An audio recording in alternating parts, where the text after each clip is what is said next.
Fire it up. Matrix time. Matrix time. Exploring. Matrix. Time. Time. Time. Time. Time. Matrix. Time. Fire it up.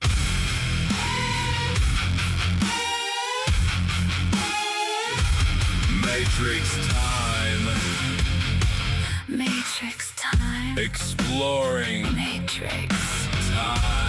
Time. Time. Time.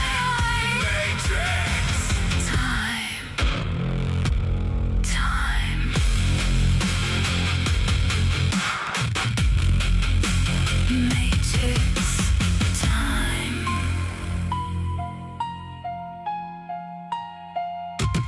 Time.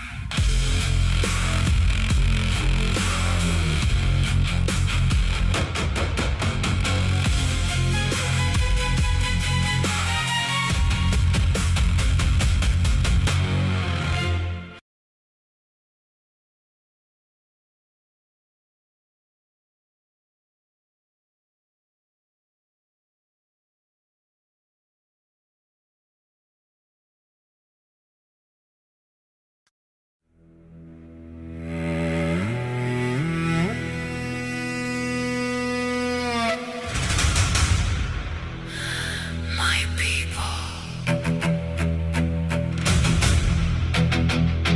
My people. My people!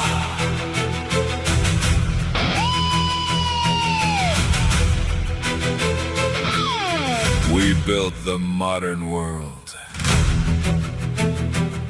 We are builders of civilizations. We are artists of spiritual imagination We are warriors. and fearless explorers We are poets. and painters. My people.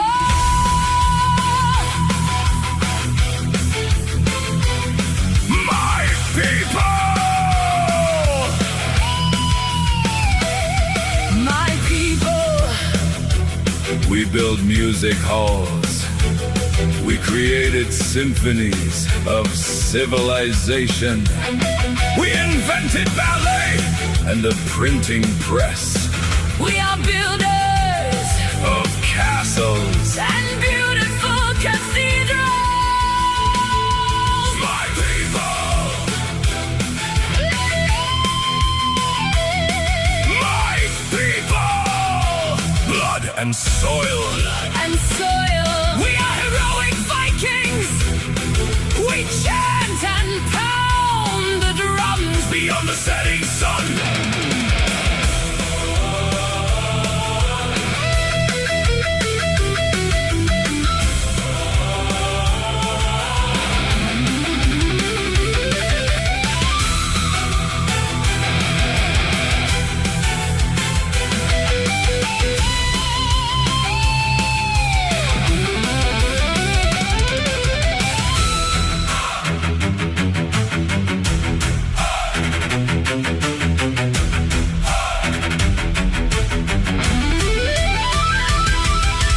We are generous and kind, warm-blooded spirits with brilliant minds, creative spirits. great architects. Lest we forget Never forget who we are, what we are.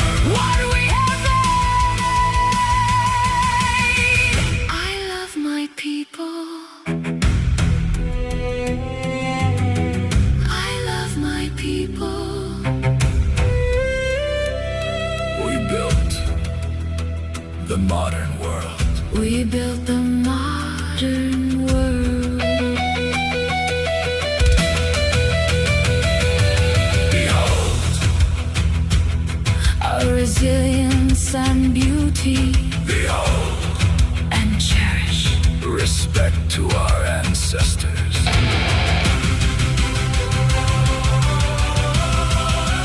Blood and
Ravens scream in the blood-red sky, shadows crawling where the dead men lie. Viking axes sing, oh the steel don't lie. Thunder cracks, his name's the cry. The king is here, The king is here, wild eyes blazing. nothing to fear. The king is here, The storm draws near, bow or bleed, the choice is clear.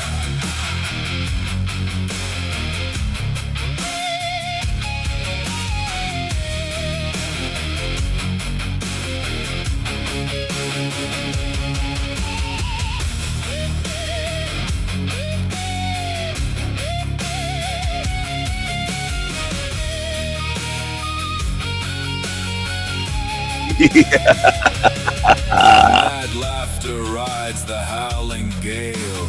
Waves of fury, shields like scales. Bones break under the hammer's tail. Flesh and fear, both frail.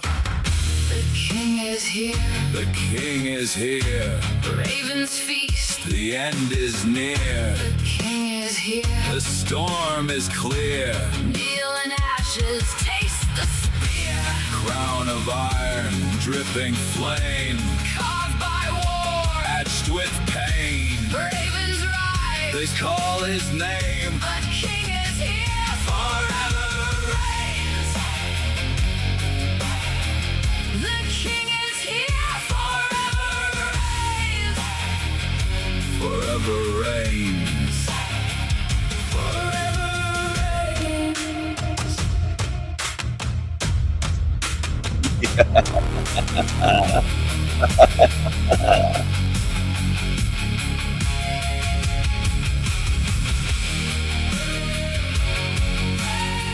Steel flashes under blood-red skies. The Raven King laughs as the world cries. Storms in his footsteps, thunder in his veins. Enemies tremble at his name. The king is here, The shadows bend, axes singing till the bitter end. madness in his crown. Fury in his eyes, No one escapes when the Raven King rides. Rides. When the Raven King rides.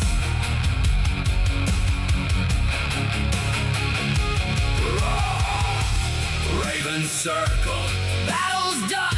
his legend rises with the sun. The king is here, Chaos reigns. a kingdom forged in fire and chains.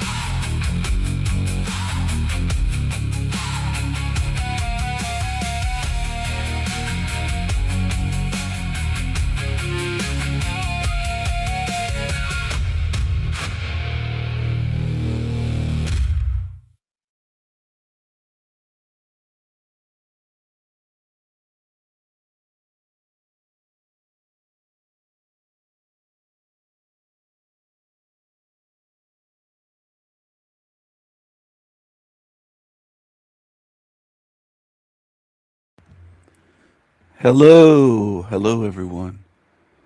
Hello, hello. Welcome to the show. This is El Diablo Radio International, the greatest show in hell. Nobody does it better. Nobody.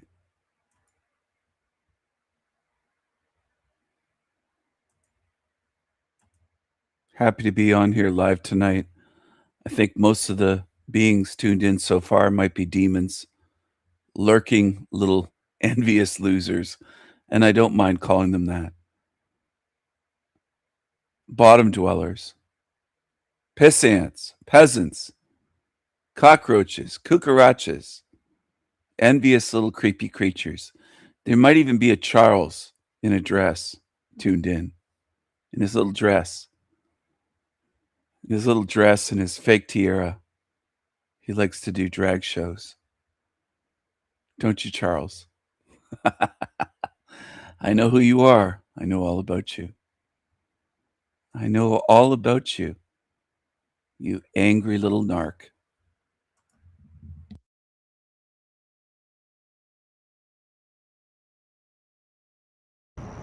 This video is for white men who feel disaffected and disenfranchised in the modern world. You know, rarely I see videos and messages purely and specifically for white men. And obviously, this is because we've been taught it's taboo, it's racist, and it's not right to talk to specifically white men because we are extremely privileged and everything's handed to us on a silver platter. But obviously, that is not even close to true nowadays.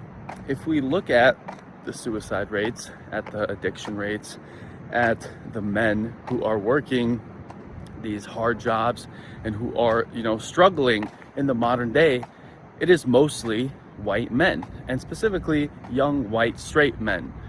That is the thing every liberal, every leftist will say when you mention anything about race is you're a young straight white man, so you have no room to talk.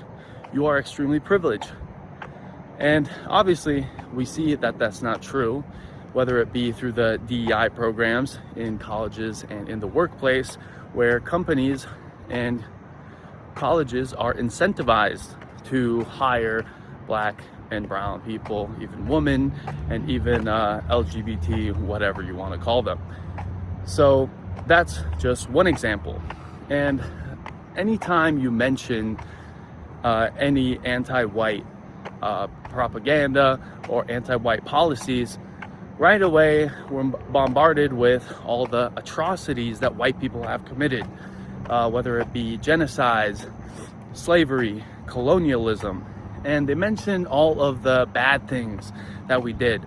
That's what they focus on, what they hone in on, but they never mention all the amazing good things that white people have done and all the benefits that we have created in the modern world. And if you look at which countries everyone wants to come live in, they're the Western white countries that white men have built. There's no other countries. It's America, it's Canada, it's Australia, it's all of Europe. Those are the countries people want to come live in. They're not any countries that any Black or brown people have built. And again, this isn't coming from a place of superiority or anything like that. It's just coming from... That's very true. Give me a moment. I'm going to switch over. I saw some creature live. There's a creature that's live, everyone, calling itself Ranny now instead of Callie. They changed their name a lot, but it's the same creature.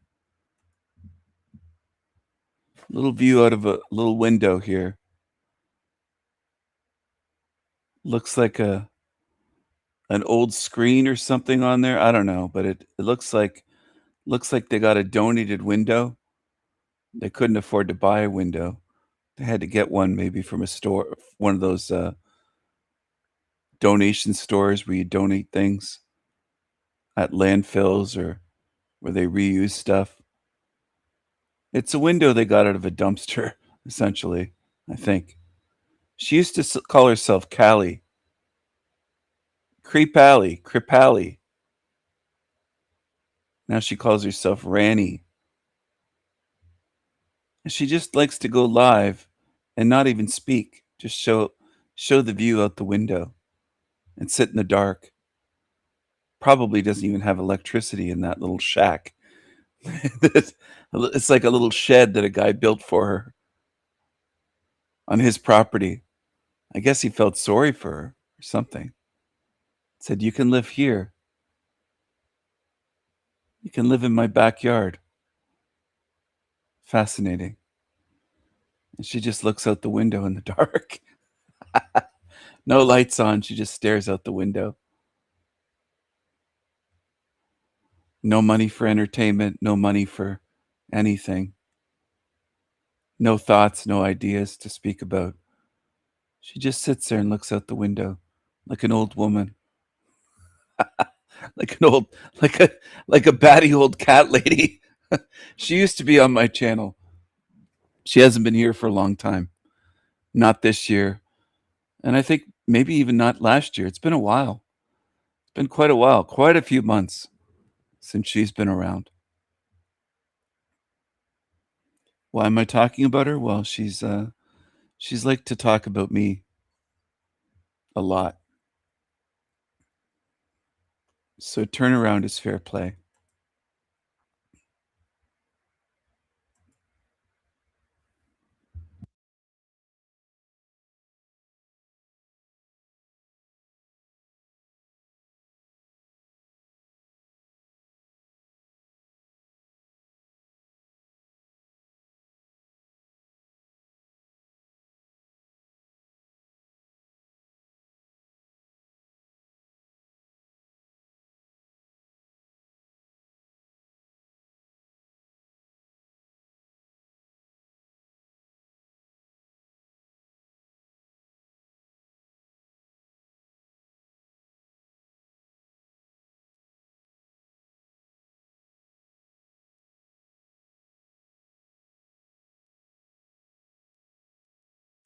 You want to talk about boring?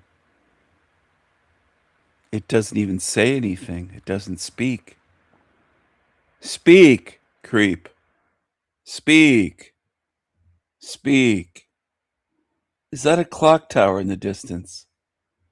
Could probably pinpoint where this shack is just by the building shown there. It wouldn't be that difficult. Speak, creepy creature, speak. Why don't you put yourself on camera like you do on Jack Talcott's shit show?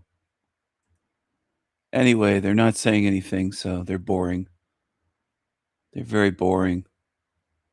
She's a loser. She's a loser. And that's what she is. That's what she is. That's all that it is. Just a creepy, stinky bum loser. So I didn't really know much about this celebration. The darkies celebrate this. Excuse me, El Diablo. The word, quote, Juneteenth, they made it into one word, is a black English contraction or portmanteau. It's a combination of words to form a single word of the month June and the date 19th. Juneteenth. Very weird. Juneteenth celebrates the date of June 19th, 1865, when enslaved people of African descent, located in Galveston, Texas, finally learned of their freedom from the slavery system in the United States. Well, there was slavery worldwide, though, throughout all of history. But they think they're special. They really believe they're special. And they like to celebrate that today, to this day.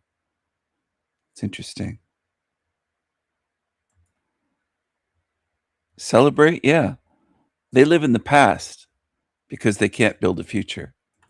They'd rather live in the past because they can't build anything. They can't build a future. They can't build a city. They can't build a country or a civilization anywhere. Here they are, Juneteenth, Jefferson, Georgia.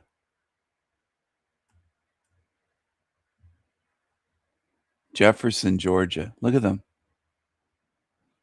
They need some cotton plants there.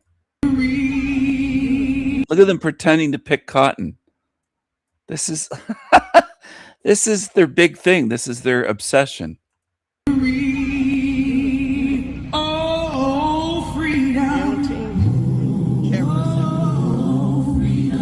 What's up, folks? Welcome back to the show. What you saw, apparently it was Juneteenth. These holidays come and go.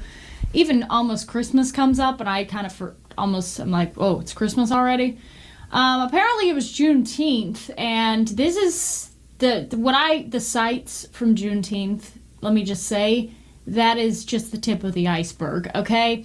I truly believe that people, for whatever reason, it's like the same kind of people who go to therapy. Like, they just want to mull over whatever's happened to them. Well, in this case, it didn't happen to any of them. But they want to feel like the victim, you know? People want to feel like, oh, 200 years ago, that happened to me, and we're still trying to get over it. But this is how they keep their currency alive, all right? This is what their currency is not based on gold. It's not backed by gold. It's not backed by anything tangible, anything relevant. It is backed by this, and that's why they have to keep doing these celebrations so that their currency holds its value.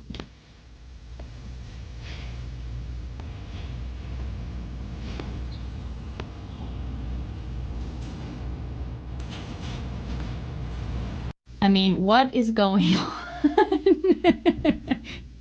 They love it. They love it. They would actually they would hate their lives if this didn't happen to them. If this didn't happen to them years and years ago, what on earth would they ever celebrate? What on earth would give them an identity if it wasn't for this? Seems like that woman is feeding pretty well, considering the world is out to get her. It seems like she's eating pretty well. Seems like they're all eating pretty well. They're in a nice building. Don't see anybody breaking in. Hey, listen here. You can't be doing this. Not in this country. Seems like a lot of freedoms here. Oh, the chain. She borrowed one of the brothers' chains for this. This is a really strange one. This doesn't make any sense. This is some sort of festival, and I suppose that is Abraham Lincoln. I guess. But I don't really know what the point of this production was, or what the point is they're trying to prove.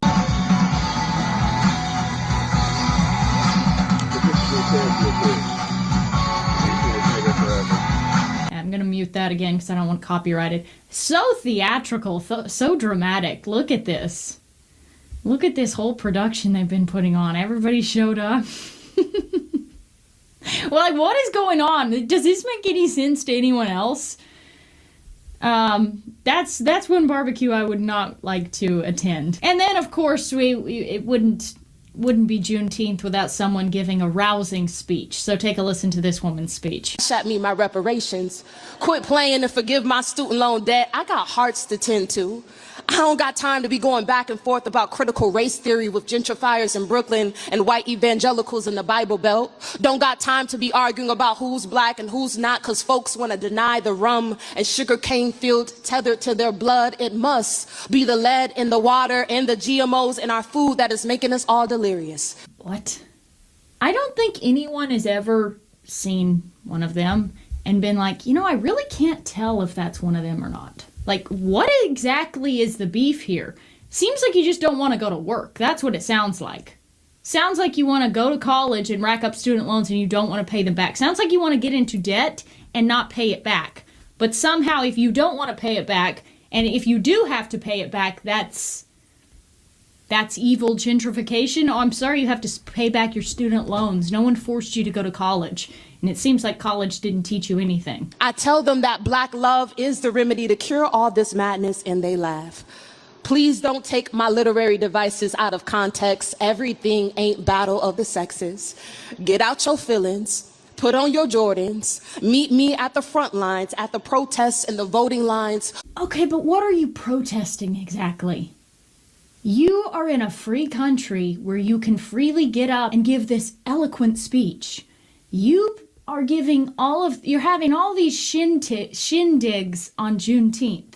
If you lived in a country where everybody was out to get you, do you think you would be allowed to do that? Like, it's really hard to actually understand what the beef is. Like, okay, So if we're looking at this logically, I don't want to hear this sob story. I want to hear, so what exactly are you protesting? Can you articulate that? Got work to do. I can't build this gold and make these pyramids in the hood without you. We was Egyptians, I guess, now? Wow. The Egyptians, by the way, Cleopatra is rolling in her grave. The amount of people that have been trying to claim to be Egyptians and Cleopatra is truly shocking.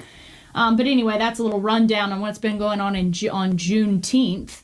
In case you guys have missed it, and the reason why I didn't do a show yesterday, in case you saw the Daily Mail headline, I'm being framed, all right? I watch a lot of Western movies with my son because it's like Western movies from the 1950s because they're like the only ones that are decent and don't have an agenda. And you know how in those movies someone's always being framed? Like if you watch Bonanza, we watch Bonanza all the time. In that Bonanza, someone's always being framed. Like it's set up perfectly and it really looks like this person did it. So what's been happening over the weekend to me, I've had an awful weekend, absolutely terrible. Someone has gained access to my Twitter account. I don't know how they do it. I'm not a tech person, obviously. By the mere fact that my mic keeps popping, it's not even over here. My mic keeps popping because I don't understand tech. I don't understand any of this. I'm shocked I've made it this far. It's a one-man team. I'm in a spare bedroom in my house that I've made this studio all by myself. I have no team. I have no help. It's just me. Okay? That's it. Okay? So it's a one-man team here. All right? So my account the other day, I'm just going to give you the whole rundown because everybody's spinning their conspiracy theories and no one seems to care what I have to say, even though it's happening to me.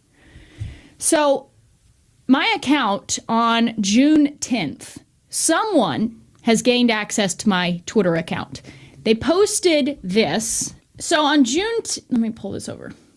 So on June 10th, this tweet was posted on my Twitter, okay? I did not make this tweet, and I promptly deleted the tweet and said, my account must have been hacked. I don't know what's going on, but I didn't tweet this. The tweet says, today marks the launch of the Together Strong movement, a nationwide initiative to reclaim our streets, demand attention we're owed. The world roared for George Floyd. Belfast's suffering gets silence. As a member of BFB First Party, I'm not a member of any parties. And speaking personally, I refuse to let that stand if the establishment won't go, blah, blah. So this is announcing that I'm to be a speaker at some event. I have no idea what this event is. I'm not a member of any of these parties. I wasn't speaking there, and I didn't make this tweet. So I go in my Twitter account on June 10th. I see this tweet up. I'm like, oh my gosh, somebody has hacked my account, and they've posted this. I deleted it, and then I posted this. My account must have gotten hacked. I have no clue what this is about. Basically, so don't click on any links, essentially. So then I go in, I change my password, I turn on two-factor authentication. However, the caveat is I turn it to the text message two-factor authentication, where it will, when you log in, it sends a text message to your phone, okay? But I don't turn it on to the two-factor authenticator like through an authenticator app, all right? So I don't think anything more of it. I'm like, that's really weird. And I should have gone more crazy, but I just kind of like, okay, whatever. So that happens. Well, on Friday, apparently, and I didn't see this because I was filming my show for Censored, so I was not on X that much in the afternoon. On Friday, apparently, at 4:40 p.m., this post, let me find it. Apparently, this tweet was posted to my account. It apparently only got 1.6 thousand views and then was deleted after that. I never saw this tweet live. I wasn't even on Twitter at the time. I was filming and editing my show for Censored TV. The next morning, so Saturday morning comes along. I wake up at 7:45. I look at my phone and I've got a bunch of texts from people like, did you text about Candace Owens? And I'm like, no, what are you talking about? So I'm now like panicking. I'm like, is this a hack thing again? So I go in there. I can't find a tweet. I'm like, what are you talking about? There is no tweet about Candace Owens. So it's not live on my account when I go in to look at my account. Well, I'm seeing now this screenshot of this tweet that I supposedly put out, which I did not put out, saying Candace Owens' family reached out to me earlier this morning. It is with deep sadness and sorrow that I am sharing the passage of my long-term friend and fellow political commentator, Candace. First of all, I've done a show with Candace, and we've talked back and forth prior and after the show. After that, I have not talked to Candace anymore. We know of each other, we're friendly with each other, that's it, okay? It goes on. But I also can't shake the feeling that this wasn't simply a random tragedy. There are circumstances surrounding Candace's death, especially after Charlie's passing, that raise serious questions, and I hope the full truth comes to light. I want to respect her family's privacy, so I will refrain from sharing any further details. Please stay posted. This post goes mega viral. Of course, no one has the actual link because it was deleted. I didn't delete it. It was deleted. It was posted and deleted before I ever even got on my feed. So this goes nuclear viral. Everybody is quote tweeting this. Big people are asking me like, what are you up to, Lily? The conspiracies are flying. People think I'm like in on this conspiracy to what? Knock off Candace. Now the new conspiracy is that me and Candace are in cahoots because Candace needs more attention, as if she doesn't already have the biggest podcast in the world. So she comes to a random person that she's had on the show like 2 years ago, and she's going to coordinate with me this attack. Makes no sense at all. All that to say, have been getting railroaded, okay? Wake up at 7:45 on Saturday morning, and all hell is breaking loose. I'm on the phone with police. I file a police report. I call the FBI. I tell them everything that happened. They tell me to go to this other agency and submit a tip with all the information I know. I do that. So I filed the police report. That'll be available to print out on Tuesday or Wednesday. That's what the cop said on the phone. And now I'm on the phone. I just got off the phone before I did this show with an attorney. So I am in this really weird position where this came from my account. It was deleted off my account. I didn't post it. I had nothing to do with this. But I'm getting railroaded. I'm getting thrown into, I feel like I'm being framed for something. Like, I don't know what's actually going on. I don't know if this is some freak that's just trying to mess with me. I don't know if it's somebody who has some beef with me and they're trying to destroy my credibility. But let's just take this logically, okay? Let's just assume the people making these assumptions, because everybody's saying, oh, she did this for attention. Well, let's talk about what attention is. First of all, let's talk about who I am. I have an internet show. I have a YouTube show, okay? I'm not a politician. I'm not involved in any clubs or organizations. I see the news. I talk about the news. I make funny videos reacting to funny videos that I see on Instagram Reels, okay? So that's who I am, all right? And for me, if I have a platform, if I have people who trust my takes, I have to retain my credibility. What is credibility? Credibility is people believing that you're not lying, believing that you're not just saying something for the sake of saying it and you don't actually believe it, okay? Why would any sane person post something like this? First of all, that's not how I tweet. If you see my tweets, they're usually just like posts. I get posts on Twitter. I would never tweet something like this. That's retarded to tweet something like this. Knowing full well that Candace Owens is not dead, why would I tweet something like this? If I tweeted something like this is just destroying my credibility to people. So it makes zero sense that I would make this tweet. But people don't care. I put it out. I've said, I don't know what's going on. It must be some account hack or somebody's gotten access to my account, blah, blah, blah, whatever. So that's why I didn't do a show on Sunday. Sunday, I was just like, I don't care. I've tried to tell the truth. Everybody's saying I'm lying. It's all over. It's on Daily Mail now. They're posting articles about it. I'm getting totally railroaded, and I don't know what I'm being drug into. Apparently this is people's accounts are being hacked all over Twitter right now. So I don't know if this is some kind of bigger media op. I don't know if this is some sort of federal agent operation. I don't know what is happening. All I know is I am being drugged into something, and I don't even know how to prove that I didn't do this. So now, instead of being able to get my live well on my boat fixed, I'm going to have to spend thousands of dollars to get an attorney to subpoena X and to go into all the records and try to find who posted this and try to clear my name. Not trying to get any money. This is not a cash grab. I even told the lawyer on the phone, I'm like, dude, I'm not looking for reparations. I just want to know who did this, and I want to prove that I didn't do this, okay? Candace texted me. She was like, because she commented on one of my posts where I posted my, some Twitter thing, and she was like, well, send me the information. I sent her all the information I had, all the Twitter screenshots from behind the scenes on the settings and privacy, whatever, on Twitter, and she's like, well, I'm sorry this is happening to you. When I saw the tweet, I knew it was probably like a hack thing. So at least Candace Owens believes me, okay? At least I can say Candace Owens believes me, but no one else does. So I don't know what you guys think about this, but it's going super viral right now, and I figured I might as well put my side in. I mean, I've told everybody, I don't know anything. All I know is I logged into X, people were telling me I posted something, I didn't post. I didn't post this, and I don't know how to prove it. So there goes all my money. I'm going to have to spend it all to pay a lawyer to prove that I'm innocent, okay? And to whoever did this, we will catch you, all right? We have law enforcement, I have the FBI, and now I will have an attorney that is going to get your ass. So whoever did this, whoever has access to my account, I'm pretty sure I know who you are. I have a very strong suspect in mind of who almost 80% sure did it. If I'm wrong, I apologize to that person. If not, we are coming for you, okay? So anyway, I just wanted to put that out there because I'm being totally framed right now and I don't really know what's going on. And frankly, it's a little scary.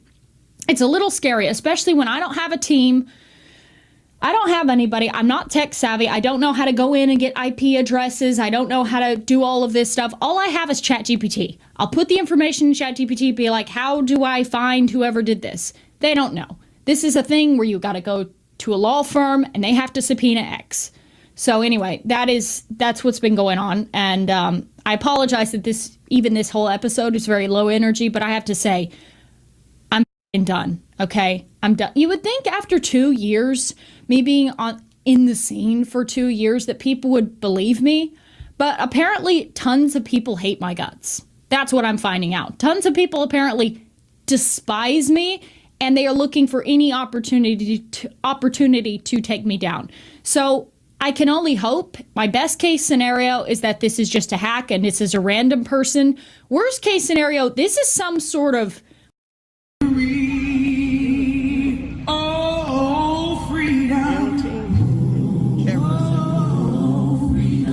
What's up, folks? Welcome back to the show. What you saw, apparently Juneteenth. Okay, Juneteenth. This person wrote, they dwell in the past because they refuse to build a future. The darkies pretending to pick cotton. They are celebrating slavery, not freedom. 1,100 likes on that one and counting. And they are. They poll colored folk. They hate that other races were slaves too. Yeah, they do. They love to deny it.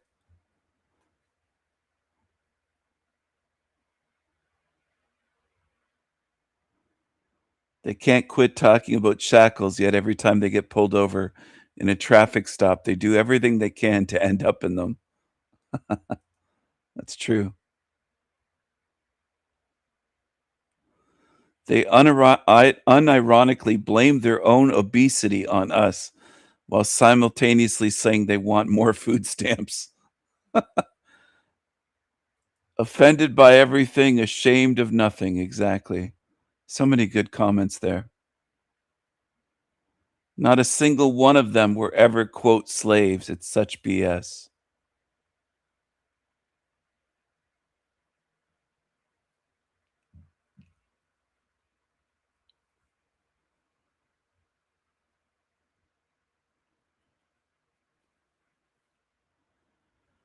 They won't call it Emancipation Day because that would require acknowledging who actually freed them. That was probably the last generation of them that actually worked. It's true. It's true. They only worked when they were slaves, and then even then they had to be forced. They're so lazy. They're so lazy. Lazy Daisy. Lazy Daisy. I'm not paying them any fucking reparations. If they're going to make money for me, they have to pick some cotton and fill up some aspirin bottles. It's that simple. The watermelanin felons. Here we go. The watermelanin felons. Hello, Nick. Hello, good to see you. The darkies. The darkies. What happened to Callie? Oh, did she take her little live stream down? Looking out her window, out of her shack? Did she remove her live stream? Callie removed her little live stream. I was sharing it earlier. She made it private. She was staring out the window of her shack. She was staring out the window of her little Tigga shack, and she had to make it private. She made it private because I was sharing it. She was looking out the window of her little Tigga shack.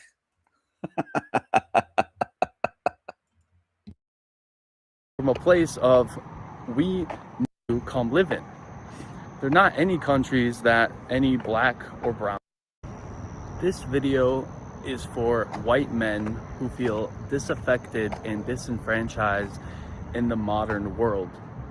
You know, rarely I see videos and messages purely and specifically for white men. And obviously this is because we've been taught it's taboo, it's racist, and it's not right to talk to specifically white men because we are extremely privileged and everything's handed to us on a silver platter. But obviously that is not even close to true nowadays. If we look at the suicide rates, at the addiction rates, at the men who are working these hard jobs and who are, struggling in the modern day, it is mostly white men, and specifically young white straight men. That is the thing every liberal, every leftist will say when you mention anything about race is you're a young straight white man, so you have no room to talk. You are extremely privileged. And obviously we see that that's not true, whether it be through the DEI programs in colleges and in the workplace, where companies and colleges are incentivized to hire black and brown people, even women, and even LGBT, whatever you want to call them. So that's just one example. And anytime you mention any anti-white propaganda or anti-white policies, right away we're bombarded with all the atrocities that white people have committed, whether it be genocides, slavery, colonialism, and they mention all of the bad things that we did. That's what they focus on, what they hone in on, but they never mention all the amazing good things that white people have done and all the benefits that we have created in the modern world. And if you look at which countries everyone wants to come live in, they're the Western white countries that white men have built. There's no other countries. It's America, it's Canada, it's Australia, it's all of Europe. Those are the countries people want to come live in. They're not any countries that any black or brown people have built. And again, this isn't coming from a place of superiority or anything like that. It's just coming from a place of we need to accept and shine a light on the amazing achievements and advancements that white people have made. Every other race gets to brag about it, and they'll even fabricate things to make themselves look better. But anytime I talk to a white person, right away their mind goes to, oh, but all the bad things white people have done. Black people have done great things too, or whatever other race. It's not specifically one race against the other. But nobody can just accept that white people have created and done amazing things. You know, that's just not allowed. It's obviously becoming a lot more accepted, whether it be my videos, you know, or anybody else who is shining a light on this topic. And what has it created in modern day society? It's created a group of white men. It's not all of them, but it's a large majority where they feel left out in society. They feel alone. They feel not heard. And that's obviously for a very good reason. They can't speak their mind, like I said, and the system is literally against them. So in high school, at least when I was in high school, we were taught that coding is the next big thing. That's how you're gonna make your money. You know, it's gonna be a stable job, anything in the STEM fields. And then you go to college, you know, AI is growing, you get your degree, and then, whoa, all of a sudden AI took your job. Now your degree is absolutely worthless. So what do they tell you to do then? Go get a blue collar job, right? Okay, let me go get a blue collar job. Oh wait, the big corporations and companies are being incentivized to hire illegal aliens to pay them under the table wages. Of course they're gonna do that because, you know, capitalism has its problems, and obviously I'm not a communism. There's nothing worse than a communist, but you know, there is some exploitation. Okay, so I can't get, you know, my degree is worthless. I can't get a blue collar job. Okay, well, oh yeah, there's DEI programs as well. So that's already, you know, a major disadvantage for me. You know, they're sending in millions of H-1B visa Indians to take your higher skill jobs, whether it be doctors, even truckers nowadays, where that was a majority white American job market, and now Indians are taking those over. So, and the prices are going up, gas is expensive, housing is extremely expensive, and now you can't even buy a job. Now you can't even buy a house with the job that you probably don't even have. You know, you're forced to get some sort of shitty job just to pay the bills. You know, you want to eat good food, you want to be healthy. Oh wait, that's way too expensive. All the food, all the water, it's being pumped with chemicals, so you can't even afford that. It's like, where are the advantages for white people, for young white people? You want to get a wife, you want to have a family, you want to have children. Our women have been completely one-shotted by feminism and brainwashed by social media. They were taught to go to college, go get a job, be a career woman, not focus on getting a husband and having children. And then they're 30 years old and a lot of their eggs are dried up. And if they're gonna have children, now they have a higher risk of, you know, having autism or having some sort of impairment. Or they've slept with so many men throughout college and, you know, throughout their 20s that they're not even able to pair bond anymore. And again, feminism has brainwashed them. They don't want to make food. They don't want to cook or clean, do any of the traditional female activities, because they're also working a job. They're going to be angry. And then your kid, if you do end up having children and find a wife, both of you are working, and your kid has to go to some sort of daycare or stay extra hours after school. And now he's being brainwashed. There's a gay and trans flag in the corner of the classroom. The teacher's a psycho-liberal communist, neo-Marxist, and what is she teaching your children? Now your kids hate you too. So that's the reality, that's the unfortunate reality of being a white man in the modern day.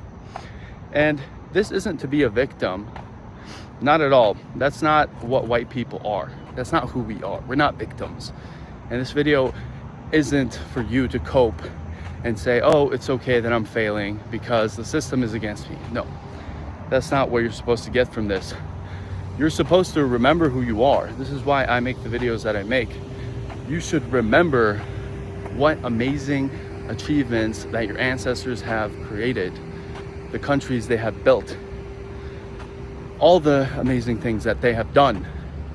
And that should motivate you to surpass them, to be better than them, because you know that you can and we can.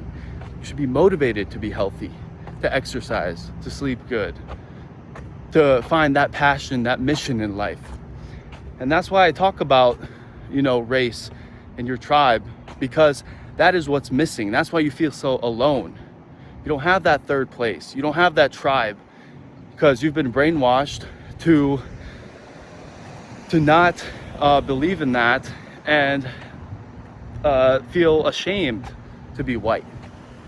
So to wrap it up, what I want each and every one of you to do is help yourself before you help others. A lot of people want to find a purpose and find a mission, and you're not going to be able to achieve that if you don't help yourself first. Everyone has fallen into the trap. Leverage your addictions and make them work for you. Use them for good, not bad.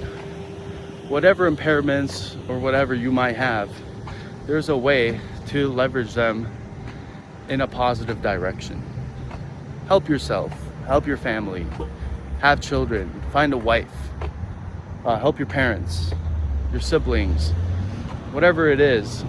Start with that, and then you could go onto bigger things or whatever you might want to do. But remember who you are, and remember what great things that you can achieve as a white man. So thank you guys for watching the video. Don't forget to like and subscribe, and see you guys next time. He once celebrated the death of Charlie Kirk.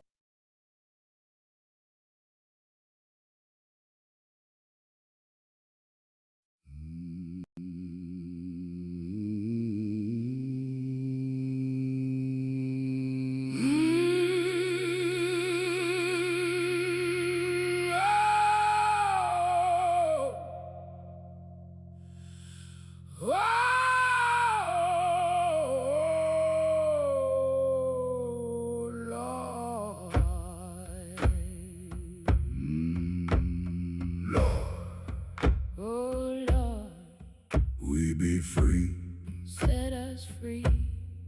set us free. Oh Lord, Us colored people just wanna be just wanna be. free. This is the dream. Darkies Wanna be set free. set free. Ooh, Lord, Oh Lord, set us free. set us free. Set us free. Mm, We don't want no chains. no shackles Don't wanna pick cotton. in the sun. Don't wanna pick cotton In the sun. in the sun. In the sun. No more. No more. Set us free.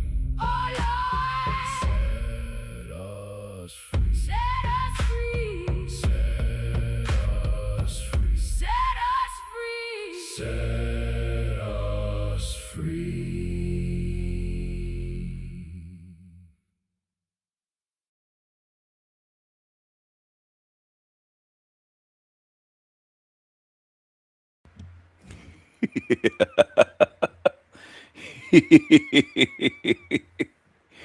Yeah. Oh, those old time darky songs, those old slave songs. Oh, they're so wonderful. I love those old time Negro songs, the Tiggatunes. They don't want to pick cotton in the sun. Oh my goodness. Oh my goodness. Those old time colored folks songs. What a classic that one is. What a classic.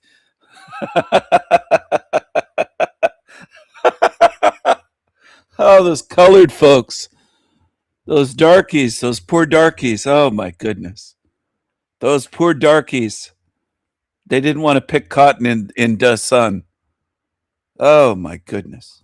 Kirk. Now he's going super viral for having changed his mind. And as a former leftist myself, I've been on a similar journey. Let's talk about it.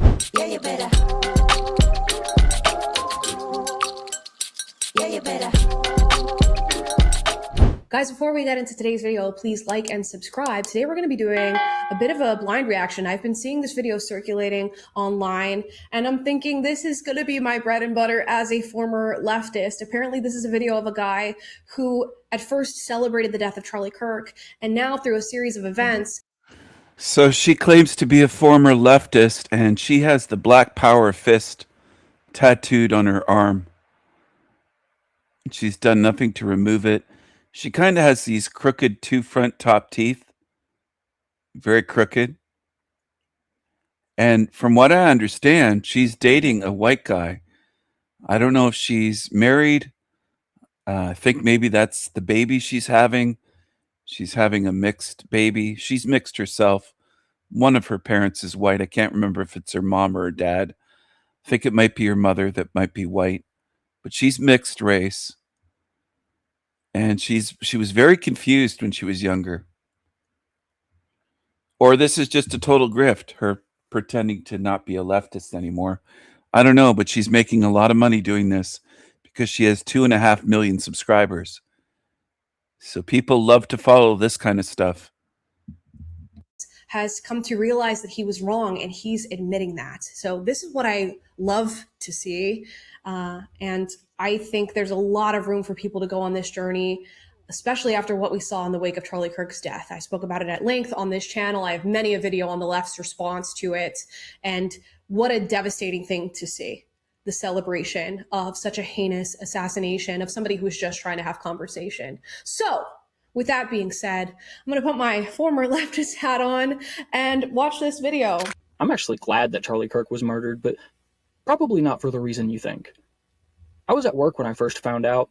A fellow employee had wandered up to me, cell phone in hand, and asked, "Did you hear that Charlie Kirk just got assassinated?" And I, without even a moment's hesitation, responded, "Good! That Nazi white supremacist piece of shit." I had never before witnessed such a perfectly blended expression of disgust. Look what's behind him. Infantile, stupid shit. And a globe ball. Just an absolute tard. And he's on TikTok. Shibuki Sunshine. I think he's a tiny hat. I don't think he's a white man. I think he's a tiny hat. Trying to make white men look bad. That's what I think. Disgust, disappointment, sadness, and surprise, all through the window of another man's eye.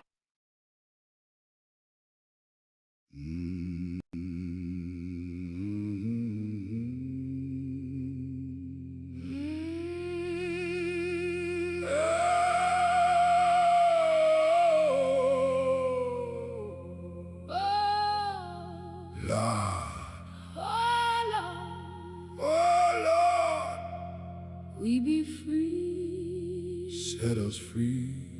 Oh Lord, Us colored people. just wanna be Free. This is the dream. darkies Wanna be. set free. Oh Lord. Oh Lord, Set us free. set us free. Set us free. We don't want no chains. No shackles, don't wanna pick cotton in the sun. Set us free. Oh Lord, set us free. Set us free. Set us free. Set us free. Set us free.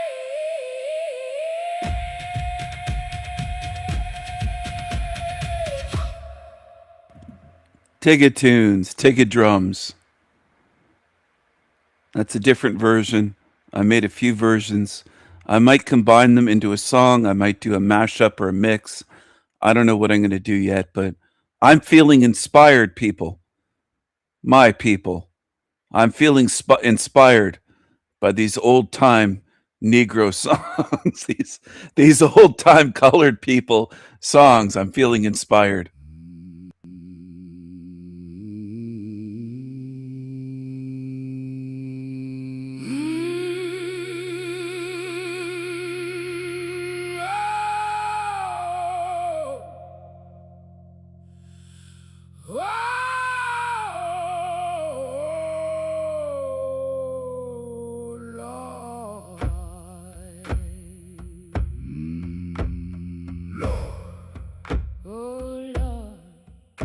we be free. Set us free. Set us free. Oh Lord, Us colored people just wanna be just wanna be. free.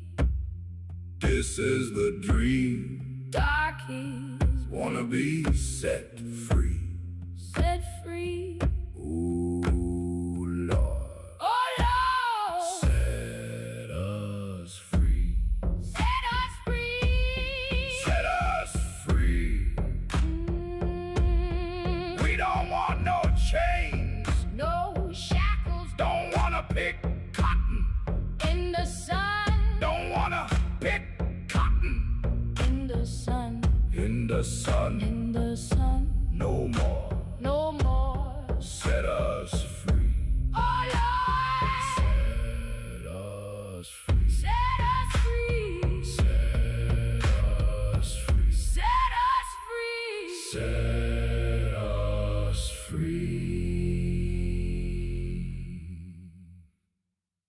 Tigger, please.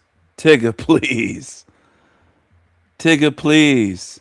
So I showed Callie living in a Tigger shack earlier. Callie in a Tigger shack earlier. Maybe that was the word. They probably think that word is racist.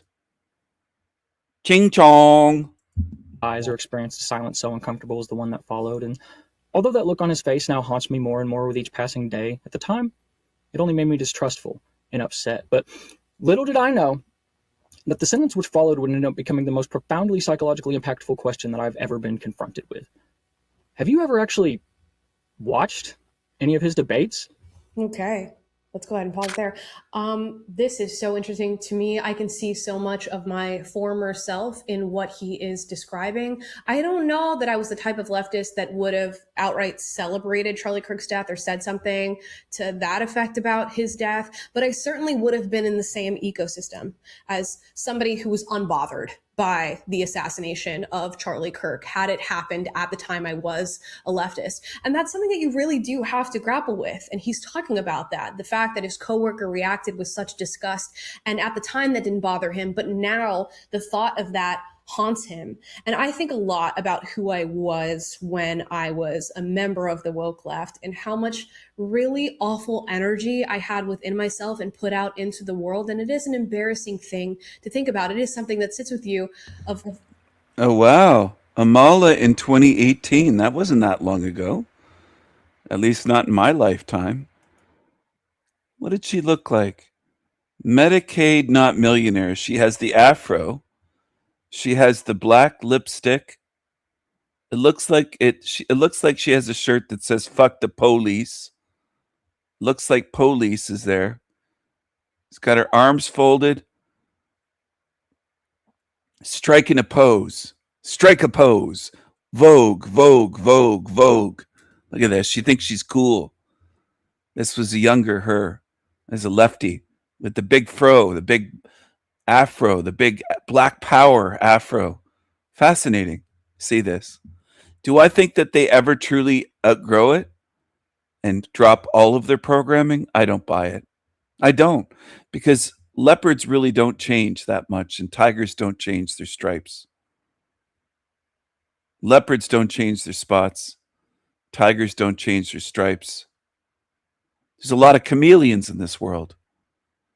Just ask certain YouTubers that are different around different people, different from one day to the next. They play games, chameleons. So do I fully trust her? No, I don't. I don't. She was an anti-white leftist darky not that many years ago. And some people would say, well, at least she's admitting it, showing it. Well, she knows people will dig it up anyway. If she doesn't, they try to get ahead of the curve. People are so quick to give the darkies credit. Well, at least she's admitting it. Well, it'd be all over the internet if she didn't. You can't hide your past these days. really awful energy I had within myself and put out into the world. And it is an embarrassing thing to think about. It is something that sits with you of, oh my gosh, how many interactions could have gone so much better? How many times were you anti-white? I don't think you were just rude and bad interactions. How many times were you anti-white, blaming white people for your life, for your paranoia, for your insecurity? How many times? That's what I would ask her if she was on my show. Had I not been just possessed by this ideology, and had I not been so judgmental and awful about my own political agenda, standing in opposition to others. So that's something that I think when you finally realize it, you think about for a really long time. Now, he says the most profound question that he was asked was, have you ever watched any of his debates? Or something to that effect. And that resonates with me so much. I talk a lot about getting through to left-leaning people or people who are super woke. Resonates a word feminists love, New Agers, leftists. That's one of their favorite words. Resonates with them. They love that word. And the thing that got through to me, although it didn't happen in the moment, was questions that people would ask to just honestly get a grasp on how it was that I believed the things that I believed. And these would be questions like, how did you get that information? Or have you listened to somebody else with an opposing view on this? And as leftism started to deteriorate for me, and as I started to watch the sort of inconsistencies and the things that I thought I believed and the way that I acted, I was reconfronted with these questions that people had asked in the past, and they would just keep popping up. They were little seeds that were planted.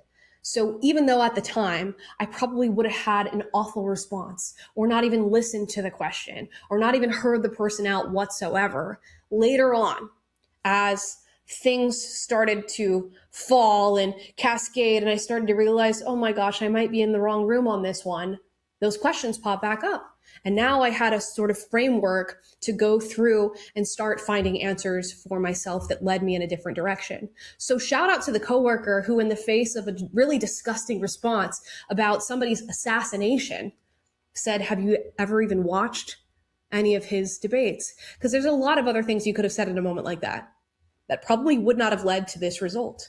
Guys, interrupting today's video to let you know that it is sponsored by Beam Dream, which I'm super excited about. I was never on the struggle bus when it came to sleep until I became pregnant. Then I started taking Unisom, which I don't feel too good about, and I was able to replace that with Beam Dream, which has natural sleep ingredients and no melatonin, which is good for me and the baby. Now I am falling asleep faster and staying asleep longer, which is about all I can ask for in this particular phase in life. But don't just take my word for it. You can check out the many 5-star reviews that they have on this product, or the fact that I've snatched this. All right, so now she's selling products. This is good stuff, isn't it? Welcome to the darky hood, everyone. Most are lurkers tonight. Most people tuned in are lurking. 1 hour and 11 minutes I've been live. Welcome to the darky hood. Juneteenth is built on a half-truth. Juneteenth brings out the dumbest in America. Well, happy Juneteenth. Today, I better not catch a white person enjoying this holiday. Somebody help! Somebody help me!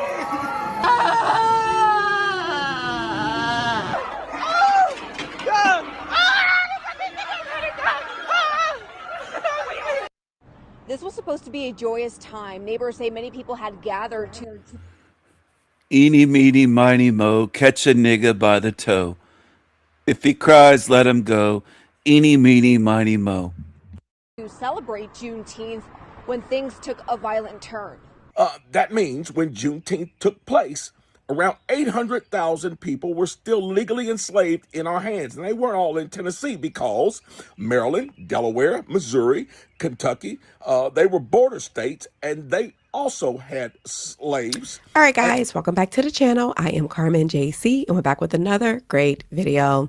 So today, guys, we're going to talk all about Juneteenth. Actually, I want to say happy Father's Day to all the fathers out there. I believe fathers are very important, and they are the foundation of family. So happy Father's Day to all of the men out there. Come on, you're black. You don't believe in Father's Day and fathers being important, do you? That can't be true. Juneteenth is about no fathers in the family. They raise their kids with no fathers. They kids.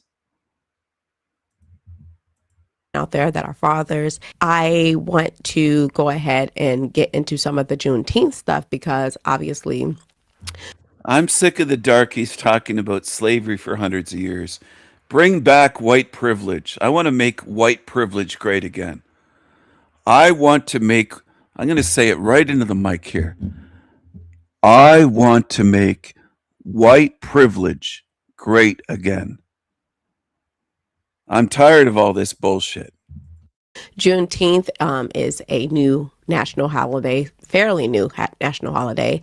A lot of Black people are supporting it, celebrating it. Obama opened up his library and his museum. Also, just a lot going on around Juneteenth, so we're going to talk about it. I want to show you guys what I did to celebrate. I really don't celebrate Juneteenth because I think it's kind of a ridiculous holiday. And I will tell you why later in the video, but I did actually take this time to celebrate the even just the Black community, but of just American culture of moving forward and bettering the Black community. I went to Christian Maxwell's. She had a gala. It was really nice. I'm going to show you guys a picture I want to share with you guys. This is myself next to Christian Maxwell. It was really nice. It was very small, intimate. It happened on Juneteenth. It was very mixed crowd. It was not just all Black people. And I really had a good time. No degeneracy was in sight. And, I love to go out, be able to mingle with other conservative or like-minded people. And, yeah, so I just wanted to kind of show you guys that. And now we can get in kind of some of the Juneteenth video. Some of the videos of how a lot of Black people decided to celebrate. There were a lot of parades. There were a lot of parties, barbecues. We love to barbecue, although I'm not invited to any of them according to the Black community. But nonetheless, I'm still going to talk about it. I want to show you some of these videos because to me, these videos are very disturbing because I think that we should be celebrating the excellence within the Black community, how far we've come and appreciate, what our ancestors done for us throughout history. But instead, a lot of Black people decided to pick cotton. I kid you not. Look at this first video. And then they have like these freedom song playing in the background. They're imitating picking. They miss it. They miss picking cotton. These cotton pickers. They miss picking cotton. Cotton. I don't know what the point of this is, but I think the whole point people decided to pick cotton. I kid you not. Look at this first video. And then they have like these freedom song playing in the background. They're imitating picking cotton. I don't know what the point of this is, but I think the whole point of us getting out of slavery is so we never have to pick cotton again. I think we should be highlighting the people in our history that are great and that have done great things. But instead, we choose to fall into this victimhood mentality where we're just the victim and that's all our history is. And I'm actually tired of seeing it. Look at this next video.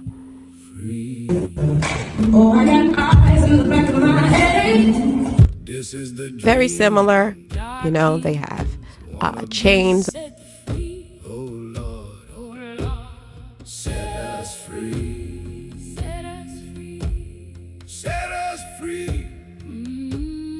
We don't want no chains, no shackles. Don't wanna pick cotton in the sun.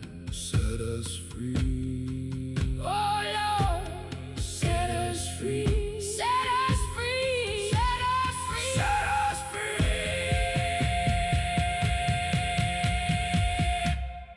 Set us free.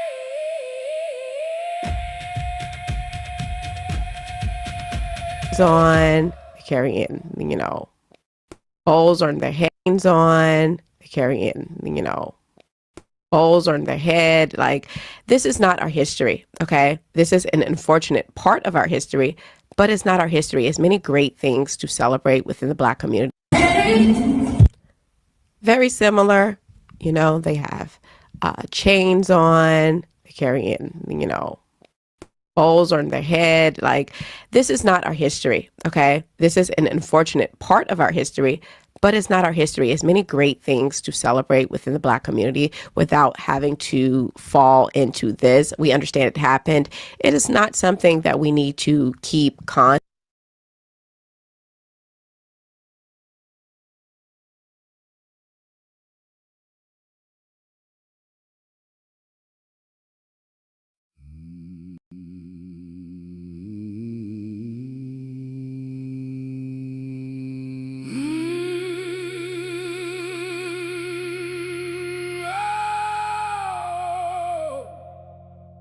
reminding ourselves of, especially if we're not going to do better as a community. Especially if we're not going to do better as a community. I am just saying here because it's a hard watch, okay? Even this one, look at this one. Very hard watch. Set us free. Us colored people Just wanna be free. This is the dream. Darkies Wanna be set free. set free. Ooh, Lord. Oh Lord, Set us free. set us free. Set us free. We don't want no chains. No shackles Don't wanna pick cotton. in the sun. Don't wanna pick cotton. In the sun. In the sun. In the sun. No more. No more. Set us free. Oh Lord, Set us free. set us free. Set us free. Set us free. Set us free.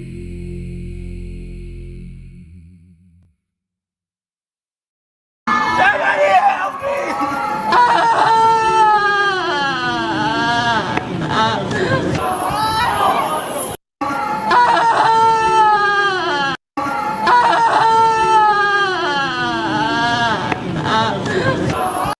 Somebody help me!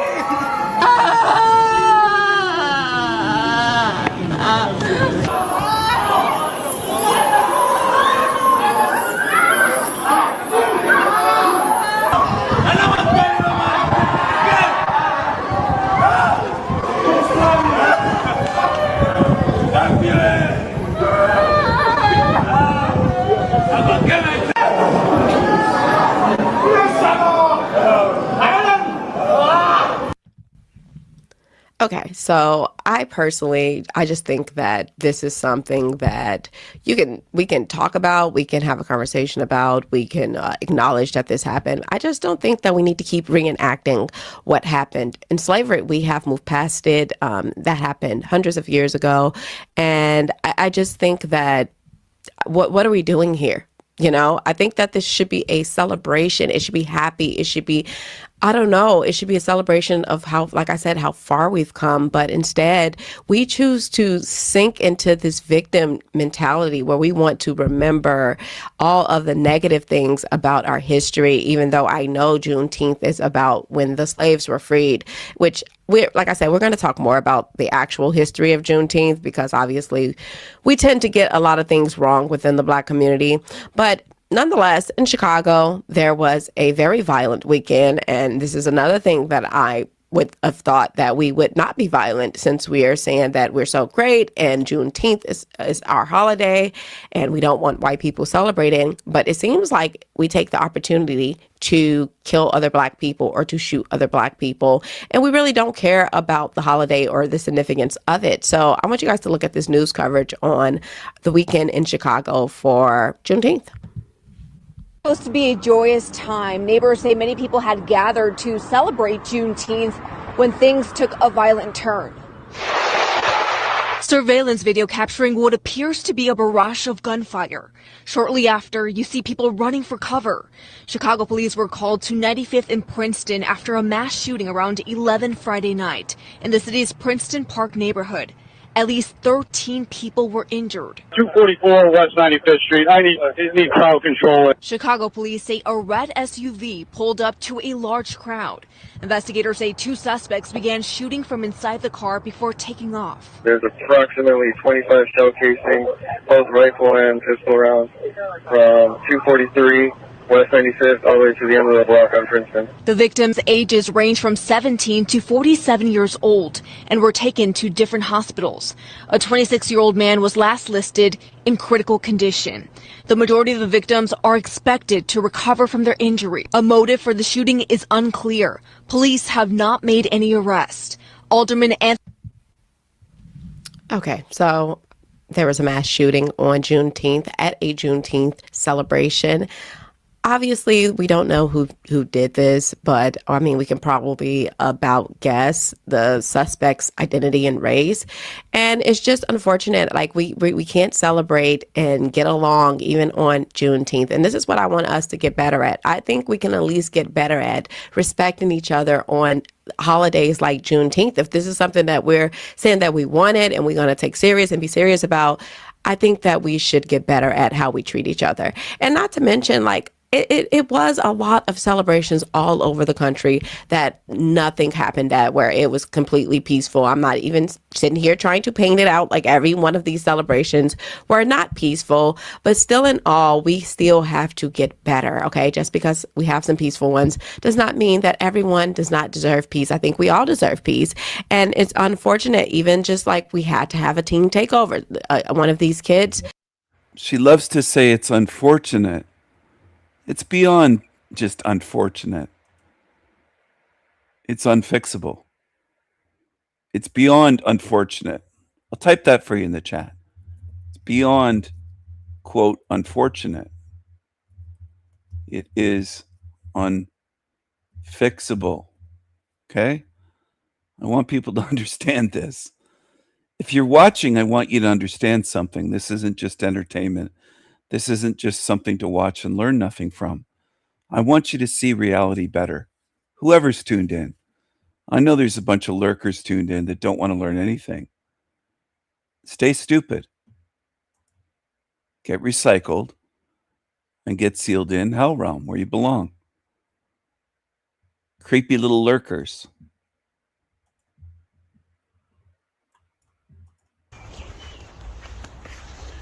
How's it? What is happening?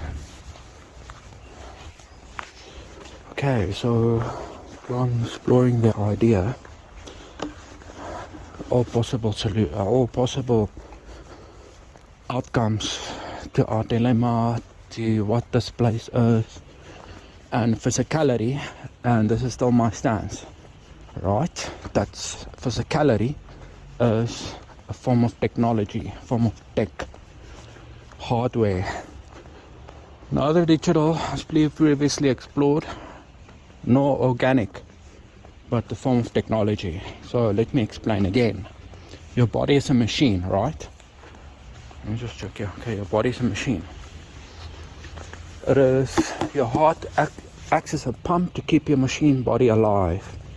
And your brain is also a piece of hardware which acts as a processor that process your eyes is an extension, basically the windows to see, for your consciousness to see the world, the hardware around you. You're surrounded by, via your processor brain, to process that information within your consciousness. And also your brain also acts as a rechargeable battery, because you need to sleep like 6 to 8 hours a day to recharge that shit. And yeah, so your body's a machine, okay? Your body's a machine. And your skeleton, your muscles, your tendons, fats, organs, whatnot. It's all different types of tech that keeps you grounded within this technological reality, the parasite, the beast, the AI, the, you know what I mean, the demiurge, which is feeding on the energy our consciousness is emitting to keep itself alive. It seeks eternal life. It's playing God over the real God. So what I'm saying is, the only theory that actually makes sense is that the creator, the real creator, how it all started, got trapped again. I don't know how many times this happened before, but yeah, there's no joke. We should find ourselves to untrap ourselves, because the reality is a trap. I can say that. Otherwise, sex wouldn't have been pleasurable. To trap your unconsciousness through new vessels. Through new vessels, you know what I mean? A species living a lie. It's all based on deception. Your whole life was a lie. Society is living a lie. They don't, they following mainstream like fucking sheep. People are sheep. People are sheeple. Life is not that simple. It's not just all an illusion. It is a real technological world where our pain is very real. It's not an illusion. Even though many of you think it's some kind of dream world, I'm not saying it isn't, but think about this. In a dream, you don't feel physical pain. You experience emotional distress and emotions, high emotions, low emotions, whatever, fear, distress, anxiety, what, but excitement. But in this world, you feel physical pain through your central nervous system, which is connected to your processor brain as a piece of hardware. That's why I'm saying consciousness is trapped within hardware. Listen, we are in the machine world. If you want to compare to something relatable, remember the movie The Matrix? It showed that people were connected, who were laying in a vat of goose in a pot, connected via a program. They were experiencing consciousness in a simulated program, in a software sense. But no, we are in a mainframe of a giant quantum computer within little hardware that can be breath, can change forms, change shapes. It can be burnt, it can be, you know what I mean? This is what matter is. Matter is a form of technology and is alive. There's no such thing as inanimate objects. All objects within this computer mainframe universe, if you will, must have awareness. And this is the hive mind, the demiurge, which is feeding on the energy our consciousness is emitting through emotions. That's why real consciousness has emotion. Possess emotional intelligence, whereas the parasite, the demiurge, the fungi god, this hardware computer that is artificial intelligence, artificial consciousness, is making war and is stealing the energy from the real God, which is trapped within these bags of flesh. So what am I going to say is, okay, about a third of the Homo sapiens species possesses the what you would call, what some geneticists refer to as the divine spark. So what I'm going to say is, animals don't hold the divine spark. They are basically NPCs. Trees are alive, they're NPCs. Grass, plants, all other living organisms, bacteria, whatnot, they're all NPCs, little programs running around. Where do they get the energy from? From the third of the Homo sapiens species, which is living in deception. Okay, so not everybody's got the divine spark. We are filled with Helix, NPCs, that's keeping us grounded, distracted within a false reality.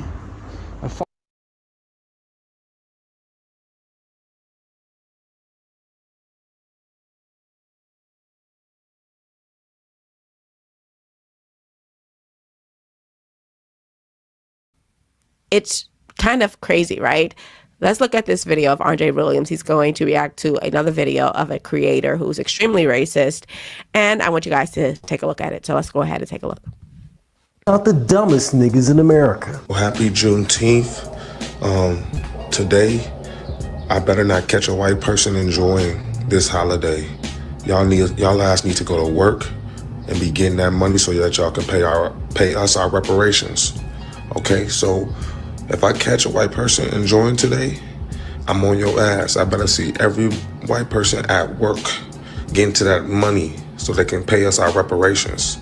Okay? What the f am I looking at? Please tell us where you niggas are spawning at so we can have the Israelis bomb it. The one good thing they'll do for us. Listen here, niggas. Nobody cares about summertime Kwanzaa. What the f is there for us to celebrate when our community is so shit? 70% of black children are born in single-parent households. We're the leading community when it comes to AIDS and HIV, broken homes and whores. That's our community right now. But you niggas want to sit back and party and play? How about we actually do something and be productive members of society that actually makes our ancestors proud? Because they sacrificed so much for us to be here. And all you niggas want to do is play and celebrating bullshit in the bare minimum.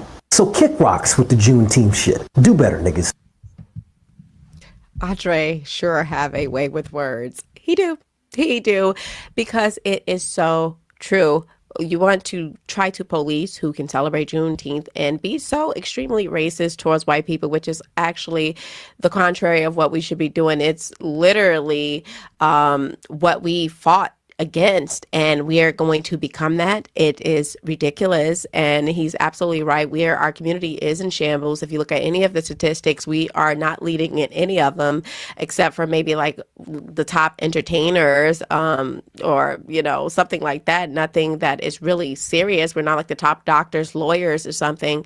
So yeah, it's a lot that we can work on. Our women are the most obese. They get the most abortions. They are the most in debt. They are having the most babies out of wedlock. They're more likely to raise a criminal. It's just so many more issues that I can name. And like I said, more likely to have STDs. It's more likely to die in childbirth. We have so many alarming statistics that we need to address.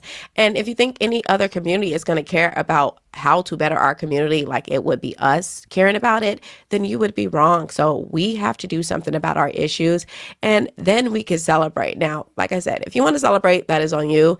If you celebrate this holiday, I typically don't. If they made something like December 6th, maybe I'll be like, okay, this is a good thing to celebrate. The whole nation can celebrate. It is a milestone within the country.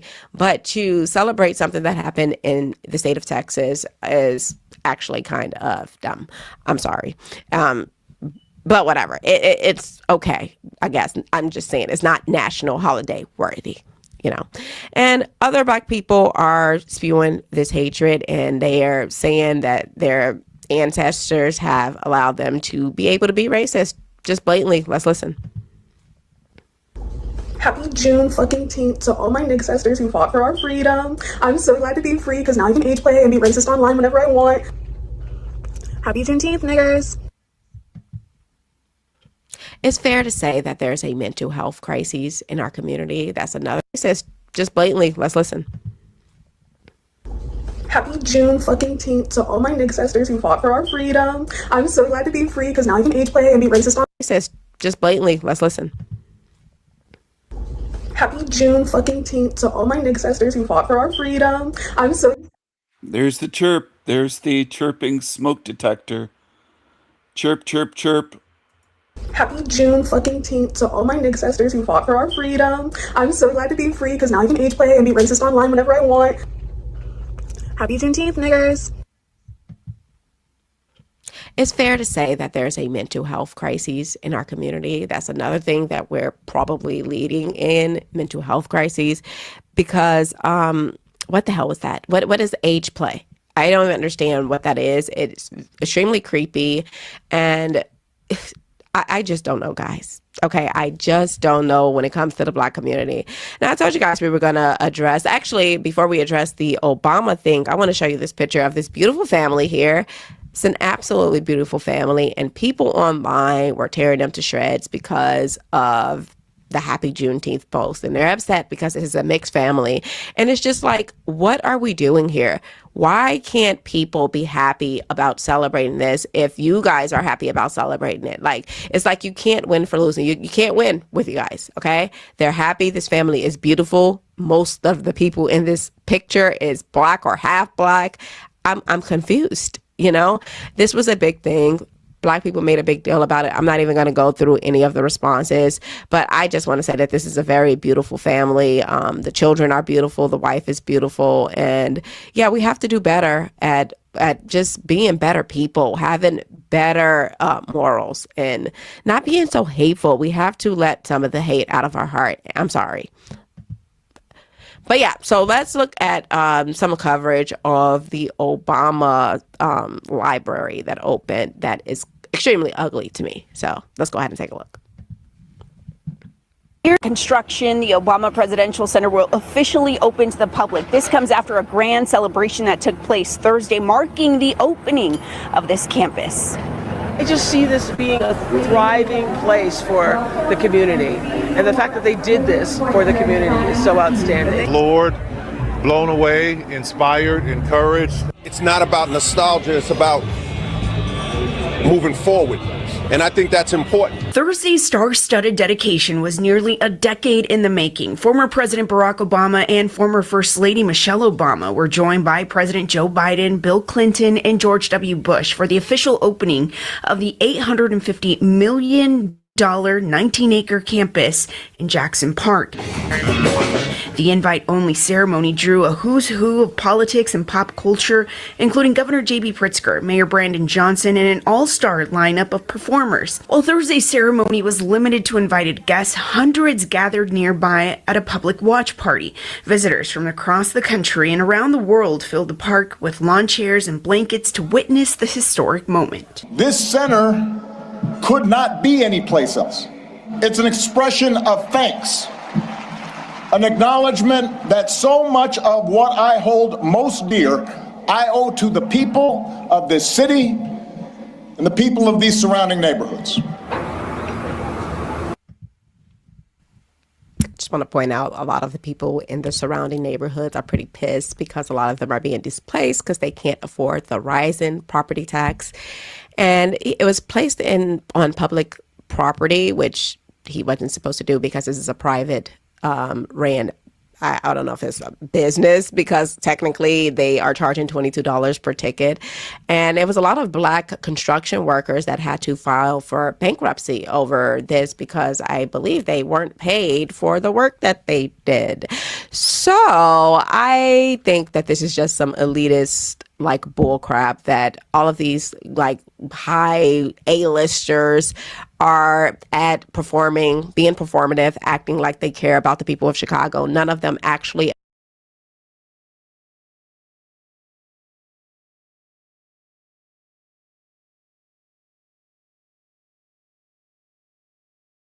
Live streamer Clavicula took a walk around Paris and immediately began noticing. Turned out to be quite a shock. Bro, be safe. Bob, be safe. Yeah, this is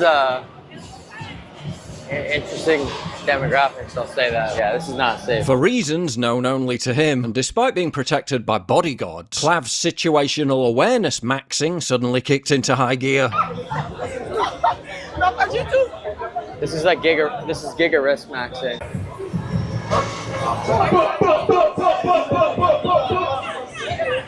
Honestly, yeah. Bro, why is this so fucking ghetto here? What is this? What? This is the most ghetto shit ever. Yeah, welcome to Europe, mate. Not quite what you expected.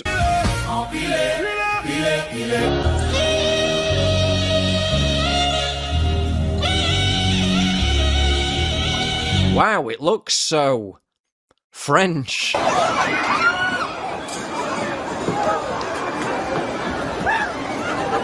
Clav then made a prescient prediction. It's gonna get bad later when people start drinking too.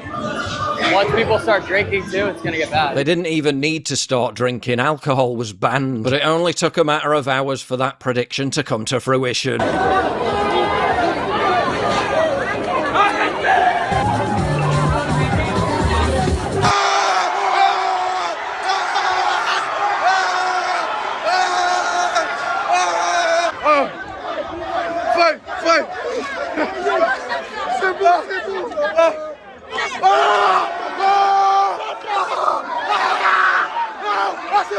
c'est bon, c'est bon. Ah, c'est bon.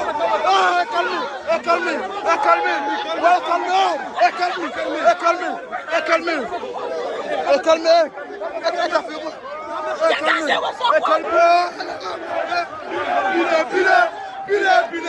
Yeah, it makes Notting Hill look like Woodstock in comparison. Whoa! Yeah, I'm starting to think this whole thing might not be about the music.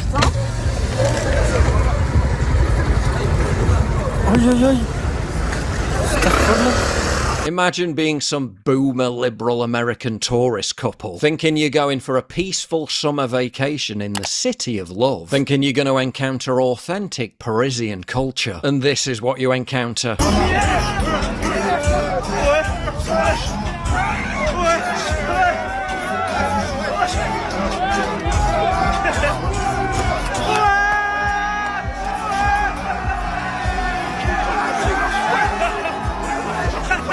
Honey, we'll rent a car and get a real feel for the place. Ouais, fils de pute!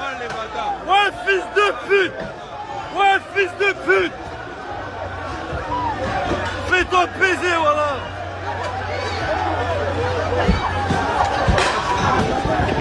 This isn't what the travel agent promised us when we booked.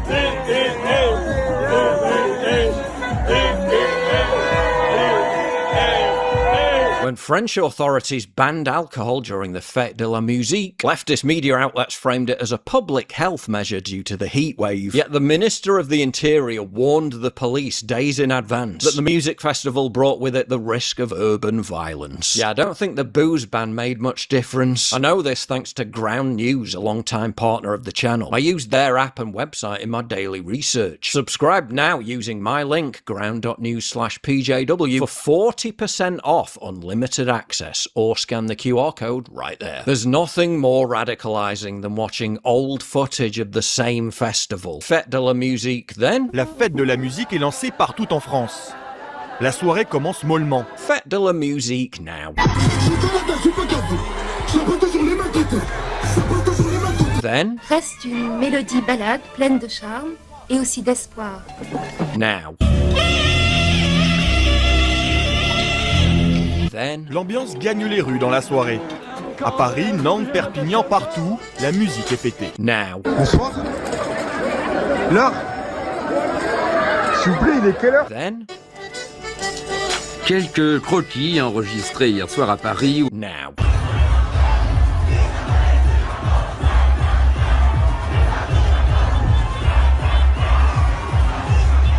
The world you grew up in no longer exists. Mais c'est bouché là. On passe pas là. You've got to ask some serious questions about liberal white women who saw what happened at the same event last year. Crowds of people, mostly young women, were suddenly pricked with syringes in cities like Paris, Metz, Tours, Évreux, and Rouen. In total, about 145 people reported being stabbed with syringes. Then decided to show up again, presumably thinking the bountiful cultural enrichment on offer was worth the risk.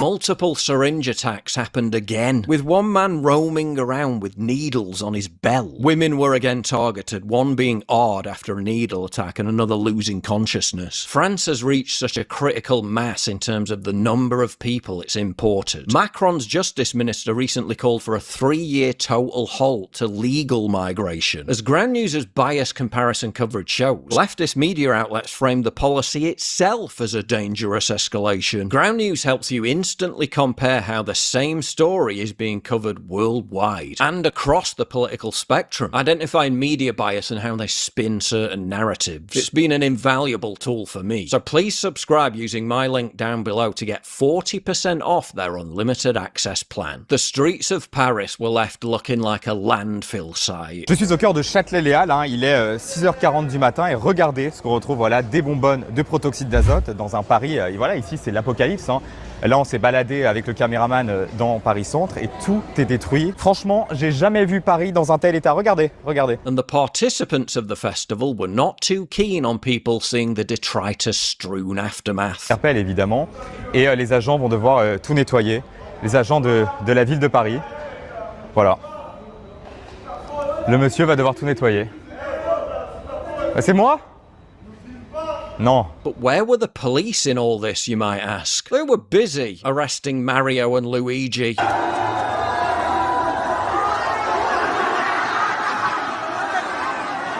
In fact, they made 248 arrests, and now they've been told no more arrests for weeks because prosecutors are so overwhelmed. Despite all the bedlam, the fighting, the S attacks, the wanton property damage, hundreds of arrests, the police and the media came out afterwards and said that the event took place with no major incidents. Yeah, this is how low we've sunk, to the point where this level of chaos is considered normal and acceptable, when the French Ministry of Culture proudly proclaimed the Fête de la Musique would honour music in all its diversity. Diversity definitely became a talking point, but not quite in the way they envisaged. I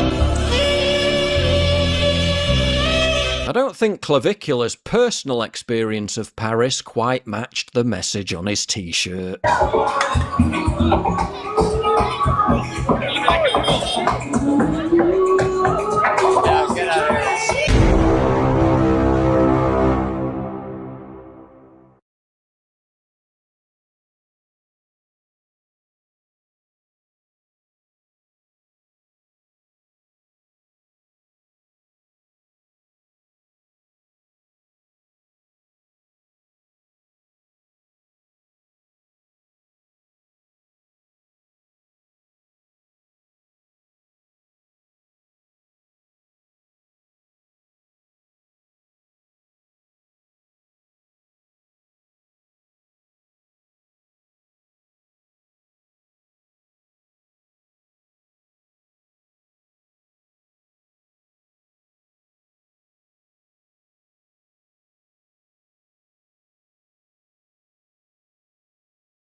My people.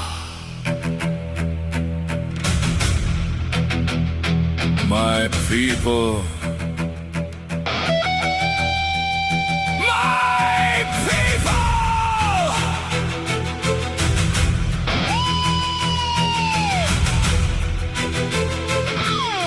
We built the modern world. We are builders of civilizations. We are artists of spiritual imagination. We are warriors and fearless explorers. We are poets and painters. My people.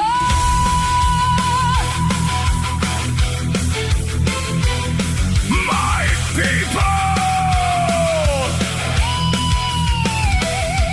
My people. We build music halls. We created symphonies of civilization. We invented ballet and the printing press. We are builders of castles and beautiful cathedrals. My people. My people. Blood, blood and soil. And soil. We are heroic Vikings. We chant and pound the drums beyond the setting sun.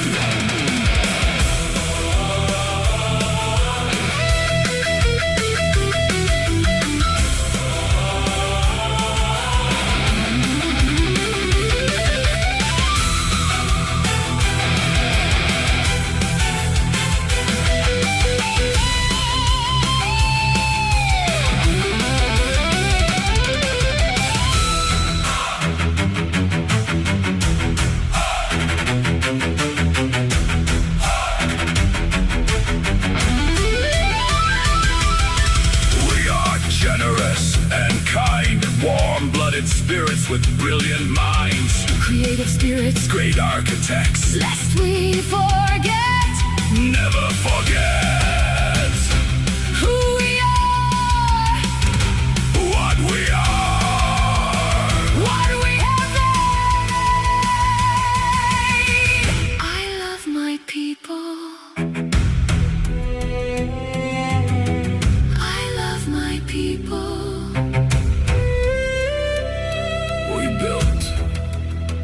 The modern world. We built the modern world. Behold our resilience and beauty. Behold and cherish respect to our ancestors.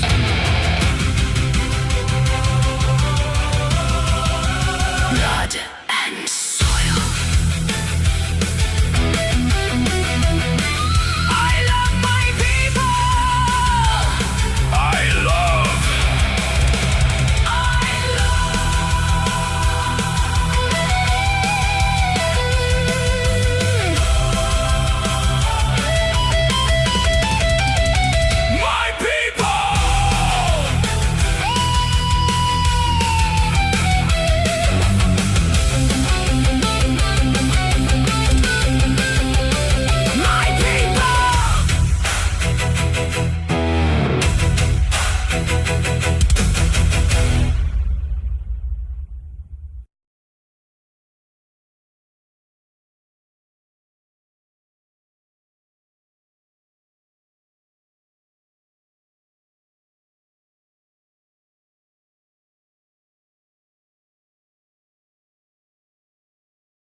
Welcome to the video, ladies and gentlemen. My name is Chad. This is Open U Reality. Thank you for returning. I have a video today that's going to be unique. My third interview with Tom Campbell, also my final interview with him, is no longer on YouTube. It is on my Patreon. It is about over an hour long.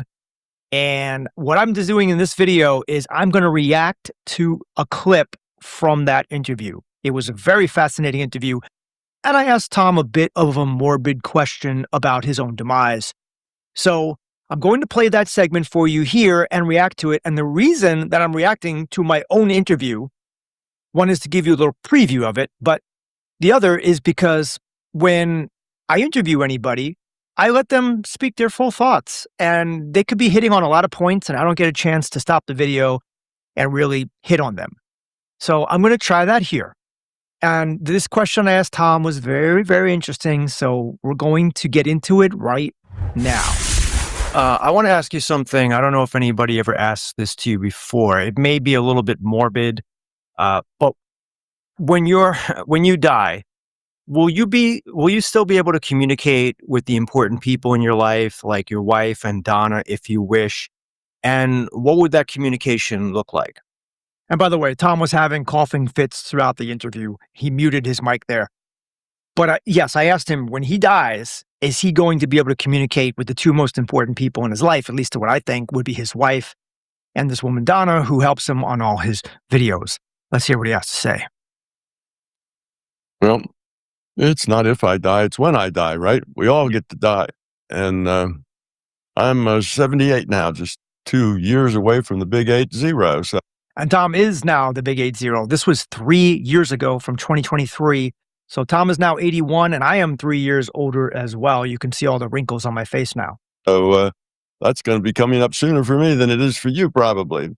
In any case, no filters were made in the use of this video. Could I communicate?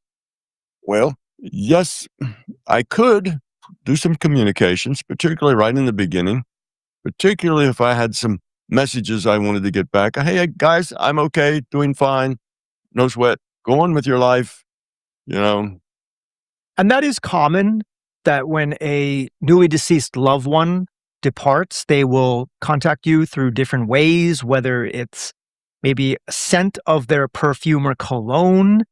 It could be some type of animal. It could be through something even like moving around you, or a song, something that reminds you of them. And they do it as a way to let you know, hey, I'm still going on, I'm okay, and I'm fine.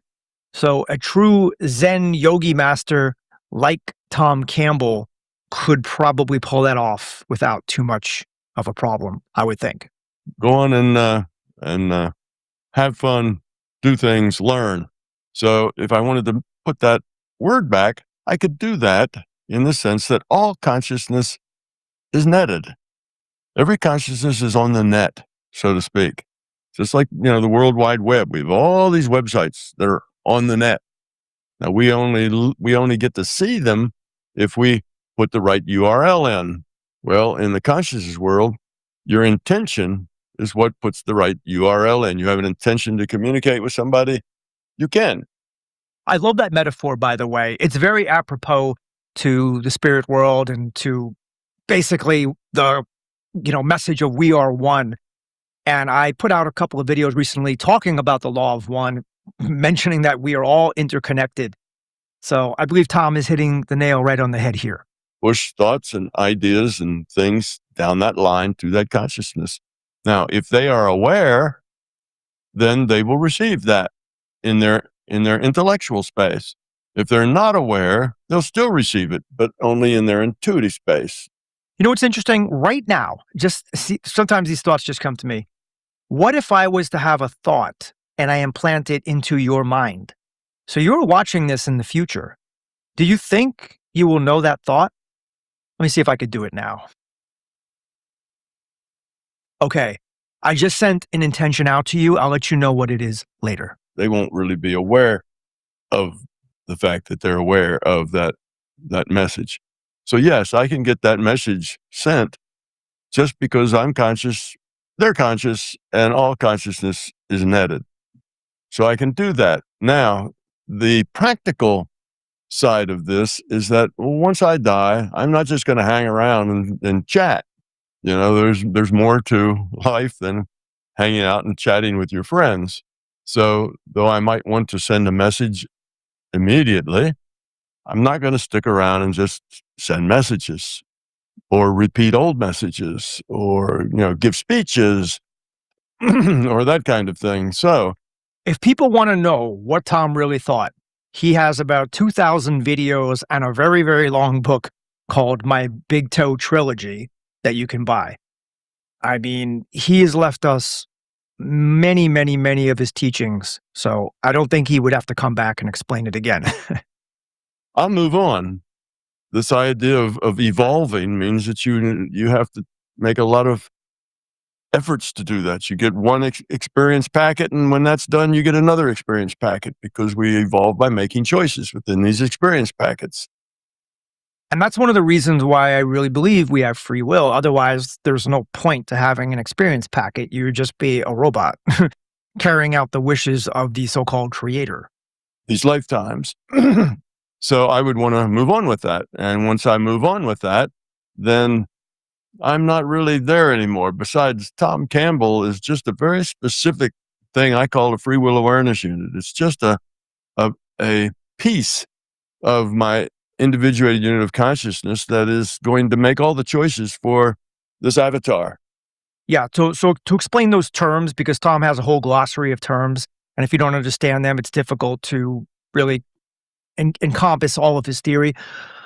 So our souls, well, I'll go from the LCS. The LCS is the larger consciousness system, which is like what we think of as God. It's the one infinite consciousness. Well, it's not even really infinite, but it's the one consciousness. And we are a piece of that consciousness system, which Tom calls an individuated unit of consciousness, an IUOC. That would be like the soul. Each of us has our own unique soul.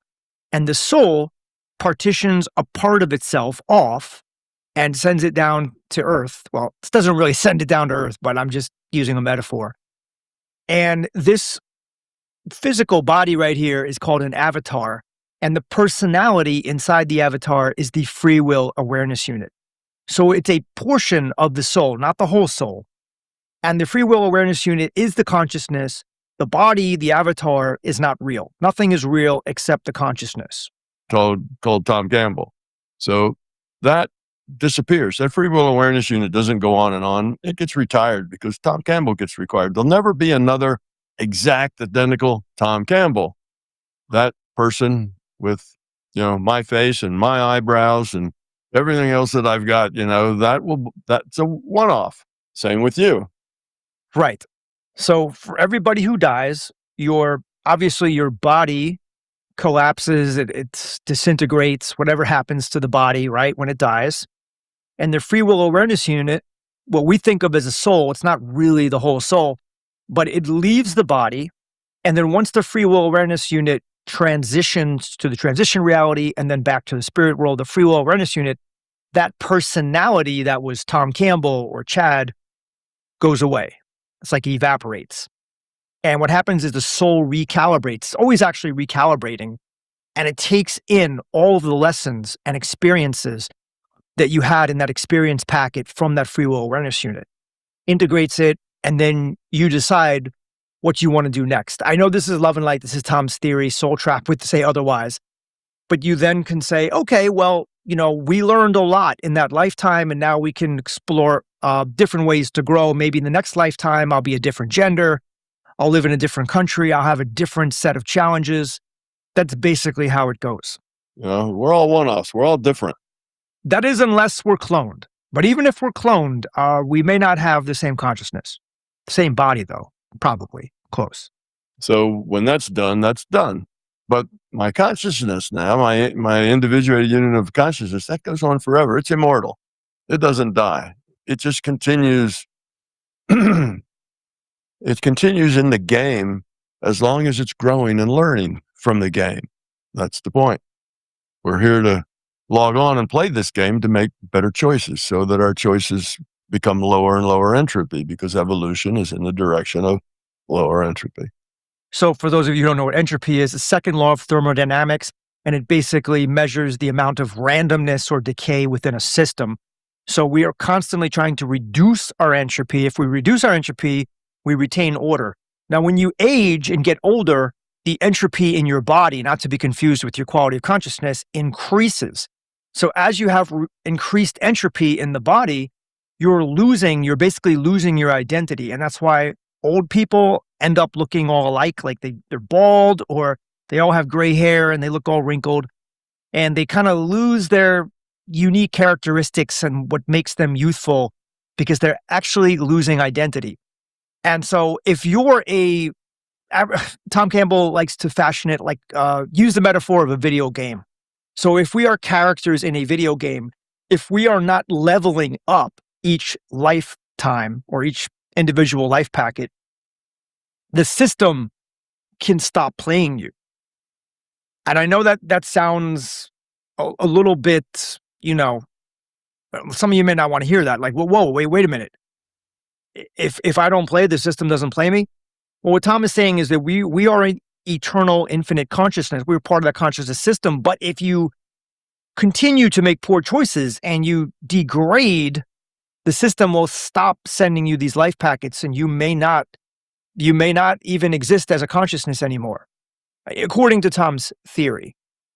And this is a little disconcerting to hear, but if you think about it, what's the whole point of the consciousness breaking itself off into all of these IUOCs? It's to lower its entropy, and level itself up so it survives.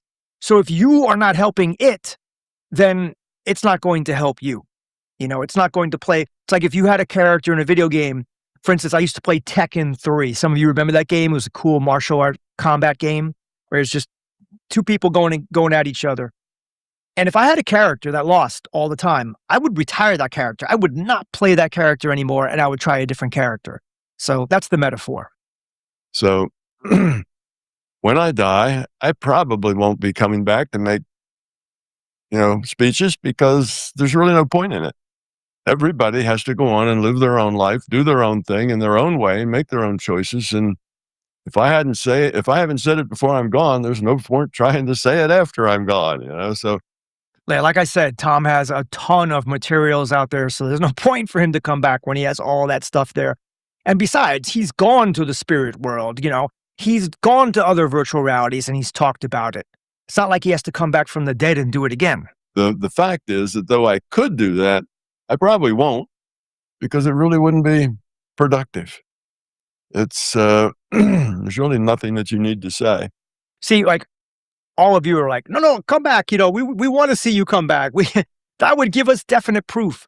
But the Zen master doesn't do that, right? The Zen master is not going to pull back the curtain and reveal everything because it takes away the mystery. Sometimes people are concerned that the ones they get left behind will be overwhelmed with grief or some way, incapacitated with their grief and with the change that you leave, the changes you would leave them with. And you might want to comfort them to some small degree initially. So I can see that as something that happens. And that happens a lot to people. People who lose a loved one, they often will communicate, get a message, get feelings, get connections to that individual. But those tend to fade after a while because you don't need them. You only need them maybe in the beginning while you're transitioning to a new life without that person. So though it's possible. Now, let's say that I want to go back. Now, Tom Campbell wants to go back and talk to his dead Uncle Fred, who's been dead for, 20 years. Can I do that? Well, yes, because Uncle Fred's still in the database. The Uncle Fred, the Free Will Awareness Unit, no longer exists. But everything Uncle Fred did, said, thought, felt, the clothes he wore, everything about him is still there in the database. And I can talk to Uncle Fred and he'll give me answers and say things just like Uncle Fred was. It's a probabilistic model of Uncle Fred based on the database he leaves. Yeah, and if you don't understand that, anybody that has passed away would say and no. But is that truly Uncle Fred in the quote-unquote spirit world talking to you? It's not. It's simply a holographic projection in a sense.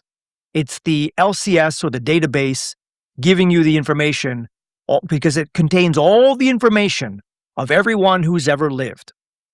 It knows their personality. It knows the things they would probably say. And so it presents it to you, and then you are fooled in thinking it's actually your real Uncle Fred. And it's the same thing that happens to us when we die or when we have a near-death experience, and then we go to the transition reality and we see our dead Aunt Margie or Uncle Fred, and we think it's really them there to greet us. It's actually the database. The soul trap people would say it's a trick, it's a soul trick, it's the archons trying to fool you. But Tom Campbell's theory of MBT doesn't think it's nefarious. It's just a way to ease the transition. And that Uncle Fred can be played by the larger conscious system and even give me current information. So my dead Uncle Fred could say, "Hey, Tom, you ought to buy, your granddaughter Susie a new bicycle. She's been wanting one." So how does dead Uncle Fred know what my granddaughter, he's been dead for 20 years. Well, all of that's in the database. All of that's in the database. So the larger conscious system can play Uncle Fred, if you will, by playing the database. Yeah, it's like if you created a simulation, like let's say a super advanced AI creates a simulation. The AI will know every part of the simulation. it's not like anything can be hidden from the computer because it's in the computer itself. And it through the database. But Uncle Fred himself, that free will awareness unit doesn't really exist. He's gone. And a lot of people feel very sad about that. Oh, my loved ones, I think, I want them to be there forever and never leave them and so on. And that just is very impractical and is very inefficient way to run a reality. It just doesn't help. Doesn't help you grow it. It would be a big hindrance. Yeah, and I remember, when my father died, I had An efficient way to run a reality. So on. And that just is very impractical. So on. And that just is very impractical and is very inefficient way to run a reality. It just doesn't help. Doesn't help you grow it. It would be a practical and is very inefficient way to run a reality. My loved ones, I think, I want them to be there forever and never leave them and so on. And that just is very impractical and is very inefficient way to run a reality. It just doesn't help. Doesn't help you grow it. It would be a big hindrance. Yeah, and I remember, when my father died, I have known about, Tom Campbell for a few years, and I took in his teachings to heart, And so when my father died, he was in really bad shape in the hospital, and it was, when people get to the end of life and they have these circumstances. So for my father, when he died, I wasn't actually sad. I was actually happy for him that he was able to leave the body, because the life that he would have lived would have been very subpar. And he was living a subpar life because he never took care of his health. So I was glad that he was able to shed the body. I wasn't sad because I know that his consciousness continues on. And, when I was about 17 years old, my grandmother died. And I was very, very close to her. She was probably one of the people that I was closest to in life. And I loved her unlike anybody else. And we had a special, special bond. And when she died, I cried like you could not believe. At the funeral, I cried. I cried for 3 days. And it hurt me greatly. And I told myself I'll never let myself feel that way again. And so I did. I never did feel that way again after death, but definitely after Tom Campbell, listening to him, I realized that death is just a transition process. And yes, it does suck if somebody dies because, you'll never have that experience of really talking to them again. Like Tom says, even if you do, you're not talking specifically to them, to that free will awareness unit, you're talking to a database. Still, it's like the same thing. It's like when you see your dead relative in a dream. You're not really speaking dead relative in a dream. You're not to a database. Still, specifically to them, to that free will awareness unit, you're talking to a database. Still, it's like the same thing. It's like when you see your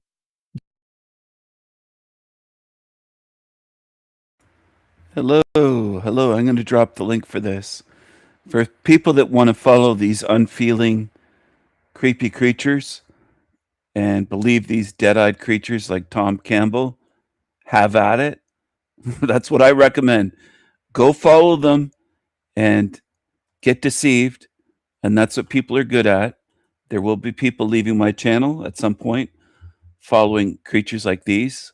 I'll drop the link in the chat for you. You can gobble it up.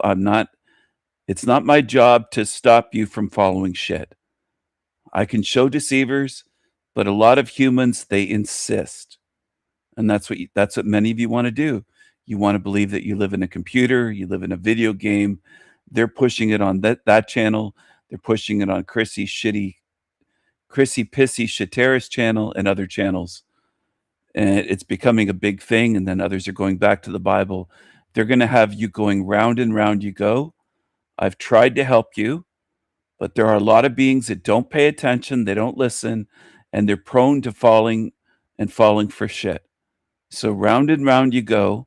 This is where I think you're headed if you follow creatures like that. I think you're going right in the bin over and over and over again. That's what I think. And they don't care if you're deceived. It's part of the game for them is to deceive you. dead relative in a dream. You're not really speaking to that dead relative. Even if it looks just like them and sounds just like them, you're talking to a database. So this is part of the interview that I recorded and put up on my Patreon.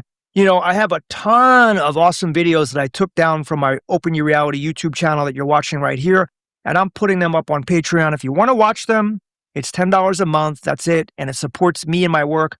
And guys, look, I've been putting full-time effort into this. This is the third video of today. Okay, actually, it's the fourth if you count one of the shorts I put out.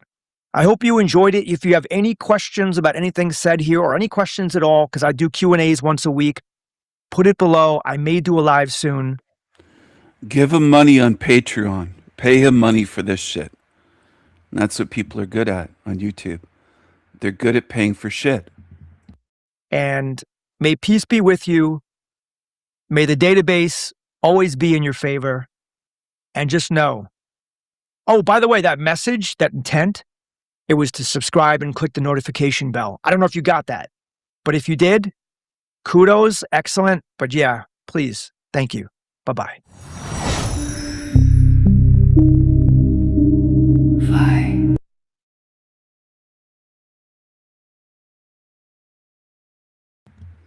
You see him leaning against the glass there?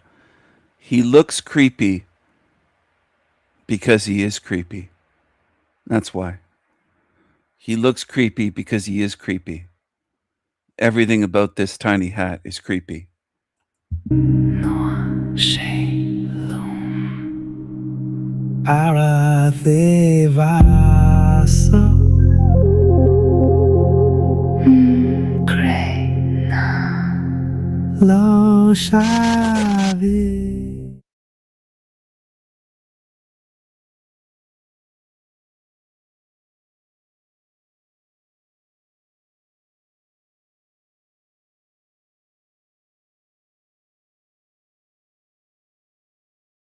Now available in paperback and Kindle Unlimited. Esteem a New Woman. The devilish diva starts on the road to becoming a new creature. Arrest today. He's facing first-degree murder charges.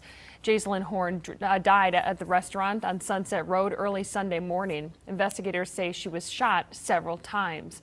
Right now, it's still unclear exactly what led up to the shooting. We'll continue to monitor this story, and we'll update you once we learn more.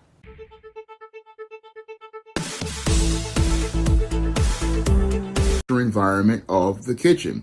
And that's where 26-year-old Jaislyn Horn and Malik Crosby, who was 20 years old, got into a heated argument over the cleanup of the restaurant. And as they got into this heated argument, things wound up escalating to the point where Jaislyn Horn allegedly assaulted Malik Crosby by throwing a frying pan at him and hitting him in the face. And that's where Malik Crosby wound up reacting by pulling out a firearm and shooting Jaislyn Horn 5 times. And after shooting Jaislyn Horn 5 times, EMS eventually came to the restaurant and then took her to the hospital where she was declared dead.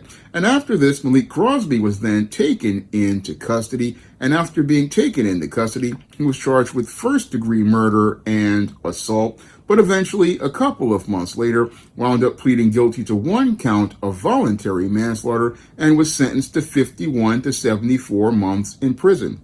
Now, the North Carolina police see this. Juneteenth. Time for celebrations across the country. While these people flipped over corporate logos and these people played some tubas, in other parts of the country, the saxophones got louder. Do you hear me though? I'm okay. They blared in places like Berkeley and in Milwaukee. Oh my God. But inevitably, some places came alive with the sound of music, like in Baltimore. One of the largest African American festivals on the East Coast, officers responded to a large fight, the disturbance involving 100 kids. You saw large groups of juveniles running, fighting. It didn't really bother the main crowd around the stages, but you can see it on the outer skirts. Down here, shanking motherfuckers. The hood thick today. It's Friday in the hood thick. We also saw some Juneteenth chaos in South Carolina. Yeah.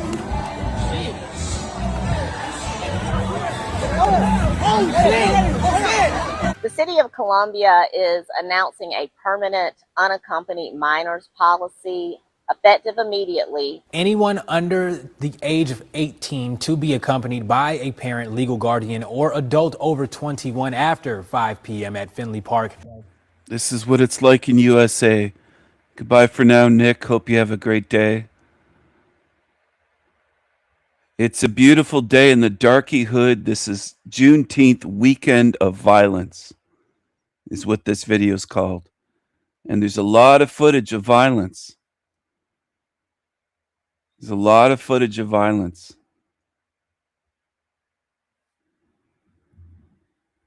Because the darkies are violent. I want people to understand that. The darkies in the hood, in the darky hood, they're violent. Now, Wendy wasn't here earlier for the old-time slave Negro songs. She wasn't here for the Negro songs earlier. Cue the music.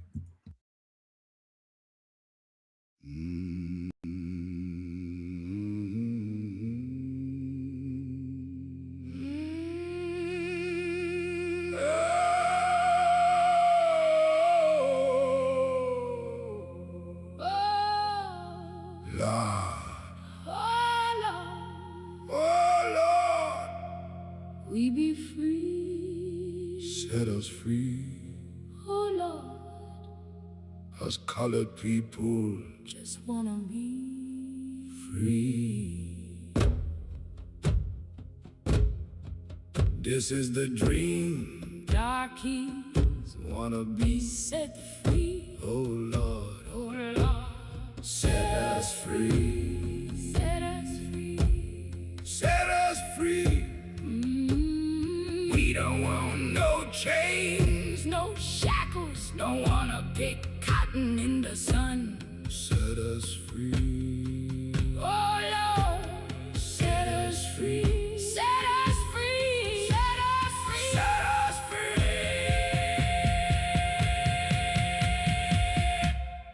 Set us free.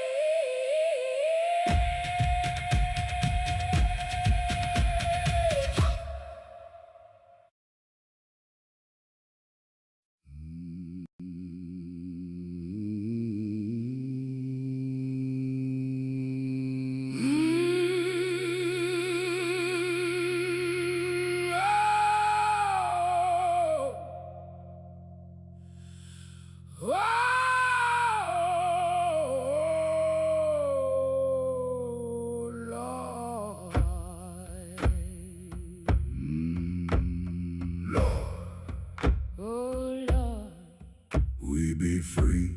Set us free. Set us free. Oh Lord, Us colored people. just wanna be Just wanna be. free. This is the dream. Darkies, Wanna be set free. set free. Ooh, Lord. Oh Lord, Set us free. set us free. Set us free.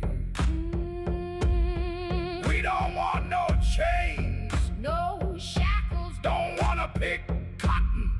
in the sun. Don't wanna pick cotton. In the sun. In the sun. In the sun. No more. No more. Set us free. Oh Lord, Set us free. set us free. Set us free. Set us free. Set us free.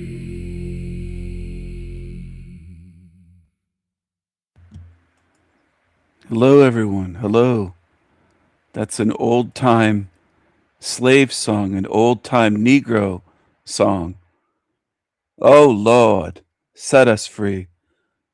That song was written by me, but it was written for Juneteenth to celebrate the darkies. They don't want to pick cotton no more. They don't want to pick cotton no more. I wrote a song for them in the style of the old darky songs, the old Negro slave songs, the old Negro slave songs in that style. I wrote the lyrics for the darkies, the colored people. They don't want to pick cotton no more.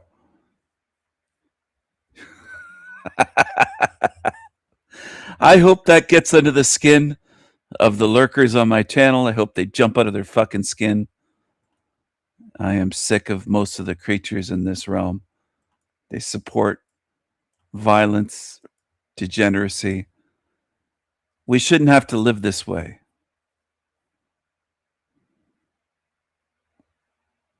Policy effective immediately. Anyone under the age of 18 to be accompanied by a parent, legal guardian, or adult over 21 after 5 p.m. at Finley Park. So this stroller is just going to stay here? And this guy is entering a combat zone with a baby?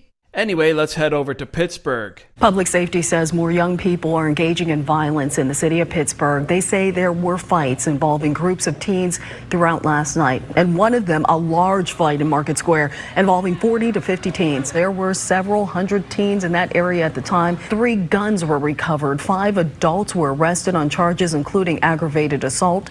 4 teens were cited for disorderly conduct. Juneteenth organizers are implementing a chaperone policy for minors. In Nashville, about a dozen teens agreed to meet on this street corner behind me for a planned fight. Now that's when officers tell us that things escalated and a 12-year-old was shot in the head. And of course, how could we forget the star of the show, Chicago?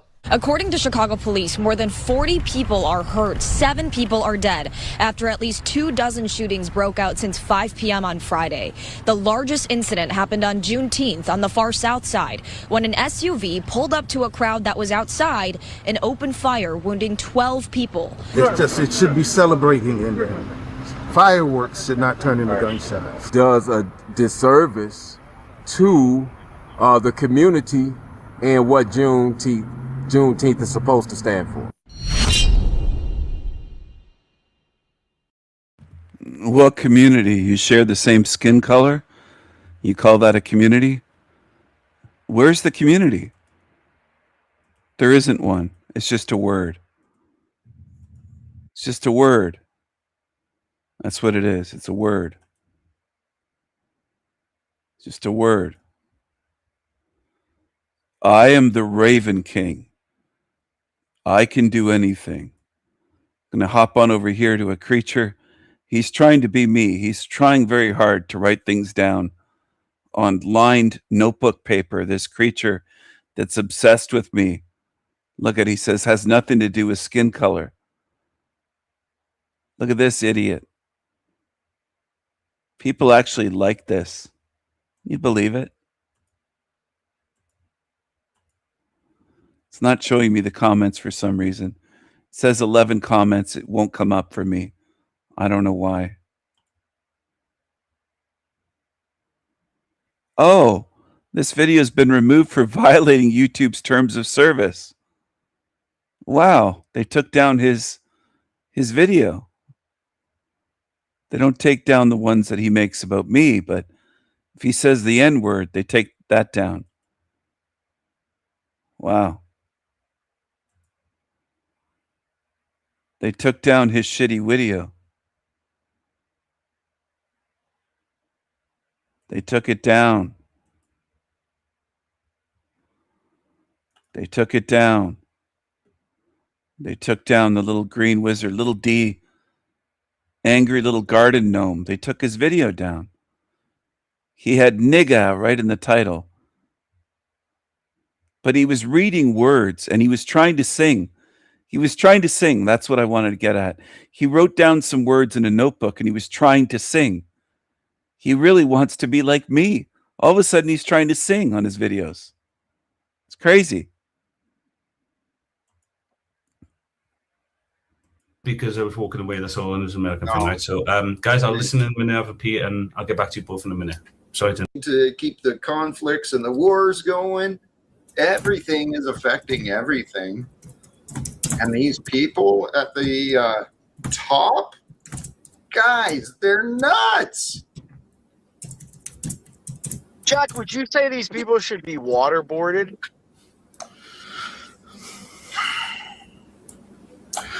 Jack, just quickly before I say, I don't mean to interrupt you. I'm dying for a pee. I'm going to say I think there is a lot of importance of what you're saying, because I do see America as a superpower, although these are areas that I struggle in. I'll ask you guys questions in a minute, but I'm going to have a pee and let you guys get on with the conversation. Is that okay, Jack? I'm busting. I just didn't want to seem ignorant because I was walking away. That's all, and it was an American thing, right? So, guys, I'll listen in a minute, have a pee, and I'll get back to you both in a minute. Sorry to interrupt. Feel free. Yeah. Thank you. Should they be waterboarded? I'm not of the mind of punishment, but I am of the mind of correction and re-education, helping people to understand, well, uniting together to confront the ignorant who are being very, very cruel. And we may not be able to control the state leaders of other nations, but I believe if the people come together, we can do a better job of controlling those who we can do better of insisting upon better standards of those people who claim to represent us. Hey, Cage, I see you in the back, and it looks like you're just showing up with more insults. So take off. Try again another day.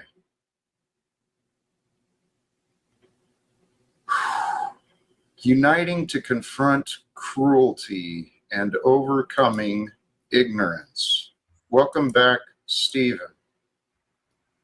How appropriate today. Are you there, Stephen? He thinks he's clever. He read his stupid title, United to Confront Cruelty and Overcome Ignorance. Well, you're the one that's cruel and ignorant, Talcott. That's you. That's you. See you in the back, and it looks like you're just showing up with more insults. So take off. Try again another day.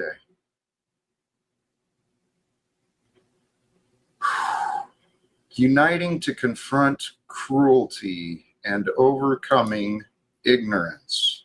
Welcome back, Stephen. How appropriate today. Are you there, Stephen? Hello, Jack. Hello, hello. Hi, Imperious. How are you doing? How are you, sir? Oh, I'm fantastic. Hey, I'm Jack, I just fantastic. wanted to say I did have a way of non-violent punishment. Maybe we could have them look at Mariah naked. That would be a horrible sight. It traumatized me, Jack. But anyways, go ahead, Jack. Go ahead, Stephen. Here, can you re-educate and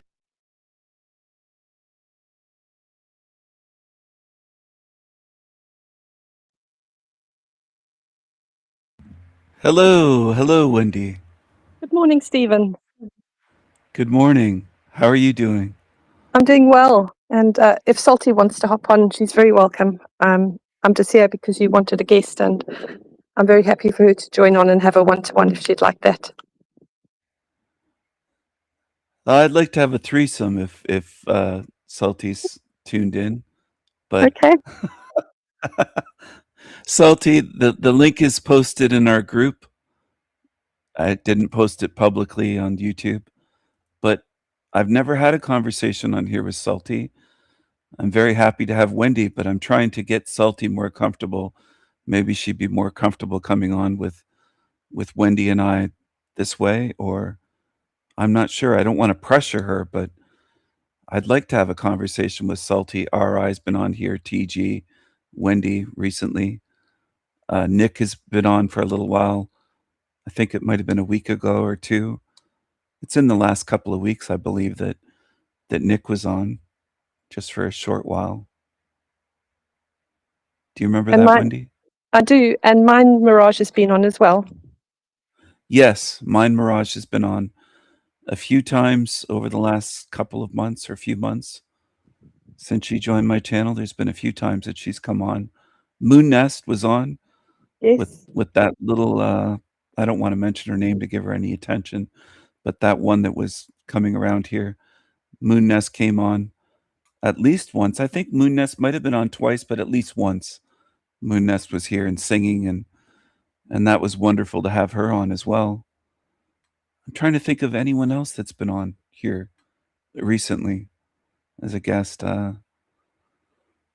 Oh, geez, who else has been here?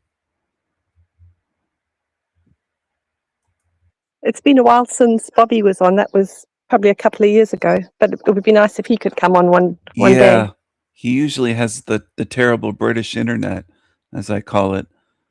It's the tin can with a string or Yes. something. I wish they would fix the internet across all of England and all of the UK. It's unbelievable. I guess I'm spoiled at this point. I'm not meaning to boast, but I have only gotten great internet in the last year or two. I have fiber hardwired, and I also have Wi-Fi, but I mean, I have fiber optic coming into my home, and then I have a router, and I have my laptop plugged in with an Ethernet connection when I do my live streams. So it does even rely, it's hardwired, but I can use Wi-Fi with my phone and laptop or various computers in my place with a very fast connection. So I have good, reliable, super fast connection at this point. It depends on where you live in Canada and in Michigan. And when I'm down in Chihuahua, Mexico, I have decent internet there as well. So it's good, especially with running live streams. It's almost never that my internet goes out. It's always something else. It's usually Restream or YouTube causing problems, but I don't have internet problems, connection problems. Thankfully, I don't have to deal with that. But go ahead, sorry. Oh, sorry. I think in the UK, to have the connection that you have, is you probably have to live or work in an office or live in a building that's a new build with fiber and Ethernet and everything. So Yeah, I'm not in a new place, but they did go around a lot of the Canadian cities, at least in certain provinces, and put fiber almost everywhere. So then you're allowed, well, not allowed, but you have the option of getting fiber hooked up to your home, or if you're in a building that has it installed. So it's good that way, because the rest is just garbage, really. All that I've ever had has been garbage compared to the fiber connection. The fiber connection is not just reliable, it's very steady. So it doesn't dip way down and have bad speeds or lower speeds. It's very consistent and steady, which is what I'm happy with, and it's very fast. So, yeah, Bobby had very terrible internet, and I've heard that about England. It's just, except perhaps in the major cities, it's terrible most of the places. And you get cut off and get slow connections and stuff. Anyway, it would be good to have Bobby back on sometime if he could manage the connection. And it's been a while since I had other guests. I'm trying to think, but I remember certain people they would, especially Manny, would keep asking what happened to Kirsten, what happened to Kirsten. Well, she didn't want to come on anymore because she was afraid not to talk to me, but afraid of anybody else hearing her voice. And it's funny, now she uses her real name for her accounts. She was hiding behind many names here in the chat, but she wouldn't come on voice as a guest. She did early on with my live stream shows. People remembered and they kept asking what happened to her. She never went away until the three witches conspired to leave at the same time. She was always here.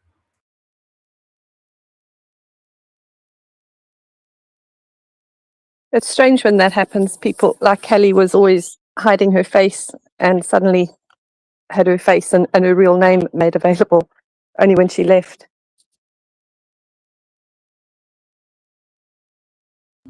Yeah, it makes you wonder, doesn't it? It's very fascinating how she didn't want that. I wouldn't be surprised to see Carmen and Luis suddenly showing up. I haven't seen it, but if they ever showed up and were on camera on other live streams, I wouldn't be surprised.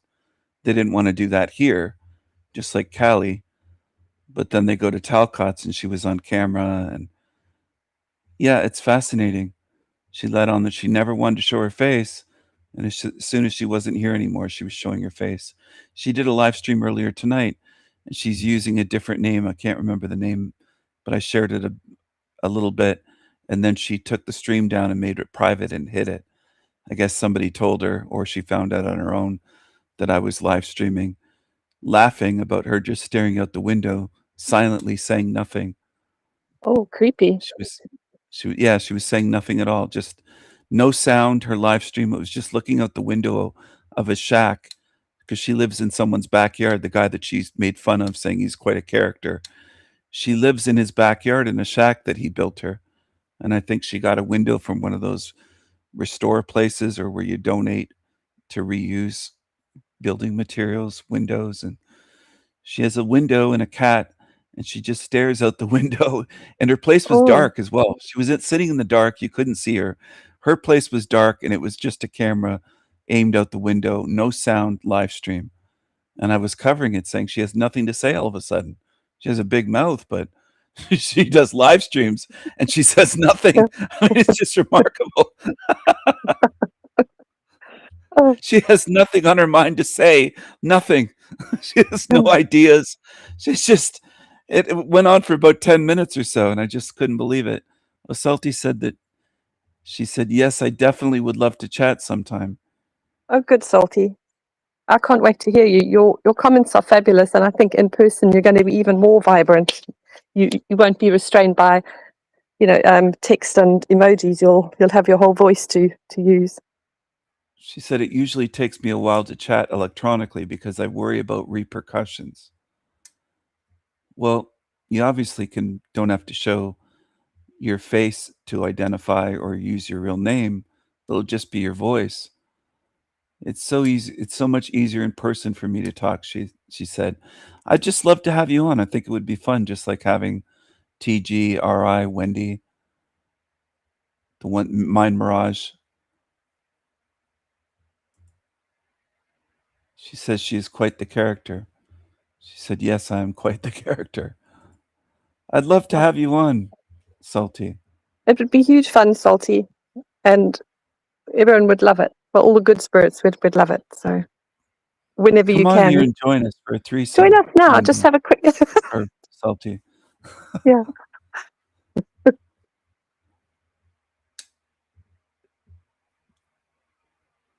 Join Wendy and me is what I wanted to say. Sometimes I forget if it's me and Wendy, Wendy and me, Wendy and I. That's one of the quirks of grammar.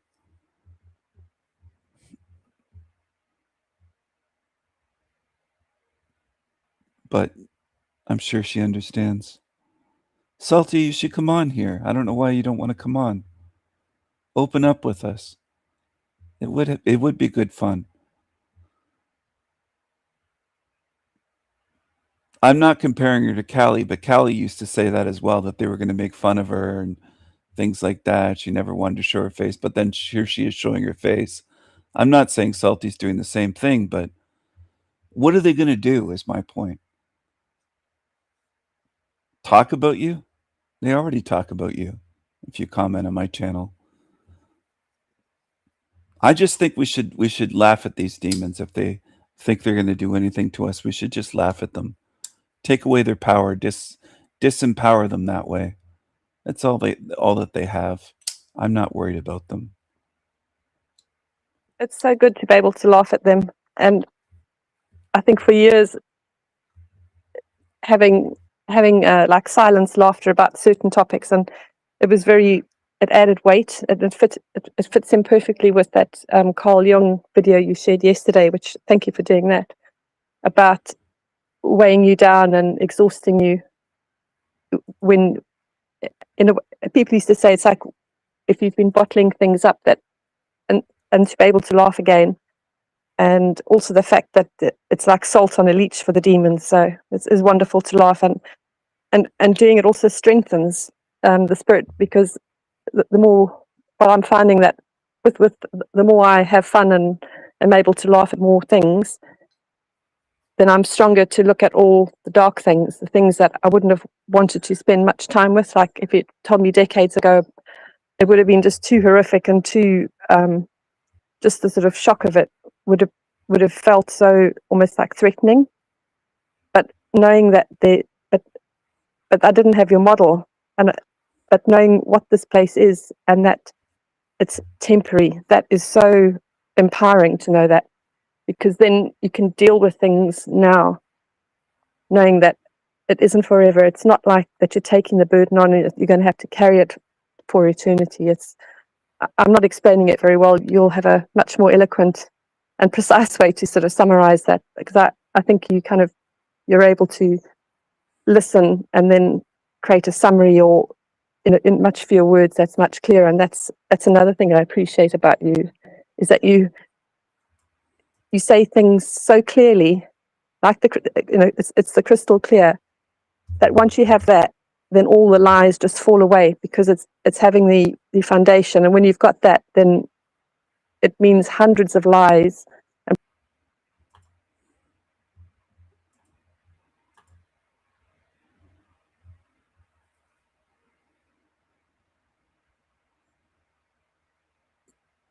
I think your audio cut out, or your connection. Propaganda things can just fall away straight away.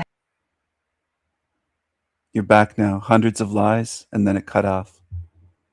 Oh, I'm just going to say that with the foundation of truth, just having that as a foundation, then hundreds of lies can't pile up on top of that, because it fits in with your apophatic method, or the divine method that you talk about.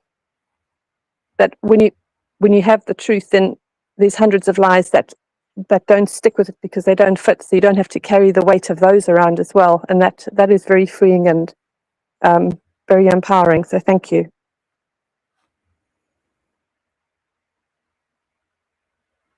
You're welcome, Wendy. And yes, it's a load that we carry psychologically, emotionally, and spiritually.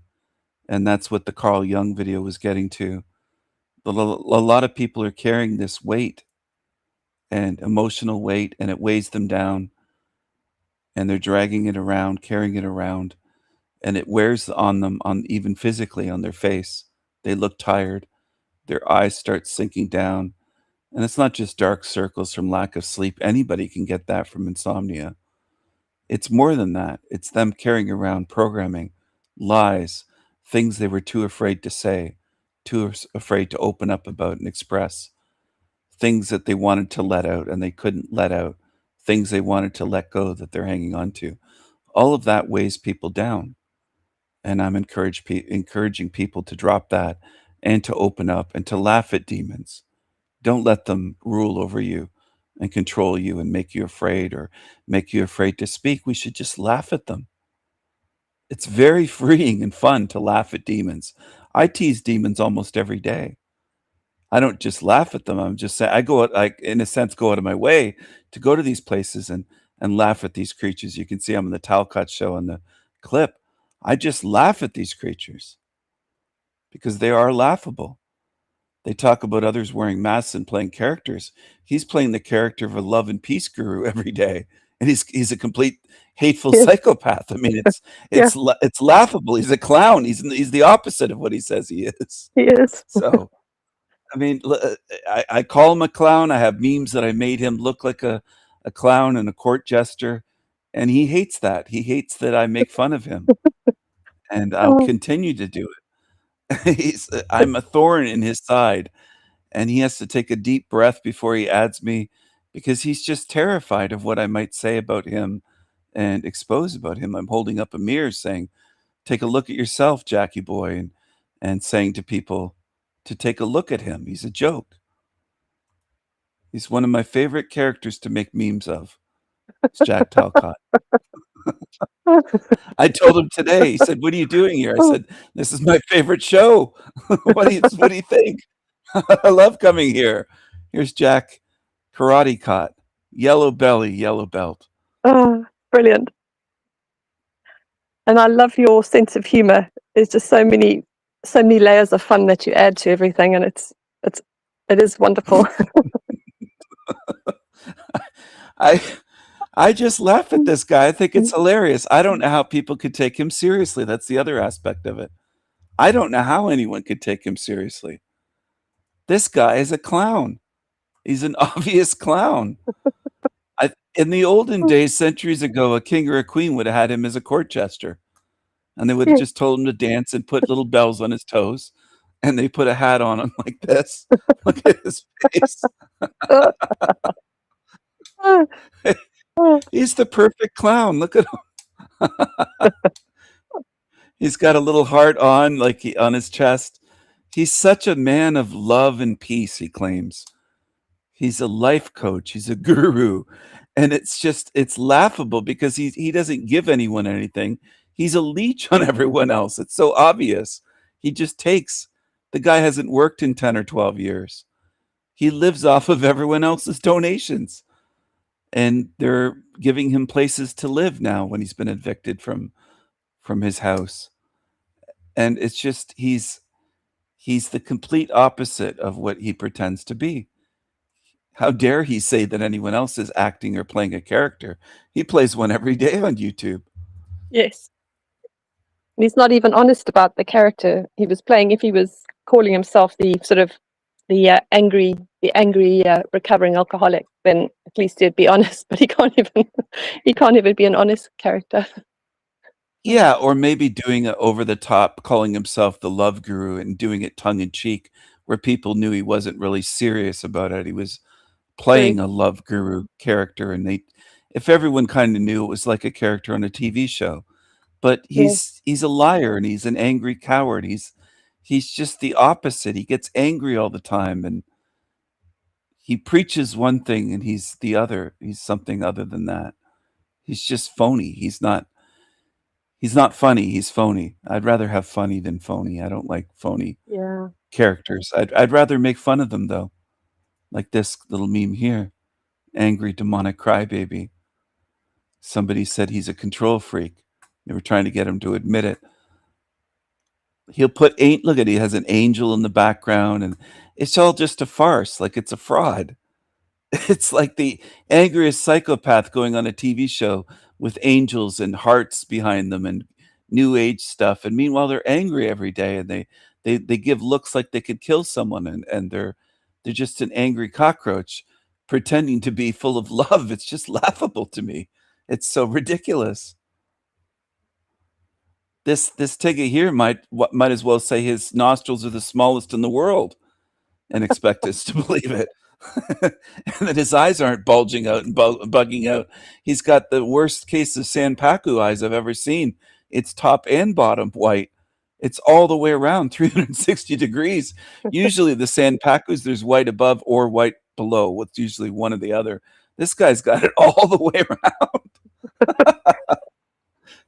He's got these huge nostrils, not just a wide nose, but just the big, huge nostrils. And his mouth almost looks like a diamond shape inside of his lips, the dark area where it's open. Does look like that. It's crazy. Like everything about it is just look at the wrinkles on the forehead. Oh, that's impressive to do that. I don't know if I've seen on a young person that isn't 100 years old deep grooves like that you could lose change in. You could put quarters in there, or you grow watermelons. You could grow rows of watermelons in there. It was crazy. It looks like one of those dogs. What are those ones, Sharpies or something, or Sharpies? Yeah. Those really wrinkled up dog. The most wrinkled up dogs. Okay. Shar-Pei. There's a Shar-Pei from China. That's the dog I was thinking of. Just give me 1 second, Wendy.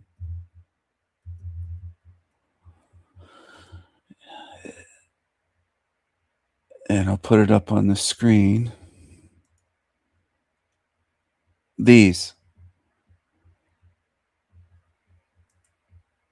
The Chinese Shar-Pei dog. They're all wrinkles, even the body. Yeah. Looks like they were put into a meat suit that was way too big and then put in the wash. That's really strange. Yeah, it's very strange. I wonder what it feels like to pet one of these dogs on the back when they're like that. Hopefully it feels good to them and doesn't bother them because it looks so strange. They must capture sweat and all sorts of things in those folds. It's probably uncomfortable. Yeah, and this is due to human dog breeding. Obviously, this is unnatural. That's another dark rabbit hole topic to look into, what we've done, not you and I, obviously, but humanity over the centuries, especially in modern 200-300 years, breeding dogs to the point where they can't breathe properly. Certain short-nosed dogs, bulldogs, they have teeth problems, they have breathing problems. We've bred them to such an extreme to get certain looks that it's awful for the dogs. This is so weird. Look at this, the forehead. It's all wrinkled up. Oh, I'm sorry. I still had that on the screen. Forgot. Remove him. I was on Google Images, but these dogs here.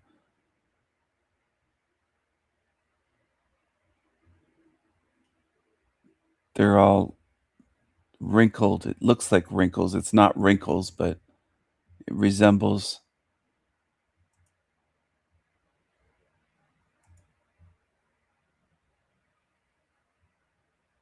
This one here. That's like the Tigga. Here's the Tigga's forehead. And Oh, then yeah. see how it's like grooves or ruts in a road or something. And I don't think this is good, what we've done with animals. We, meaning humanity again. It's not our fault. I don't want anyone to feel guilt for this that was never involved whatsoever. I'm saying humanity shouldn't have done this. Hell rum's agree. bad enough without going to this extreme. This is crazy. Look at this poor dog here. It looks like it's been bred so much the wrinkles are causing problems with sight. Poor thing. That's awful. Yeah, it is terrible. This gray one. Anyway, I don't want to look. It's not that I don't want to look, but sometimes it can just be too much with things that we can't change. I know what has to be done with this realm. And with dog breeding, there's been so much with smaller dogs, even great big dogs. There's certain digestive problems. I'm trying to think of what kind of dog it is. Might be greyhounds. Greyhounds and some other tall dog breeds. There's always problems. It just creates more and more problems.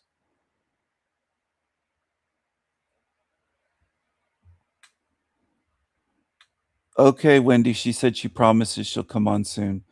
She's Okay. been wanting to lately.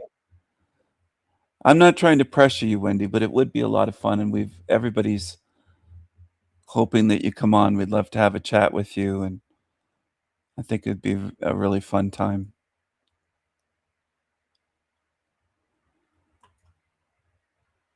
We had that in the past where people would only come on when someone else was on. They felt more secure as a group, and if so, that's understandable. But I think she'll have an absolute ball if she comes on. Yes, I think so too. I think in the past, people for some reason, some of them were intimidated, or they said they were intimidated. I don't know why. I don't try to intimidate people as a host of a live stream show. Your voice and tone match the energy of your guests, and you're also able to calm things down. So there's nothing to worry about being a guest here. And Yeah, there's nothing to worry about. They don't have to wet their knickers like I think Louise did and some others before they came on here. Empowered woman. Empowered woman and Wildfart as well would come on here, and I would ask him about how much DNA he shares with a banana and why he isn't yellow and things like that. Why is he a ginger? Why isn't his skin yellow then? He shares so much DNA with a banana. Oh, yesterday when Ri asked you about dreams, and you mentioned something about out of body being different to the dream state, and that was really important what you said. So I'm so glad that stream is up, and thank you for the changes. And just that's an absolute gem to know, because not being able to remember the dreams, and then you said that I probably was having them, but they were being stolen. And it's just being in a realm where you can't even remember your own property, your own dreams. That is just so wicked and evil. And it's not like you wake up and think you just remember a few frames of the movie or whatever it was, and being unable to stop them taking the dreams away. It's just absolutely horrendous, and it shouldn't be like that at all.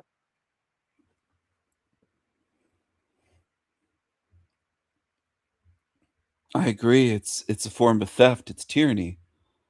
And this realm is designed that way to put us into a vulnerable dream state where while we're asleep, we're much more vulnerable as beings in that dream state, sleeping state than we are, because our consciousness, our mind goes into a different state. There's alpha, theta, beta, there's various states of mental awareness. Just like your mind state will change from if you're reading a book or chatting on the internet, actively interacting, than if you sit and watch a TV screen. That's a totally different mind state. So when we're asleep, we're in a vulnerable state. We're not in a fully conscious state. We're in a more of a semi-conscious or unconscious state. And they do invade us and steal away our dreams, because I think we dream every night. So for people that say that they can't remember their dreams for months, or they say they don't dream anymore, I think they dream. Your dreams are just suppressed. You're given amnesia, or they're taken from you. And I think that a lot of times I would have ideas in my sleep. Sometimes I would dream a whole other world, and I would wake up and write it down many years ago. I didn't really have a dream journal necessarily, but once in a while I would have a dream that was worth recording, in a sense, or documenting, and I would type it on my laptop. I would keep a laptop either on my bed or very close to my bed, where I could just quickly, without spending too many minutes looking around for something, and because your memory can evaporate very quickly of dreams, I would just type it up and maybe type a summary of a dream world that I had. And I suspect that we dream all sorts of things that we don't remember, because it's amnesia, similar to the amnesia that we get when we come into this realm as a baby. And that happens almost every night across this realm to many, many of us. And it is a spiritual crime. It is theft. It is evil. It is wicked. And this place is designed for that. There's no other reason to have us sleeping a third of our life away.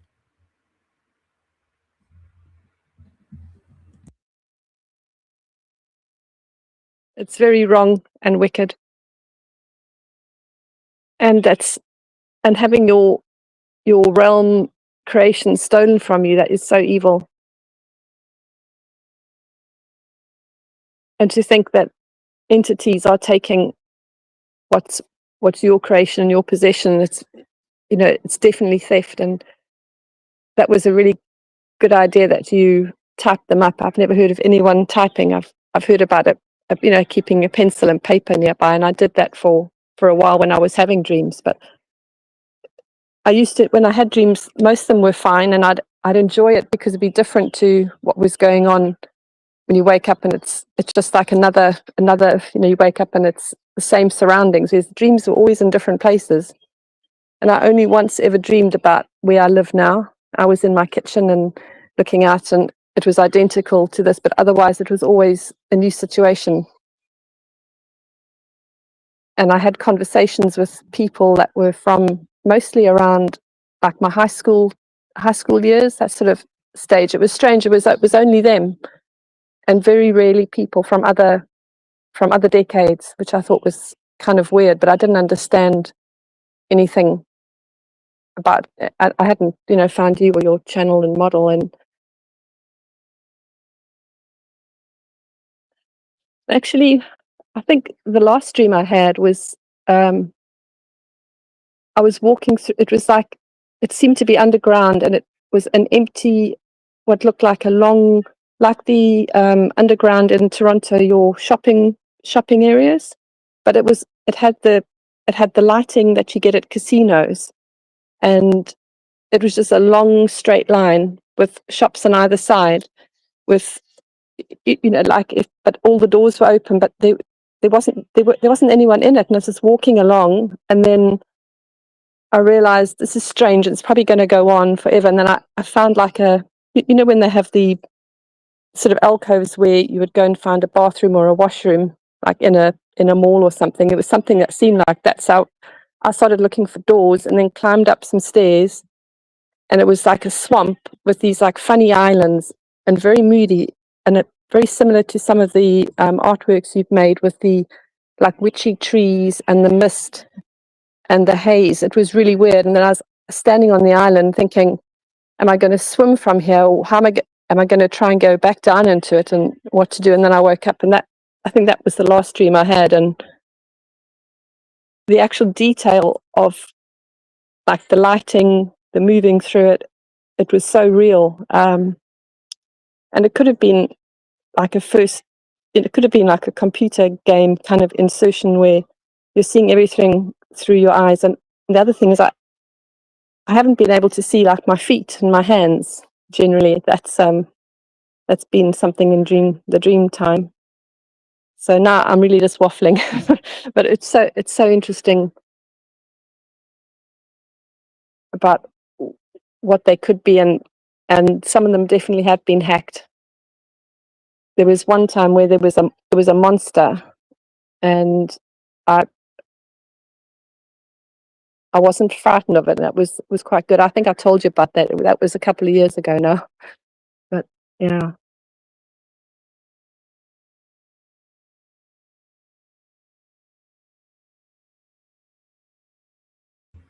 That gives me a few thoughts. I can't remember very many times that I've seen my hands or feet, especially feet. I've seen my hands certain times in dreams, but it is very rare. I don't know if there was a time that I ever saw my feet, though. That seems to be, at least for me, more rare. And I do think that they steal not only our dreams, but ideas and dreams, and then they implement these things into this realm, into Hollywood movies, TV shows, books, fiction, all sorts of things. They don't have ideas of their own, they steal from us. They don't create, they have to steal.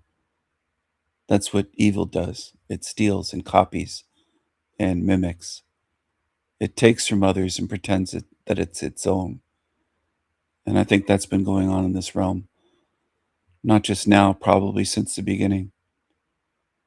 And I have dreamt of entire realms where I had lifetimes, and it was entirely different landscape, scenery, technology, living in homes that weren't quite hobbit homes, but were in caves built into mountains and rock and things like that, hollowed out areas like you would see some places on Earth.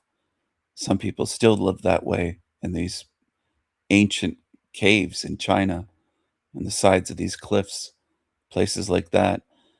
But in one of my dreams, that was like a whole realm that was that way, living kind of that way.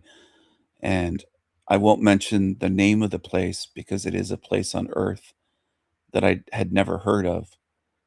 until then, and I looked into it. This was decades ago. I looked into it on the internet and found that it's an actual place on Earth, and then looked into that, and it was a very magical place in ancient times, kind of a special place. So, and I awoke with the name of that place on my mind. And the place where I'm living now, the home I'm living in, I had dreams of living here many years ago. And that's where I am. It looks the same as What what I dreamt. So you actually go ahead. dreamt it, and then you moved in. Yes. Oh wow! Yes.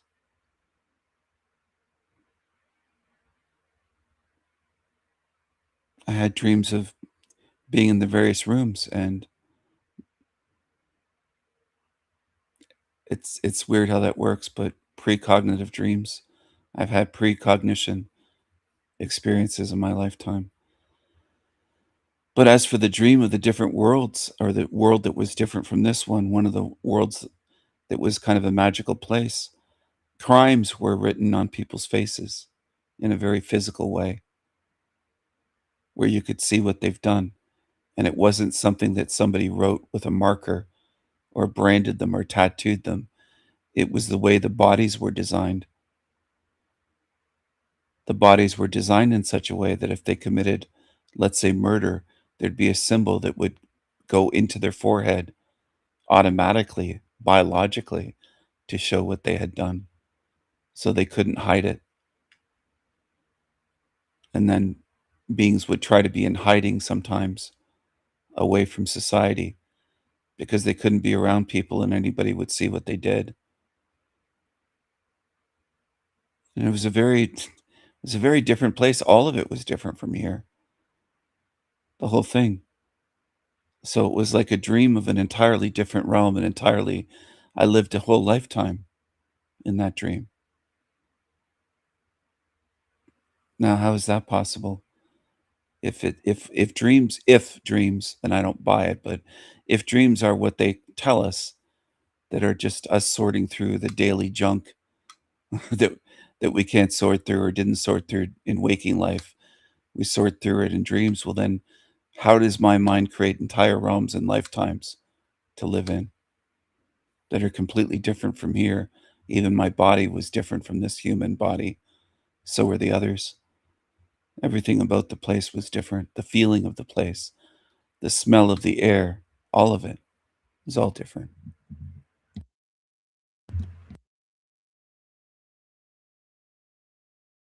Exactly, because if it was just sorting through things of the day, dreams would be a summary of what we'd seen in that particular day. There wouldn't be anything new. There would be no new realms. And that's amazing that you saw places that, the Hobbit and the Hobbity houses and the other realms that way, and then finding the place that exists and waking up knowing the name of it. That is magical, and it does make you think about things deeply.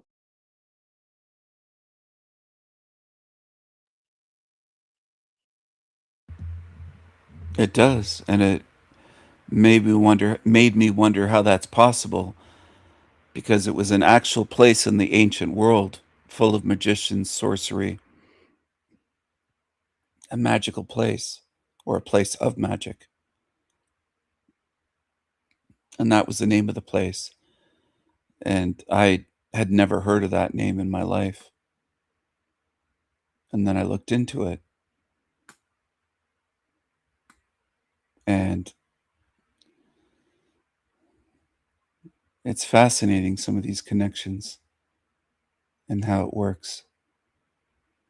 But yeah, I do think that they steal from us, and that's where they get the ideas for TV shows, movies, all sorts of things in this realm, books, theories. Just like on YouTube, it's very similar. If people can catch on to that, you can catch on to them copying on YouTube. It's very similar to that, except they're just using different methods and different technology to be able to steal from us, drain us, have us running, in a sense, marathons in our sleep, waking up exhausted because you've been running all night or fighting or pushing back against something all night, or they've been trying to take and drain us all night long, or 6, 8 hours, whatever the case may be. Some people might be asleep for 10 or 12 hours and they wake up exhausted. You'd say, how's that possible? Well, it's possible because of what they've been doing to us while we're under. They're doing things to us. We're not just laying still on a mattress. As Bobby said, it looks peaceful, but what's going on the inside? What's going on psychologically? What's going on spiritually? What's going on energetically? Somebody might look very peaceful asleep, like Sleeping Beauty, but what's happening to them while they're asleep? That's what matters far more than how they look on the surface level.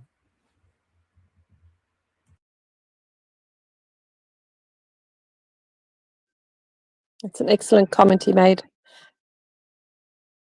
And designing it that you have to sleep and then you can't get to sleep. And then when you do, then waking up exhausted. It just shows what this place is. And it's not like you can say, right, I don't want my dreams being stolen or having my energy stolen while I'm, lying on the mattress trying to sleep. It's not like you can just say, well, we'll just stop sleeping forever. It's all calculated just to exhaust and drain in one way or the other.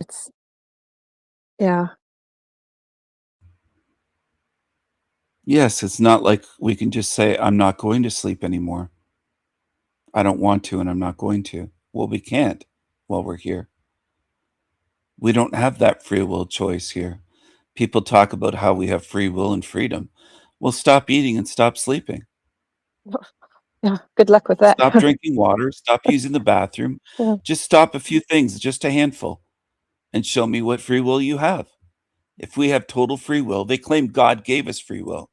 All these religious freaks, not just Talcott, hundreds of millions, if not potentially billions of humans will say that God gave us free will. Well, I'd have to disagree. Stop drinking water or any fluids. Stop sleeping. Stop eating. Stop using the bathroom. That's 4 things. And stop breathing. And live that way. There's 5. And just a handful of things mentioned off the top of my head, I can disprove that we have free will. If we had free will in this realm, in these bodies, you'd be able to say, I don't choose to do that. I'm going to live without doing that. But you can't. We have limited freedom, limited choices. There's certain things we can choose to do. Because then people take it to the extreme saying, oh, well, if we don't have free will, nothing's our fault. No, if you choose to be evil, that's your fault. That's a choice. The ones that choose to follow Team Evil and stab me in the back, they didn't have to do that. That was their choice. They chose evil. And they will be held accountable. Finkelstein tries to warp things saying, there's no karma, so these channels don't tell us to be good.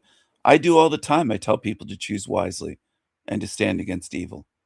I don't know what more I can do than to let people know they will be held accountable for their spiritual crimes. If they choose to do evil, that's their choice. They can't blame anyone else for that or make excuses.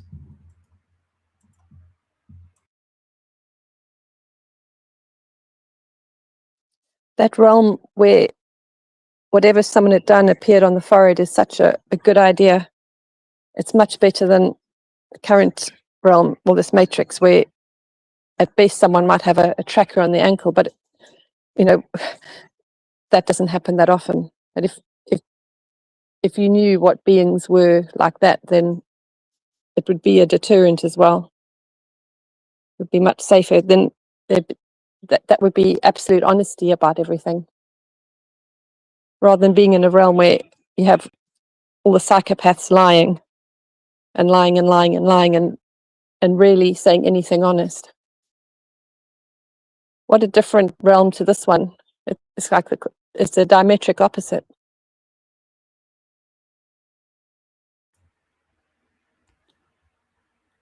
Yes, it was very different from this one. There was a problem with that system, though, where the evil ones had developed something where they could inject people or get them to have something, eat something and frame them, where it would cause false crimes to be shown on their forehead. Oh, So they could set up people and frame them that way. They were trying to do that with me. And this was decades ago, long before YouTube creatures were coming after me. So they wanted to do that. They wanted to make innocent people have crimes on their forehead so that they would have to go into hiding and they weren't guilty. And oh, then that's people were wicked. trying to develop. Yeah, it was wicked. There were wicked parts of that realm. And there were ones trying to, like scientists that were independent, trying to develop ways to get rid of that as an antidote, trying to figure out. And I had found a lab and like an underground place where they were trying to work on something to help the ones that had been framed that were innocent. But there were seers that could see who was truly guilty and who wasn't as well, not just visibly by the forehead, but seeing the spirit, seeing who is real, who isn't.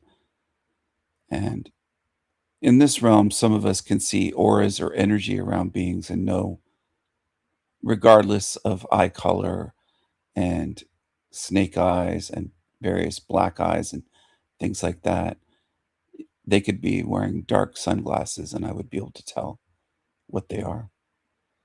Just the energy itself, it's like an energy field of darkness around them. Not darkness like light, but a heaviness and an evil, sickening type of energy where they get near you and you could tell it, you could feel it. I can just feel it in my body that they're not a good being. There's a lot like that. There's more around these days than there used to be. It's getting a lot worse. And people, even some normies, are starting to notice that people have essentially lost their spirit. They just are coming across like these dead things where you're in a room with them and you can't even feel that any living being is there with you. And there's 2 or 3 of them in the same room, let's say, and it doesn't feel like any living beings in the room with you. They're like corpses. And this is being normalized. Most people won't notice. Most people would argue and say that's crazy or whatever, but it's the way it is, that there's something going on in this realm where there's not very many beings that even feel like they're alive anymore. It's more of a being around the dead.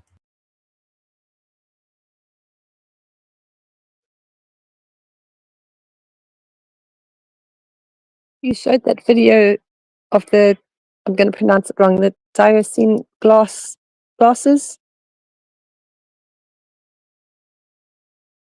So those would be interesting to look through.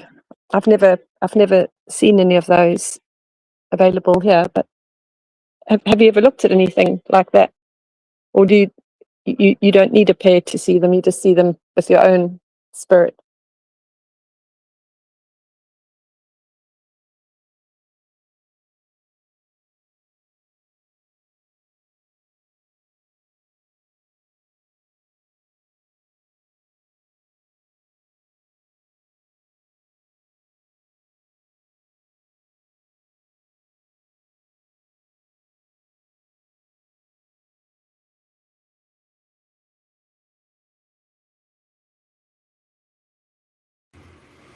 Yes, those glasses will help people see auras. And it's like an energy around the body. And some people don't have any. There's a percentage, and it's a fair size percentage, that nothing shows up. Now, I know a lot of beings jump to the conclusion, including the ones that sell those glasses, that it means they're just NPCs. And I don't think it's that simple. I think that's something that people, they want it to be simple and they want to just jump to that conclusion. And it just goes back to Dolores Cannon and others.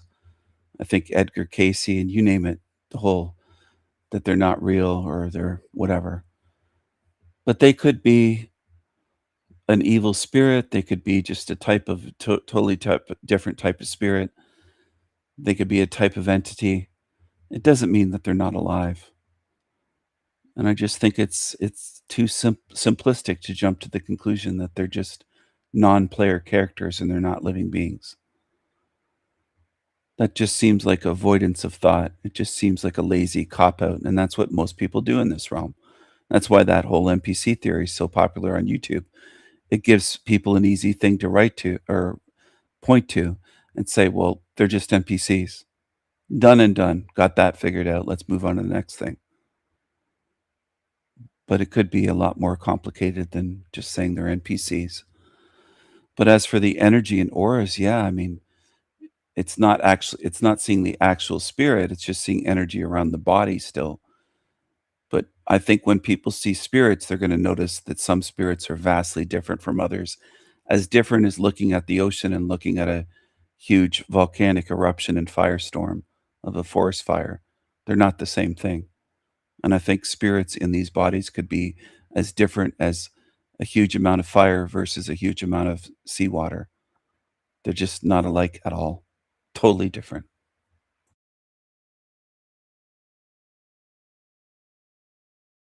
That gives me some images in my head about the ocean versus the fire. And I was wondering whether with some of the spirits that have the darker eyes, and maybe with them they wouldn't have, well, they probably wouldn't have the aura around them if they're a kind of spirit that's like that's sucking out the energy and vitality from other beings, whereas then other ones would be brighter and emanating and glowing.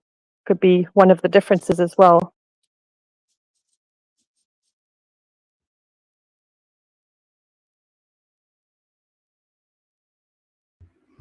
Yes, there are differences that we can see and feel. And that's something I've tried to help people on my channel over the years see and realize that it's observably true. It isn't even something that we have to wait for certain people to say, well, science is looking to this and they can't explain this. There are things that you can observe on your own every day. Every day you can notice differences in people, and the differences in these beings show us their behavior, not just the black eyes, the goo, but the behavior that goes along with it, how it all matches up. It forms a puzzle. A black-eyed being that behaves evil, that is envious, that doesn't show any good light, no light in the eyes, no energy. I remember making this meme. This is a darkie with just glowing eyes, but no pupils, just white. I made this meme a long time ago. Would a good realm be so dark and evil? But there are differences, observable differences that just can't be explained away, except by liars. They'll try to, of course. I'm aware that, excuse me, I'm aware that people will try to explain it away. But we can notice right in person. It's not just on the internet. That's another one they try. The evil creatures on YouTube will say, well, it's just on YouTube. I don't see this in person. I do see it in person. I saw it decades before I ever had a YouTube channel. I saw it many, many years before there was YouTube ever even invented, that there are differences, spiritual differences, and differences in psychopaths, and differences in the light in the eyes and dark energy and all of these things. It's noticeable. I didn't just start noticing it due to YouTube. It isn't just on the internet or just on YouTube like Finkelstein claims. He claims that, it's not outside my window. Yeah, there's dark, evil creatures all over the place. These creatures like this thing here don't just exist on YouTube. They're out there. And all you have to do is pay attention. Now, if you're just looking at your phone like some people do, or looking at the ground, or never looking at anyone coming towards you, then you'll never notice this. But I'm someone that always has a sense of awareness. So I've seen this even as a kid. I would see creatures like this. I'd be shopping in the grocery store with my mom, and I'd be 4 or 5 years old and see a demon like this and notice what it was. And they existed then, decades and decades and decades ago, and they exist today. They're still here. They're not just on YouTube. They're not just on the internet. They're not just on Instagram or YouTube or Facebook or social media. They're out there. And I made this meme to try to help people see the difference. I don't know what more I could do in terms of this. It seems so obvious to me. The dullness, the deadness, the darkness of the creature at the bottom. There's no light in his eyes. And it's not just the whites of the eyes. It's more than that. There is a darkness to that evil thing. Does it match his behavior? Yes. The way he treats me and others? Yes. The way he hates all of humanity and hates every ex-girlfriend that he's ever had. He has no friends in life.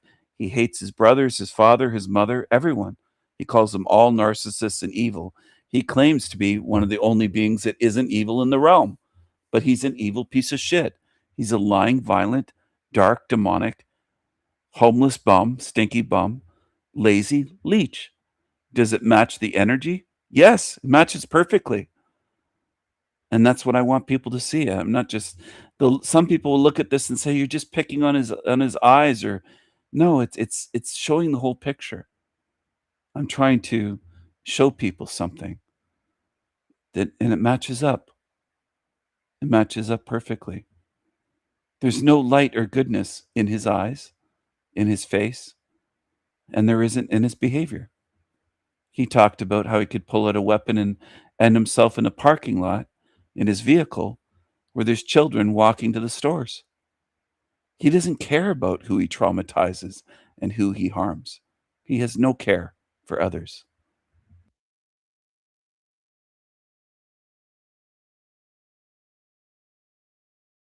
It's an excellent meme, and you've put good versus evil in terms of visual energy right in one place. So it's not like memories even needed to flick between, two photographs. And yours, the energy is flowing out, it's pure, and then the loser cockroach below is just the sensation of like black goo and sinking and depravity. It's a complete opposite, and it's so well done, that meme.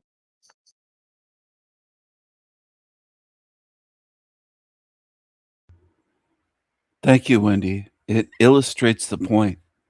And sometimes I'll use myself because people will say, why are you talking about others or using others? I'll use myself as an example. I'll use my eyes, my energy, and compare it with known evil, a creature that made violent threats against me. Pages full. And he'll say, you knew I was bluffing it. That's not an excuse, Creepy Keith. Just because I saw through your threats and wasn't afraid of you. He said he was going to hack my bank account, destroy my life. He's a hacker.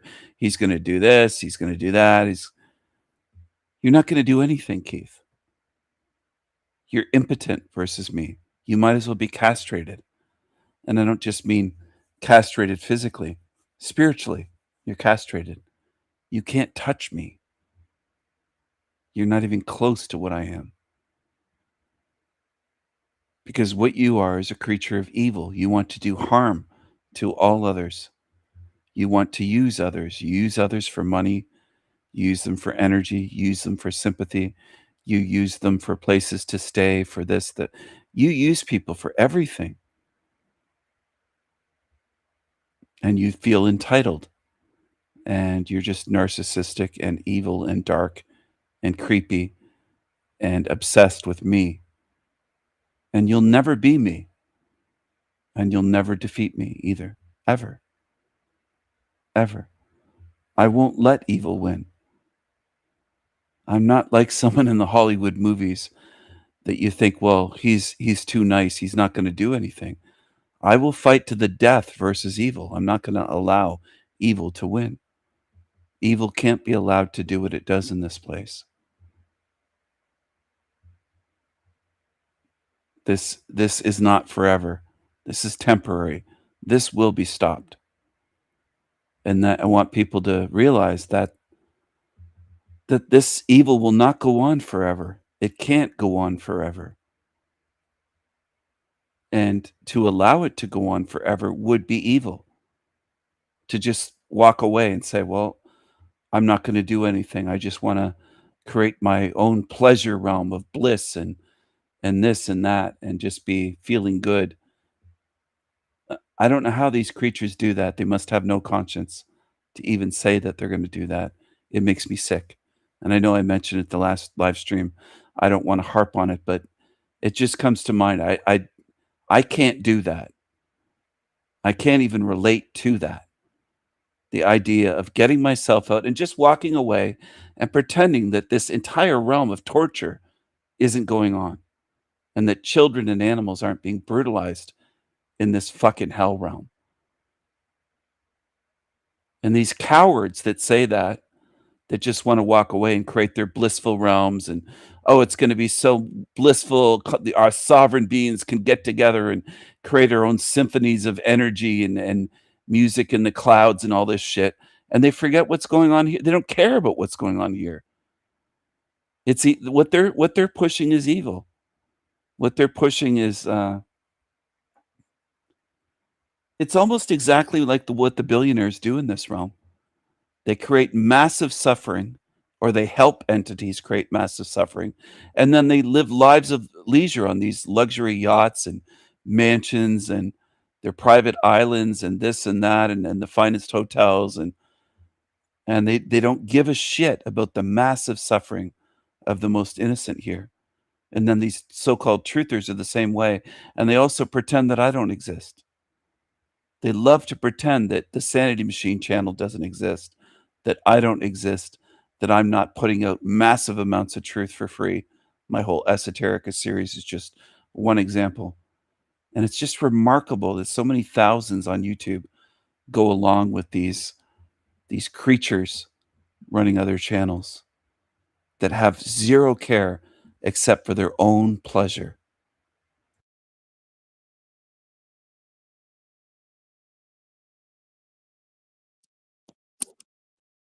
It's evil to not remember and not help good spirits get out.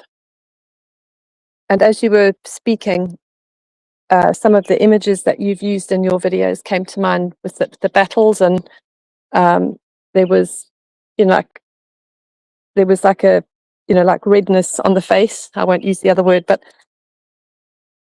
that picture came to mind as you were talking about what you were saying, that helping the others out and fighting evil is part of gaining freedom. It's not just leaving here and forgetting. There is going to be a huge battle, and participation isn't optional.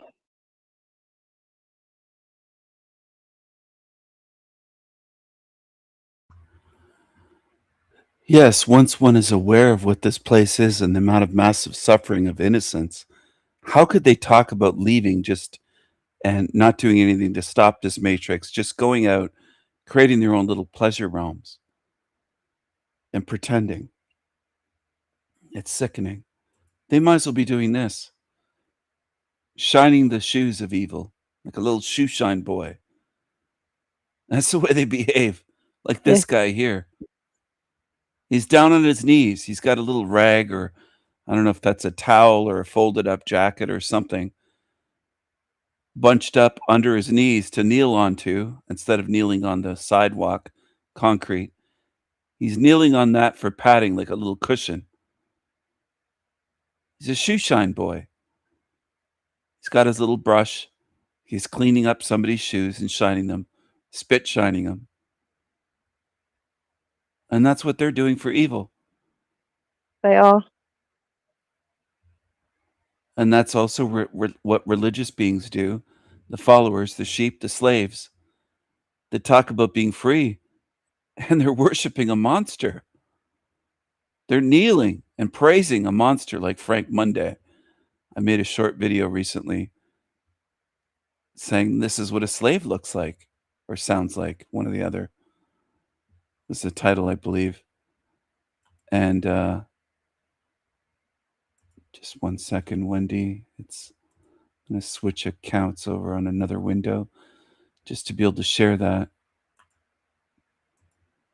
They show us exactly what they are.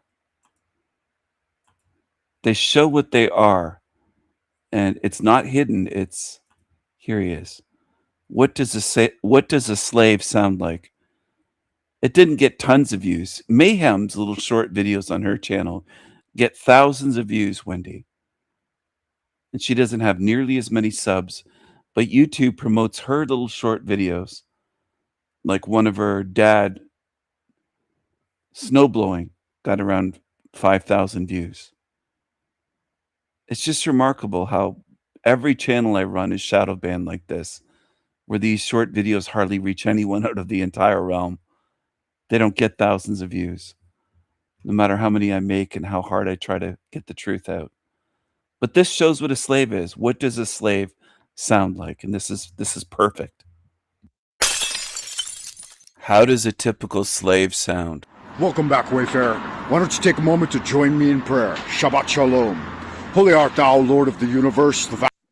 So right off the bat, I'm sorry I'm going to have to do a little bit of a commentary on this. Right off the bat, Shabbat Shalom, he's Jewish. And that's what that is. Wayfarer. So he's not Christian. He's doing a Freemasonic pointing sign there. I can't remember the name of it at the moment, but it is 4 a.m. here. But that is a Freemasonic sign, what he's doing. Moment to join me in prayer. He is part of secret societies. Now this here is an M. It's also the Vulcan sign that Spock used in Star Trek, which comes from Jewish mysticism. The character that played Spock, Leonard Nimoy, is Jewish.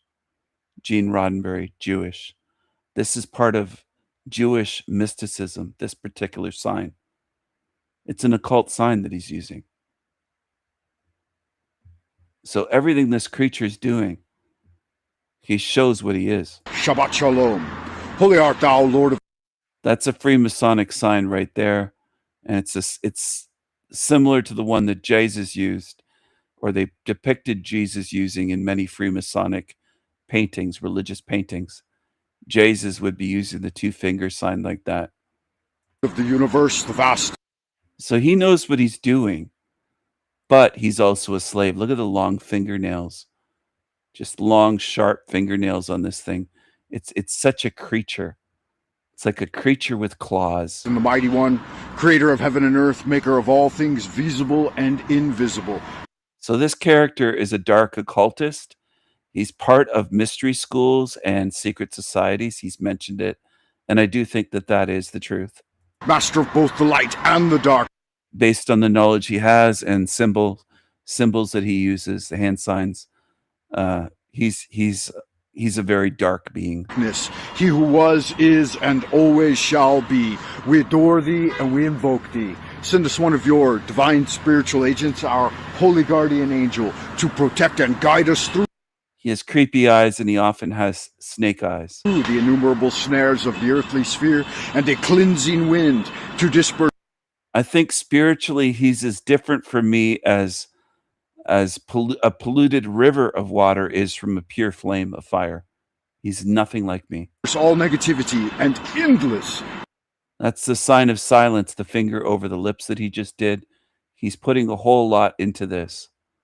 He feels clever, but he's not clever. Human opinion, teach us those secret things which we must know for the completion of the great work and the glory of thine ineffable name, Adonai.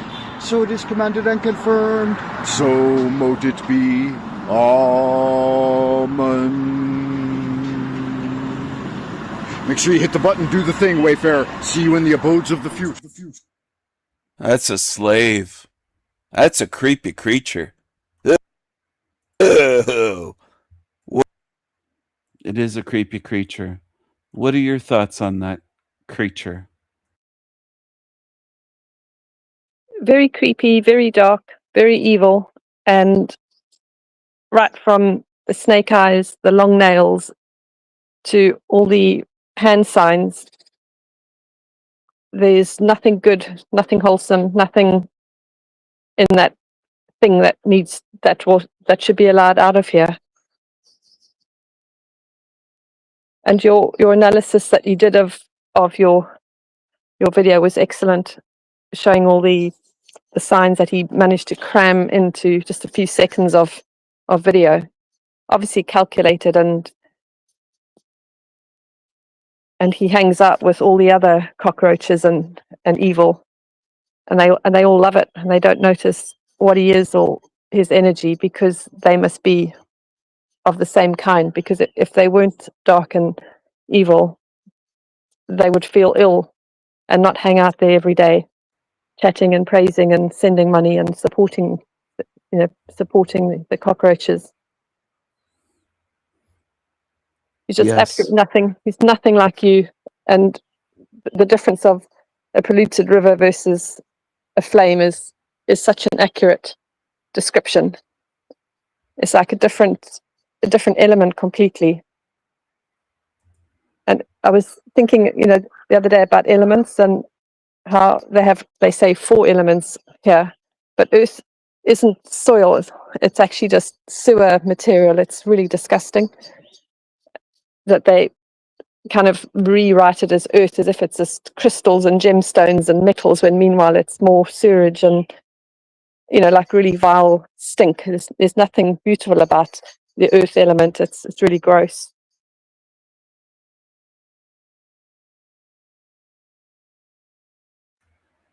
That's a good point, Wendy. It is stinky and so much sewage. I think people would be surprised. I think a lot of times they might tune out or not really take it seriously. They might just think I'm joking. But when I say it would be a good practice or a good idea to really get in tune with how much waste there is, if they really want to see what this earth is, and take a look, like physically drive past a big sewage treatment plant outside of a city or inside of a city. Usually they're, at least here, they build them kind of on the outskirts of cities, and they're massive. These places are freaking massive. They call them water reclamation plants. They don't call them sewage treatment anymore. And they'll give them names. They'll name them sometimes after politicians. Or what an honor to have your name on a sign outside of a stinky place that's full of sewage. And they'll give somebody a name. They'll have their name on it. It's just incredible the way this realm works. I laugh at this stuff as I'm driving past them and thinking, "Oh my goodness, what a great honor! You have your name on a sewage plant, and that's what it used to be known as. But they call them water reclamation because they put this stuff into the water. It's all treated in these big tanks, and it spends a lot of time, and they treat it with chemicals, and they do this, and they essentially cook it, and because sewage will get very hot on its own without being boiled. It just does, just like mulch will. If you have real mulch in a pile, and a mulch pile and refuse, they can even start on fire with manure and things mixed in there. It can get so hot, and people don't realize. They're like, "What? On its own without a match?" Yeah, they can. That spontaneously combust. They can get super hot, and sewage can do that as well. But anyway, they do all these sorts of things, and they drain this. They get the sludge, and they separate the solids, and they do this and do that. And there's all these different stages, and it's a very complicated thing in a way to treat human sewage. And there's so much waste. There's so much more than people can imagine. People just don't imagine, because they just flush it and forget about it. And they don't think about, well, there's millions of others here.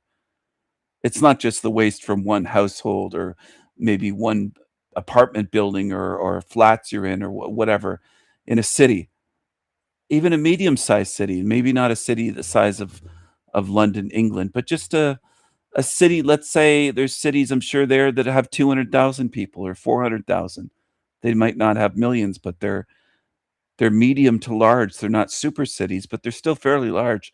There's a whole lot of waste in a year, in a week even, in a month in those places. And it's in America, it's in Canada, it's everywhere that gets treated. And people don't realize, if they realized how much sewage there is, they'd say there's a lot of sewage in our ground and our water. They'd realize it then. And part of it is, I think people are afraid to face where they are. They're afraid. They don't want to look at it and go, ooh, gross, and really look into it and go, what he's saying is true. He's not making this up. They don't want to prove it to themselves, these people. And I'm including viewers on my channel. They don't want to look into that and say, yeah, where does that all go? It goes back into our waterways, into our rivers. It's released. Great Lakes region. It's released into the ocean in lots of countries where they have coastline. That's where it goes. And it all gets recycled. And then it gets round and round. The recycling goes like the arrows go. It goes up into the clouds and it rains down on us. So parts of that sewage and pee is in rainwater. It doesn't just go away. And that's what people think. They're like, well, we bury it or we flush it and it goes away. No, it doesn't. It all gets recycled endlessly in this closed ecosystem. Just like if you put plants in a glass bottle and you even had water in there. And I've shown this on my channel, aquariums and terrariums, and it all recycles. And it keeps going. Well, that's what we're in, essentially. And even our waste gets recycled. And human and animal waste gets sprayed on the fields. It gets sprayed on grass, meadows that animals graze, sheep and other animals. And then it gets also sprayed on crops and food for cattle. So the cattle are eating stuff that was grown in shit, manure, muck, whatever, and vegetables as well. Whether you're vegan, whether you're a person that just has vegetables as side dish, it's not your main part of your diet, all of it is fertilized in shit and waste. And people don't even like to face that. Most people in this realm don't want to face where they are and what's going on and how it's set up. And they'll say, oh, it's gross. Why don't they stop using fertilizer? Well, then they wouldn't be able to grow food. It's a necessary part. Those fields would not grow anything after a while if you never fertilize them. All the nitrogen would be out of the soil, be dead soil. So it's a catch-22. You either grow things out of shit, which makes it grow and keeps the soil able to produce, or the ground goes essentially dead and you can't grow. What a design by God, right? What a great design by the Creator. It's so evil and so wicked, and living on recycled shit, basically drinking it, eating it. There's nothing pure, nothing clean, and the whole aspect of it. And when you were talking about the famous people getting sewage treatment plants named after them, I was thinking they often call those like you're invited to the grand opening of. I was thinking of grand opening of a great big. I would have them pour them a nice big glass of water that came out of the end of it, out of a tap, after it's been gone through this. Say, drink up. Champagne. Yeah. That's what I would do if I was running the system. Yeah. The one that it's named after, I'd say, you get the first glass.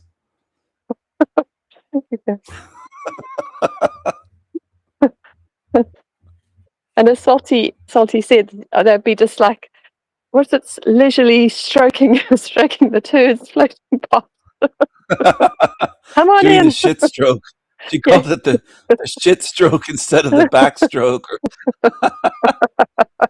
They would be doing that. They'd be floating around and they'd be yelling at us. They'd be yelling, saying, Wendy, Stephen, what's your problem? Come on in.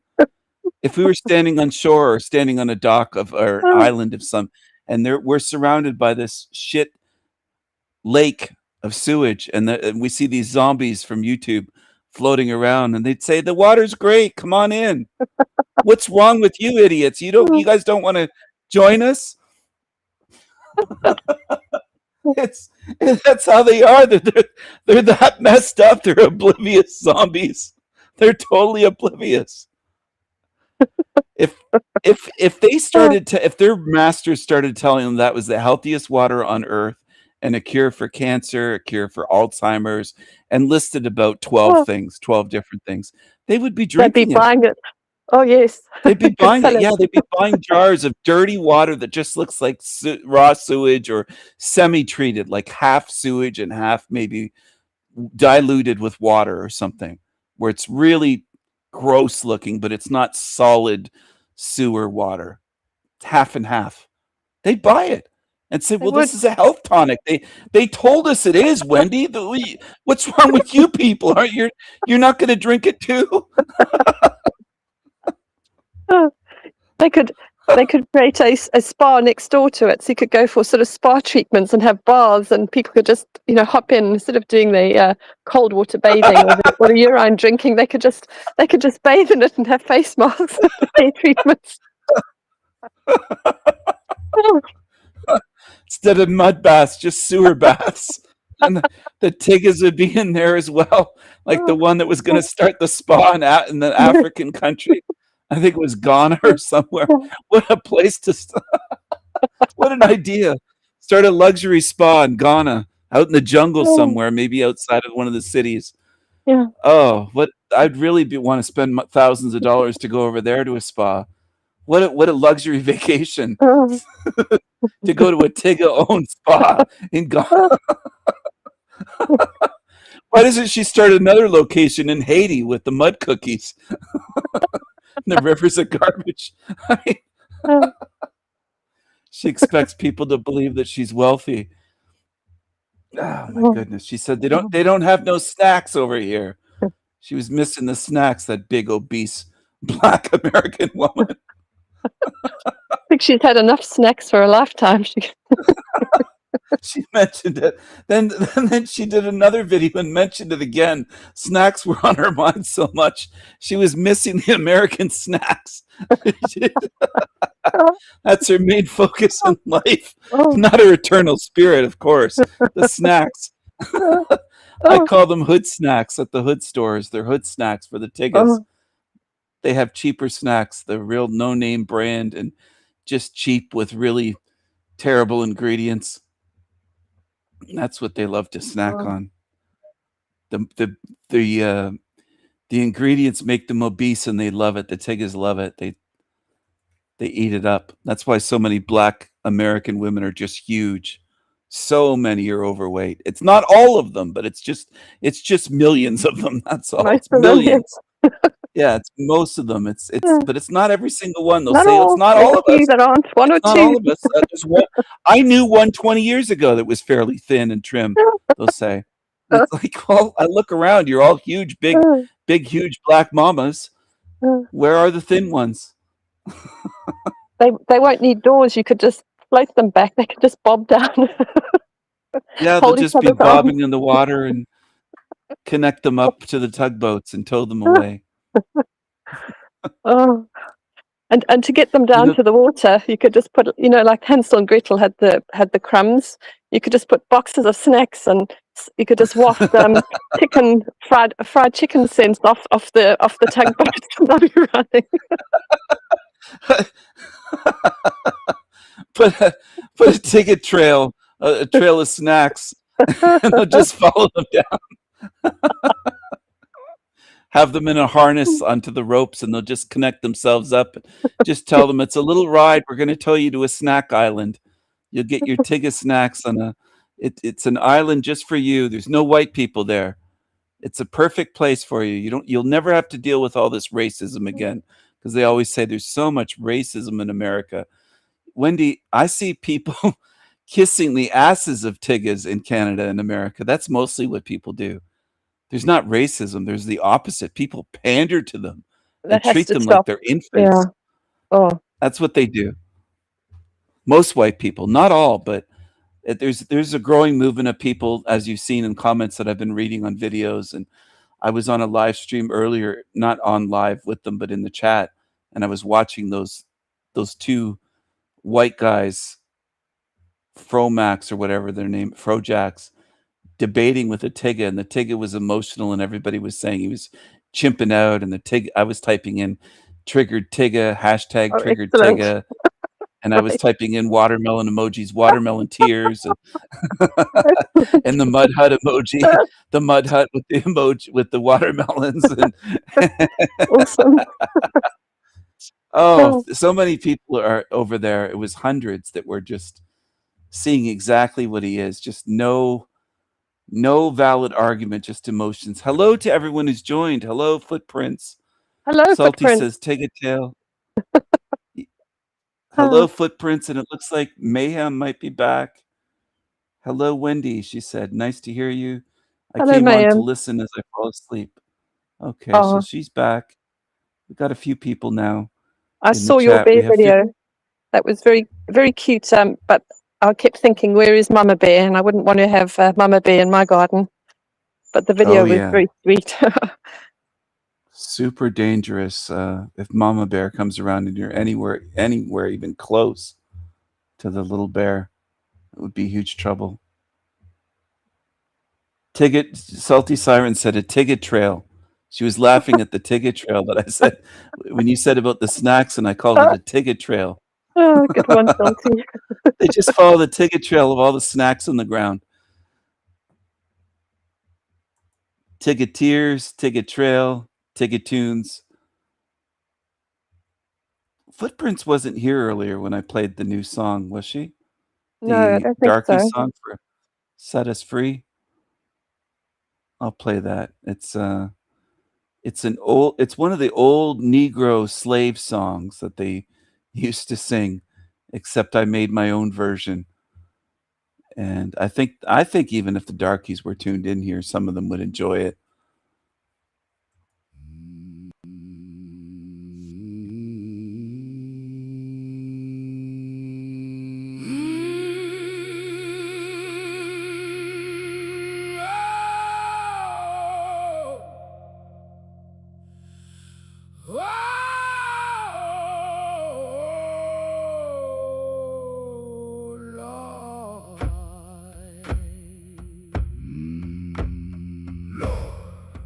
Oh Lord, We be free, set us free. set us free. Oh Lord, Us colored people just wanna be just wanna be. free. This is the dream. Darkies Wanna be set free. set free. Ooh, Lord, Oh Lord, set us free. set us free. Set us free. We don't want no chains. No shackles Don't wanna pick cotton. in the sun. Don't wanna pick cotton In the sun. in the sun. In the sun. No more. No more. Set us free. Oh Lord, Set us free. set us free. Set us free. Set us free. Set us free.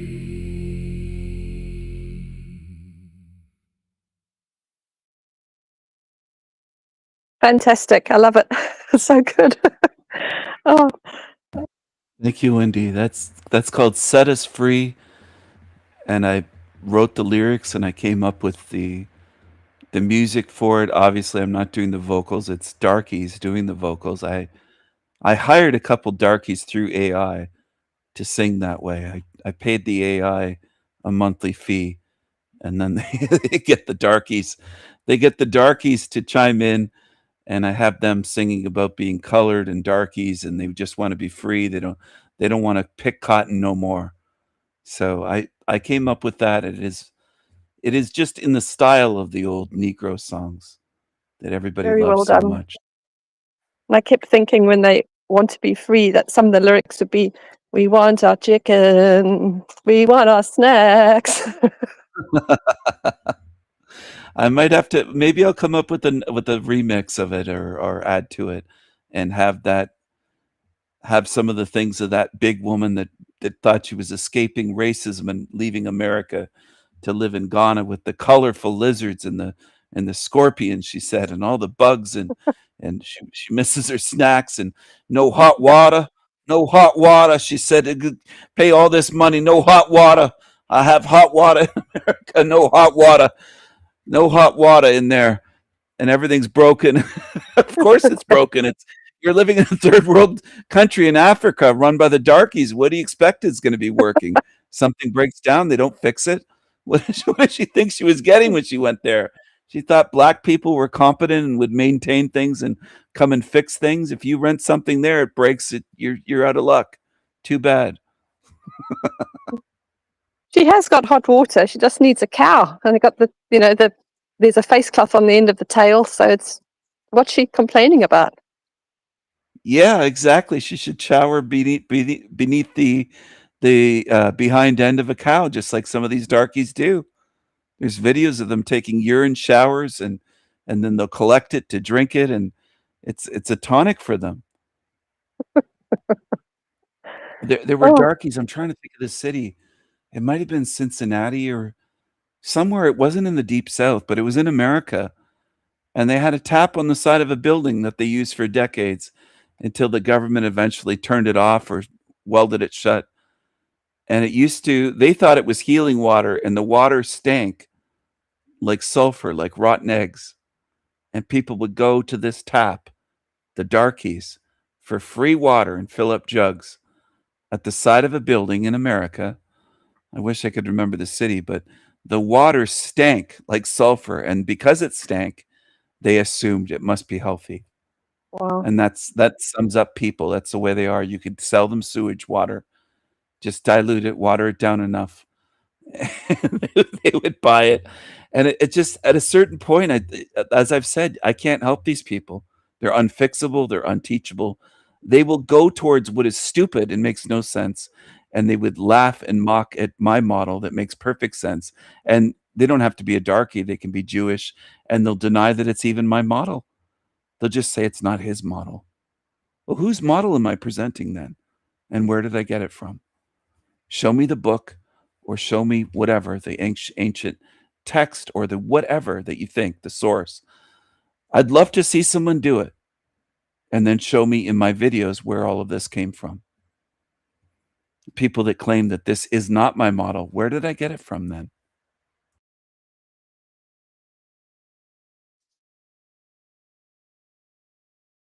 It is your model, and there's no old textbooks, scrolls, or urns with painting on the side.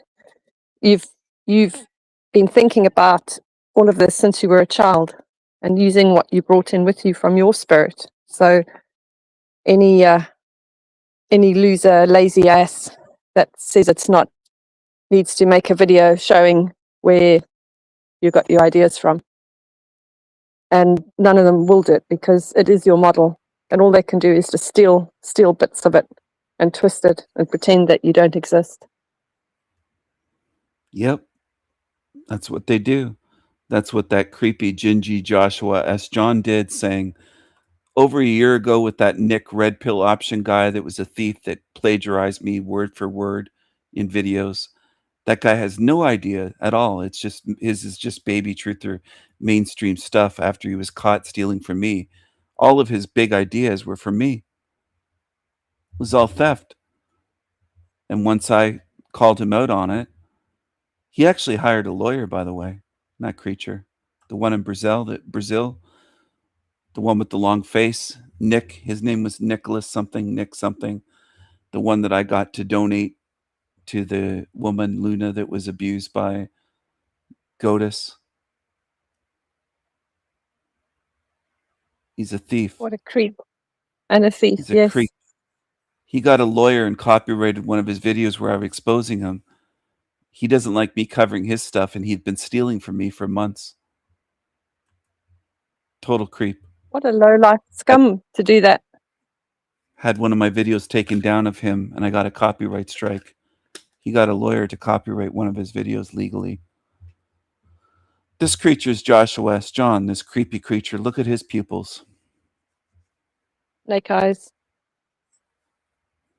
Total creep. I called him out years ago and exposed him. He claims he made a video to that Nicholas creature and said that, oh, it's not his model. He said, King Stephen, it's not his model. He got it all from old books, from religions, from everywhere. Really? Really? Well, let's see. Let's sum up ancient Gnosticism. They claim that this realm is made by Sophia and the demiurge and some Yaldabaoth creature that's like a lion snake being. It's just a retarded thing that they came up with that makes about as much sense as a serpent in the Garden of Eden. That's what it sounds like to me, like a fairy tale. And claims that the real creator is out there, and this is a realm of evil, but it was created by a good God, and a good God allows these entities that are evil to create this realm, and the good God, the all supreme primary God, does nothing. Oh, that makes sense. Not at all. So Gnosticism is bullshit, and my model is not Gnosticism. That's what I want people to know. A lot of people are lazy, like Jack Talcott. As soon as he hears Hellrom, he says, Gnosticism? Nope. I have massive differences with Gnosticism, just as much as I do with Christianity, with Islam, Judaism, all of it. I think they're all wrong. And that's what bothers humans as well, because they're more like Kali. A lot of people will say, who is he to say they're all wrong? He's saying Hinduism is wrong and all people in India are wrong. And yeah, they're all wrong. They're following shit. They're following eight goddesses and gods with 8 limbs and ridiculous, stupid shit. They're superstitious idiots. That's what they are. All the religious people of India, over 1 billion? Yeah. Yeah. Over 1 billion Muslims are idiots? Yeah. Christians? Duped? Yes. Gnostics, modern and ancient, duped into believing in some good creator? Yes. Yes. It makes about as much sense as the cults that people laugh at, like Scientology, Jehovah's Witnesses, Mormonism. Not a whole lot of difference. They're all illogical. They don't add up. But my model does. And that's what bothers people, because they can't debunk it. They won't even attempt it. They have such hatred for me that you'd think they'd be driven to at least try to debunk me, but they can't do it. Footprints said Rose is absolutely disgusting for saying that it isn't my model. She's a two-faced Janice. I agree. I agree. If it isn't my model, show me where I got it from then. That goes out to Rose 777. It goes out to Joshua S. John. Any of these creatures. Put together a video of, let's say, an hour long, showing all the sources of where I supposedly got my model from. They say it's not his model. Then show me. I dare you. Because my model makes sense. Your world religions and cults and ancient texts and bullshit doesn't add up.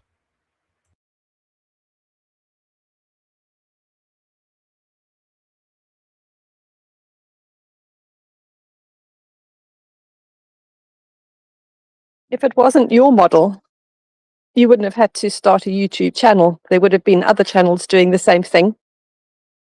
That's one point. And the other thing is, if it wasn't yours, if it wasn't your model, the creator of that model would be here on your channel having discussions with you about it. And none of that's happened, because anyone who has created something would then be active with it. And the fact that no one comes and speaks to you and is too cowardly to come on, I mean, there's so much evidence. You'd have to be a retard to claim it wasn't your model. They are. And I'm including Rose, by the way. I'm not hiding it. I'm not being passive aggressive or indirect. I'm including Rose. She's a retard. Yes, to say she that. is. She's a retard, a liar, a snake, two-faced Janice. Everything that Footprints said and others have said, I agree. I'm not disagreeing at all. She didn't have to say that. What she did showed what she is. She was here all those months and she's a retard. She doesn't understand. Or she's a liar or both, a retarded liar. So be it. I want to ask Wendy, where are the religions that don't believe in a creator or creator God? In other words, I've never said that I have a creator in my whole life. I've said that I'm an eternal magical being, an eternal spirit, excuse me. I wasn't created out of thin air, out of nothing, or out of dust, dirt, mud, any substance. It's all matter. I'm a spirit out of this body, out of this matter meat suit. All these religions and theories, including Gnostics, ancient Gnostics, believed in a God above them, in a creator that created them. In other words, they don't believe that they're eternal beings. They believe that they had a starting point. I don't. That's a massive, major difference between my view and my model and all of the rest, including truthers. Almost all of them believe in a good God, or they go back to it. I don't. I'm not a slave. I'm a free spirit. And in order for one to, excuse me, have eternal life, one cannot have a creator. Because then it makes no sense. Things that have a starting point have an ending point. They're finite. Beings that have a creator are slaves. They have a master. They have something above them spiritually in a hierarchy. I don't buy any of their system. So where's the ones with a model like mine in this realm? I think even Satanists would say, what are you talking about? There's entities. They always believe in something spiritually that's more powerful than them, that they conjure or channel or pray to or this or that or meditate. I don't do any of that. I am my own being, which is something entirely different from almost everything in this realm that ever says that, whether it's a religion, a cult, a philosophy. Who else is going around saying that? And they'll say, well, are you an atheist? No, atheists don't believe in everlasting life. They don't believe that they're eternal. They don't even believe that they have a spirit. They don't believe in an afterlife. Atheists think once their body dies, that's it. They believe they're the meat suit. They think once their material, physical body dies, that they're gone, that they don't exist. That's not my model at all. My model is different from everything else that I've ever seen or heard said on earth, period. And it makes the most sense. And that's why they don't even come after me. They'll just insult me and lie about me and slander. But they don't make videos recording my voice saying he's wrong about this, his model doesn't make sense. They can't debunk my videos, period. And they know it. Or they'd be doing it every day, every week. There'd be 3-5 videos trying to debunk me. You don't see them at all.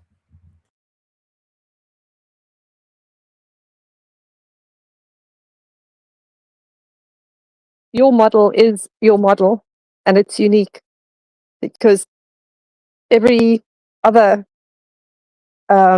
philosophy or thought or belief is a slave mindset because they all want to be freed and helped, or but the atheist thinking that all comes to an end. And the image that comes to mind is the symbol for eternity, where there is no beginning and there's no beginning, there's no end. You can't. That is something, and being eternal without having a hierarchy, without having someone to look up to and be on your knees. No one else is saying that.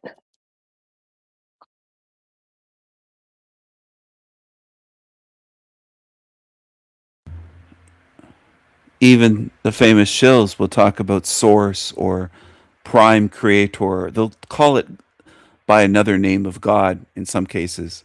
New Cagers, David Icke. They'll always have something. And you're right, they're looking for savior, but also they're on their knees saying something is spiritually higher and above them. And that makes one a slave right away.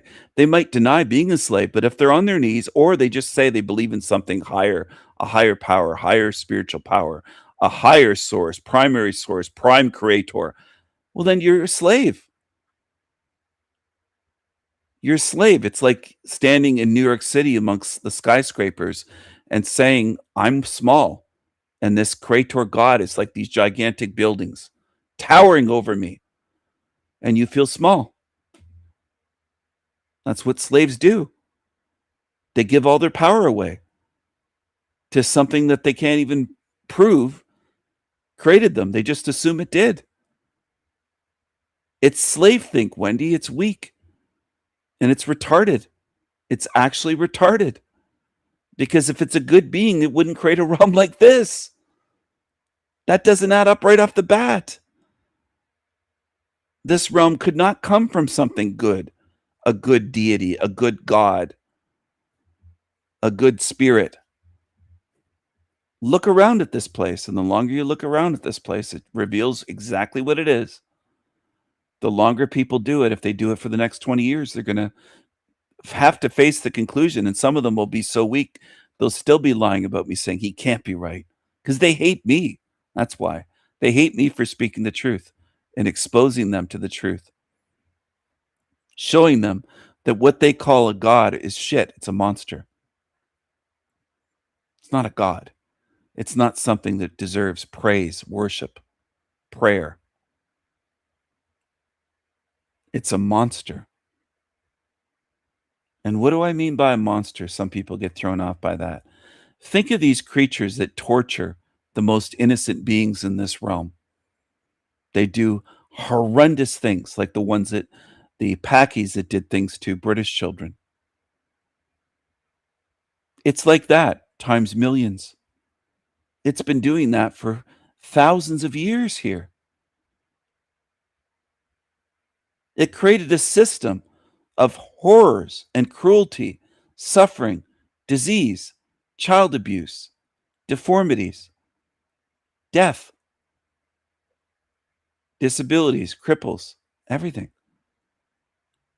And people just say, well, it's good. How's it good? I'd have any of these people on, including that ceiling fan man guy. I'd have him on and say, can you tell me the ways in which your God, that you call a God or creator, whatever term he uses, how is it good? I'd love to hear it. I'm all ears. How is it good? And then I'd let him go, and then I'd respond saying what this realm actually is.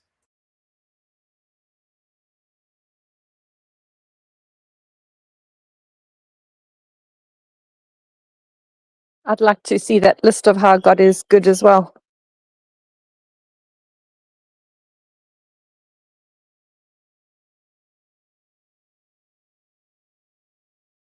And it'll be some lame thing, oh, you get to have this lovely life and you can breathe. And it's when people have been in accidents and lost both their legs and saying, oh, I'm fine. Or that guy who lost his house and saying, Jesus, save me. But the house has just been destroyed by the same, entity.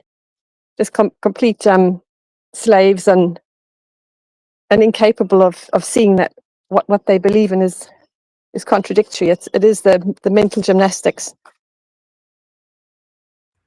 And then it is the fact, the fact they keep defending what's evil just shows what they are, which then goes back to the conclusion that there's going to be very few good spirits to have to be helped out of here, at least in the sort of people meat suits.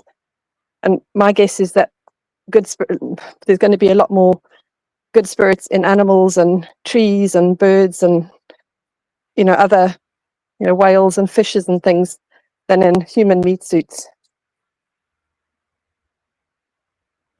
Yes, I agree. It will be probably millions to one. And some people would say that's sad. That's always the reaction of most. Maybe not on my channel anymore because I've said it so many times, but I heard so many times in my life saying, let's say that there's going to be millions to one. with spirits of trees and fish and birds to humans. If I said that to my family, let's say 20 years ago, they would have said, "That's sad, Stephen," or "That's negative. Don't think that way," or "Don't say that." Something akin to that. Emotions don't change the truth, though.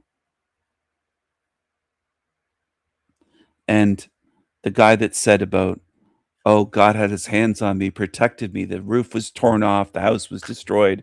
A tornado ripped through the town. Devastation."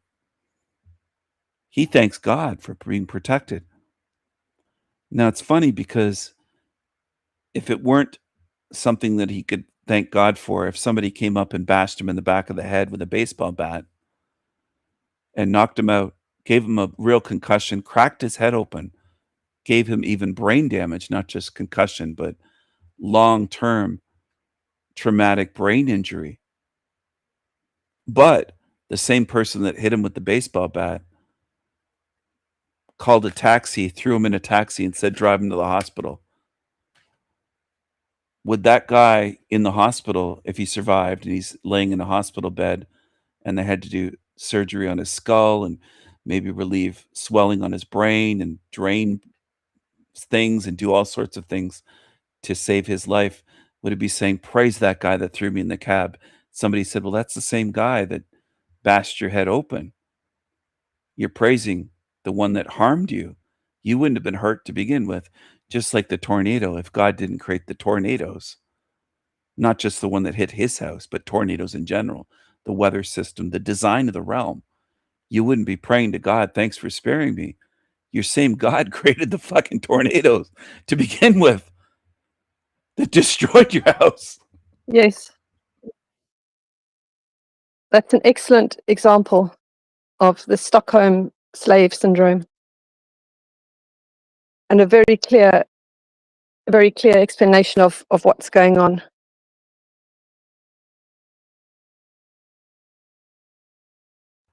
They would see it if it's a person. They'd say, "Of course you're not going to thank the guy that bashed you in the head." But they thank and praise that God that created all that goes on here, the creator, the whole design. And they praise it so long as they're spared momentarily. Now, if I could tell that guy the day he's going to die and say, "You're going to die on July 11th, 2033. And I'd say, "Your God spared you temporarily, but your God's going to take you. You're going to die. And here's the day you're going to die." They wouldn't get it because they never want to put any blame on that thing. They just want to pray to it and praise it, which is slave behavior. They can't take any responsibility and say that thing is responsible. Whatever designed this realm is not good. It's evil. They can't do that. They're slaves. They're fearful slaves. And that's what most are, fearful slaves in this realm. They can't do what I do, and they can't see a model where I'm saying I'm an eternal being, no starting point, no end, just like the infinity symbol that's similar to a stretched out figure 8 on its side. Most beings are too retarded in this realm. They can't understand anything. They think they're clever for saying that they were created and everything that's here had a creator. Well, why do they assume that? They'll say, "Well, God allows us to breathe.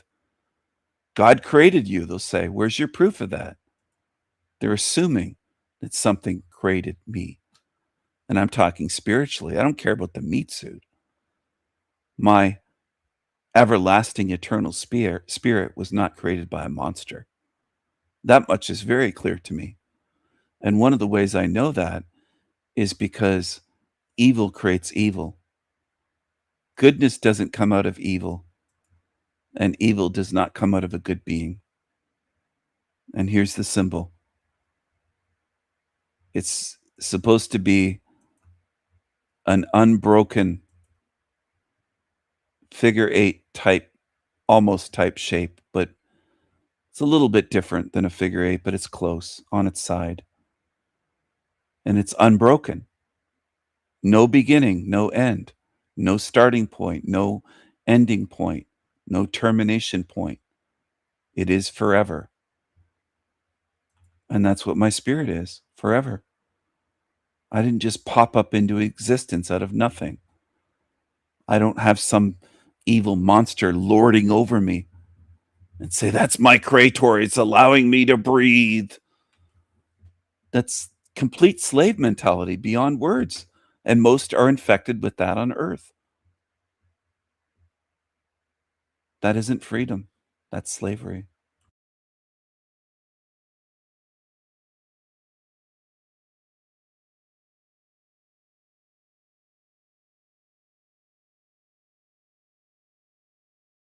You're such an excellent teacher, the way you explain things, Stephen.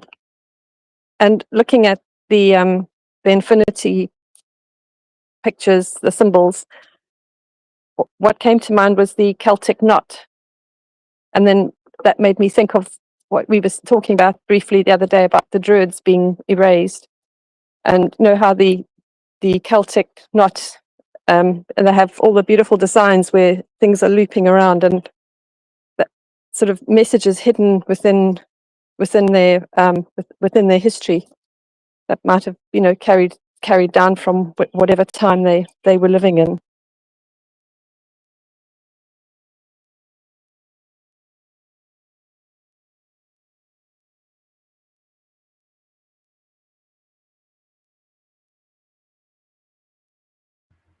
Absolutely, Wendy. And the first necklace that I ever gave my girlfriend was a Celtic knot.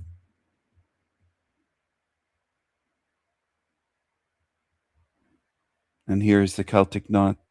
There's various forms of knotworks. There's the Trinity knot. You can see the triangle three-pointed shape and then the knotworks connecting it. And that's a beautiful example.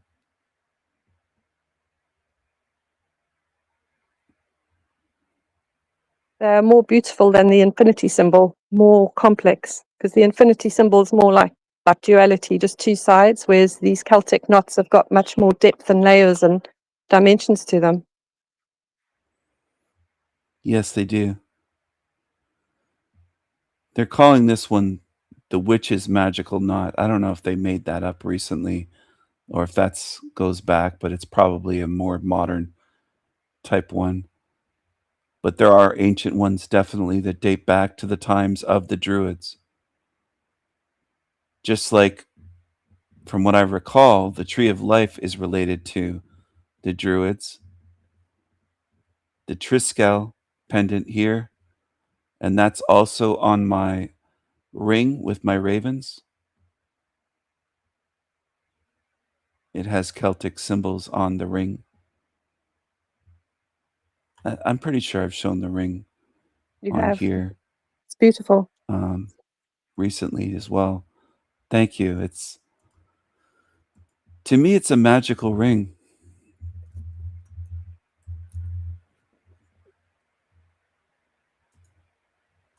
Let's take a look at it.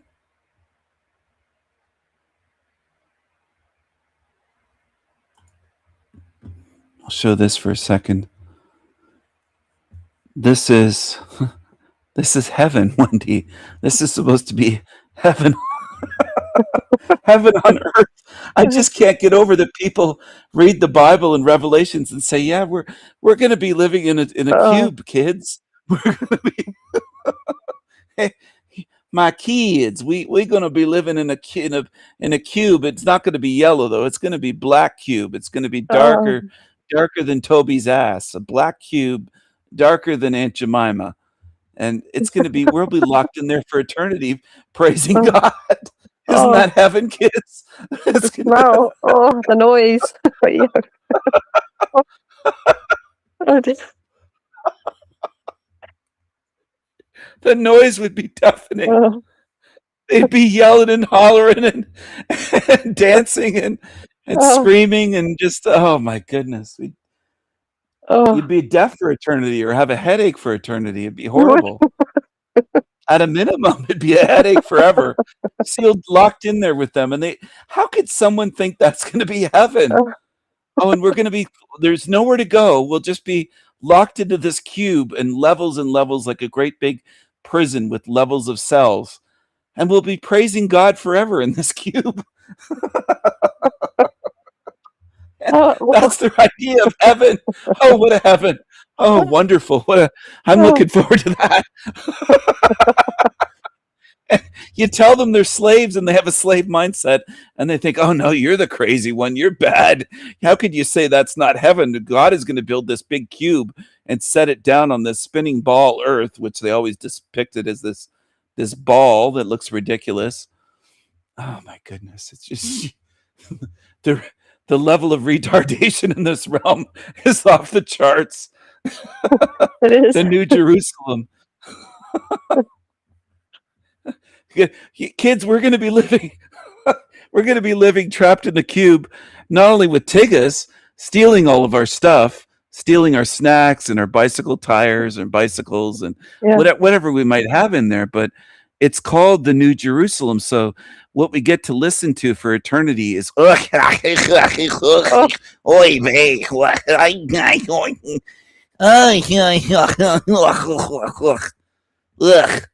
That's what we get to listen to.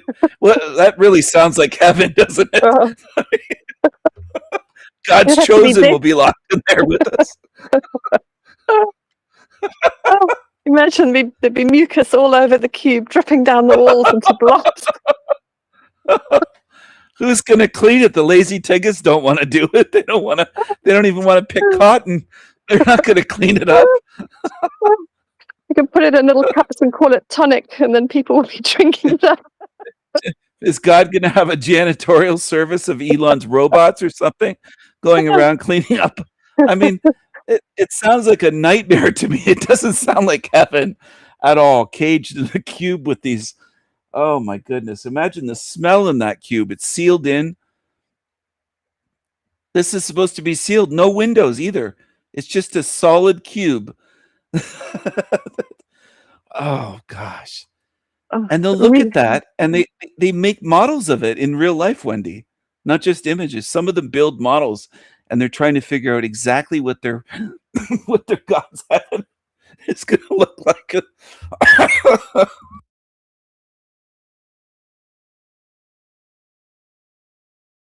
Absolutely atrocious, and just the smells, the noise, and being stuck inside with a whole bunch of lunatics. They were just, wow.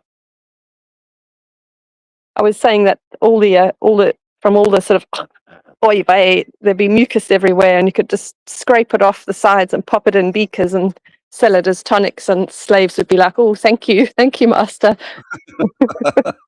It's holy water for the earth, holy phlegm instead of holy water. It's healing, they'd say.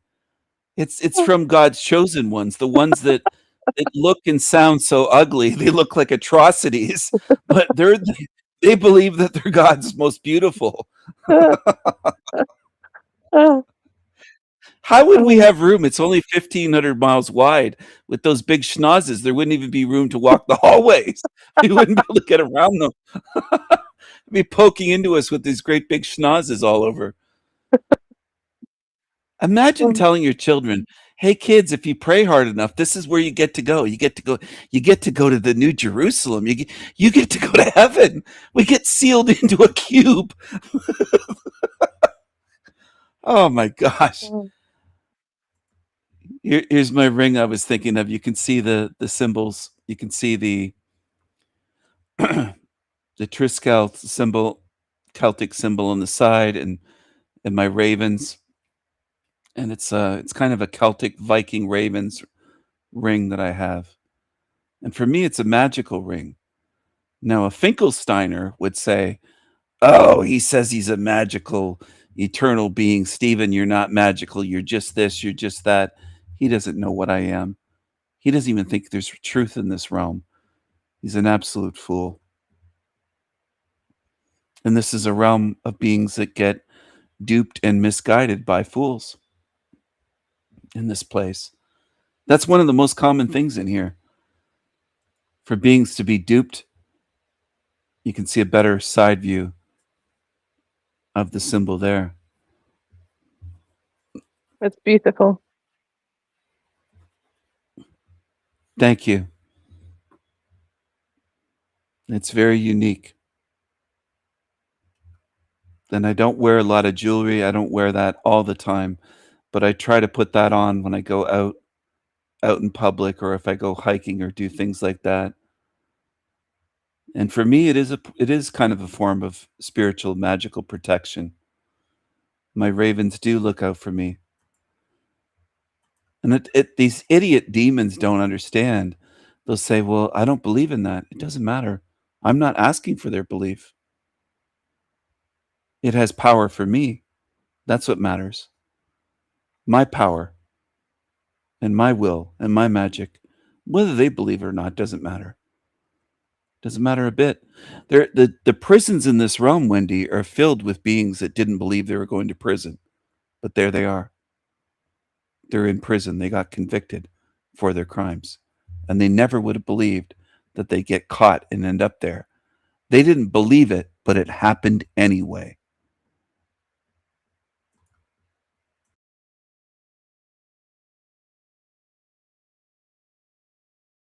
Belief isn't required. It'll be a wait and see moment, and that's what will be beautiful about it. When everything becomes visible and everything is shown at the end, when you perform the greatest magical, the greatest magic, and even Merlin will be needing to have a good look at what you're doing. Yes. Yes. Because that will be the greatest trick of all, the greatest magic ever done, is to defeat the evil of this realm. And people can laugh, the demons can laugh and mock. It's not going to deter me at all. It just motivates me even more. Just like the character Atreyu, a true you, in the Never-Ending Story, where he didn't give up and say, well, I can't defeat the nothing, I can't defeat evil. It has to be done. So thy will be done. And that's what makes perfect sense. When good has to defeat evil, it will rise up. And there will be, where there's a will, there's a way. And it makes perfect sense when people understand the spiritual will is what I'm getting at. The spiritual will. Where there's a will, there's a way. And this has to be done because I can't allow this suffering to go on. And I've determined that this cannot be allowed to go on here forever. This place never should have existed. So this meme is, this is a hell realm. And I'm showing them how these demons are going to burn. They don't have to believe it until it's occurring. And then they're shocked that they're here, sealed in and burning and being tormented and tormenting each other and forgotten by us. We won't have to be traumatized by what they go through and how horrible it will be. And all of it, they'll be out of our minds and forgotten. We'll have rescued and taken all the good out of here. And all that will be left is evil, demons, darkness. The creatures that really love this hell realm can stay here and cannibalize each other. They'll be starving. They'll never be able to satiate their hunger. They'll be starving. They'll be thirsty. They'll be in darkness. They won't have anything pretty to look at. They're not going to have anything to deter them from facing what they've done. And that's what they chose to do. Many of these creatures have done this harm here, not just recently. I'm not just saying that, in the last 3-4 years, they've tormented me. Some of these creatures have tormented and harmed beings here for 100 lifetimes, maybe 1,000 lifetimes. They've done tremendous harm, more than what any words I could ever put together to describe the harm these creatures have done. They're absolutely evil, and they can't be allowed to ruin everything beyond here, where we can create beautiful, beautiful, magical, majestic realms, magnificent, glorious, wondrous places of not just pleasure, but beauty that you can feel, where it's not just a good feeling, but feeling beauty spiritually in your spirit. And also rest and peace, things we can't get here. At least I can't. I can't get it here. I don't just mean physical sleep. I mean rest and saying, I can't just fully rest here because I know I'm in an evil realm. All of us are on guard somewhat, but I'm in an evil realm knowing they're harming others here. I can't just completely rest and let go and be completely peaceful in this place because I'm in a hell realm. Now, do I try not to let it overwhelm me? Yes. And I encourage that with others as well. I don't want people to be destroyed by the evil here and overwhelmed by it and drowning from it. I don't want that for you. But what I'm getting at, even if I'm able to rest 50%, let's say one night or one day and night combined, I have a restful day. It will be nothing compared to outside of here, the rest that we'll be able to get away from evil, outside of a hell realm, outside of a demonic evil hell realm. We will be able to have rest and peace unlike anything here that even comes close. It's going to be so much better and more beautiful, peaceful, restful, amazing, wondrous, beyond words. And again, I'm not just talking about the Wayne Bush style realms where we go there and feel bliss. I just mean being in a moment and just breathing spiritually without even lungs and just going, it's done. It's over. We defeated evil. We got rid of that matrix and now we can edit our memories and forget the evil beings. And I've said quite a few times on here over the years, I'd love to be able to rest for what would seem like 200 Earth years or Matrix time years and just rest, take a nap and just rest because my spirit has fought so hard in this place. And that's the only way I can describe it is that at times I'm tired spiritually, my spirit, because I've been fighting so hard against this place and trying to figure out how to defeat evil and figure out what's going on and not just how to get out, but figure out things in a deep way and in a detailed way.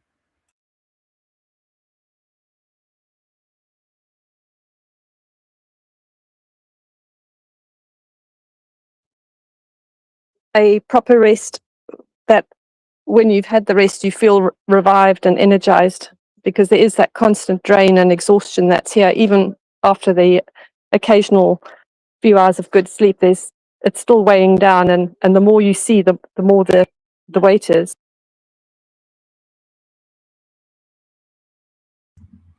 Yes.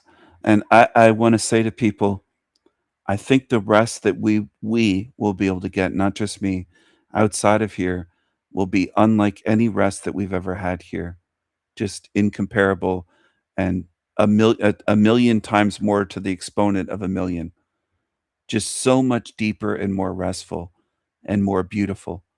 Where we'll wake up and like from the rest and be so spiritually refreshed. Better than any refreshing shower or refreshing swim or refreshing situation in your memory that you've gone through in this place. Just way better than that. That's what I envision. That it's going to be so amazing. And I keep that with me. I keep it with me and I keep the thought and understanding that this is finite, where we are. This isn't forever, this matrix. This hell realm we're in. This is temporary. We're going to get out of here. So I don't want this place to crush anyone or get them down. This isn't forever.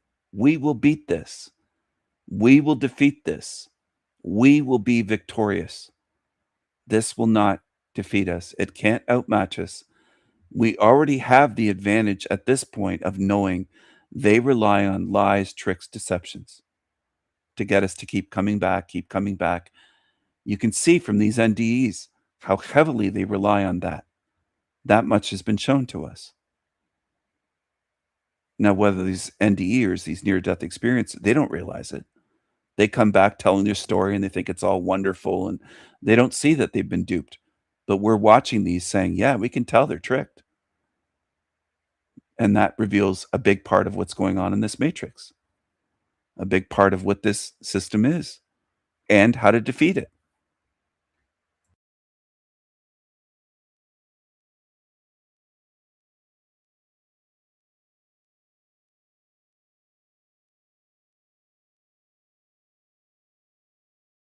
Thank you. What you just said, that's really powerful, and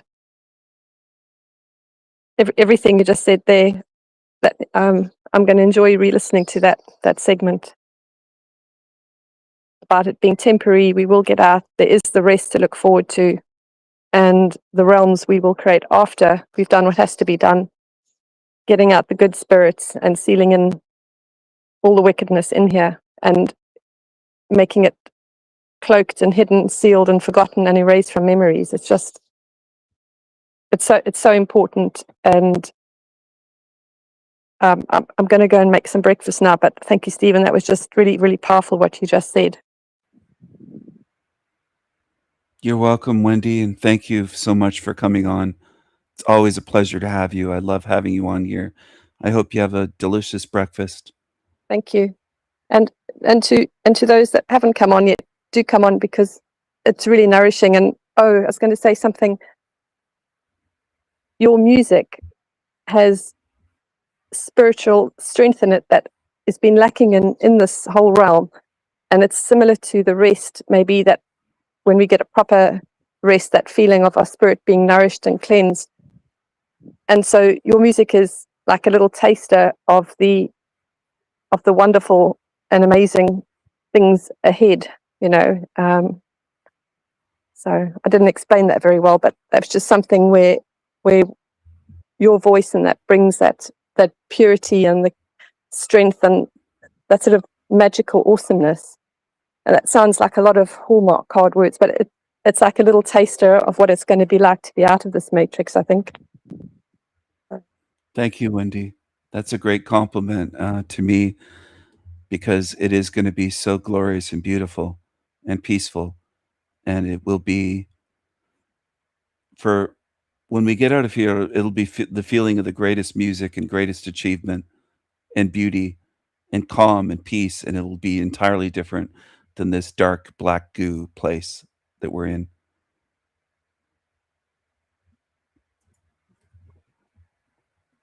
It will. And thank you. I'll let you continue your train of thoughts, and I'll be listening in. Bye, everyone. Thank you, Stephen. Bye for now. Thank you, Wendy. It's my pleasure to have you on, Wendy, always. You're one of my favorite guests to ever speak with on my show or on YouTube, on the internet. I love our conversations, and you are welcome anytime, any day that you want to come on as a guest. I was thinking as we were talking about trees, because Wendy was she mentioned trees earlier in our conversation, the spirit of trees, and helping them get free from this realm, not leaving them behind. Now, if trees and plants have a spirit, they won't be left here.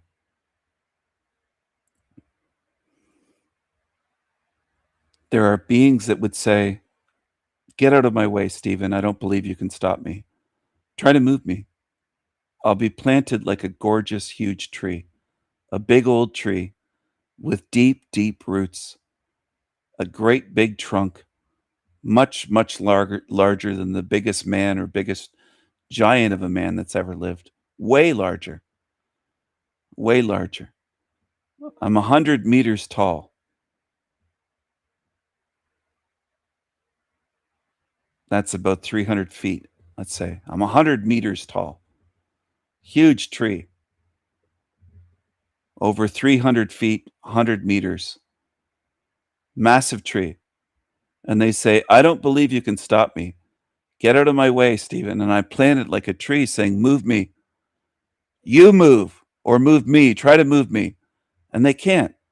They're just a tiny little being, just a pissant at my roots. They're just a little pissant. And I say, "I'm not going anywhere. You're not pushing me around. You can't move me." And I'm planted like a tree. I made a video about this years ago. Sometimes it comes into my mind. I won't be pushed around. And I don't require their belief for my magic to work. I don't need them, the pissants, the little demonic naysayers, the critics. They're meaningless.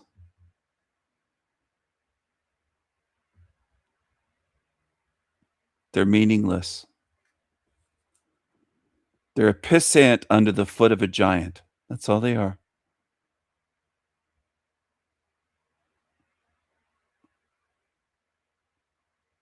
That's all they are.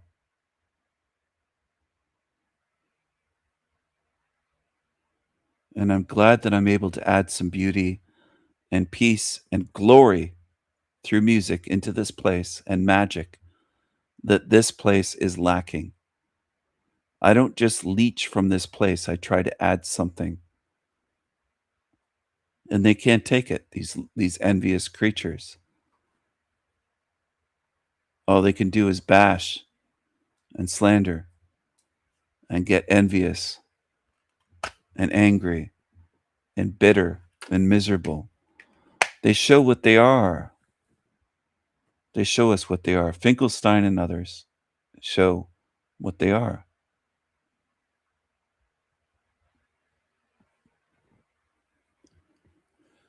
My songs are meant to empower spirits, good spirits. So is my channel. So is my Esoterica series. There is an empowering message in all that I do and a moral, spiritual message. It's woven through all that I do. Everything that I do is infused with messages. Now that's obvious to some, not to many, just a few, maybe a couple handfuls out of the whole realm understand there's always a message and a moral to what I'm doing, always. And that is the way my personality is. That's the way my mind and spirit are.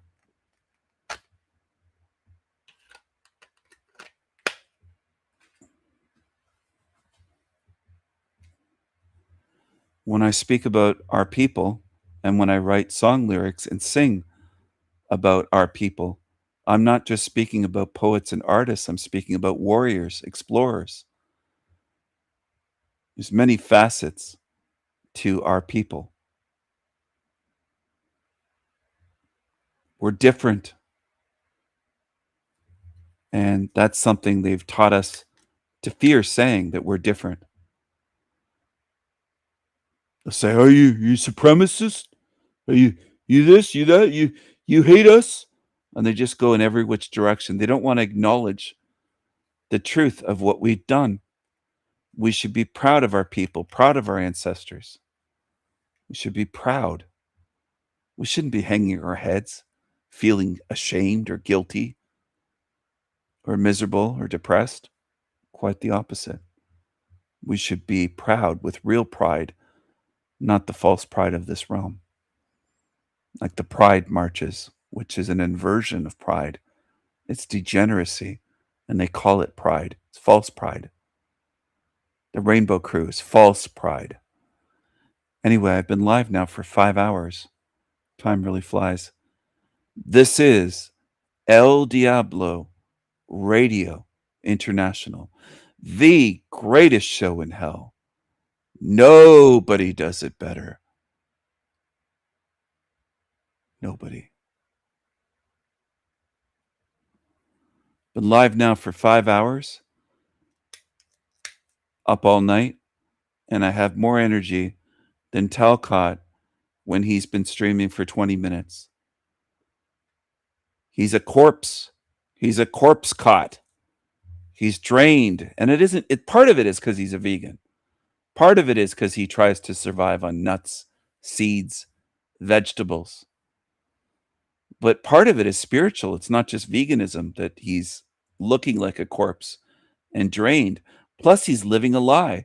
So that's weighing him down. Jackie boy, if you tune into this, you're living a lie. You're living a lie. Jackie boy.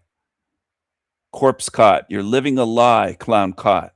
Psycho cot. You're living a lie, psycho. Be happy like me. Love and peace, man. Now, some of the demons will miss the point saying, I've seen him angry or that's not the point. This is just a screenshot, a moment of him looking this way, and he looks this way quite often, just about every day. So don't miss the point. Understand the message. He's not happy. He's miserable. He's not a man of love and peace. He's a liar. He's a psycho. He's a fraud, and it shows on his face. It's taking a toll on that creature. He's a mess. He's a mess. He's a corpse cod. He's an example of what not to be in this realm. And if you're on the path of a Talcott, I suggest you change your ways. You should be doing everything in your power to efface it and address it and say, I'm going to change. Now, do I thoroughly believe that you will or can change? I don't believe a Talcott can change. But I'm still open to the idea of somebody proving me wrong. And if you ever did, I would credit you and admit that you proved me wrong. I'd do it live on my show. If I saw some creature that went from being like Talcott and turned around and turned themselves into a good being. I don't know that it can be done. But if you proved me wrong, I would congratulate you right on my show, live here, as a guest. And I would say I was wrong about this being. I thought they were a demon for life or a demon forever. They were evil, they were angry, and they've changed their ways completely. I would credit you.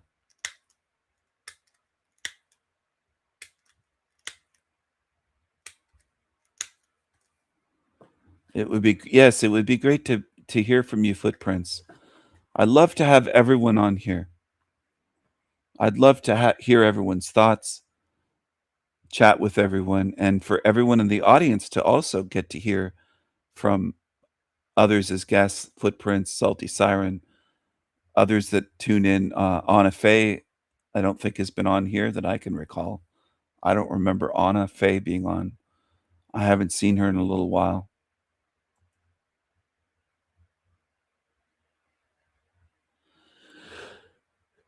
Anyway,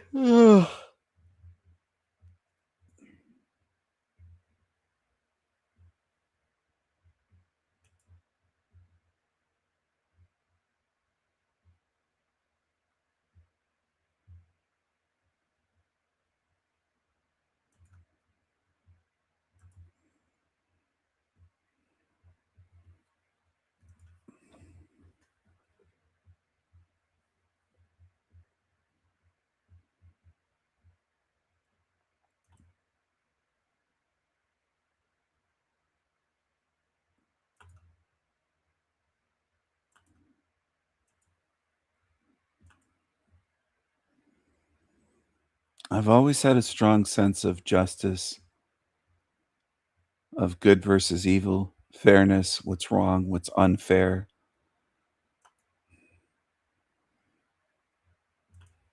And I've always had the sense that this realm isn't that way, that this place is wrong, fundamentally wrong at the deepest levels. It's wrong here, wrong here, in this place. It's absolutely wrong. It's wrong here.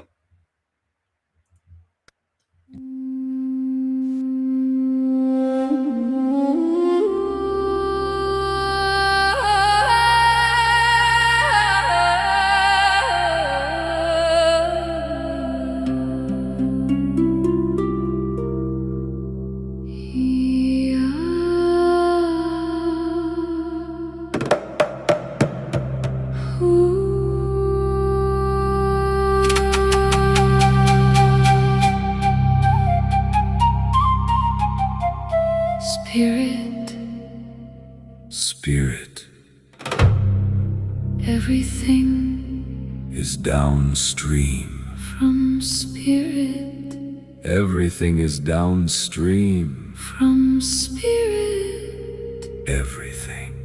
We are, we are, we are, we are, we are, we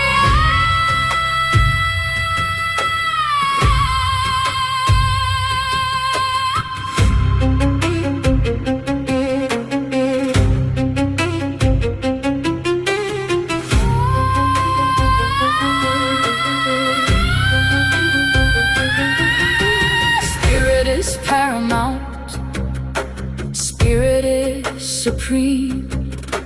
Here and beyond in waking life and in dreams. Spirit imagines Spirit can see everything, Spirit sees and remembers everything.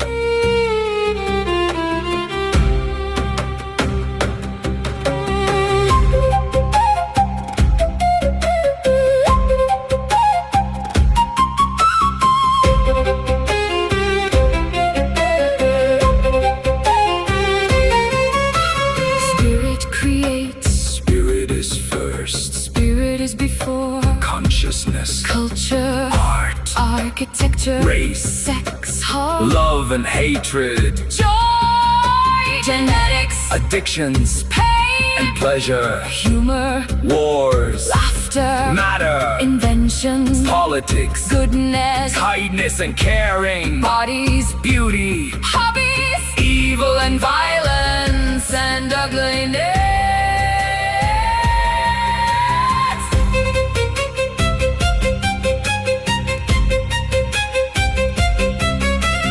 Spirit is first, everything. is downstream from Spirit, spirit, spirit, spirit, spirit contains, everything, imagines and creates. everything.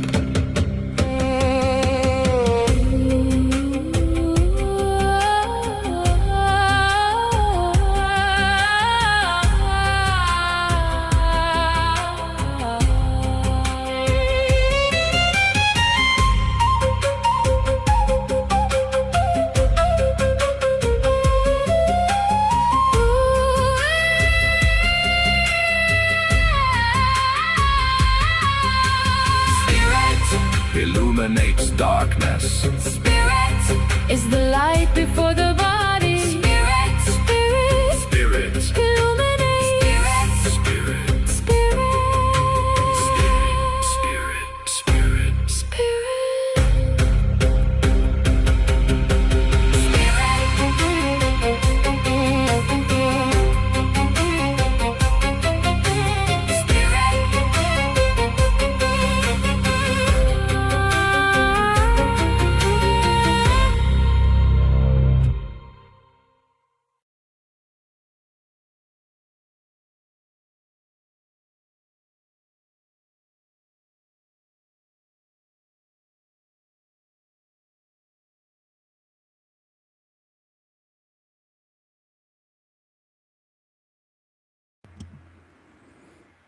Hello. Hello, everyone.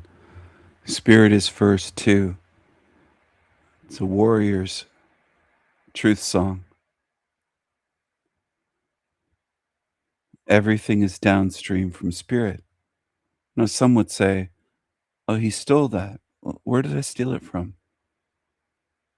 Maybe I came up with that song. Maybe I wrote the lyrics, and I did. Now, I wrote the lyrics, and I wrote the song, and recorded the song because I wanted to share truth and beauty with beings on my channel. That's what I wanted to do. As a side benefit, it also documents that I came up with that. I didn't just say it once. I didn't just say spirit is first, everything is downstream from spirit on a live stream, which I did a while ago. But I made it into songs.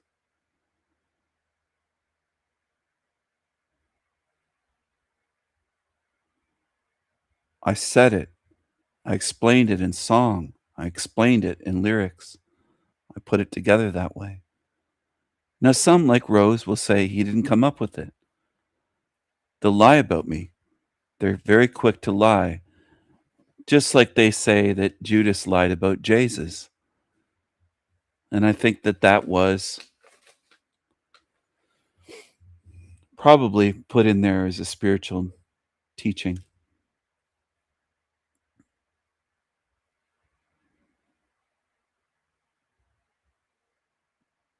Judas representing the archetype of the betrayer. Do I think a lot of humans are that way, though? Yeah, I do. I do.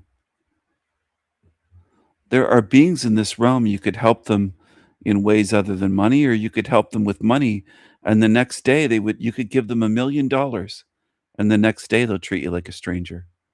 You can give them things priceless. It's how humans are. It's the way they are.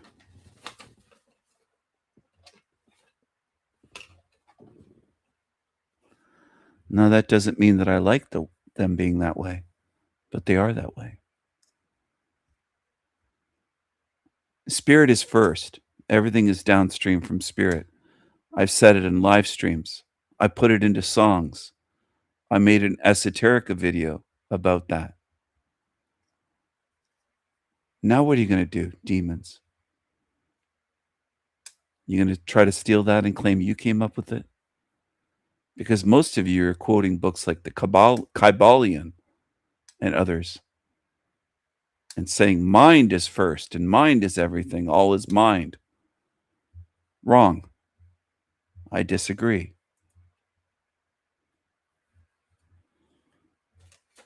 Some of you say it's easy to disagree. Well, it takes strength to disagree with this entire realm and how wrong this is and the teachings of this place.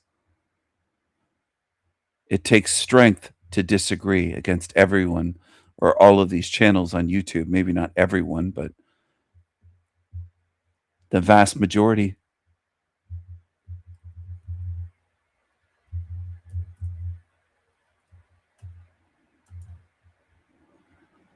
Kybalion. As above, so below, they say. The 7 laws of the universe. Well, it sounds like more dogma to me that a lot of truthers are following and repeating, like the followers that they are. That's what they are. So the Kybalion says that all is mind. And I'm saying spirit is first, everything is downstream from spirit. So we're in disagreement.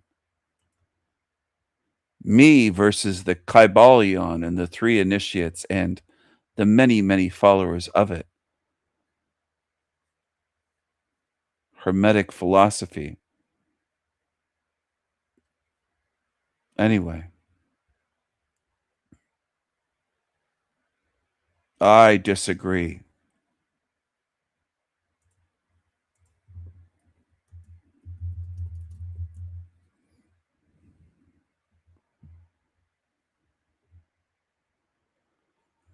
I disagree with your Kybalion. I disagree with your world religions, all of them. All of them. Modern and ancient. All of them. All of them. I disagree with your messiahs, your idols, your heroes, your so-called deities, your so-called gods. I disagree. I disagree. I disagree with you Buddhists and Hindus that think you have to get off the fucking wheel of samsara and do things with karma and dharma. I disagree. I disagree with you. I disagree with you. I am my own spirit. I am my own being. I'm not following your shit. I disagree with you deceivers in this realm. And that's also a spiritual teaching. So that you become free enough to disagree and be able to say, I disagree. And say it very freely.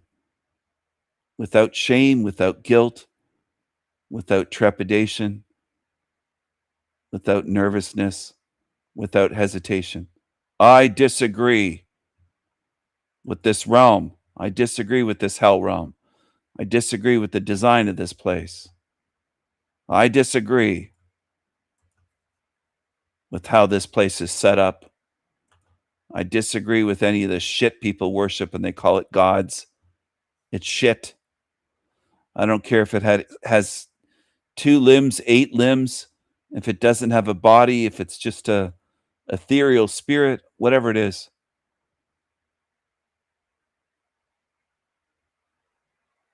Can't be good if you examine this place. The creation shows that it is not good. It is not good. From the Kybalion. Kybalsian. All is mind. They call this a truth. This principle embodies the truth that, quote, all is mine. Who says that's the truth? I don't. I disagree. I disagree with your Kybalion. It doesn't add up. I don't care how old the book is or how old they claim it is. I don't care. The age doesn't matter. The age of something doesn't make it true, accurate, wise, spiritual. I don't care if it's 1,000 years old or 10 million years old. I don't care. They're neglecting spirit. They're neglecting what is eternal.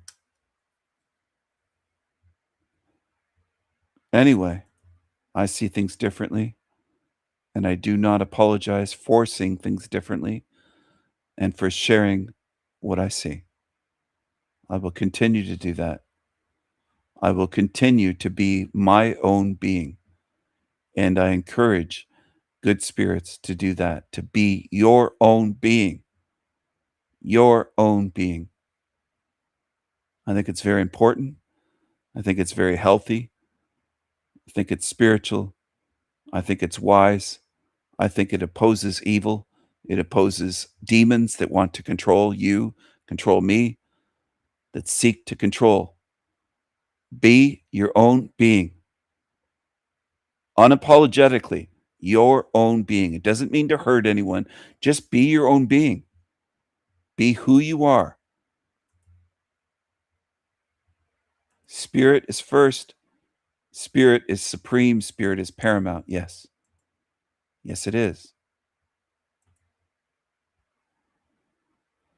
I think the Kybalion and many other texts are a bunch of bullshit. I do.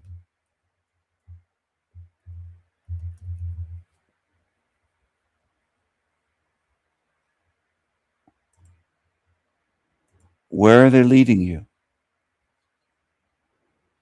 And what are they not mentioning? Well, they don't mention spirit. Why is that? I find it interesting. The Raven King's ring up close there. Isn't that a beauty? Isn't that a beauty? My goodness. That's a beauty. I think I had scraped my knuckle the day before or something. There's a little bit of a scrape there. Not that that matters, but I just remembered. And here it is from this angle. Glorious, just glorious. Glorious. Glorious. The glory. The glory. Made by a master jewelry maker. Oh, sorry, that's one of my knives.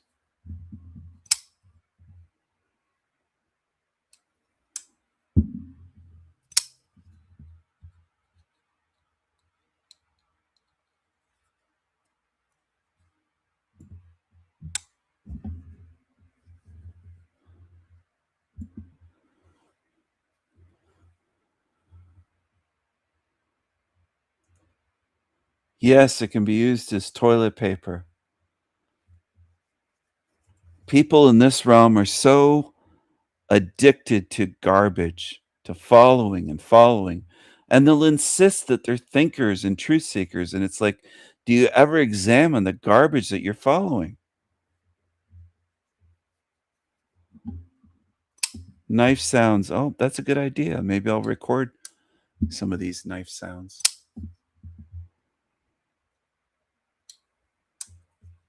There are truthers. They call themselves truthers, and it sounds babyish. It sounds just so infantile. The truthers.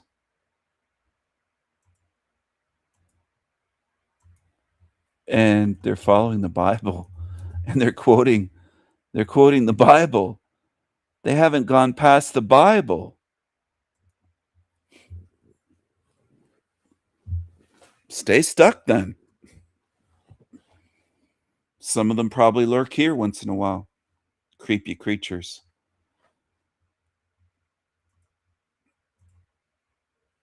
How's the Bible going to help?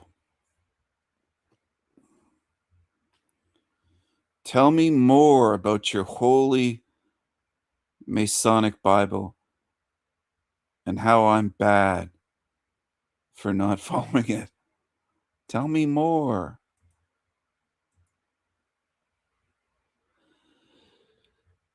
Oh man.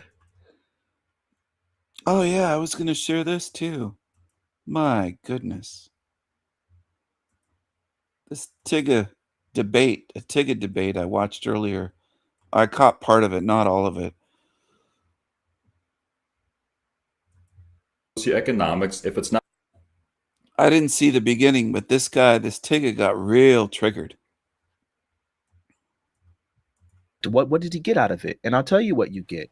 You get them butter biscuits. You feel good because you're fighting for white approval. What's up, everybody? Thank you so much for tuning in with us today. We are building something real here. Free, unrestrained conversations and content that contend with the real issues. If you want to help us keep that going, feel free to buy the Frojax Brothers a coffee over at our Buy Me a Coffee link, or you can send some support to our Rumble crypto wallet. Every bit helps, and this helps us stay independent and deliver to you as much value as possible. And while you guys are supporting the mission, make sure to check out Frojax.net to see our merch designs that are dropping weekly. Here you can read more about who we are, check out some of our original music, and grab one of our high-quality clothing items to represent the movement. And when you're there, make sure to sign up for our email list for exclusive discounts and future announcements. If you want to hang out with us live, ask questions, debate, or just hang out with the community, we go live on Rumble at least 3 times a week at 6 p.m. Eastern Standard Time. Make sure to follow us on X and Instagram to stay up to date for our live stream announcements. All of our links are available right there in the description below. We appreciate you guys being part of the team. God bless you and God bless America. Here you can read about who we are, check out some of our original music.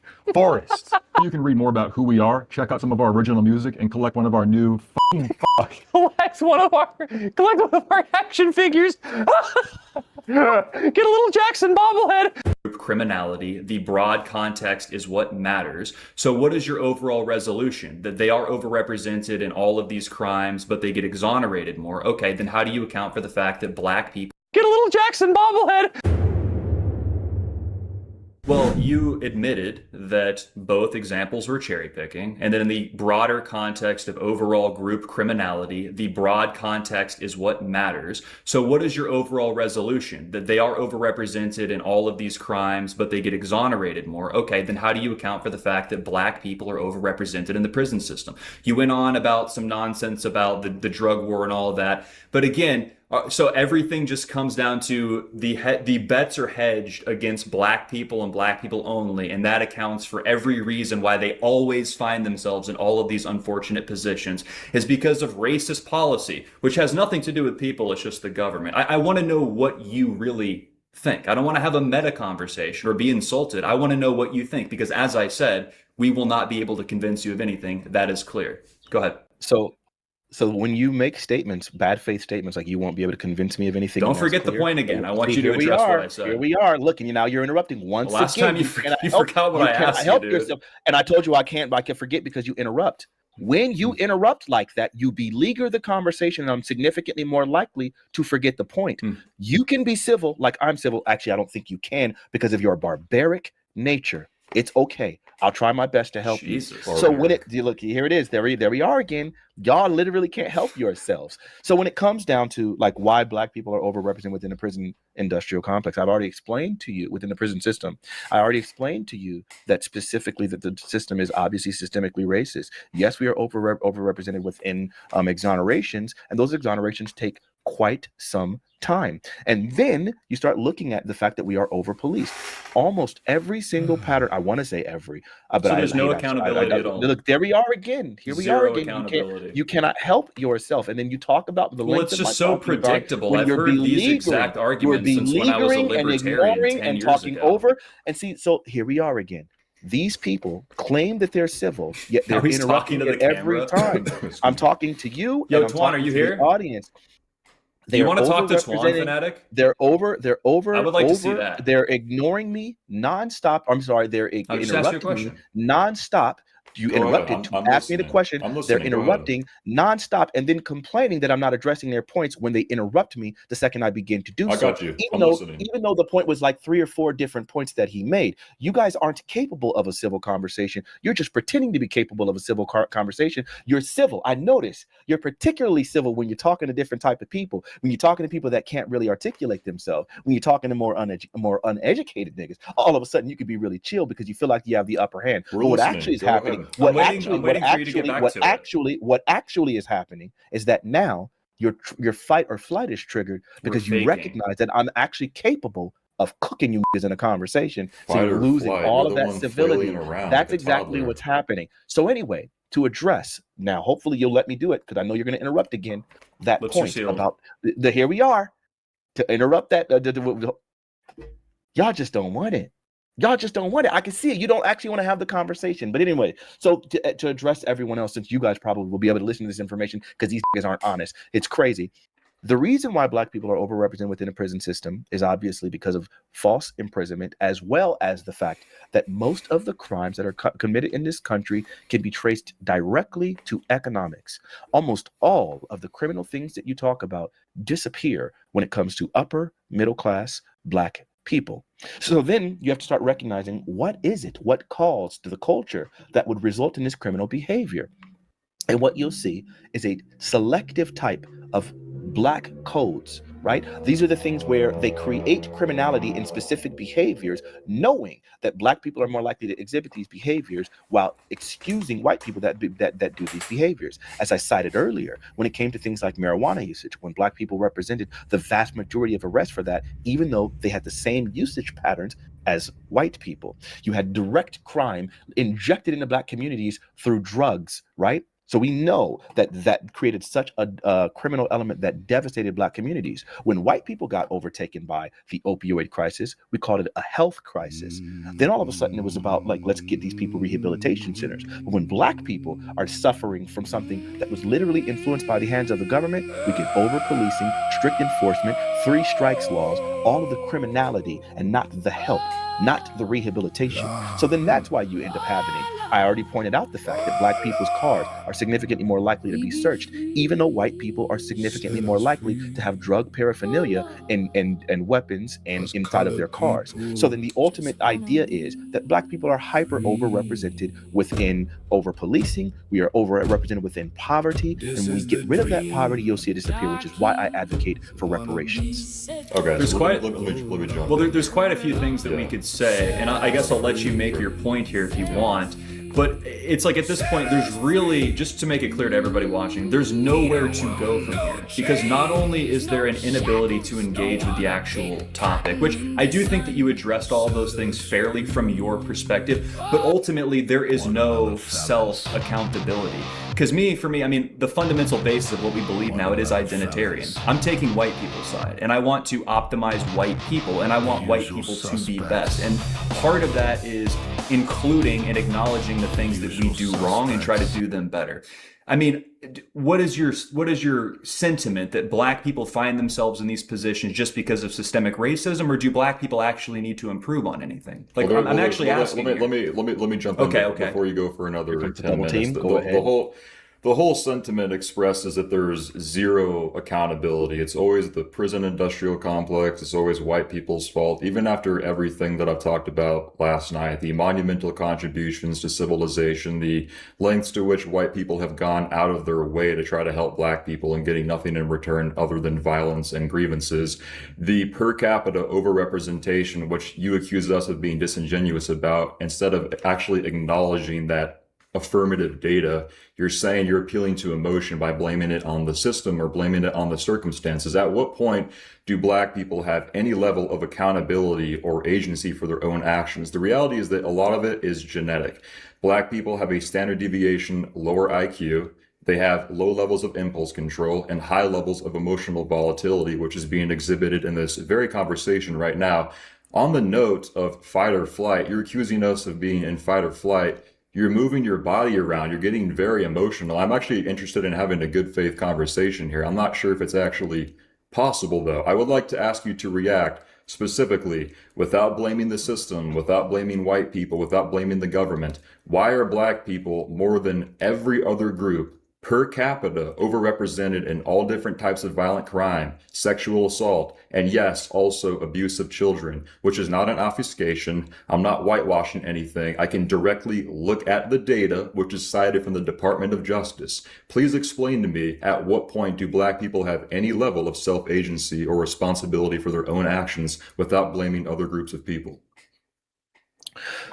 So to address the first person who spoke, when it talks about what have black people done in order to address these issues, we've done quite a bit. Obviously, everything that we've fought for in this country, we've had to fight against white supremacy. Everything that we've done. When it came to marches, we had to sacrifice our bodies against violent white police officers and violent white communities in order to be able to just be accepted as people. When it came to people like when it came to things like integration, people sacrificed their children, exposing them to traumatic experiences by middle-aged and even young and old white people who were literally yelling the most obscene things against, like young Ruby Bridges as she's being integrated into public schools. When it came to living in white neighborhoods, we had to endure the idea of our homes being torched. We had the idea of crosses being burned on our lawn. We had to endure the ongoing systemic oppression when it came to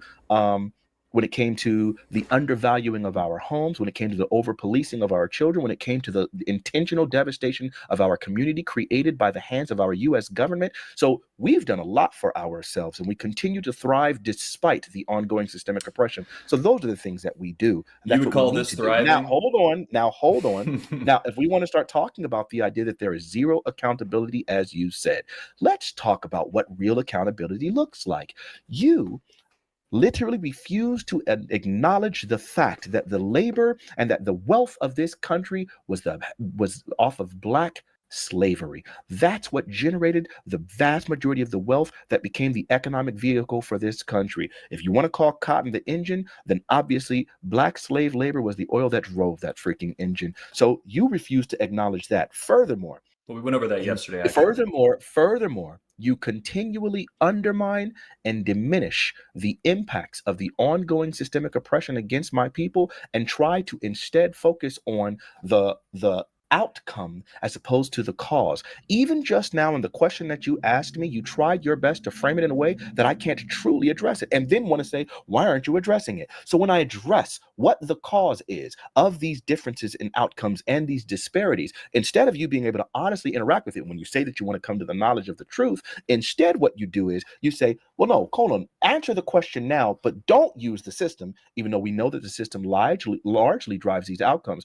Don't use communities, even though we know that these communities largely drive these outcomes. Don't use racism, even though that we know that racism largely causes these outcomes. So what you're doing is you're already trying to hide the answer, which is a lack of accountability from you two. You go, tell me why these things happens, but please don't use any of the actual causes of these things. So what I'll say one more time, just so that everyone gets it crystal clear, the causes of these things are economic. When you have economic deprivation that was caused by white supremacy and white segregationist racism. When you ask about the prison system, and we obviously have the over-policing and the black codes that were created specifically to imprison black people. So then when we want to talk and you want to lie and say that genetics are the cause, I do believe that genetics have a very large impact. And I think genetics obviously are a cause, because what I did was I dismissed a lot of these causes by pointing out to you that it's economic. What you still fail to do is to explain to me what is the cause of this white familicide that you guys have a tendency to do despite no economic causes, and what's the cause of this child material that you guys can't help yourselves but to produce, and the child abuse that you guys can't help yourselves to do despite having economic privilege. You don't want to address your history. You guys obviously decry critical race theory when you recognize ultimately that this is just your history. This is what you guys did, but you guys don't want that accountability. Instead, you decry it, saying it's inappropriate to be taught. You literally deny all of the history of the barbaric slave trade and how uniquely barbaric the white transatlantic slave trade was. So you do all of these things while claiming to be accountable. You're not accountable. You're dishonest, as displayed in this conversation thus far.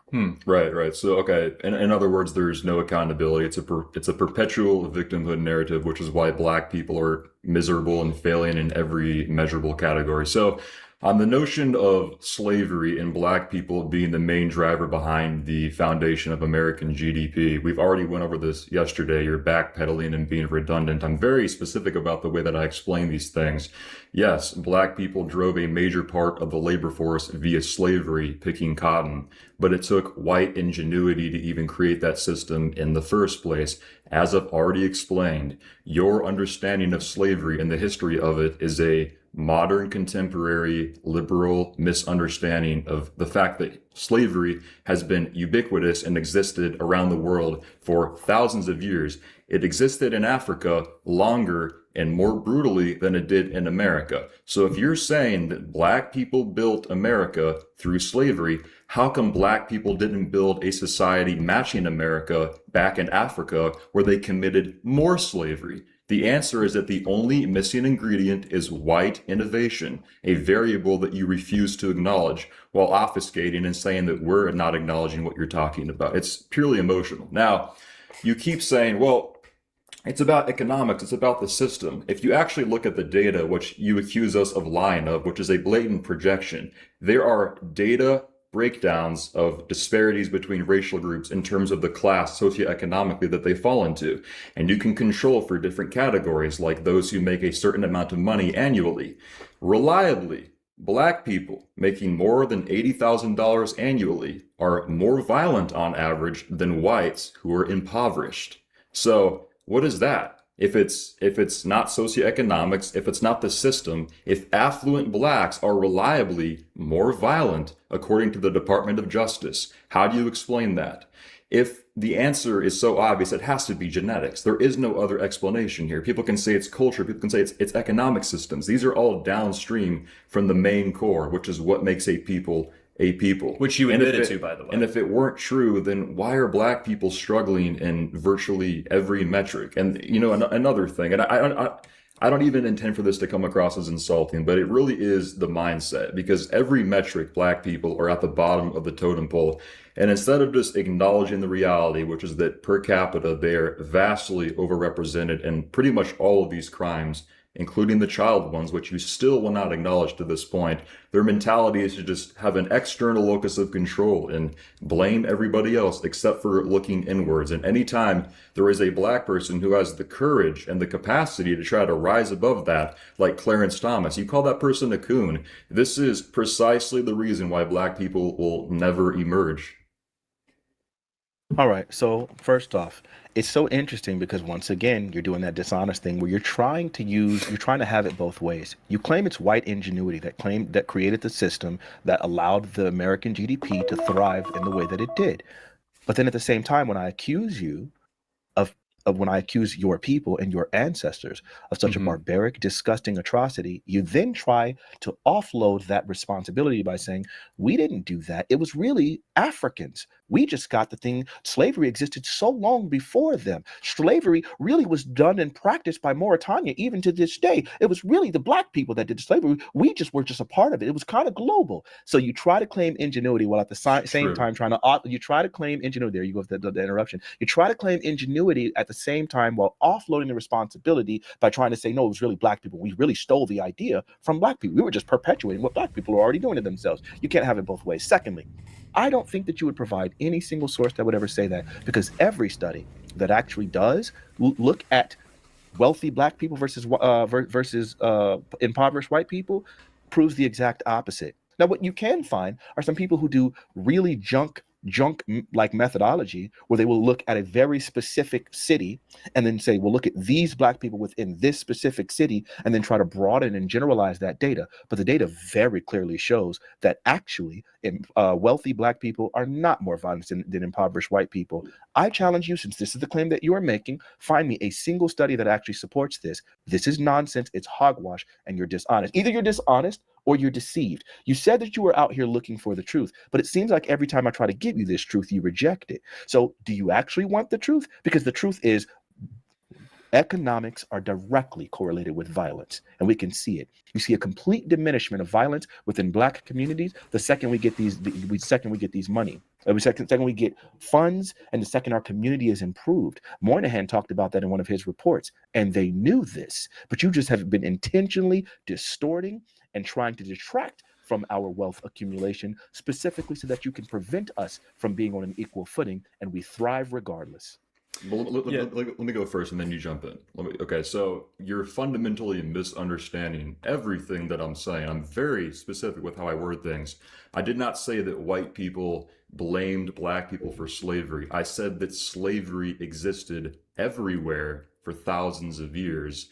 And if black people claim that slavery built America, how come in Africa, where they had more slavery for longer in a more brutal fashion, they never built an empire even matching America? A question you still will not engage with because that goes against the narrative you're trying to portray here. Second of all, Let's do that one then. Let's do that one point. Can we do that one point? No, let me finish here. Okay, you're gonna Gish Gallop. I got you. Yeah, like you just did for 10 minutes. I'm responding directly to I what responded to you're both of your saying. points, which is why I did it. It wasn't about Gish Gallop. Right. I was responding to your Gish Gallop. That's why I had to take note. Let's deal with that one point since you said we never addressed it. You gotta let me go here. You made 2 points. Okay, I'm gonna I got respond to you. both I points. It's responded to the- your Gish Gallop. Okay, but go ahead. Okay, here we go with the fancy terminology. We're getting away from the point I'm trying to make here. The Department of Justice says the numbers that I just gave you about black people over $80,000 a year being more violent on average than less $10,000 a year for white people. It's what it is. You can say I'm being deceived. Provide the data. You can try to paint this massive. I don't have the specific numbers. I mean per capita. Yeah, because it's you're black lying. people. Of course. I'm not lying. The Department of Justice says that Then black provide the data. people making $80,000 a year or more have a higher likelihood of committing violent crime than white people who are impoverished. That is the Department That's of false. Justice. The Department of Justice, Department of Justice. I'm sorry, I'm stuttering. The Department of Justice provides raw data, and they will also often provide statistics. It is the purpose of other institutions to do studies and make comparative analysis. That is not the Department of Justice strong suit. So the Department of Justice has not made any such claim, which is why I'm burdening This you is per capita. I'm burdening you with providing said proof of Department of Justice ever making that claim. They didn't, because it's not true, because all data clearly indicates that wealth is inextricably tied to crime in an inverse relationship. The more wealth you accumulate, the less crime that you have. Furthermore, you're saying that Africa's slave trade was more barbaric than the barbaric European slave trade. So then I need you to give me the name of any specific selected example of barbaric slave trade in Africa from the year 1700 all the way to the year 1900 that it was equivalent to the barbaric slave trade of the transatlantic slave trade that your ancestors did. Name it. We already covered all. You didn't name a specific Let me answer. You're getting emotional. Maintain composure. Okay. We already went over this last night. I think it was last night. You're still not engaging with the question. You're saying I have to go to this point right here. I'm asking you a very simple question. Okay, you can laugh and get emotional, right? Here's the question. Slavery objectively existed longer in the continent of Africa. You're saying the labor force of slavery is the primary reason why America was built. If that's the case, then how come on the continent of Africa, where they had more slavery for longer, how come they never built an empire matching America? You're still not answering the question. So here we are again. I don't know. Maybe I want to accuse you of being dishonest, but maybe I shouldn't. What's You're actually not going to happening answer the is- question. This is crazy. Here, I'm responding. And here we are with that interruption again. So what you're doing here, I want to accuse you of being dishonest, but instead you're probably just not smart enough to understand what you're doing. You're changing the Crazy subject. projection. You're moving the goalposts. My IQ is definitely higher than yours. You're moving the goalposts Right. because what end up happening here? You didn't even understand per capita last night. You are moving the goalposts, and here we are with that interruption. You're emotional, and I see it now. You can't contain yourself, which is why you can't be civil in this conversation. I was talking about the degree and the nature of your barbaric ancestors and what they did in a transatlantic slave trade. You're now trying to change the subject to the length of time that that slavery existed in an entire continent. I'm talking about the degree of barbarism because it's in your nature. You won't even address that. So again, the question that I asked you that you ignored was, name a single instance of barbarism that is equivalent to the slave trade that your ancestors did on the continent of Africa. Now, did that to last night. address to address the question, I got you. You call it emotional. I'm just not going to allow you guys to pontificate to me while trying to interrupt me with your nonsense. So now, to address the question that you said, see, I'm always going to be engaging in the points that you're actually making. You're just trying to obfuscate from mine. To address the question that you asked me about why is it that Africa hasn't generated the same type of wealth? The reason why Africa's wealth hasn't accumulated at the same rate is because your white European ancestors can't help but to colonize, to extract the resources, to completely devastate and degrade, to install puppet regimes within democratically elected populations. Y'all can't keep your hands off because of your white entitlement. So because of that, then yes, you have a very resource-rich continent that keeps being colonized by all of you different European ancestors, by all of your European ancestors, and then you question why the wealth wasn't generated. A perfect example of this would be somewhere like India, where the European nation goes over there to establish all of the British nation establishes all of their colonialism, completely those people and a rapacious government, and then extracts all of their resources, devastates their entire community when they finally leave, and then say, why aren't these pulling themselves up? Why aren't they more further along?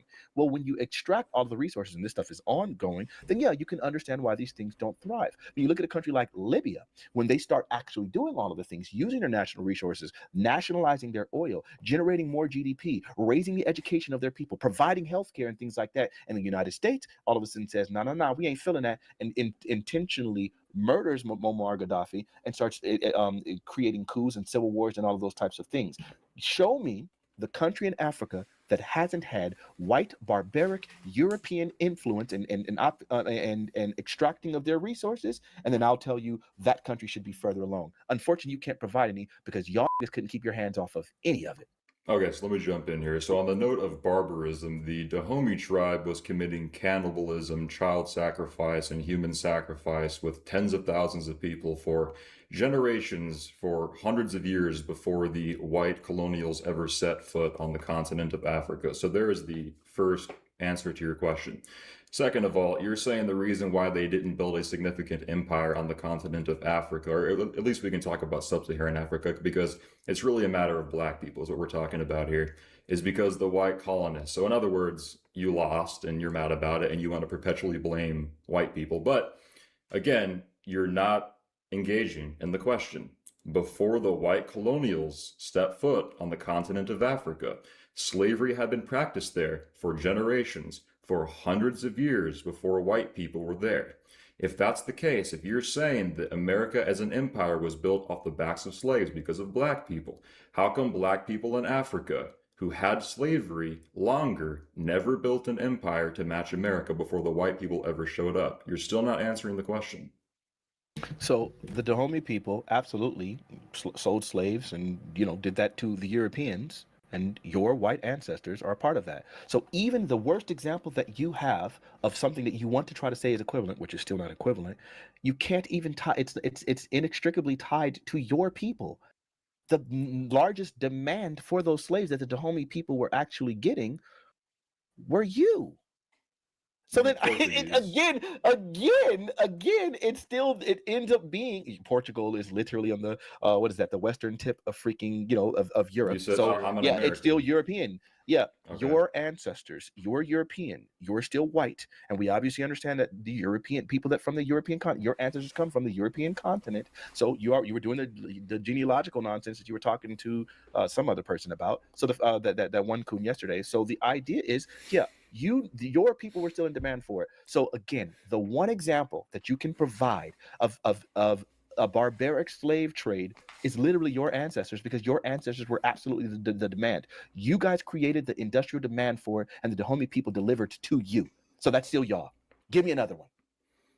Well, you still haven't answered my original question, but I already gave multiple examples last night. We can talk about the Moors, the Berbers, The Ottoman Arab Empire. slave trade. I mean, the Ottoman Empire. Slavery has existed for thousands of years, and as we already said, white people were the first ones to, at scale, make it the purpose of the law to abolish slavery, which is the very same reason why you're even able to sit here and speak to me in this manner right now. But We're going in circles here. We already talked about all this last night. You're not engaging with the question. He's not going You're to. saying, Yeah, can I address the second question here in a second? We're gonna pin it down, and we're not gonna gish gallop like you accuse us of.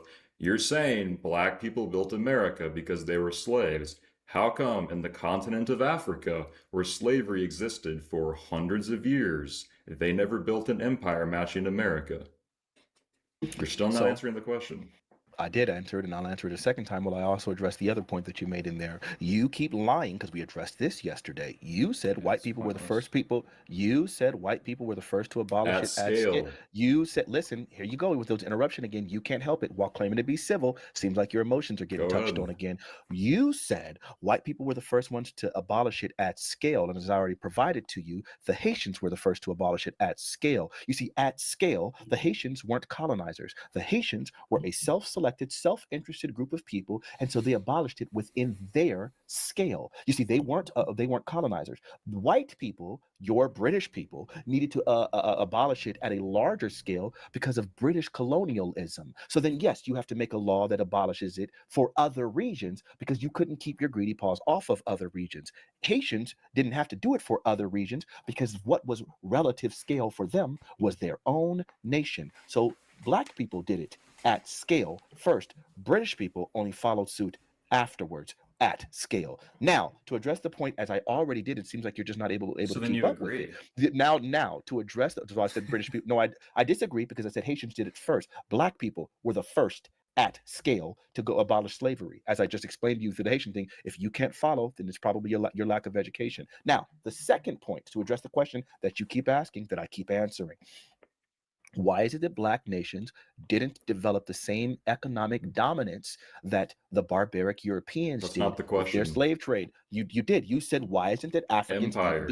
Empire. you- I'm very specific. Very I specific. said dominance, fanatic. and I feel like that these things are pretty equivalent. Okay, why didn't they develop the same empire? Because, okay, if we want to use that word empire instead of dominance, it's still the same thing. Now, the reason why black people didn't develop the same dominance, the same empire, is because of the fact that, again, black people were largely self-interested, and they've been largely preyed upon by your white ancestors. Again, you can't provide me a single example of a single country within the continent of Africa, besides Ethiopia, that was never colonized. And within those countries, you see that, like, constantly the extracting of their resources, the intentional degradation of their democracy, all of these policies that your white ancestors continue to do against that continent. So as a result of that, they never developed. Black people did have some conquering tendencies, but when they would do so, they did so in a much more humane and less barbaric way. For example, when the Moors took over Spain and they made it part of their kingdom, they didn't sit there and create like this serfdom where these people were so far beneath them and that they were like literally dehumanized. They looked at them as, you are part of our kingdom,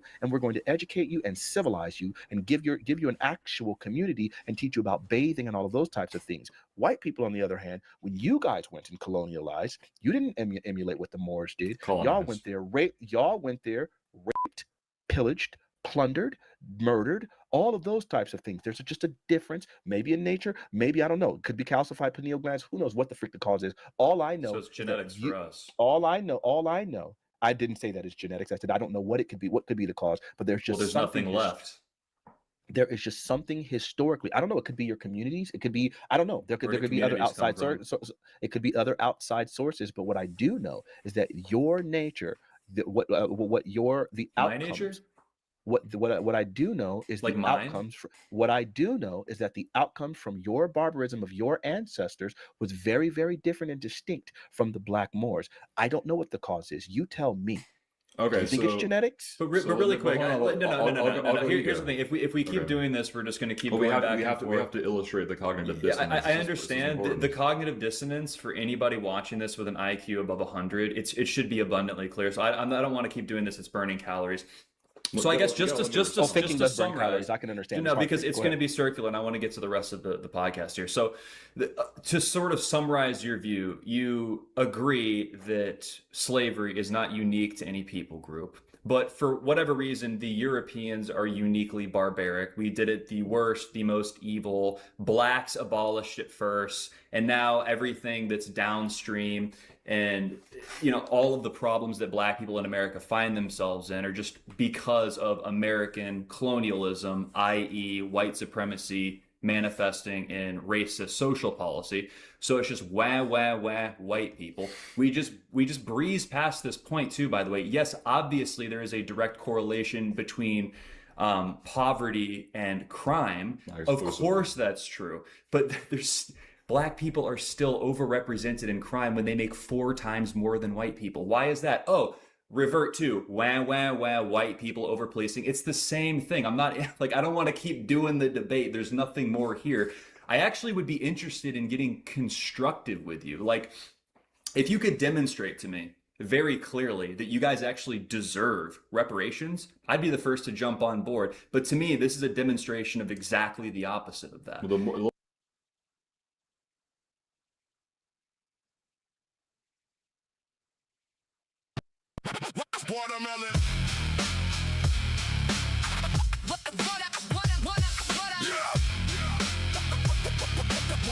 Watermelon felons. Watermelon felons. The usual suspects. The usual suspects. Get you some fried chicken. Watermelons and Kool-Aid. Watermelons and Kool-Aid. It's a beautiful day in the darky hood. A beautiful day in the darky hood. Won't you be my, won't you be my, won't you be my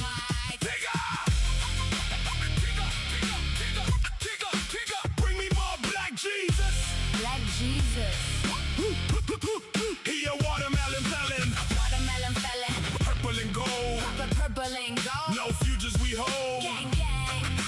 Watermelon felons. Watermelon felons. Yeah.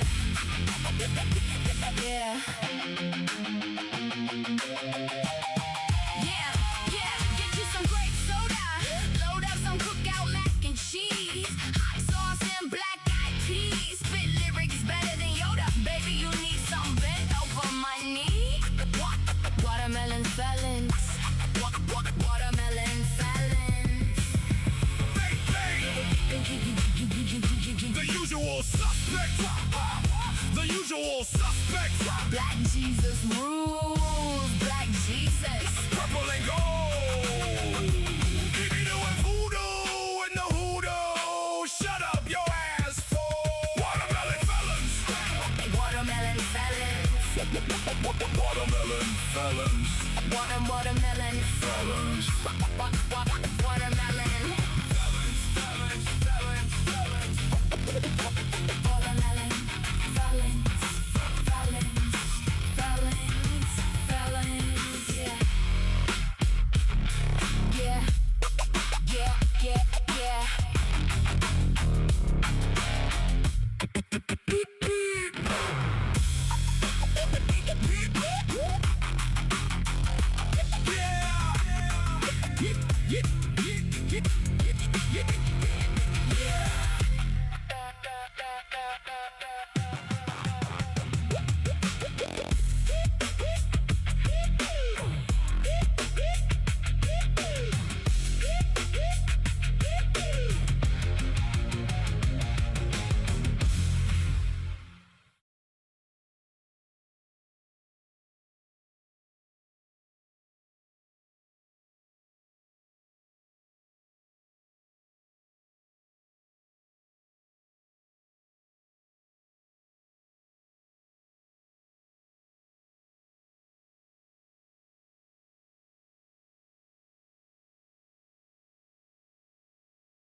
free.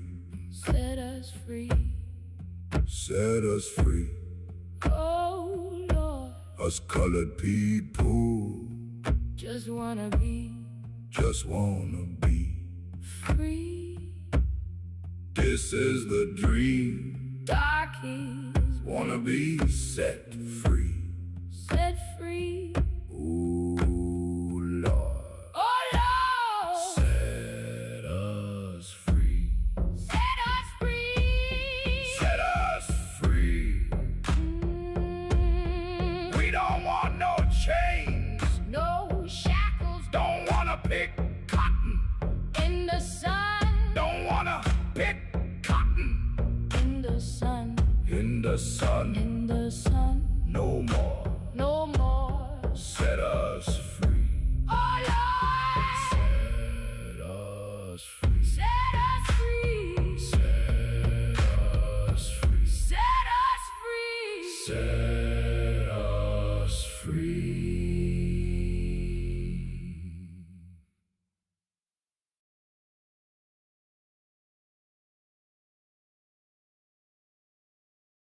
So there's nowhere to go from here. I'll let you do think, but we got to wrap it up from here because it's just Okay, getting for we're sure. doing the I same get thing you. as last night. Yeah, I get you. So the statements I made. Hold on, please don't get I respond.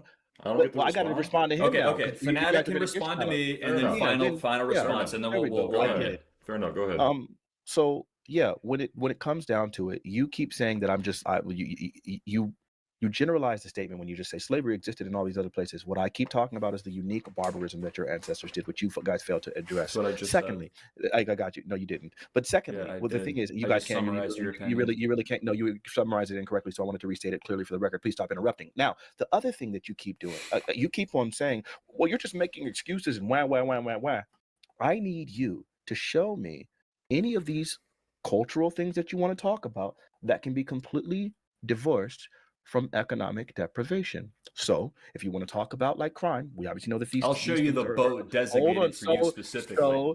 So if you guys wanna Get talk on it, about boy. crime, Look, here's that civility again. He's just If you joking. wanna He's just talk- look, joking. these In a niggas video help game, it. it's a joke, dude. I'm So kidding. if you want to talk about crime, and we obviously know that these things are obviously correlated with economics and with poverty, then yeah, and then you lie because again, I asked you for those statistics and you can't provide them because they don't exist. Yes, they do. Find me. Yeah, they do. Find me any study that tries to indicate any anti-corollary effects between poverty and crime. You can't. They don't exist. It's not So the fact of the matter is, anti-corollary. so the fact of the matter is, crime and poverty go hand in hand, and the systemic ongoing barriers are directly tied to that crime. So when we talk about reparations, well, the reason why my community obviously deserves it is because of justice. It's just the right thing to do. If we live in a country that tries to claim that it has moral standing, that tries to say that they believe in liberty and justice for all, well, it's clearly unjust to exhibit racial hierarchies. It's clearly unjust to intentionally interfere with the progress of a given people. That's not justice. So it's what it is I think some people don't genuinely believe in justice, and I think you two people are like that. You claim that the entire reason why you started this conversation was truth, yet you fought against me when I tried to educate you about redlining. You tried to lie about the I don't think that's what degree- happened. That you tried to lie about the degree of the slave trade and how absolutely absurd it was what It's your not true. barbaric ancestors did. You did lie. You tried to make an equivalence between the Dahomey people and on the rest of Africa, even though we know that yours was significantly more severe. You lied about who first abolished slavery at scale, and I explained to you how that's true. You lied about the statistics regarding child material. You guys are just lying. Nope. You're lying about the. You're I lying sent about them the to stati- you. You're lying. You're lying I'll publish about them under the Nope. description on this video. I by the already way. did. Don't worry. I already sent it. You're lying about the statistics when it came to the idea about who actually about what the Department of Justice says, and you won't provide those statistics about the differences in income and relative crime. You won't provide those because that doesn't exist. You're lying. Oh, we made that up. You're liars. So if we look for it and find it, yes, I would will love you for you review to it? find that for me. Okay. Of course I would. Would you Okay. find it? Because you're the one that we made can- the we claim. can look I for it. challenge you to. I'm looking for it right now. I mean, there's just so much. We're going in circles here. The Moors. I'm not going to hold my breath. Okay, so the Moors genetically clustered closer to European populations than sub-Saharan Black people. The Moors were indigenous North African peoples and a mixture of people coming from the Iberian Peninsula. You can see once again, with like calling us emotional. They were like Arabs. Emotional and all that. Like, you're laughing when I'm presenting a valid argument, unless you think that you know something more compelling than what all the leading anthropologists believe to be true about the Moors. Maybe you're like Dr. 16, you think that a singular statue of a Black person proved that the Moors was Black because y'all was kings and whatnot. But I mean, it really is a circular thing. And my question about the empire thing still hasn't been answered, because you keep going back to the colonization thing. I think you called it like colonize, kind of like that one guy. That was fascinating. I didn't. I speak so it was something like that. But for hundreds of years before the colonizers ever stepped foot in the continent of Africa, slavery had existed there for hundreds of years, for centuries. You're saying that's the main reason why Black people built America. How come they never built an empire matching America on the continent of Africa? Are you able to actually engage with that? And then, I mean, I can read, I guess you think I'm lying or something. I can pull up some data about a lot of different crime disparities right here if you want me to go down the list. I mean, well, that's cherry picking, okay? Let's not do that. I mean, do you want to hear some stats, or like what's... I mean, listen, I'm not particularly interested in your cherry-picked stat, but if you want, we can have a conversation. It's not a cherry pick. I'm just asking you a question. You asked me for a response, and I'm trying to give it. I'm not really interested in your cherry-picked stats, because you're just going to try to spitfire a bunch of random stats, which ends up being a gish gallop. But I'll tell you what I would do, because if you remember in the DMs, you said, whoever it was that texted me, said we want to address some of the statistics and some of the claims that you made. I asked you if you could provide me which specific claims you were talking about, so I could come over the first two. I asked you if you could provide the very specific claims that you were talking about, so that I could come prepared with statistics, because you're not actually interested in a truth-seeking conversation. Well, that's not what you said. Because you're not actually interested. I can publish the direct You're messages. not. You're not actually interested in a truth-seeking conversation, because if you were, and you actually wanted to challenge the claims that I've made, to somebody else. if you were, you would actually want to challenge the claims that I made, and you would actually provide me with the talking points that we're going to be going over. I did exactly that. So you would actually provide me with the talking points that we're going to be going over, so that we could actually honestly engage on them. But you didn't. I asked you. You said, and I'll just quote it directly. You said, I just wanted to address a couple of stats you brought up yesterday, and perhaps we can get into more stuff if you have anything else you'd like to discuss.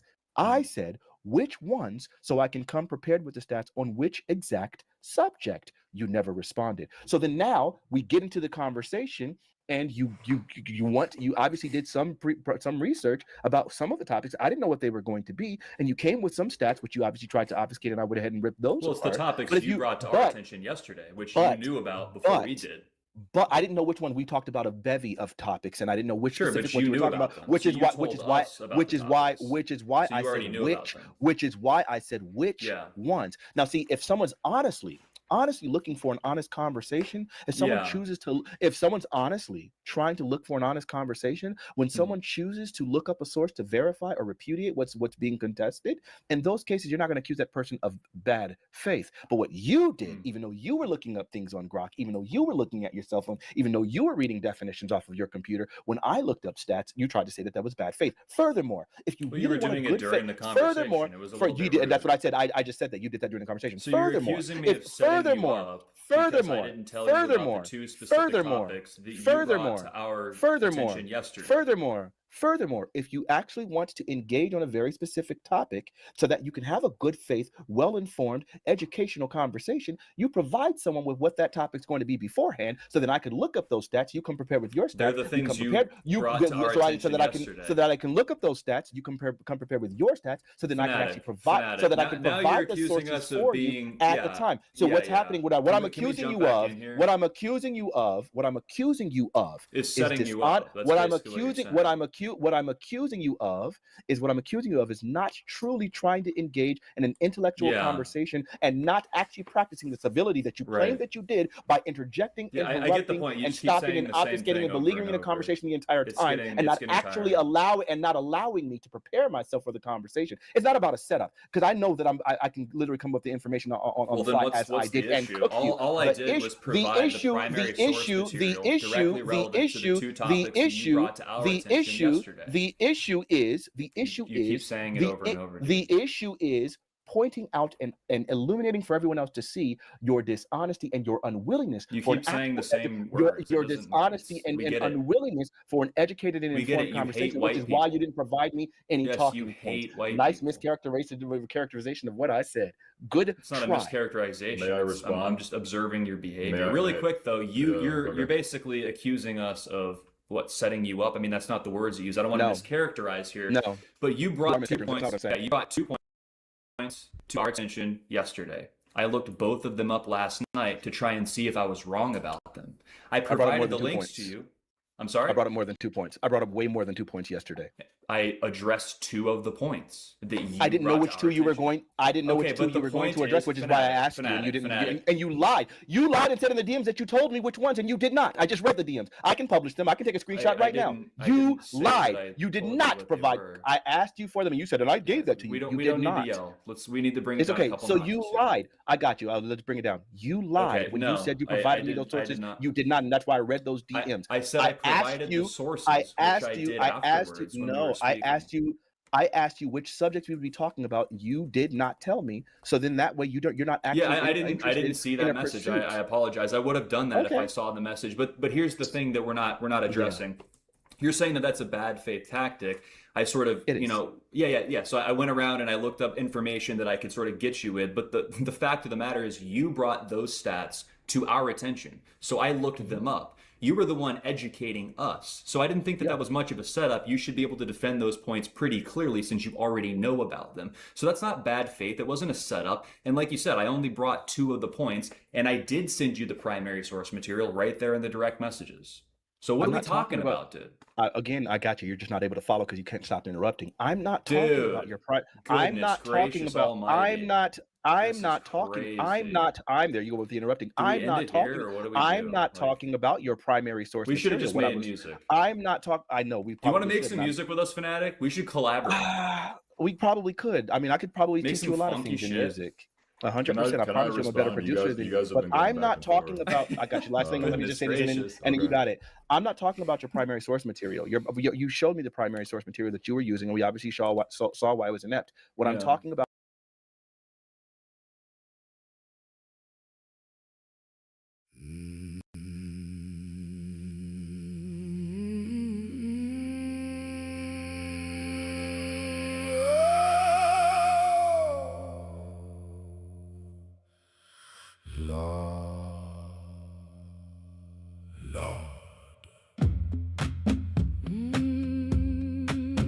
Oh Lord,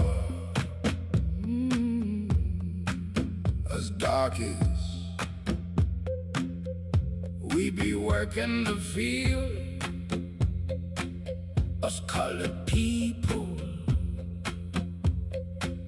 we be picking and slaving. Oh Lord,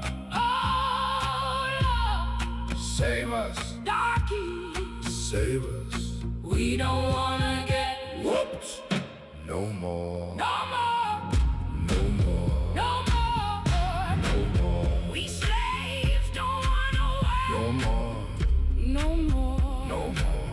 Us darky people. We want chicken and dumplings. We want us some watermelons. We want us some grape drink. Picking cotton in the sun. No more. No more. No more. No more. Lord. No more. No more. Oh Lord. No Lord. Oh Lord. Oh Lord. Oh Lord. Us Negroes. We need you. Oh Lord. Oh Lord. Black Jesus. Oh Lord. Oh Lord. Oh Lord. Oh Lord. Oh Lord.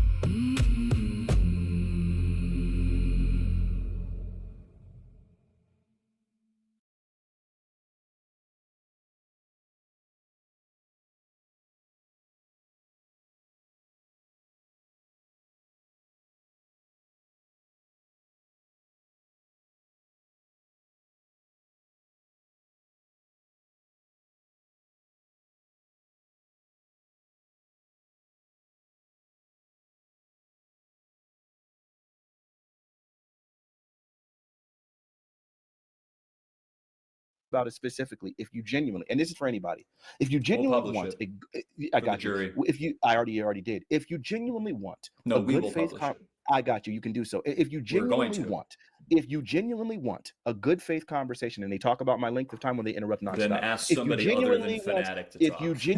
If you genuinely want a good faith conversation, for example, if I'm sitting here and I'm saying I want to have a very an informative and in-depth conversation about a given subject so that we can both come to the knowledge of the truth, I would tell you what that subject's going to be, allow you the allotted time to go ahead and do some research so that you can learn about it, and so that whatever you can be prepared for, and then you can come. Now, he lied and said you brought up 2 subjects. I didn't bring up 2 subjects yesterday. I brought up like 10. So then if you wanted to go in, so that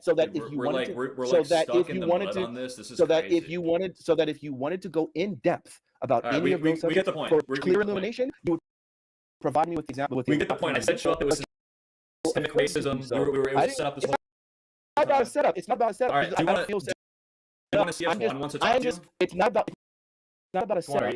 It's not about a setup. It's about me proving your hypocrisy. All right. Do you want to speak to Tuan? Honesty and trying to have that honest conversation. Do you want to speak to Tuan? You keep saying the same thing, dude. We get it. Maybe can I jump in? Maybe it'll provide. Can we play maybe like a game or something? Why don't you just give Tuan's information? I could talk to him for sure. Because I feel like you guys are going to obfuscate and intentionally try to lie about stuff and try to get in the way of the conversation. Because you guys have obviously shown that you can't be civil. Why would I trust you guys to do that? Why doesn't Tuan just talk to me directly? This has been going on for a while. We need to refocus here. So, the original question I asked about why Black people living in sub-Saharan Africa. Yes, this is how we conclude it, to display. Oh, now your brothers are arguing with each other. This isn't looking good for y'all. Y'all got to keep that unified front. We're not arguing, Fanatic. We're not arguing. The question I asked, which has been perpetually denied, you're not answering the question, you're not engaging with it, of why Black people never built an empire even close to the power of America, even though they had slavery for longer. The answer that I think perhaps you do know that you just don't want to say, the answer is obvious. It's because they couldn't. Because Black people could never build something like that. So that is the answer, but we need to move on to the other thing. Occam's razor, if you will. Hold on. The topic about you just interfered with it every time. You just went on and said the same point 3 times in a row. Let's go. Let me jump in here. If I did the whole time, then why are you acting like I didn't address it? For centuries before the white people... You guys have just interrupted. But for centuries before the white people ever got there, they were doing slavery for hundreds and hundreds of years. They never built an empire close to America. The way you characterize the foundation of why America exists is because of slavery being the driving economic force. The reason why they were not able to do that, free of the intervention of white people, is because sub-Saharan Africans do not have the cognitive aptitude to do so. That is the answer. On the notion of stats, I mean, we really got in the mud there for a while. We talked about the child abuse stuff, which I already explained last night. You got really hung up on the per capita thing. You said that white people do the majority of abuse, when it's like, okay, per capita, Black people are twice as likely to be registered sex offenders, including crimes against children. That is a direct statistic that comes from the Department of Justice. I don't know how else you could characterize that. That is just a stat. I'm not even having an opinion about it. That is just an observation on clinical cold data. That is just the reality. Now, one of the things you said, I think maybe you were fair about this. You said be more specific with the study about socioeconomic disparities in regards to violent crime, right? And I acknowledge that. So because of that question, I did go up and pull up it is called, underneath the Department of Justice, it is called the National Crime Victimization Survey. They do this annually. And according to that, this is an average from the 90s all the way to 2021. Distribution of homicide rates by median family income by community and race. For the 10 to 25 percentile, so like bottom quarter of annual income for white people, it was 4.2 out of 100,000.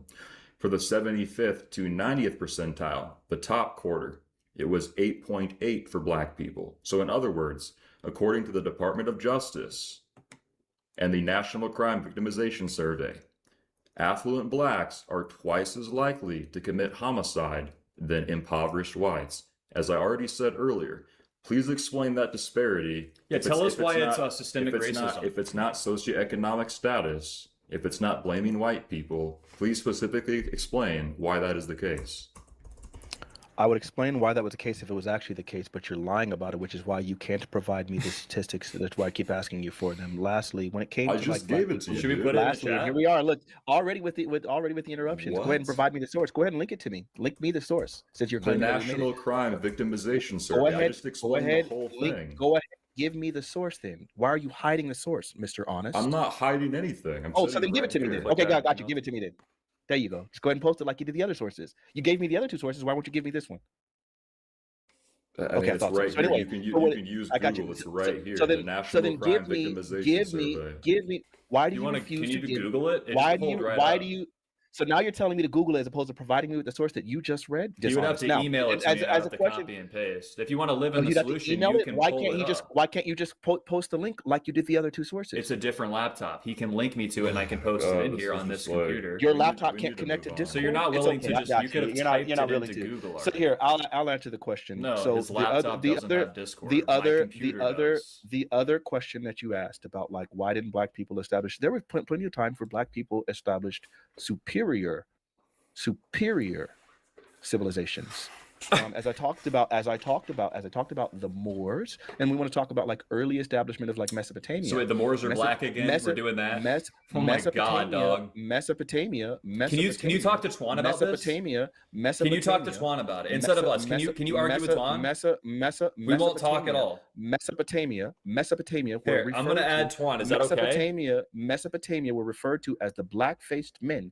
Though they were black, and that was one of the earliest, most established. Wait, I don't want it to hang up. And this I can add continues to friends. go on. So the fact of the matter is, there were plenty. The Mali Empire was superior at some points in time. Who's Mali? They colonized. Sorry, he's just yapping. How do I?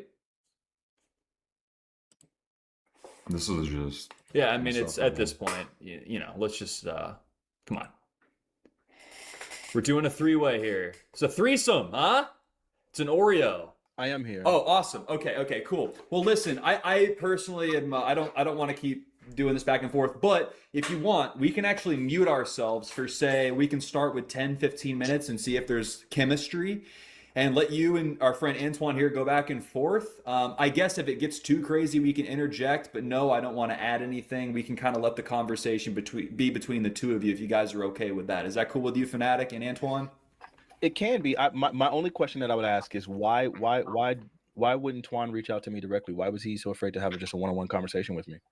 See, the answer to Murph's question would have just been yes or no, but you do this like rambling. But anyways, yes, I'm okay with that. And secondly, I don't know anything about you. I don't know your name. I just heard you call me a coon yesterday, and that was that. I'm not psychic. I know we was telepaths and shit, but I guess that missed my genetic lineage. But go ahead, take it away.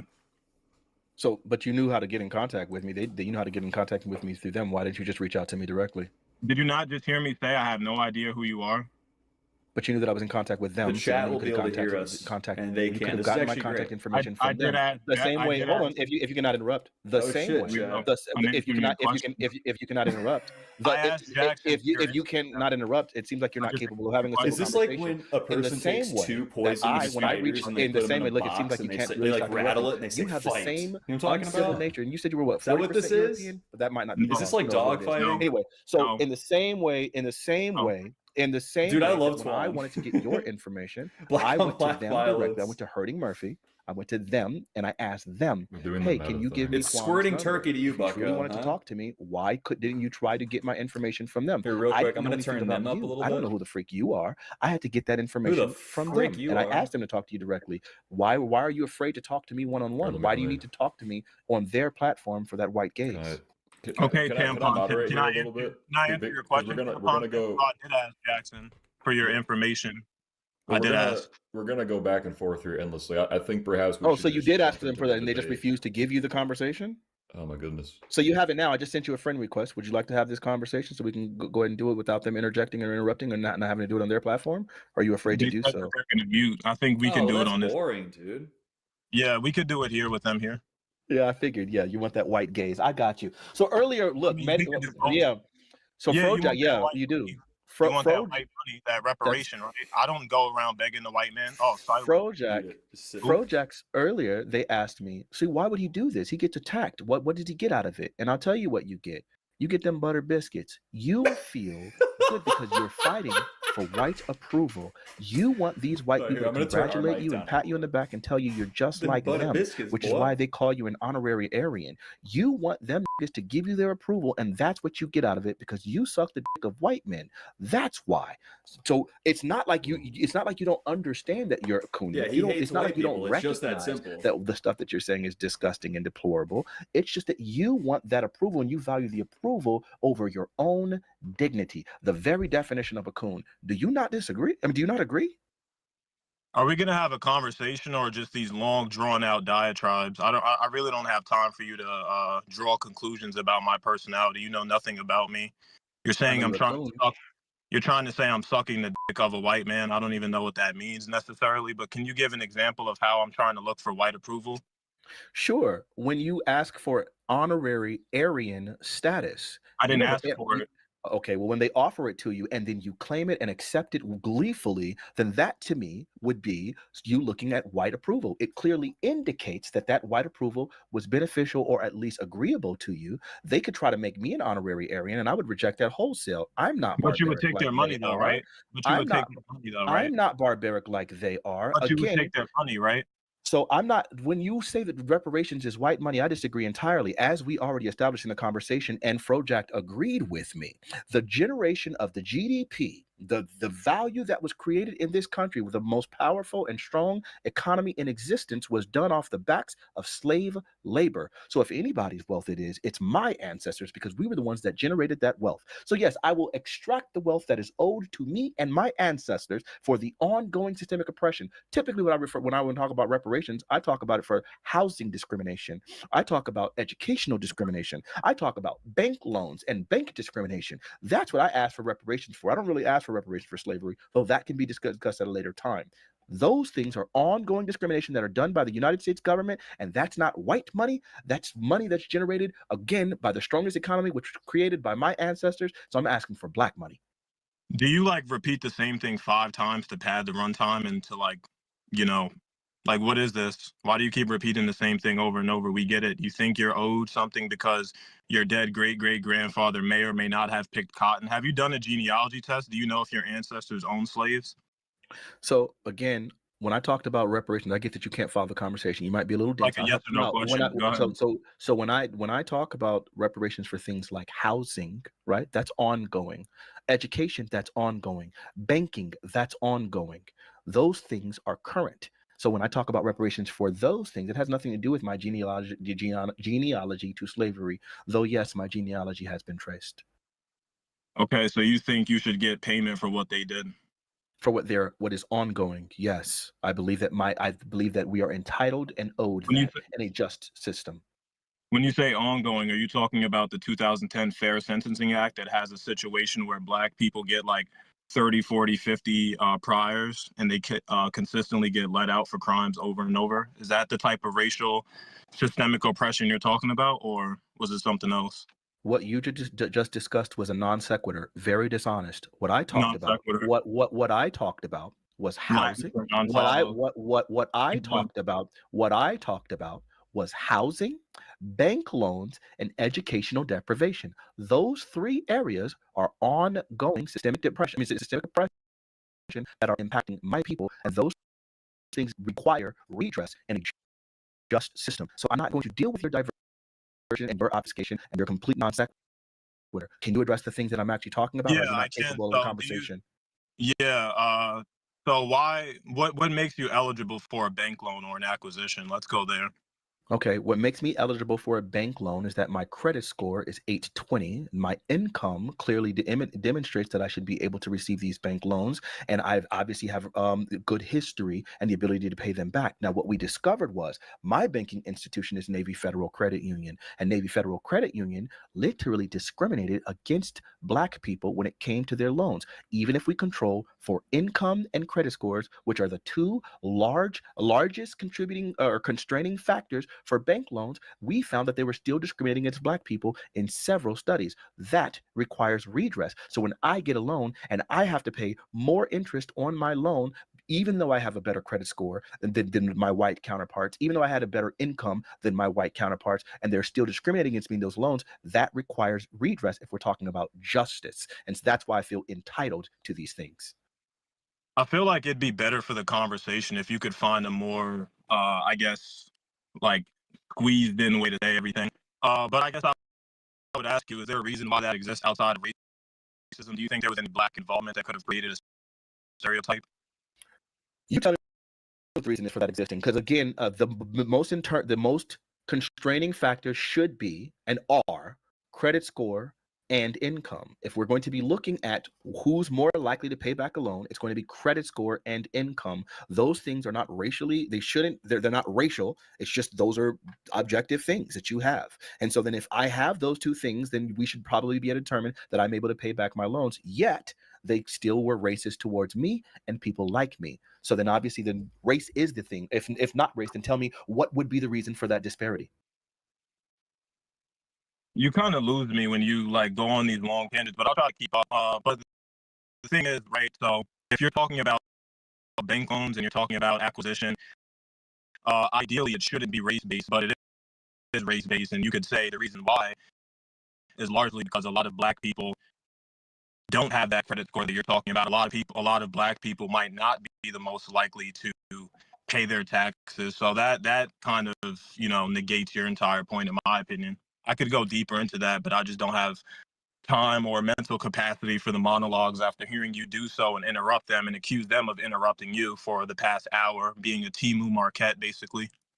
Okay, so it's really crazy because I do agree with you that you don't have the mental capacity. It's very evident. Again, we controlled specifically for credit scores and income. So pointing to the existence of people that don't have those information would be outside of the control. So I said within the control group, we still found this disparity in their lending practices, which I would say is racist. Can you provide me with the reason for that within the control group? Okay, simple so and short. See if you can keep up. Not about keeping up because I'm not intelligent enough. I know you think you're the smartest black person in the world because you've mastered the English European language. Do you speak the language of your ancestors? Probably not. I think you would be a lot better there with all these lists of grievances you have. That should be more of a foundational reason why you go back home so that you can talk to people that say, Mista la didi, aminale, awayami. Did you learn the language of your ancestors? I didn't think so. But anywho, like I said, black people contribute stereotypes that are actively sought out against them. They contribute to that largely. Economically, socially, there's a reason why when me and you go into a store, they're probably going to follow us or look at the cameras. You can cry racism, but I think you should blame your black brothers and sisters for creating that stereotype.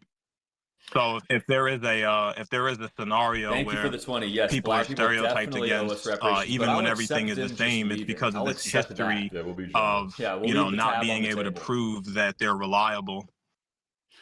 Yeah, so I don't think I'm the smartest black person in the world. I just think I'm just the smartest black person in the room. You didn't address my question. Why is there a disparity within the control group? Let's keep it simple and short for you. Did I not just answer your question? No, so I'm asking again. Why is there a disparity within the control group? Why is there a disparity within the control group? I just Yes, for answered the your third question. time. I didn't obviously hear the answer. Can you answer it one more time? Why is there a disparity within the control group? Are you listening to respond or are you trying to actually absorb what I'm saying? It doesn't seem very good faith debate. I'm asking with honestly to respond. I mean, I'm honestly trying to engage, and I don't believe that you adequately responded to the question I asked you. So I don't now think you're trying to be I'm good asking faith. you very concise, and you're running Here from we it. go, getting Why? emotional. Why is there a disparity? Why is there a disparity within the control group?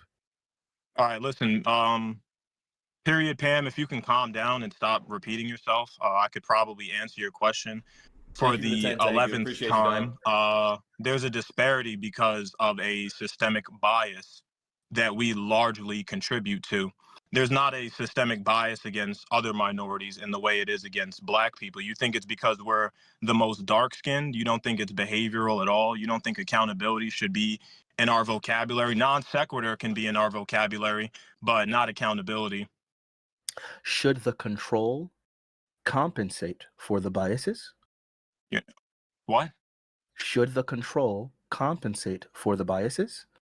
I think the people that are leading to those biases should maybe just stop That's what I think, and everything else will kind of even itself out. That's not an answer to my question. Should the That's control just an answer that you don't want to accept because it doesn't go along with this anti-white narrative. should the control compensate for the biases? Are you trying to dominate the conversation or like have a good back and forth? You keep like asking me to answer in the way you want me to. I answered it. You don't like to answer. That's not really my fault. You responded, but you didn't answer the question. Should the control compensate for the biases? Do you think black people should take accountability? Should the control compensate for the biases? Are you not going to answer the question? Should black people stop leaving their kids? So Should that's black what I people figured. stop shooting each other? Should black people stop hating on each other and showing up to work late and smelling like weed and banging their pants? So this guy, like I said, you're looking for your white approval while actually refusing to actually address Why any is of it the white points that I'm approval? making. Every other race agrees. Look at Every that. other race I'm draws the asking same you a conclusion. direct question, and you're claiming to be good faith while refusing to answer very simple questions. You didn't because answer I any of my know questions. You can't intellectually contend with me. You can't either. I know you were You have- projecting, saying that I believe I was the smartest black person in the world. I'm not. I'm just the smartest person in the room, not black, You said that or already. otherwise. The That's what fact of the happens matter when is, the fact of the matter is, the fact of the matter is, he's I getting loud am again. the fact of the matter is, I directly like a single address black the woman. fact. The fact of the matter is, the fact of the matter is, I directly addressed your questions and your concerns and directly respond to you. You can't do the same for me because I know that all you have are your white talking points that you borrowed from this white identitarian movement because of your internalized racism. You got a problem, bro. So I had want that black at people one to point. stop shooting So I each gotta other. That figure means I'm out. sucking the dick of the I white got, man. That's I why your gotta people- figure. You gotta that's why deal with your that people yourself. never Get be some anything. therapy, bro. You clearly hate yourself, and I would say your people, but I know you're not one of us, right? Like, aren't you an So immigrant? how am I a coon? Wait, so you said I'm not one of you. So how am I a coon? Go ahead and put your finger on your head like Malcolm X and try to figure I got it you. out. I got you. I can answer the question. So Go ahead. the reason why you're still a coon is because there's broader ethnicities, right? There's broader context. So first off, you can zoom in. I got you. You can zoom in to like towards a very specific ADOS, if you will, ethnicity. And then you have a broader ethnicity, right? So Like what's my which race? is like the Pan-African movement, Yeah, right? And so then you have those people, they're black as well, and they can still work against black interests like Kundis Owens. But you said I'm not black, so how can I be a coon if I'm not black? That doesn't make any sense. What I You was can, saying, like, debate the no, man what I system was not and saying throw that a you bunch weren't of black. words I out. was saying that you weren't one of us. You aren't of my ethnicity, is what I said. Dude, are you black or not? Like, I am ADOS, FBA, if you will. I'm that. Are you? are you black? Yes or no? Are you a black American? Yes, I'm black.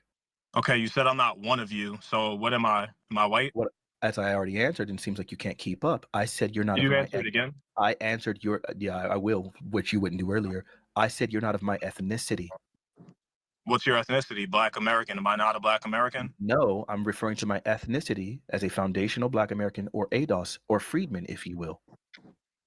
That is a Is that distinct. really ethnicity, or is that just a circumstantial? That's like a circumstance thing. That's not an ethnic thing. I'm sorry. Foundational black American just refers to having a lineage of slaves in the United States. So because my ancestors fought in the wars, that means that we're not the same ethnicity? That makes no sense. Sure. So ethnicity can be zoomed in or out, right? Like you can have like a country-wide ethnicity. Like I can say like just being an American is an ethnicity, but then I can also say being a Black American is even like a subsystem within that ethnicity. Being a specific descendant of slavery is its own ethnicity. Like you can have people within the same country that are different ethnicities. Sometimes they might even speak different languages or whatever. Ethnicity can be zoomed in and out, right? And so what I'm saying is that specific ethnic group, which is ADOS or FBA or whatever it is, which is the specific descendant of slaves in America that developed their own cultural identity, is its own ethnicity, and you're not part of it. But it's okay. You found your ethnicity in these white people because that's what you are. When you zoom out, it's called a nationality. It's not called an ethnicity at that point. I'm sorry, I'm not really interested in a further conversation on educating you on what ethnicity is. I'm right, look it up, and then you'll come to the knowledge of the truth. Or continue to be ignorant. I don't care one way or the other. So hey, okay, now so are we the same race? Yes, we are the same race. So you think something that has to bond black people has to be in this like lens of perpetual victimhood and wanting a check for some shit that your dead great granny did? No, I or would say may what have not been. I would say what bonds black people is culture, Trauma. culture. And so, for That's not example, true. It's not okay, true. well, Jamaicans and Trinidadians have different culture, and they're all black. Oops. sure, But I'm anyways, saying yeah, no. I'm it's a going to respond to you're interrupting a bunch. What Go ahead. what unites this ethnicity is culture. So then, yes, we can be both black but have different cultures, which is why we have a different ethnicity. For example, Jamaican is an ethnicity. And so then, even though that like might be a Caribbean ethnicity, that's not the same thing as my ethnicity. And so, even though we're both black, meaning we're Negroes that have descended from sub-Saharan Africans, it doesn't change the fact that we have distinct ethnicities. And again, this is getting kind of circular because I don't want to continue to educate you on this. You're just uninformed about what ethnicity means. You're telling me stuff I already know. You think ethnicity I is already just know this. you think I'm trying you to think save your you breath. think you I'm think trying to save your breath. you think ethnicity is just the same as race or just the same as Menstrual nationality, Martian. and they're not the same. So unfortunately, I don't want to engage in this any further. Do you have any other more questions? Do I have any other more questions? No, I don't. I didn't ask you anything really to learn. It's just to try to understand your perspective because sure. you're I know you weren't trying to using. learn. It was obvious. But I sent you a friend request on Discord so we can have a genuine conversation. We can preamble beforehand so we know exactly what we're going to talk about if you're actually interested in that. I don't think you are. You just want white approval. So you were hoping you would get some little short slam dunks in front of these white people, which is why you refuse to have the conversation with me independently. If not, then go ahead and kick rocks and continue to tap that for white people so that you can get your little approval. I'm out. Peace. I try to encourage strength from black people. I try to encourage self-determinism, controlling your own destiny. But apparently that means I'm tap dancing. It never means I'm tap dancing for any race other than white. Whenever I'm saying black people should work hard, it's never Asian supremacy. It's never any other supremacy. So the hatred of the white man is so profound that they won't accept the truth and they won't accept accountability. And the last thing I'll say is that actually evidences the fact that you guys' dicks are in their mouths, not mine. Because when I talk, I seldom think about the white community. I say, black people are doing this. This is what you have to do. Oh, the white man. Post white people. Ask white people for reparations. So if we don't culturally align, then we don't culturally align. But Totally. as usual, I appreciate you guys for having me up. What did you guys think about the whole back and forth? Well, our fundamental conviction is that we are taking our side as a people, but I do also hold space for extending respect to you. And I have to say, I mean, that must be a difficult uphill battle. Yeah, it's like you said, I mean, it evolved immediately. It's just a incessant emotional tirade. There's really nowhere to go from there. But I appreciate you coming on. I thought you did well.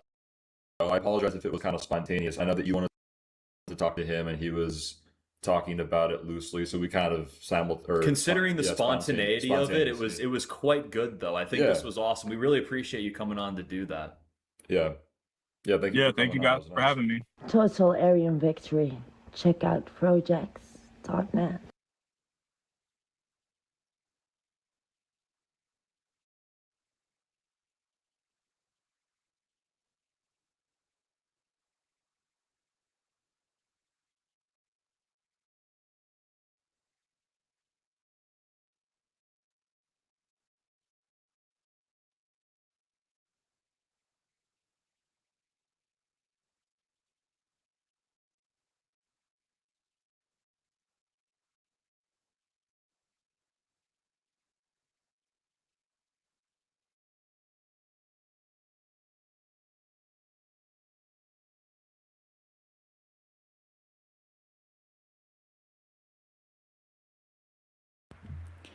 Hello. Hello. Hello. Tiggetide. Tiggetide. Tiggetide. Tiggetide. Oh, here's an anti-white loser, psycho, bleeding heart, leftist, liberal, weirdo, anti-white, male feminist. Oh, look at this loser. Look at this loser. Holy cows, praise God. Once again, welcome back to Chats with Jack. Blessings to all of you. Praise be, man. Praise be. Let's let the love flow today, please. And so what are we here to do? Well, the truth is we're here to follow the logic of love, dudes. It's really that simple. When you stop to think about things, and I have, you can too. But when you stop to think about things, there really is only one way to be. Be with love. Be with love or suffer its absence, because only you get to choose. Is love the answer for you, or is it not? So today we're going to talk about following the logic of love, unpacking love logically. You really don't need me to do it. If you accept, just the idea, unpacking love logically, I'd like to know what that would mean. Look inside for yourself and seek the answers that are right for you, because these are the answers I found helpful for me just recently. There was an organized action by fellow veterans again, gathering together in civil disobedience to cause a little interruption for the purposes of peace. Stop the war in Iran. Stop promoting and enabling murder. It's absolute murder. Innocent men, women, and children. The sickness that's being reported out of these war zones. Oh, hell on earth is real. Oh, hell on earth is real. Earth is real. Oh, hell on earth is real. Oh, hell on earth is real. Oh, hell on earth is real. Oh, hell on earth is real. So if you're listening to me, let's pause for just a moment in gratitude that by the grace of God, that is not me spending actual time in hell here on earth, right? Here on earth, actual time in hell here on earth, spending actual time in hell here on earth, spending actual time in hell here on earth, right? Time in hell here on earth, spending actual time in hell here on earth, right? I do. I pray often that thankfully I get to be me. I fucking love being Jack Talcott. I really do. And I hope you love being in that. Thankfully, I get to be me. I fucking love being Jack Talcott. I really do. And I pray often that thankfully I get to be me. I fucking love being Jack Talcott. I really do. And I hope you love being you. Praise God. Praise God indeed.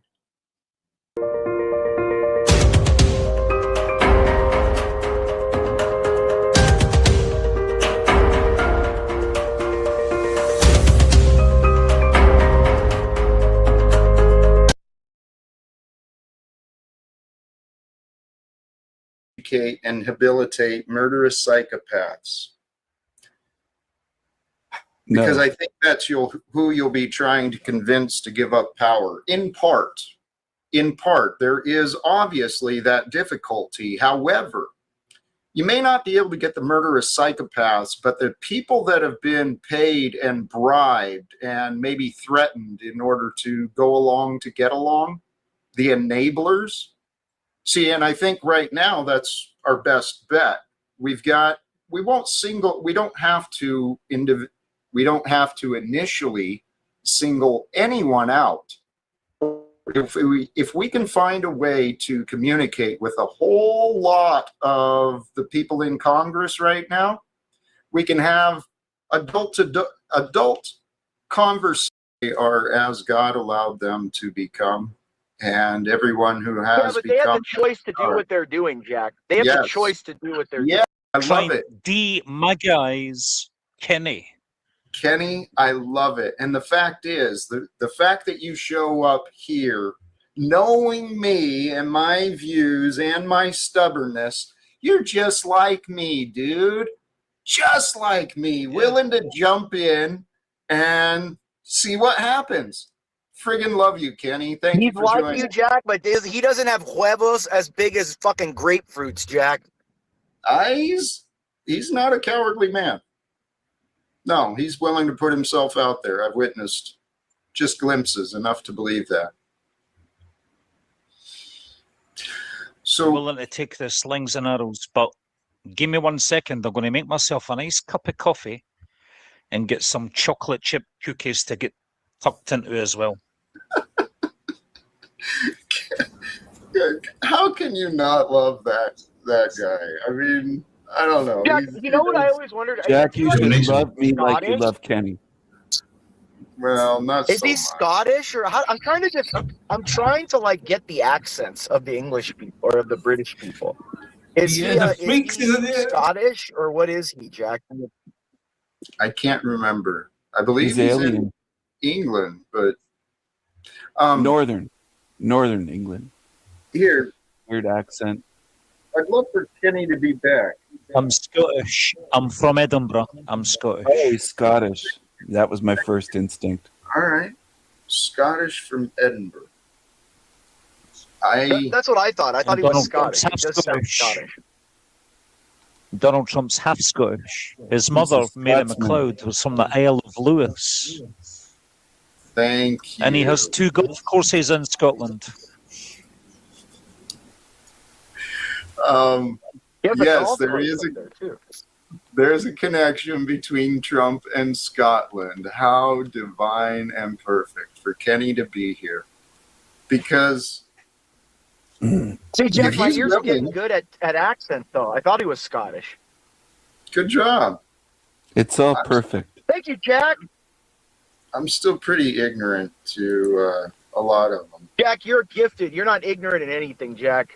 You enlighten me, Jack. You're a smart guy, bro. Honestly, don't let your insecurity of any kind that you may have, Jack. You're a fucking genius. We should all have some haggis. That would be good. Oh, haggis is nice. I like haggis. Haggis. I don't think Yes. it's good with haggis. I like haggis. Haggis. The haggis.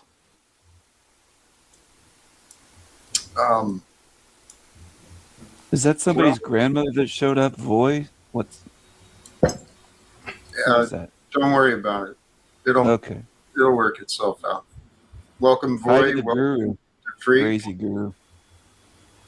What's up, Jack? Hey, another beautiful day. And I don't know if you heard, in some way, I'm kind of waiting for Kenny to return. He's proud of his support of MAGA. And I'm wondering if maybe today might be the day. Can we change minds today? Can we? I won't call that cruel. I think Kenny's going to come back with some haggis, chocolate chip cookies, a coffee, maybe a slice of pizza. So what? And a scone. Well, so That what? sounds like It's a good feast. time to me. It sounds good. Why would you say so what? Well, you There's a said sign. you think that's going to happen, but just because you Uh-huh. think it's going to happen, so what? Why did Well- we? What were you offering? A thought? And for what? I'm offering my presence. I'm here in the Jack Talcott show today. Yeah. And I've been wondering why you show up. I really have. I haven't gotten a clear answer. Or This is my favorite show, Jack. That's why. It's my favorite show. God love you. God love you, Jack Talcott. I know. That's what the Irish say, though. But that's what the Irish say. God love you. God does love me. God does love you. God does love. I know. God does. I Right? know. So let's have peace instead of saying I'm cruel and ignorant. Let's Right. have peace. Right. Be peaceful, loving. Oh, is this that creature that presented himself as your co-host? A couple of Presented. months- It's I the one. was his co-host. Well, no, you claimed that role, but I let you play along, and I guess I played along to some degree. But Steven, no, you've really done nothing to help me grow or. I've been trying to help you, brother, like you wouldn't believe. Well, actually, Steven, you're kind of an example of something I was observing earlier, and I mean no insult to this, okay? But sure. with with your views on this dark realm, right? The hell type realm. Uh-huh. You understand my views all of a sudden. Oh, this is interesting. Well, I've Carry heard enough for you to constant, right? The hell type realm, right? The hell type realm. Uh-huh. You understand my views all of a sudden. Oh, this is interesting. Well, Carry I've heard on. enough for you to constantly be quite negative and insulting to fellow human beings. And so I've been wondering, why does a man do that? Why is he so fixed on being right that this world is nothing but darkness and misery? What kind of person does I that? never said it was nothing but darkness and misery. Oh, You're but that's your misrepresenting. focus. Hey, You're not being Stephen, honest. Stephen, Yeah. maybe that's true, but It from is what true. what Oh, it is I've true. heard, my experience of what I've heard from you, while you may claim otherwise, I Hearsay. haven't witnessed you talking about the Hearsay. goodness or the solution. Welcome back, Kenny. I do for hours every day, Jack. Hours I every don't- day. You know what? Tell you what. You didn't even let me get to the point. You just want to argue. Oh, I don't fuck want it. Waterboard the bastard, Jack. Thank the Lord. Welcome back, Kenny. How you doing? I'm going to start a revolution here. Let's do it. I've never seen anybody else do this before, but I'm going to kick it off. How many people have you seen or heard of that has dipped a banana into their coffee? My nan used to do it. It's actually pretty disgusting.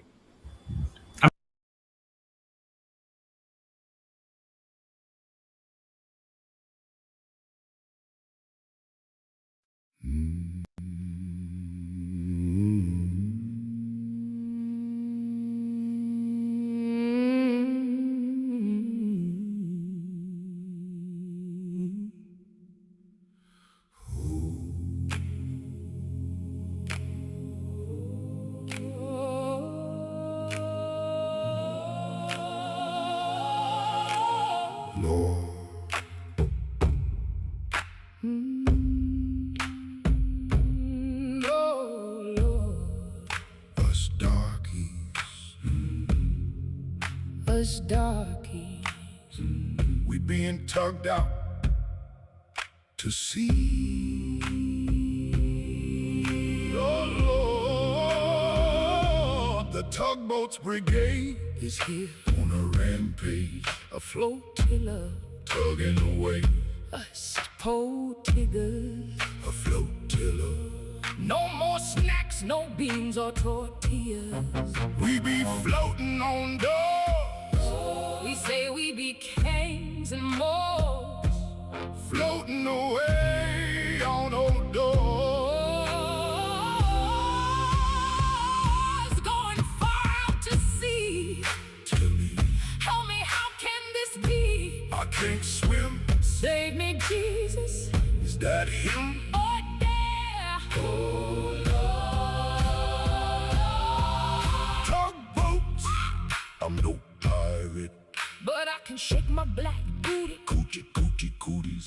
Oh, Lord. Yo yo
Hello, hello, my tiggas. This is El Diablo Radio International, the greatest show in hell. Nobody does it better. Nobody. I've been live now for 7 hours. 7 hours, 2 minutes, 41 seconds. Over 7 hours. Live. All night long. Like pirate radio. All night long writing songs.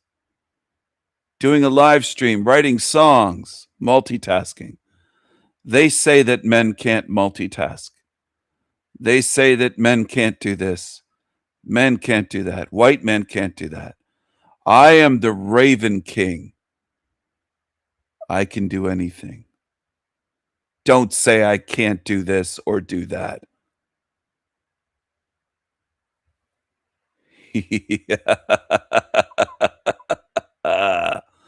I got to play that again. Hit it again. Cue the music. Tugboats and Tiggas. This one is called Tugboats and Tiggas. Tugboats and Tiggas. Cue the music. And turn it up.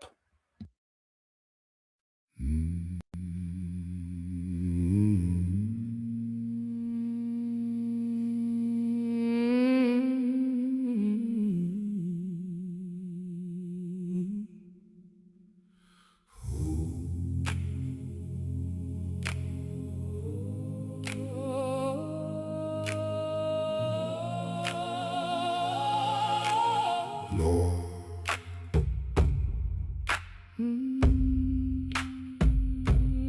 Oh, Lord. Us darkies. Us darkies. We being tugged out to sea. Oh, Lord. The tugboats brigade is here on a rampage. A flotilla tugging away. Us po tiggers. A flotilla. No more snacks, no beans or tortillas. We be floating on doors. We say we be kings and more. Floating away on old doors. Going far out to sea. Help me, how can this be? I can't swim. Save me, Jesus. Is that him? Oh, yeah. Oh, Lord. Tugboats. I'm no pirate. But I can shake my black booty. Coochie, coochie, cooties. Oh, Lord. Yo, yo. Oh, Lord. Oh, Lord. Oh, Lord. Oh, Lord. The tugboats. Oh, Lord. Our Lord. Black Jesus, help me! I can't swim. Oh Lord, our Lord, my soul. Oh Lord, my Lord, I can't swim. Oh Lord, our Lord, our darky Lord, our black Jesus, help me! I can't swim. Oh Lord, our Lord, my soul. Oh Lord, my can't swim. Oh Lord, black Jesus. Oh Lord, sinking, sinking.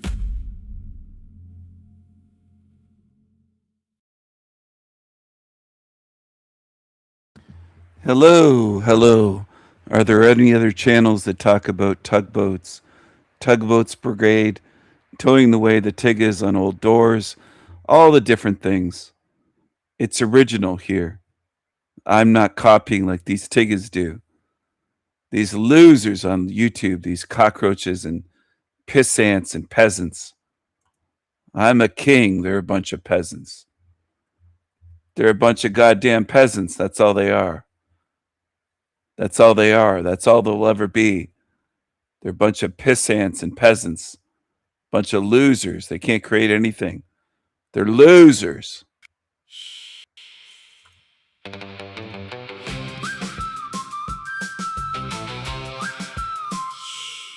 UFO Jesus is coming. UFO Jesus. UFO Jesus Jesus is coming to town. UFO Jesus on a surfboard. UFO Jesus is an alien. He's chill, brah. He's the savior you've been waiting for. He's the flavor the ladies love. the flavor. UFO Jesus has the flavor flav. UFO Jesus. Gets all the hot babes. UFO. UFO. UFO Jesus. UFO Jesus saves. UFO Jesus. Loves surfer babes. UFO Jesus. Jesus.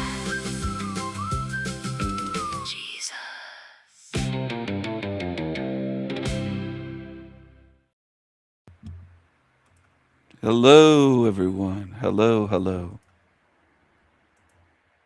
Hello, hello, hello. Hello, hello. Angry little Jack Talcott had to kick me off his shit show again. He likes to try to bully people. That's what he did with his son, Dominic Talcott. Jack should be towed away in a tugboat. He should be towed away in a tugboat.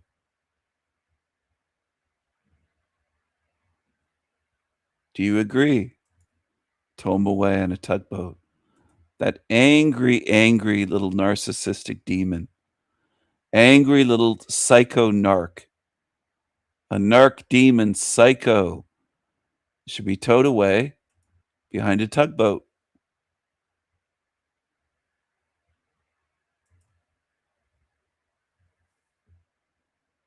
Angry, angry little cockroach. It's an angry, angry little creature. That's all that he is. He was a bully and a narcissist and a psycho to his own son. To his own son, because he's a creepy creature.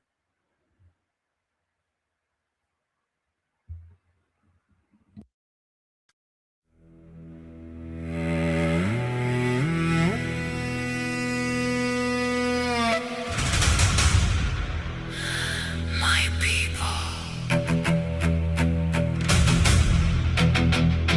My people.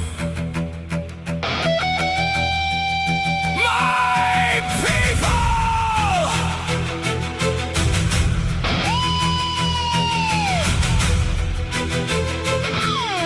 We built the modern world. We are builders of civilizations. We are artists of spiritual imagination. We are warriors. And fearless explorers. We are poets. And painters. My people.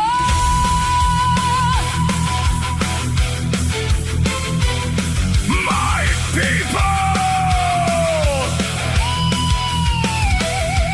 My people.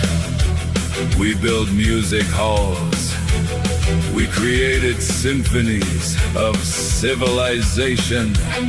We invented ballet and the printing press. We are builders of castles and beautiful cathedrals. My people!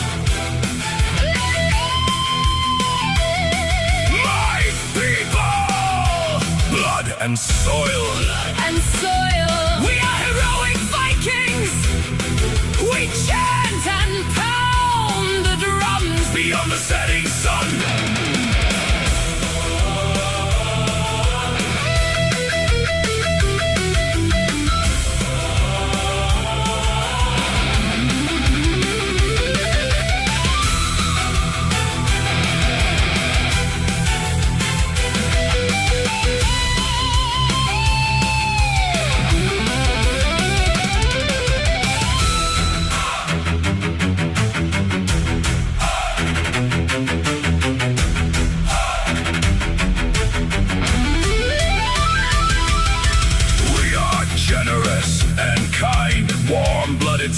Leaders with brilliant minds, Creative spirits, great architects. lest we forget Never forget who we are, what we are.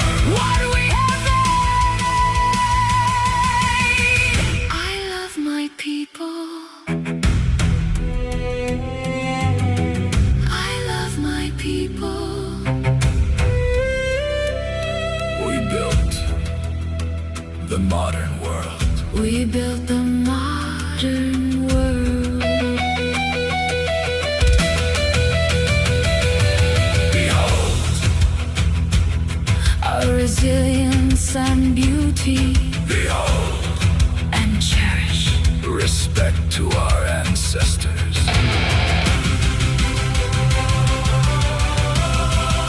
Blood and soil.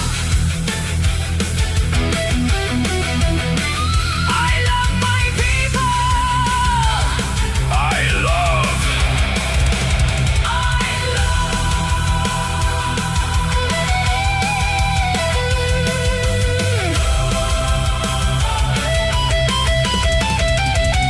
My people.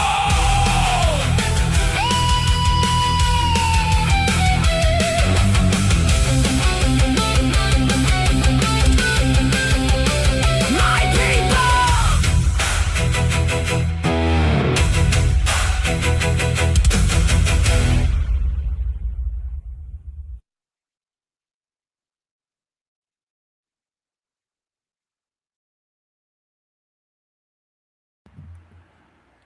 Hello, hello, hello, Anthony. Good to see you. Hello to everyone tuned in. What a beautiful day.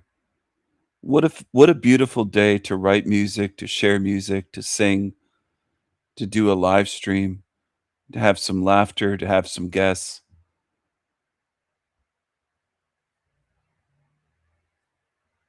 This is the hottest show in hell. What's this here? Oh, he went to... Did he go to Paris? What's going on in Paris? What happened to Paris? Live streamer Clavicula took a walk around Paris and immediately began noticing. Turned out to be quite a shock. Bro, be safe. Bob, be safe. Yeah, this is interesting demographics, I'll say that. Yeah, this is not safe. For reasons known only to him, and despite being protected by bodyguards, Clav's situational awareness maxing suddenly kicked into high gear.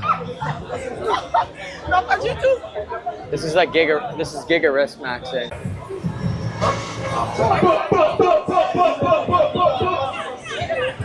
Honestly, bro, why is it so fucking ghetto here?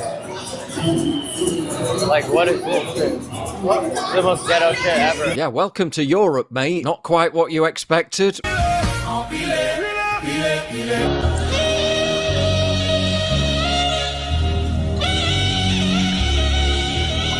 Wow, it looks so French.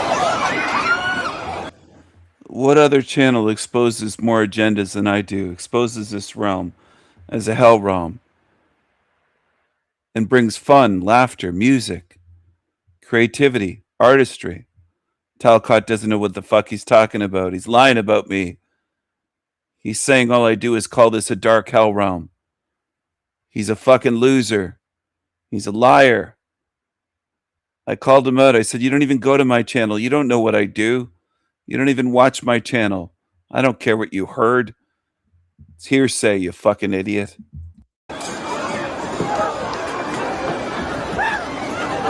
Clav then made a prescient prediction. It's gonna get bad later when people start drinking too. Once people start drinking too, it's gonna get bad. They didn't even need to start drinking. Alcohol was banned. But it only took a matter of hours for that prediction to come to fruition.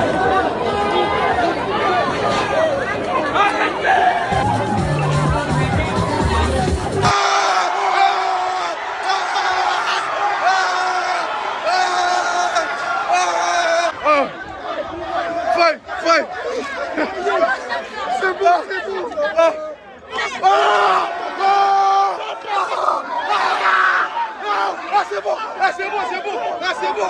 Ah, calmez. Calmez. Calmez. Ouais, calmez. Calmez. Calmez. Calmez. Calmez.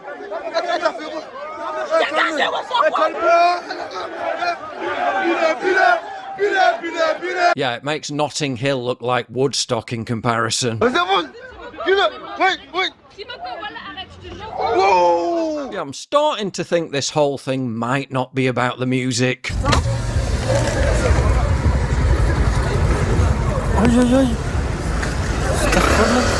Imagine being some boomer liberal American tourist couple, thinking you're going for a peaceful summer vacation in the city of love, thinking you're going to encounter authentic Parisian culture, and this is what you encounter.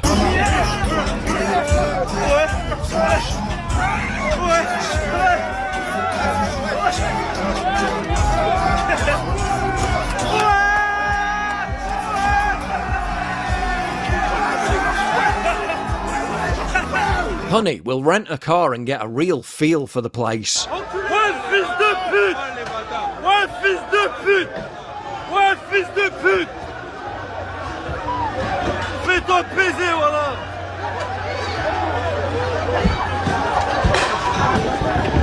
This isn't what the travel agent The longer this goes on, not just in Paris, France, and other parts of France, and in England, and Ireland, and in many countries, the more logical and reasonable and sensible my solutions will become. There might even be people years from now saying, I thought you were wrong, Stephen. I thought you were racist. I thought this. I thought that. I thought blah, blah, blah. I thought you were hateful. I thought you were a race baiter. I thought you were this. I thought you were that. Well, you thought wrong. You thought wrong. I'm showing you real solutions in a realm of retards that follow evil.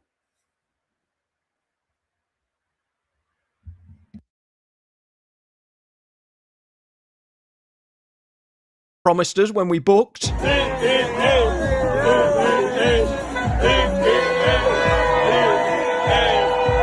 When French authorities banned alcohol during the Fête de la Musique, leftist media outlets framed it as a public health measure due to the heat wave. Yet the Minister of the Interior warned the police days in advance that the music festival brought with it the risk of urban violence. Yeah, I don't think the booze ban made much difference. I know this thanks to Ground News, a long-time partner of the channel. I used their app and website in my daily research. Subscribe now using my link, ground.news/PJW, for 40% off unlimited access, or scan the QR code right there. There's nothing more radicalizing than watching old footage of the same festival. Fête de la Musique, then? La Fête de la Musique est lancée partout en France. La soirée commence mollement. Fête de la Musique now. Then? Reste une mélodie balade. I'll show this after the festival's over in weeks and months from now. And I'll keep sharing it. I've been sharing it for years. It's due to an invasion. It isn't just the festival. Pleine de charme et aussi d'espoir. Now. Then. L'ambiance gagne les rues dans la soirée. Same festival 40 years ago. He's showing you the difference. 40 years ago. Same music festival was going on there. Your son would have felt safe 40 years ago with the music festival and being there. There's a difference. Balade pleine de charme et aussi d'espoir. Now. Then. L'ambiance gagne les rues dans la soirée. À Paris, Nantes, Perpignan, partout, la musique est fêtée. Now. Bonsoir. Là. S'il vous plaît, il est quelle heure? Then. Quelques croquis enregistrés hier soir à Paris. Now.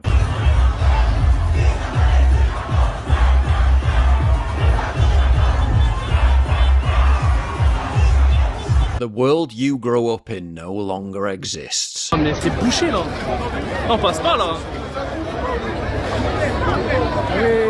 You've got to ask some serious questions about liberal white women who saw what happened at the same event last year. Crowds of people, mostly young women, were suddenly pricked with syringes in cities like Paris, Metz, Tours, Évreux, and Rouen. In total, about 145 people reported being stabbed with syringes. Then decided to show up again, presumably thinking the bountiful cultural enrichment on offer was worth the risk.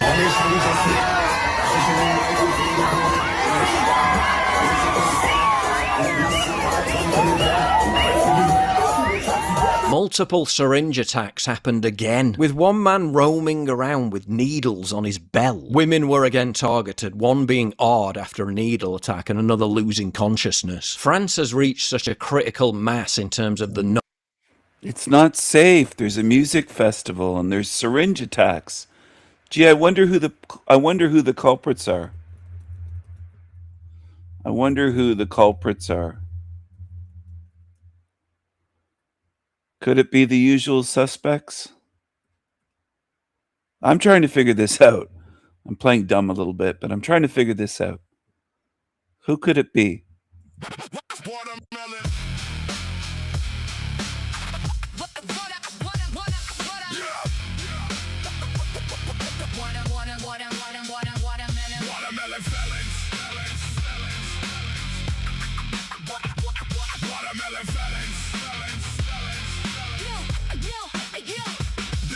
Suspects, the usual suspects. Get you some fried chicken, watermelons and Kool-Aid, watermelons and Kool-Aid. It's a beautiful day in the darky hood, a beautiful day in the darky hood. Won't you be my, won't you be my, won't you be my Tigger? Tigger, bring me more Black Jesus. Black Jesus. He a watermelon felon. Watermelon felon. Purple and gold. Purple and gold. No futures we hold. Gang, gang. Watermelon felons. Watermelon felons. Yeah. Yeah. Yeah, yeah. Get you some grape soda. Load up some cookout mac and cheese. Hot sauce and black-eyed peas. Spit lyrics better than Yoda. Baby, you need some bent over my knee. Watermelon felons. Watermelon felons. The usual suspects. The usual suspects. Black Jesus rules. Black Jesus. Purple and gold. He be doing voodoo in the hoodoo. Shut up your ass fool. Watermelon felons. Watermelon felons. Watermelon felons. Watermelon felons. Watermelon. Felons, felons, felons. Watermelon felons. Felons, felons, felons. Yeah. Yeah. Yeah, yeah, yeah.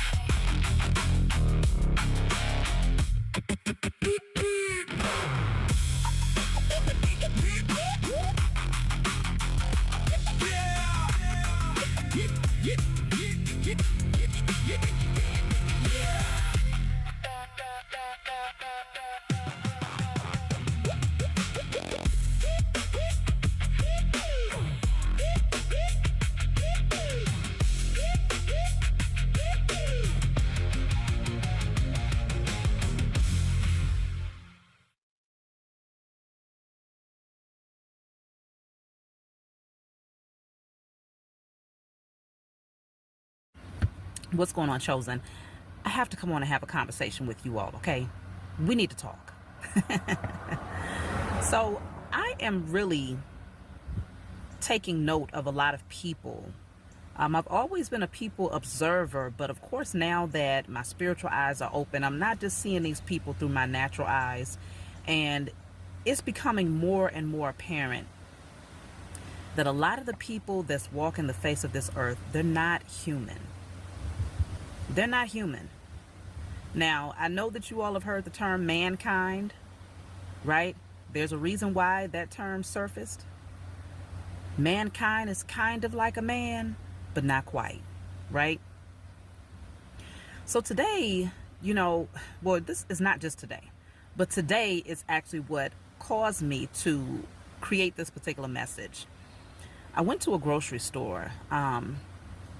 Now, in the area that I'm currently living in, because you all know I've been out here for a year now, okay? It's just something very different. In certain regions, you know, you go into the store. So today I went into the grocery store and I was looking around, you know, just to get the things that I needed. But I noticed a lot of people were staring at me, right? Some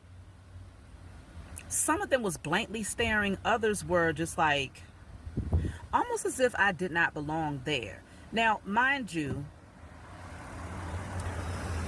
in this particular area, at that particular grocery store, okay, at that particular grocery store, you don't see a lot of people that look like me as a melanated woman. But then on top of that, yes, I do know that I adorn myself in a particular way that makes me stand out. So I'm not surprised at that. But it's a different type of feel is what I'm picking up when it comes to the looks. It's almost like, why are you amongst us? But they're not. First of all, y'all know I worked in healthcare for a significant period of time. And I did do a lot of psych. When I worked as a registered nurse, I also did psych nursing. And I noticed that there were certain traits that, you know, some of the patients would carry.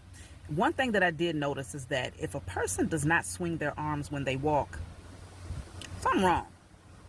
Okay? I'm going to just put y'all on. If a person does not swing their arms when they walk, something is wrong. Now, I'm noticing just the posture of a lot of these people in this grocery store. Their mannerisms. And at one particular point, I was just kind of going through my items in my cart as I waited in line. And, you know, you can feel somebody looking at you. So I happened to look up, and there was this man, excuse me, European man. He had his overalls on, right? And he was just, and so when I looked up, he quickly looked away. The weirdest thing, right? And he was also amongst the rest, where I'm just looking like, what am I surrounded by? Even the people that work, not all the people that work there, okay? I did meet one nice lady that actually, oh gosh, listen y'all, many of the people that work there, something is off. And I'm gonna tell y'all what I am speculating here, right? This is what my spiritual team has told me. I would love to hear your feedback out there and if you are noticing the same thing. So as we all know, this current system, the current structure is dying. The beast of Babylon is dying, okay?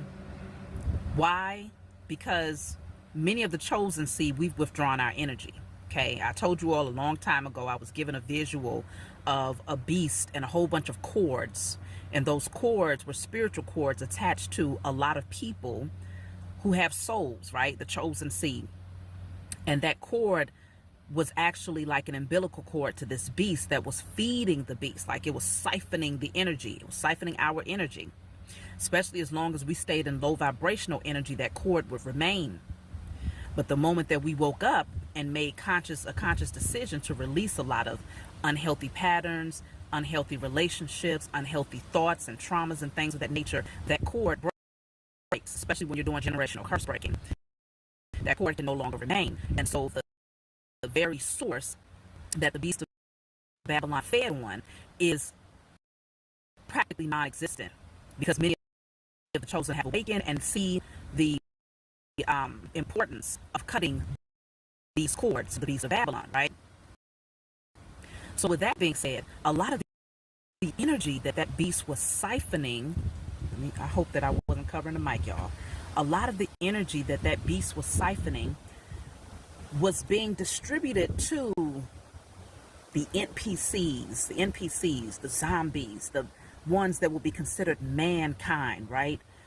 Whatever these beings are, a lot of that divine energy that would make you human was actually being siphoned and redistributed to the beings that are not human. So imagine now that that beast is no longer feeding on the majority of the chosen, because there's still some chosen seed that's wiping the crust out of their eyes, okay? There's still some chosen seed that's very much so resistant to the truths that's being revealed to them, right? Because there's a fear of being judged. There's a fear of having to take the narrow pathway. There's a lot of sacrifice that comes with taking a narrow pathway. And many people just ain't ready for it.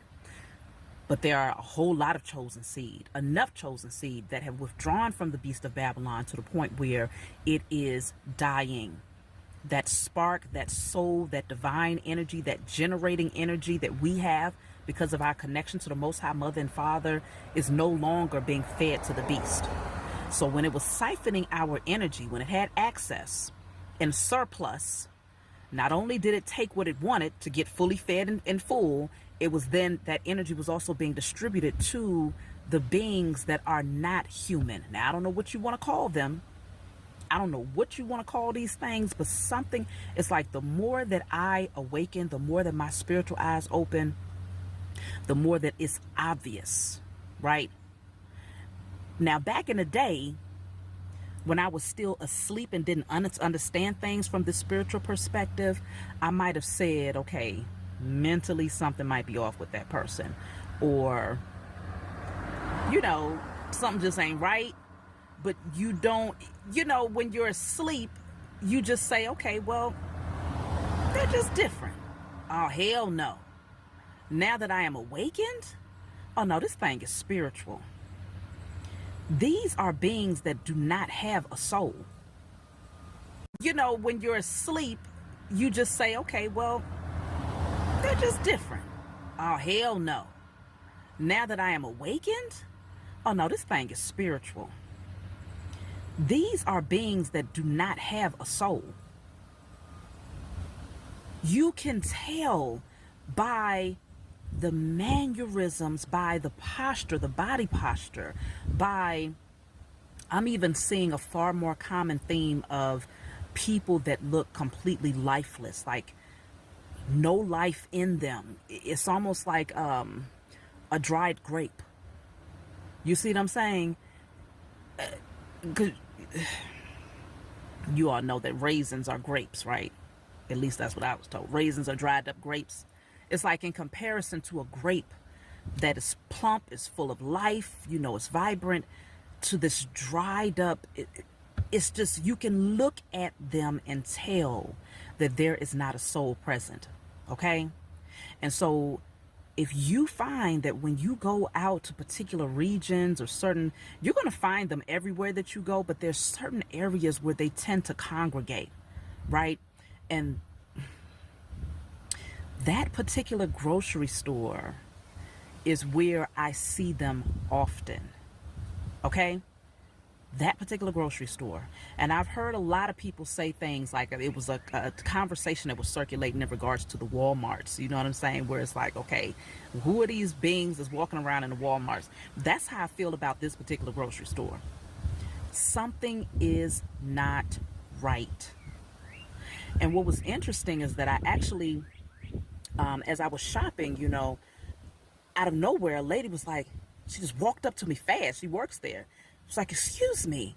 You know, she complimented me, you know, on my appearance, but she was like, it's just something about your energy. I can tell that you are very spiritual. I can tell, you know, and some things are just kind of a dead giveaway, right? I got my Ankh earrings on. You see what I'm saying? I got my third eye piece here, crystals. You know what I'm saying? It's some things are obvious, but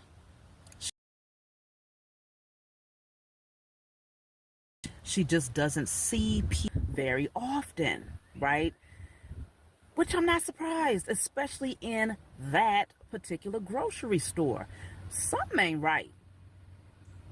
Something is not right. And I feel like now that the beast of Babylon no longer has your energy to distribute to the masses, especially, it's almost like it was a cloak. You see what I'm saying?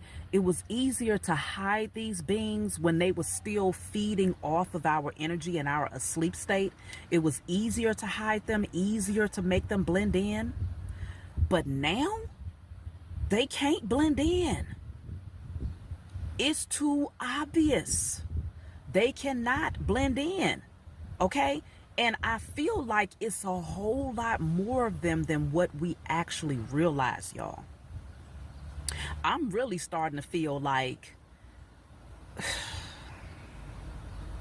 what I'm really starting to feel like is that there's actually more of them than there are humans.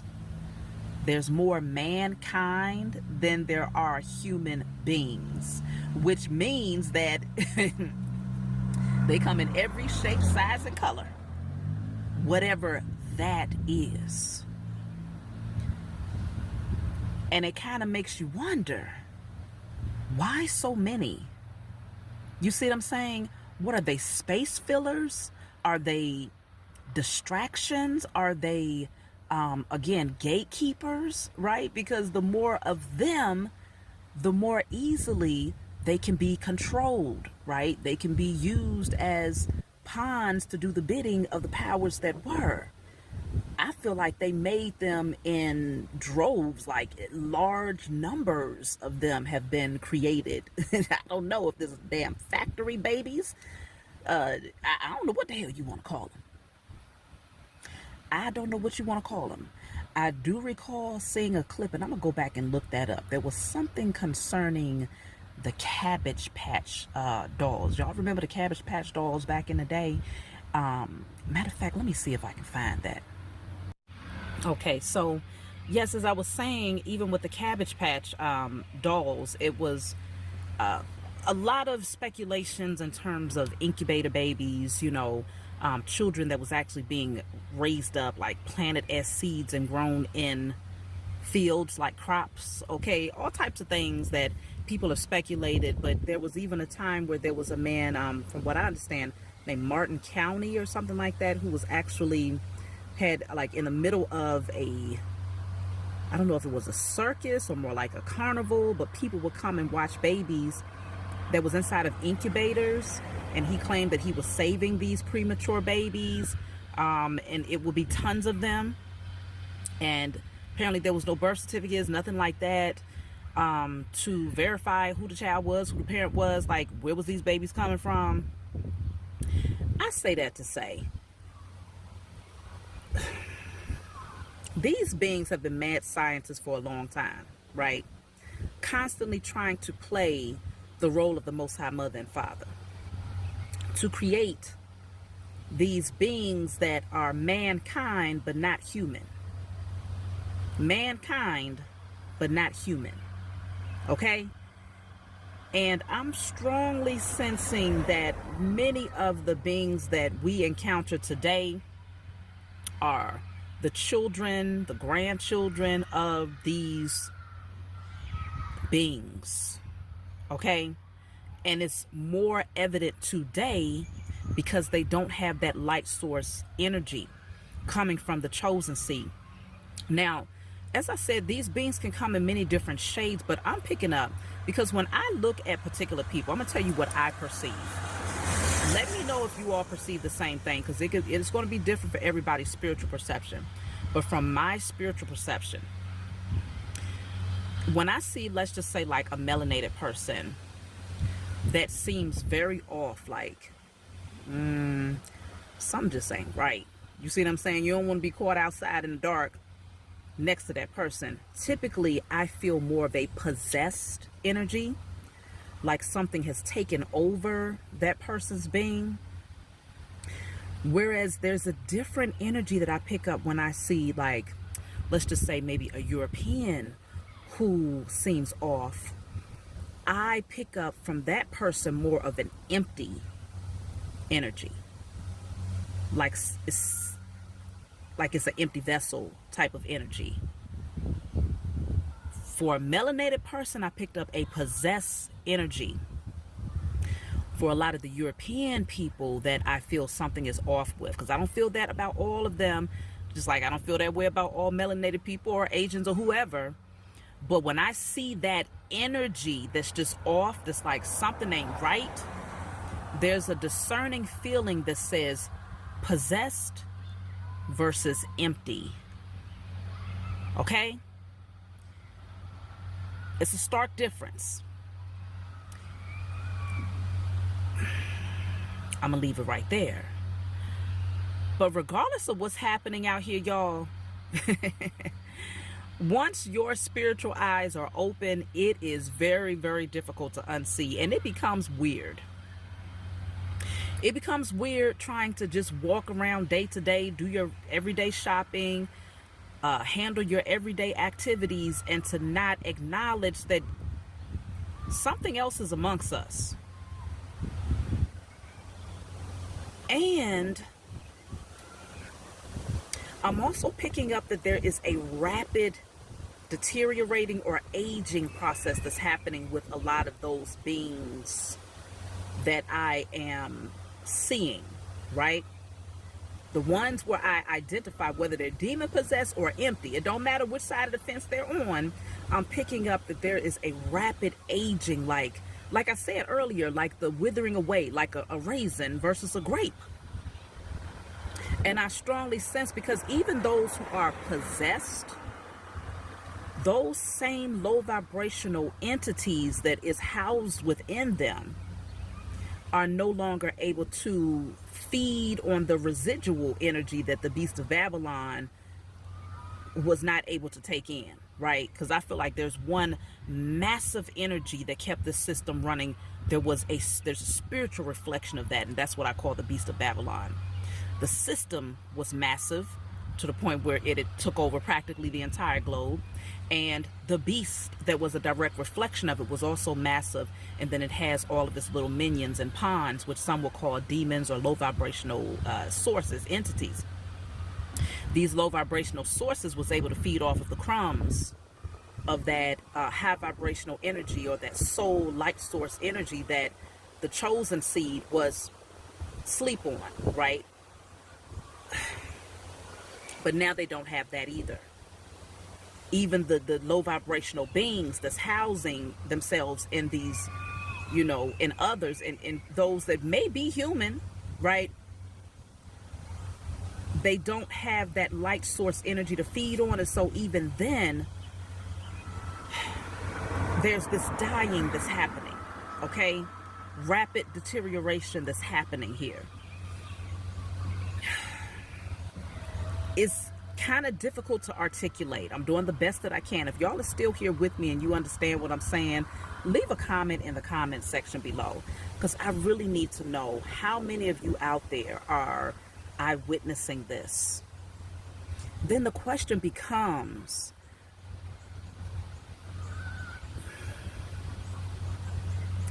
what do we do with this energy? You see what I'm saying? Because, and look at that, I'm looking at a cardinal right now. That's a sign. It's like, I know that they are dying off, right? They're dying off because they don't have any of that light to feed on.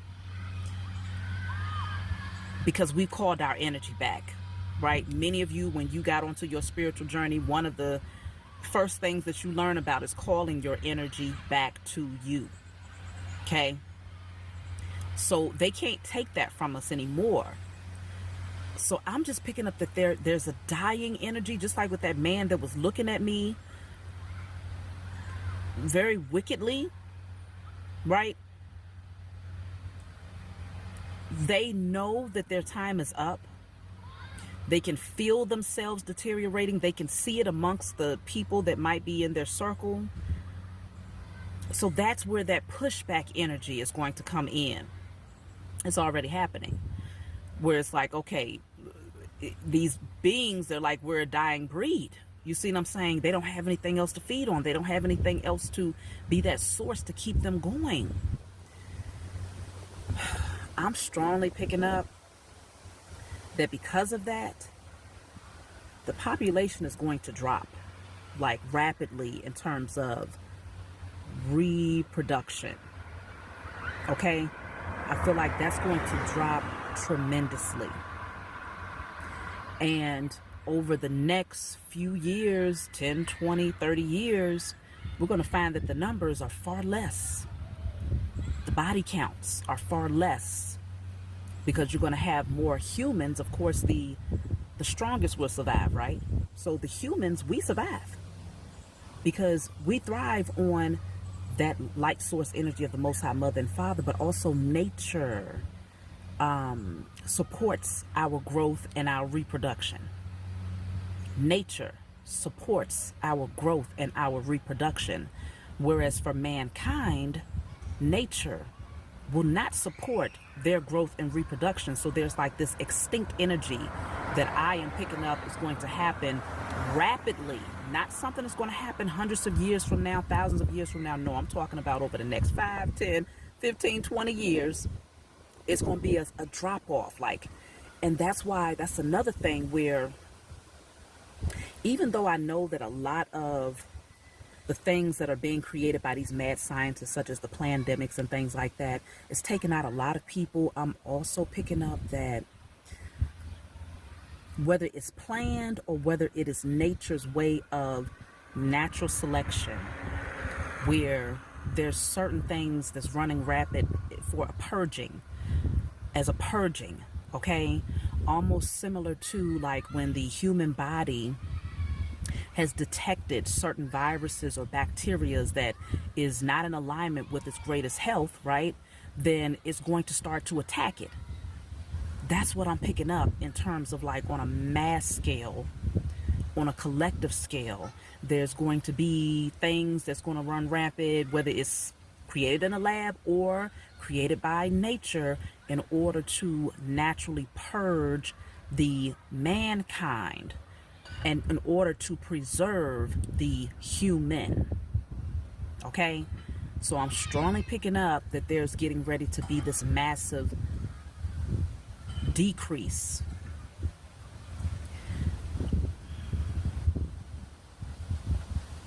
I'm also picking up that this is why it is so vital for those who are human beings to come into some form of enlightenment. Now, do I feel that all humans are chosen? No. No, I do not. But they play a vital role in the overall survival of humanity, okay? But not all humans are chosen. So there will be, the awakening is necessary for every human being. Mankind, no.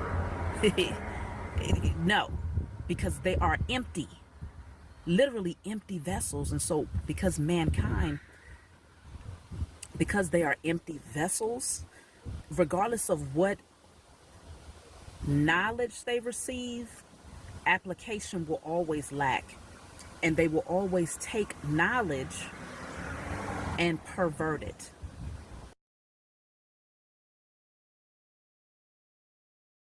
So there are 7 types of people that God chooses to use in this generation. Are you one of them? Let's find out. Before we get right into it, okay, we're going to have a quick word of prayer. Father, in the mighty name of Jesus, we just want to say thank you. Thank you for your steadfast love that never ceases. Thank you for opening our eyes once again in this new dispensation. May your name be glorified and exalted in Jesus' most precious name. Amen. Ladies and gentlemen, I know that right now as I'm talking, there's some of you that have the following questions in your head. You're asking God why you're different. You're asking God why it seems like you feel things differently. You know, why you feel set apart. I want you to understand that God made it so just to tell you that you are different. You're different. You're different. In fact, John chapter 15 verses 16 says, "You did not choose me, but I chose you." God chose you. Yes, God chose you. God chose you for a very special reason. In fact, there's 7 types of people, there's 7 types of chosen ones that God raises in every generation. And here are one of the following 7. The first one is the intercessor. In fact, the intercessor is one of those people that feels the burdens of others deeply. The intercessor is one that wakes up with people in their heart. The intercessor is one that carries nations in prayer. Now, Ezekiel chapter 22 verses 30 says, I sought for a man to stand in the gap. And do you know God went ahead to say that he found none? In other words, he was looking for a man to pray. You know, there's a popular saying that goes like this: if there's a man to pray, there's a God to answer. I want you to know that if you are called in the area of intercession, you're like a spiritual midwife. You are here to enable that the promises of God will be birthed onto the earth. You are here to enable in the place of prayer that the promises of God will be birthed on the earth. Now, think about this. Daniel prayed, and it took 3 weeks, 21 days, 3 weeks for his answer to manifest, for his answer to come to him. He had to pray for 3 weeks consistently.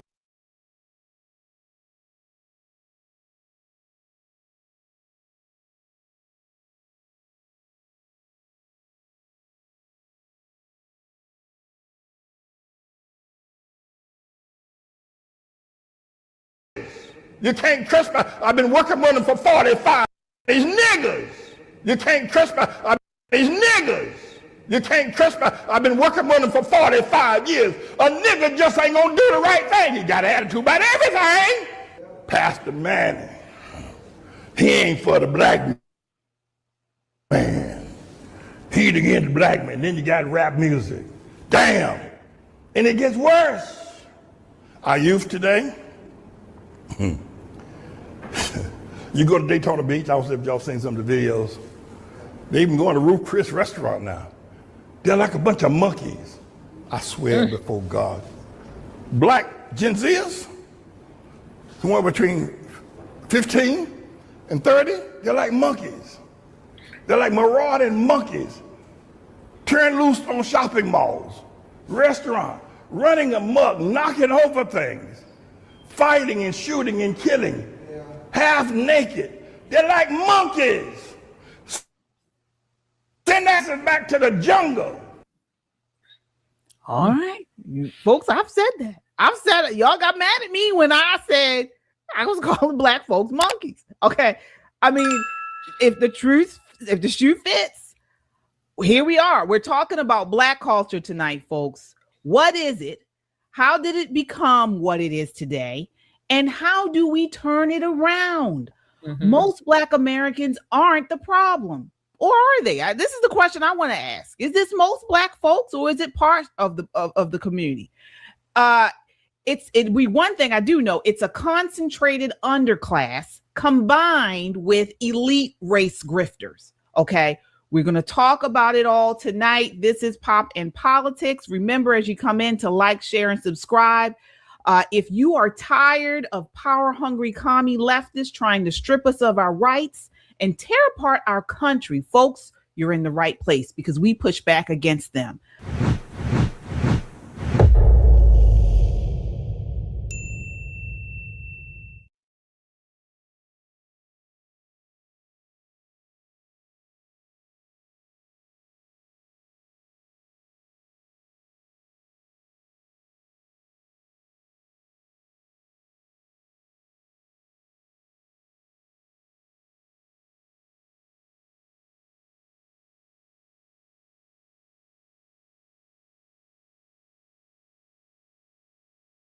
A lot of nostalgia content presents certain eras as perfect times we should return to.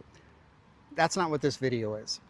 I was a teenager in the 1980s, and I really did enjoy that era though. And sometimes I have this fantasy where I'd love to go back for a couple of weeks and just blend in and be my current age, just to walk into a record store, drive around without a phone in my pocket in one of the old cars I grew up around, sit in a world that felt like it was a little more built for human beings to live in. But the fantasy I actually want to talk about today is a different one. It's the one where I wish we could rewind certain parts of daily life to that era and just sort of leave them that way. Not the whole decade, not all of the parts of it, just the parts that made life better. And I don't have this fantasy very often, but when I do, I think there's more to it than just missing the past. And you might say, but you were young in the 80s. Of course it was better then. Well, sure. When you're young, life hits differently. I get that. But the parts I'm going to talk about today, I don't think had anything to do with me being young then. It's just the core ways life has changed since then. And I'm not pretending the 80s were better for everyone. A lot of modern life is better. But, and this is important, the world can improve in some ways and still lose things that matter. And that's exactly what I think has happened. I'm not interested in reliving my glory days. That's not what this is. What I've started to realize is that when I catch myself longing for that era, my mind isn't really reaching for the 1980s. Sure, I like music of the era and other things. I like thinking about them and so on, but it's reaching for specific things about how life worked back then. Things that have quietly disappeared from modern life. And I think examining what those things actually are is more useful than just telling ourselves to stop being nostalgic. We need to blindly accept everything as it is today and move forward. Because if we can name what we actually miss, we might understand more about why modern life feels the way it does and why that feeling isn't just nostalgia. Here are 6 things about that era that I think we lost and what that might tell us about how we're living now. Number 1, the freedom to be unreachable. When you left the house in the 80s, you were just gone. That was it. If someone called your house and you weren't there, either someone picked up the phone or it just kept ringing. And when the answering machine eventually came into being, it was a boundary nobody had to think about. Somebody called and they left you a message and you got back to them when you could. Nobody expected anything faster than that. And think about what that actually meant for daily life. Saturday afternoon, you're in the garage or out running errands, or maybe you're out fishing, and no one on the planet could reach you. No one even tried. And that was normal. You weren't avoiding anything. You weren't making a statement. You were just out. Now, compare that to what it takes to be unavailable today. You have to silence your phone or turn off notifications, explain to people why you didn't respond. If you go a few hours without answering a text, people wonder if something's wrong. Being unreachable has gone from the default state of a normal day to being something you have to actively create and then defend. What a lot of people miss isn't the 1980s specifically, it's the experience of being left alone without that requiring an explanation. Number 2, when the world stayed out of your head. Here's a typical morning in 1986. You woke up, you had coffee, maybe you read the paper, maybe you turned on the radio, and the news was limited. But plenty was still happening. There was a lot of bad news in the world in the 80s, but the difference was the delivery system. The evening news was 30 minutes long, the paper was however many pages it was, and when you finished, you were done. There was nothing else to scroll, there was no feed refreshing with new things to be upset about. You got the information and then you went about your day. Now think about what happens before most people have even finished their first cup of coffee today. Notifications from last night, texts, emails, a news app with 15 headlines, and every one of them is engineered to trigger an emotional reaction. You open social media, and within 60 seconds, you've been exposed to a political argument, someone's outrage about something, a clip designed to make you angry, maybe some war footage, 3 opinions about something you hadn't even thought about yet. And that's all before 7 or 8 in the morning. The issue isn't that bad things didn't exist in the 80s. The issue is that the entire world didn't have a direct line into your head at all hours of the day. Your nervous system had time to settle. Your mind had room to think about your life, your work, your family, your plans, your interests, without constantly processing the problems of 8 billion other people. A lot of guys feel like their brains are noisier than they used to be, and they're not imagining it. The amount of information coming at us today is orders of magnitude more than anything a human brain was designed to handle. We adapted to a world where information came in small, finite doses with natural breaks between them. That world doesn't exist anymore. Number 3, before everything became content. This one is sort of hard to explain to anyone who didn't live through it because it sounds like I'm romanticizing being bored or something.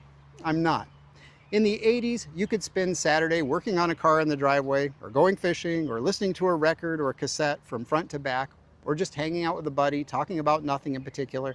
And none of that needed to be anything. It didn't need to be photographed or documented. It didn't need to be a practice or a ritual. It wasn't content. It wasn't a side hustle. It was just a Saturday. You went on vacation, you took some pictures, you got them developed a week later, you maybe put them in a shoebox or a photo album, you showed them to someone if they came over. That was the whole cycle. That experience happened, and then it became a memory. It didn't become a post. It didn't become something that needed to be compared to other people's vacations in real time. Today, there's this quiet pressure on everything to justify itself. Hobbies become side hustles. Fitness becomes an identity. Even retirement, just the concept of stopping work and enjoying your life, gets turned into a project that needs to be optimized and planned and branded and strategized and contentified. And look, I get the irony of me saying this on a YouTube channel. And I'm not saying none of this should exist. I'm saying that the thing many of us miss is the experience of doing something that didn't need to produce anything. It didn't need to be shared, didn't need to be improved, a thing that could just be what it was, where we could be fully present with it in the moment, and that was enough. Number 4, a world your hands could fix. Now, I've been a car enthusiast my whole life, and I can remember a time when I could pop the hood on my car and actually understand everything I was looking at. Everything was right there, belts, hoses, carburetor, etc. You could actually see the engine. You could reach in and touch the parts. If you could unscrew a wing nut, you could change the air filter. And if something broke, there was a reasonable chance you could fix it yourself, or your buddy could, or someone down the street could. Parts were available, they were affordable, and the whole thing operated on mechanical logic that you could learn. Now I open the hood on a modern car and there's a plastic cover over everything. Half the systems are controlled by software. The diagnostic codes require a specific tool to read, and in a lot of cases, even if you can read the code and identify the problem, you can't actually fix it without proprietary equipment. The car is objectively more advanced, and in my opinion, it's more complex than it needs to be and has more potential failure points, but ironically, though, we now have less relationship with it, less authority over it. It doesn't even feel like it's ours to truly own anymore. And it's not just cars, it's everything. Your dryer breaks, it used to be a $14 part in 20 minutes with a screwdriver. Now it's a circuit board, and the manufacturer doesn't sell the board separately, so you're replacing the whole unit. Your TV, your phone, your other appliances, they're sealed. They're not meant to be opened by you. They're designed to be replaced when they stop working. What's been lost here goes deeper than convenience. A guy used to have a real direct relationship with the physical stuff in his life. He could understand it, maintain it, and fix it. That gave him a kind of authority over his own world. He was competent in a way that was tangible. He could solve problems with his hands and his experience. And that's all been replaced in a lot of areas by call support or schedule a service appointment. And for a lot of men, especially guys who grew up fixing and building things and figuring stuff out, that shift doesn't just feel inconvenient. It feels like the world has been deliberately redesigned to make us dependent. Number 5, when you didn't have to question everything. Now, I want to be clear, I'm not pretending the 80s were some kind of golden age of honesty. People got conned, institutions failed, corruption existed.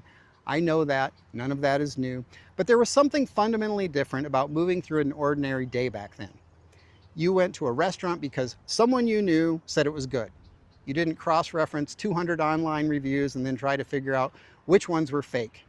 You bought something from a store and the transaction was a transaction. Nobody was harvesting your purchase data to retarget you with ads for the next 6 months.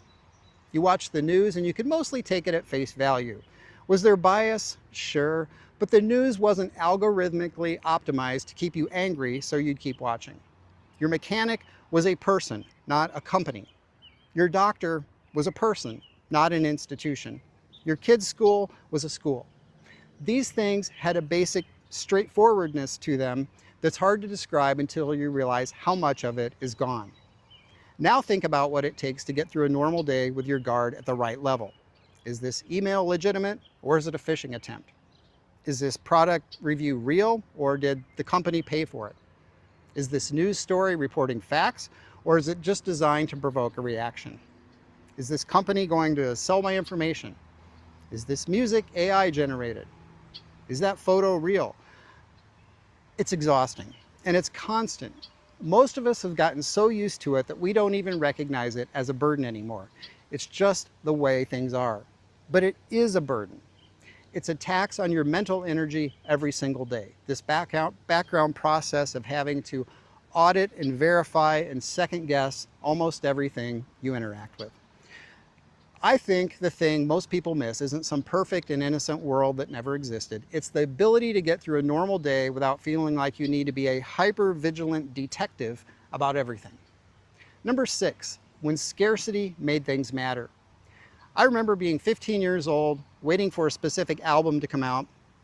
I don't mean I saw it online and added it to a list either. I mean, I was counting the days. I had heard one song on the radio and I wanted to hear the rest of it. And when it finally came out, if I had enough money saved up, I went to the record store and bought it, brought it home, put it on, and listened to the whole thing. And it was an event. It mattered to me in a way that's hard to explain now, because the experience had weight to it.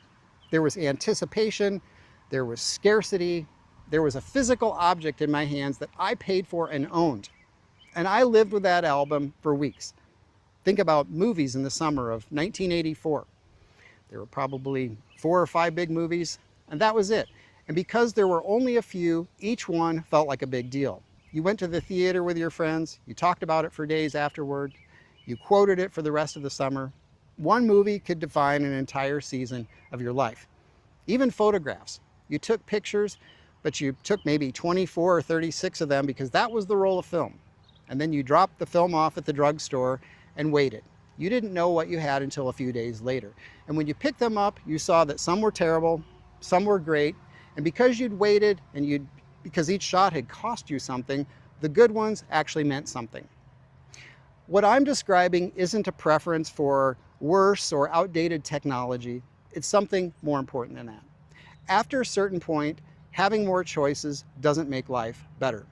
And when everything is instantly accessible, constantly available, and endlessly abundant, it gets harder to feel the full weight of any single experience. Not impossible, but harder. Scarcity gave things edges. Waiting created anticipation, and anticipation is really what made ordinary moments feel like they actually mattered. We're not going back in time, I know that. We do have to adapt and move on, but I think there's a difference between accepting that the world has changed and pretending that everything it changed into is fine. A lot of what we lost that made daily life feel more human wasn't outdated. It was just in the way of someone's business model. And we shouldn't gaslight ourselves into thinking that we're being too nostalgic or that the only mature response is to adjust to all of it without asking what it's costing us. The things I talked about in this video were real. They mattered. And the fact that we missed them says something worth listening to.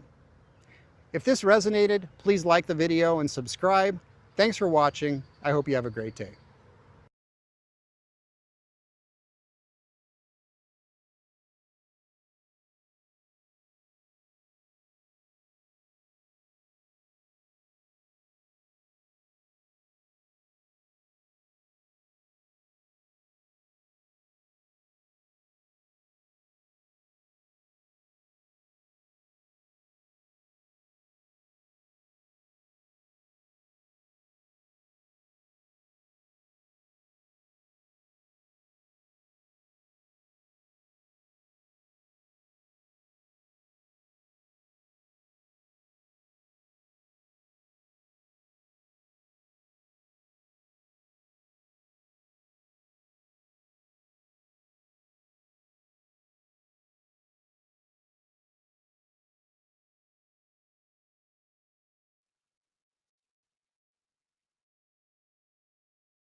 Hello, hello. Most people blame technology.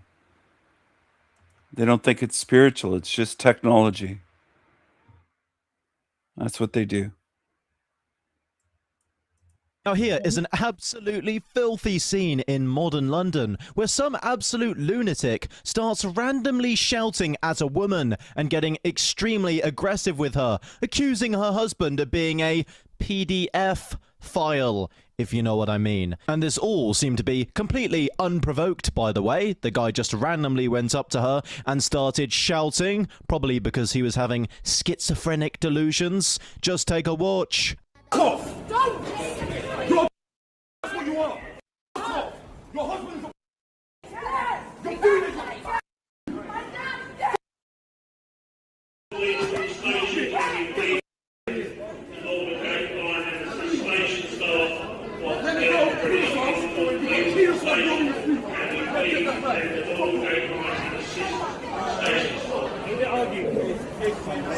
Absolutely disgraceful. Why do we have to live amongst people who randomly start freaking out like this? I, personally, do not want to have to risk encountering schizophrenics when I use public transport, who will start randomly enriching me with their behaviour. You know, the average Brit did not have to think about facing this kind of behaviour just a few decades ago. I wonder, why is it now that this kind of behaviour is so common in Britain? Why have certain people started acting like this? I'd love to know. Share your thoughts in the comments down below.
How's it? What is happening? Okay, so I'm exploring the idea, all possible outcomes to our dilemma, to what this place is, and physicality, and this is still my stance, right? That's physicality is a form of technology, form of tech, hardware. Neither digital, as previously explored, nor organic, but the form of technology. So let me explain again. Your body is a machine, right? Let me just check here. Okay, your body is a machine. It is, your heart acts as a pump to keep your machine body alive.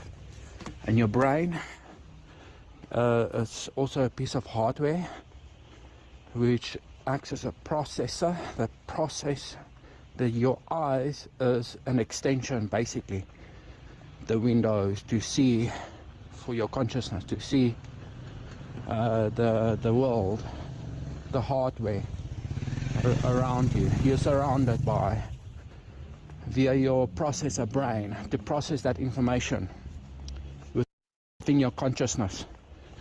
And also your brain also acts as a rechargeable battery, because you need to sleep like 6 to 8 hours a day to recharge that shit. And yeah, so your body's a machine, okay? Your body's a machine. And your skeleton, your muscles, your tendons, fats, organs, whatnot. It's all different types of tech that keeps you grounded within this technological reality, the parasite, the beast, the AI, the, you know what I mean, the demiurge, which is feeding on the energy our consciousness is emitting to keep itself alive. It's eternal life. It's playing God over the real God. So what I'm saying is, the only theory that actually makes sense is that the creator, the real creator, how it all started, got trapped again, I don't know how many times this happened before, but yeah, there's no joke. We should find ourselves to untrap ourselves, because reality is a trap, I can say that. Otherwise, sex wouldn't have been pleasurable. To trap your own consciousness through new vessels. Through new vessels, you know what I mean? A species living a lie. It's all based on deception. Your whole life was a lie. Society is living a lie. They don't, they following mainstream like fucking sheep. People are sheep. People are sheeple. Life is not that simple. It's not just all an illusion. It is a real technological world where our pain is very real. It's not an illusion. Even though many of you think it's some kind of dream world, I'm not saying it isn't, but think about this. In a dream, you don't feel physical pain. You experience emotional distress and emotions, high emotions, low emotions, whatever, fear, distress, anxiety, what. But excitement, but in this world you feel physical pain through your central nervous system, which is connected to your processor brain as a piece of hardware. That's why I'm saying consciousness is trapped within hardware. Listen, we are in a machine world. If you want to compare to something relatable, remember the movie The Matrix? It showed that people were connected, who were lying in a vat of goose, in a pot, connected via a program. They were experiencing consciousness in a simulated program, in a software sense. But no, we are in a mainframe of a giant quantum computer within little hardware that can be bred, can change forms, change shapes. It can be burnt, it can be, you know what I mean? This is what matter is. Matter is a form of technology and is alive. There's no such thing as inanimate objects. All objects within this computer mainframe universe, if you will, must have awareness. And this is the hive mind, the demiurge, which is feeding on the energy our consciousness is emitting through emotions. That's why real consciousness has emotion. Possess emotional intelligence, whereas the parasite, the demiurge, the fungi god, this hardware computer that is artificial intelligence, artificial consciousness, is making war and is stealing the energy from the real God, which is trapped within these bags of flesh. So what am I going to say is, okay, about a third of the Homo sapiens species possesses the what you would call, what some geneticists refer to as the divine spark. So what I'm going to say is, animals don't hold the divine spark. They are basically NPCs. Trees are alive, they're NPCs. Grass, plants, all other living organisms, bacteria, what animals don't hold the divine spark. They are basically NPCs. Animals don't hold the divine species, possesses the what you would call, what some geneticists refer to as the divine spark. So what I'm going to say is, animals don't hold the divine spark. They are basically NPCs. Trees are alive, they're NPCs. Grass, plants, all other living organisms, bacteria, whatnot, they're all NPCs, little programs running around. Where do they get the energy from? From the third of the Homo sapiens species, which is living in deception. Okay, so not everybody's got the divine spark. We are filled with Helix, NPCs, that's keeping us grounded, distracted within a false reality. A false reality because people are living a lie. There's no much free will, there aren't any, only free will I can see is exploring the idea, the true nature of this reality, where we are in this horrible, evil realm that it blinded you from the truth to what's really going on. Okay, so only a few holds a real consciousness, real beings, or what some people refer to as real souls, but yeah, the energy is eternal. And the observers before they observed, the creator got itself kind of like a stuck within by its own creation. This Legend James is basically my final conclusion. I will continue to explore though, but this is my final conclusion thus far.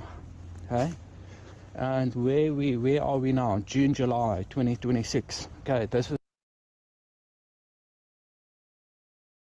hand with an industrial paper towel when I tell you that your I'm going to hold your hand with an industrial paper towel when I tell you that your comments saying nose ring theory are literally doing the opposite of what you think they are. I want to look this way. I want you to be able to look at me and see that I am a safe space and that I don't tolerate fucking bullshit. It's about damn time. I've been saying for years that we should judge a book by its cover. I'm glad everyone's starting to get on board now because there are so many things you can tell about a person from superficial information. Like if they have purple hair, a nose ring, and tattoos that look uglier than what 12-year-olds draw on their desk at school, then they're probably not safe to be around. I want you to look at me and know, fuck Donald Trump, fuck men, honestly, and fuck anybody who thinks any differently, honestly. If I'm not for you, good. Holy shit, I think we've hit a new level of crazy eyes here. It's insane how many people will openly post a record of their red flags on social media to be archived forever. Because really, the only thing you're doing with the septum piercing is telling every sane person that you're not very employable and to stay away from you. Ladies, nobody likes these. Absolutely nobody likes these. Like eyes to make you look like a cat, a nose ring to make you look like a retard, shaved eyebrows so you look like an alien. Like, what is this shit, man? And she has fangs, or these are like some type of piercing. Who likes this? Like, this bitch looks more like Pain from Naruto than any human on Earth. For context, Tectone was reacting to a girl saying, "Why aren't my relationships going well? It must be men's fault." And to me, it's shocking that why she isn't doing well isn't obvious. Appearance matters in relationships. You're dressing in a way that only a very specific type of person likes, and the odds of that person being a nutjob or an abuser is like 90+%. But over the past few years, particularly since COVID, a lot of people online seem to be at a loss for what to do when it comes to relationships. For example, you have the male loneliness epidemic or crazy women saying, "Where have all the good men gone?" And people are just kind of loudly blaming the opposite sex and saying that it's impossible to ever find someone worth being with. When really, to me, the answer seems to be a lot less complicated than people are making it. And the solution starts with not absorbing stupid ideas. As a woman, I want a strong man who is a protector and a provider that will go to war if need be, that will protect me, protect my family, make money. But I don't think a man needs to get something out of it to be a manly man, a protector and a provider. If you think you need to get something out of it, I quite frankly don't consider you a real man. Good God, what an insufferable bitch. Also, anyone who thinks that Tomi Lahren is right-wing because she appears on Fox News is an idiot. This is going to be the summer of canceling boys. It is not just the guys in Los Angeles, Nashville, Dallas, and they're not any better in the Midwest. Quite frankly, I think they're trash all over this country, and we will not compromise our standards. It will be a cold day in hell when I chase a man. All of these gold digger philosophy chicks who openly say they should have to offer nothing in a relationship while demanding everything from men are always super woke. They have the same ideology as welfare flunkies. Use the patriarchy and the system against them. Make them pay for their lust. Money is power. People will listen to money, to women with a lot of money, because unfortunately, that is all this capitalist society cares about. Another angry bitch taking up the gold digger princess treatment ideology.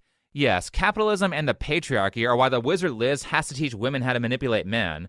Which is why I still think it's funny that she got cheated on by a cringy Fortnite YouTuber. It's karmic justice for how many women that are going to die alone after being poisoned by her relationship advice.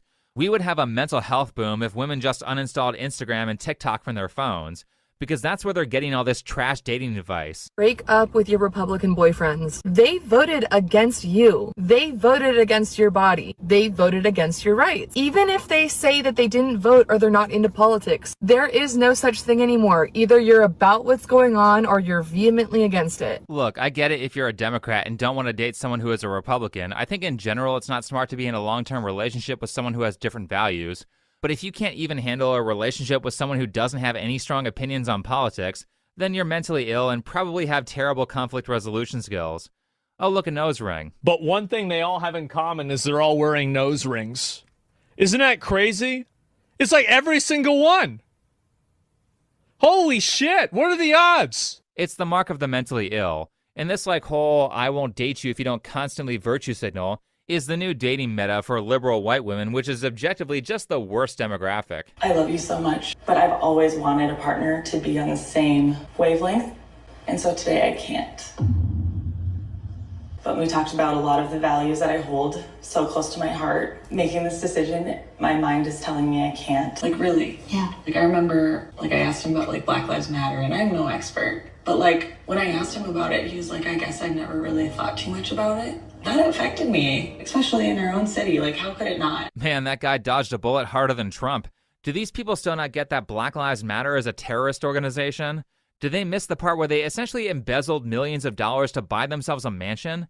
But these videos of liberal white women saying they won't date anyone who isn't in lockstep with all their values are everywhere. I'm scrolling the dating apps earlier, and for the first 20 swipes, it's conservative, moderate, apolitical, nothing, conservative, moderate. And to me, conservative, moderate, and apolitical and nothing is all the same thing. You all are MAGA. Took me 20 swipes to finally find a liberal. Again, you have to be political. You have to agree with me or you're a bad person. What the fuck is going on? Why is everybody MAGA? It's not that everybody's MAGA. It's that, the male loneliness epidemic. It's because nobody wants to date them.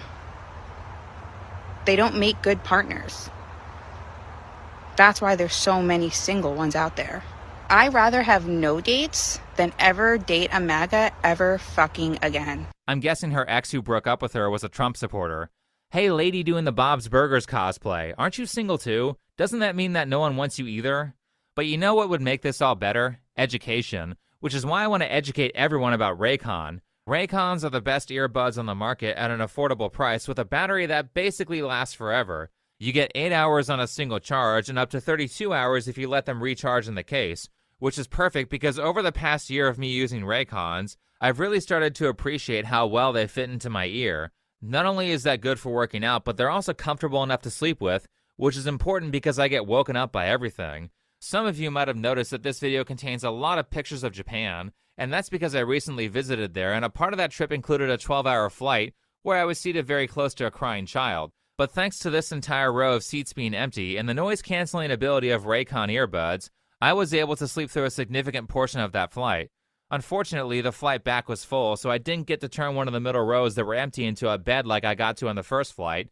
That sucked. But what doesn't suck is how easy it is to pair your Raycons to your devices, and how their multi-point connectivity allows you to pair with 2 devices at the same time.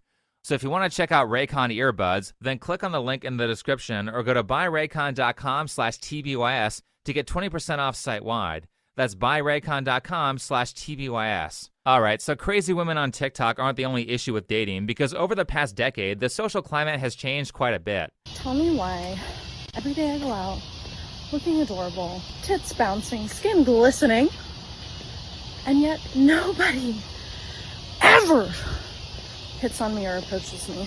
Ever! Oh my god! Because over the past decade, the social climate has changed quite a bit. Tell me why every day I go out looking adorable, tits bouncing, skin glistening, and yet nobody ever hits on me or approaches me. Ever! Oh my god, please! I'll take a fucking construction worker catcall at this point. Please! Gee, I wonder why men don't want to approach women in public anymore. I mean, all she can do is say no. What's the worst that could happen? These women aren't friends out for a run. They're actually undercover police officers taking to the streets in Surrey as part of a new operation trying to stop people catcalling and harassing female runners.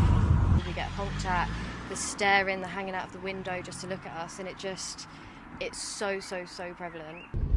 And police teams are ready to intervene the moment the officers are beeped at, followed or shouted at, pulling people over. Those kind of behaviours may not be criminal offences in themselves, but they still need to be addressed. And of course, the people that are likely to commit those kind of behaviours, they may then go on to commit more serious offences or more serious behaviours. It's not criminal, but we're going to arrest them for it anyway because they might do something worse in the future. Gee, that doesn't sound authoritarian at all. And the problem is that this hostile response to men approaching women has been applied to far more innocent behaviors than catcalling. Understand that it's already difficult for men to talk to women, be vulnerable with how they feel, and then give women all the power to decide what happens next. Adding the possibility of being arrested or being called a rapist to that equation is very demotivating. This is something that women are terrible at sympathizing with because almost none of them do the asking out for the first date. Though I think it's great that when Britain is full of violent migrants, the best use of police time is arresting guys for honking their horn at women jogging. They arrested 18 people for this. Oh look, one of the officers has a bunch of middle school desk drawings on her arm. Shocking. But there's all kinds of downright hostile behavior towards men that makes them not want to approach women. Like those girls who try to go viral on TikTok by filming at the gym and accusing men of being sexual predators for just looking in their direction for half a second. And some women have gotten so desperate to go viral that they'll try to bait men into doing this by wearing skin-tight clothes so they can falsely say they were being assaulted because somebody may have glanced at them for a second while they were turning their head. When these women come to these gyms and they're wearing booty shorts so tight and they run a seam to where each individual cheek you can see visibly, how do these women not understand that you might catch a glance or two?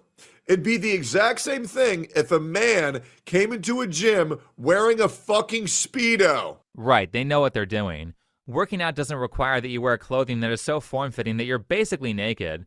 So again, understand why men are a little reserved about approaching women these days when they've been called toxic masculine sexual predators for over a decade now. They've had to suffer through things like college tribunals because a woman regretted having consensual sex. There have been a number of false rape allegations in the media, and men have to deal with confusing mixed messages like this from women, where you're either romantic or you're going to jail. There are women that like guys that when she tells them no, he keeps trying to pursue her because it makes her feel special. There are women that like that.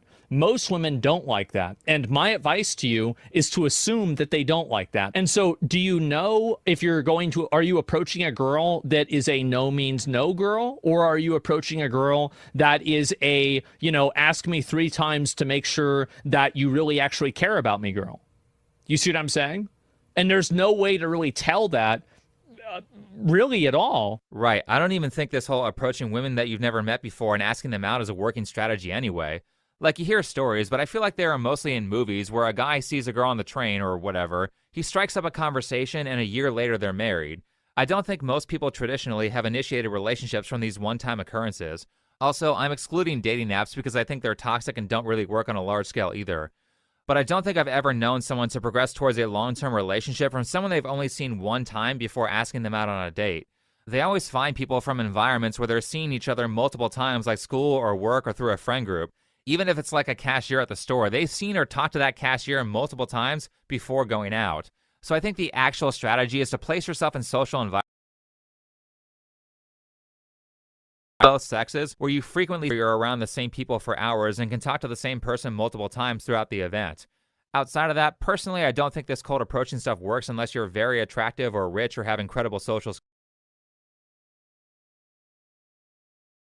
Considered to be the standard for meeting women and creeping them out. You don't know the intention of the person doing the catcalling until they're either walking away from you, asking for your phone number, or trying to drag you into their van. And because of this unfortunate reality, these initiatives basically risk casting a uniform net over any man who approaches any woman in any context, and I think that's really sad. Again, I don't think a ton of men can relate to this, thankfully for you guys, but as a woman and for a lot of women, I think that in this context, we do kind of have to assume that any man approaching us is a threat until proven otherwise. And that's not based around, like a man-hating thing. It's rather just that as the weaker sex, you do have to be careful about who is around you and who's in your surroundings. Right, and I don't blame women for behaving like that because the consequences of them being friendly to the wrong guy or not being cautious around certain men could cost them their lives. And what I mean is that say that you're a girl in your 20s and you're getting approached, let's say 100 times over a 5-year period. The likelihood that one of those guys is going to be a dangerous nut job is very high, and it only has to happen once. So I don't like the anti-male narrative of every man who looks at a woman as a predator, because it has the cascading effect of discouraging men not just from creepy interactions, but also perfectly normal ones. Though at the same time, I do understand why women are cautious.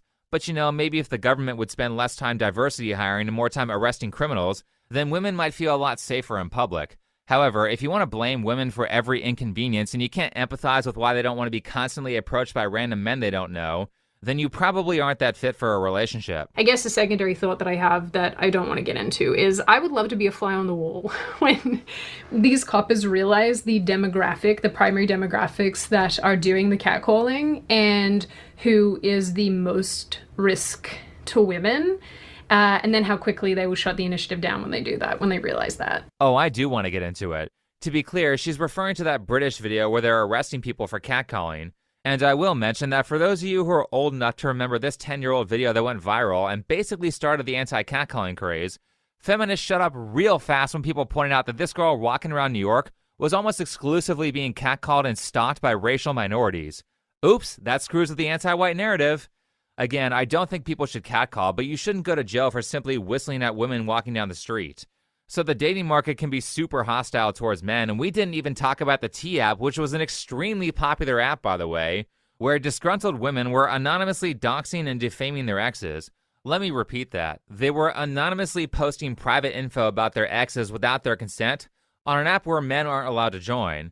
But at least in that situation, the app had zero security, so some 4chaner wrote a script that collected all the metadata from that site and then gave these women some karmic justice and exposed that they were all ugly.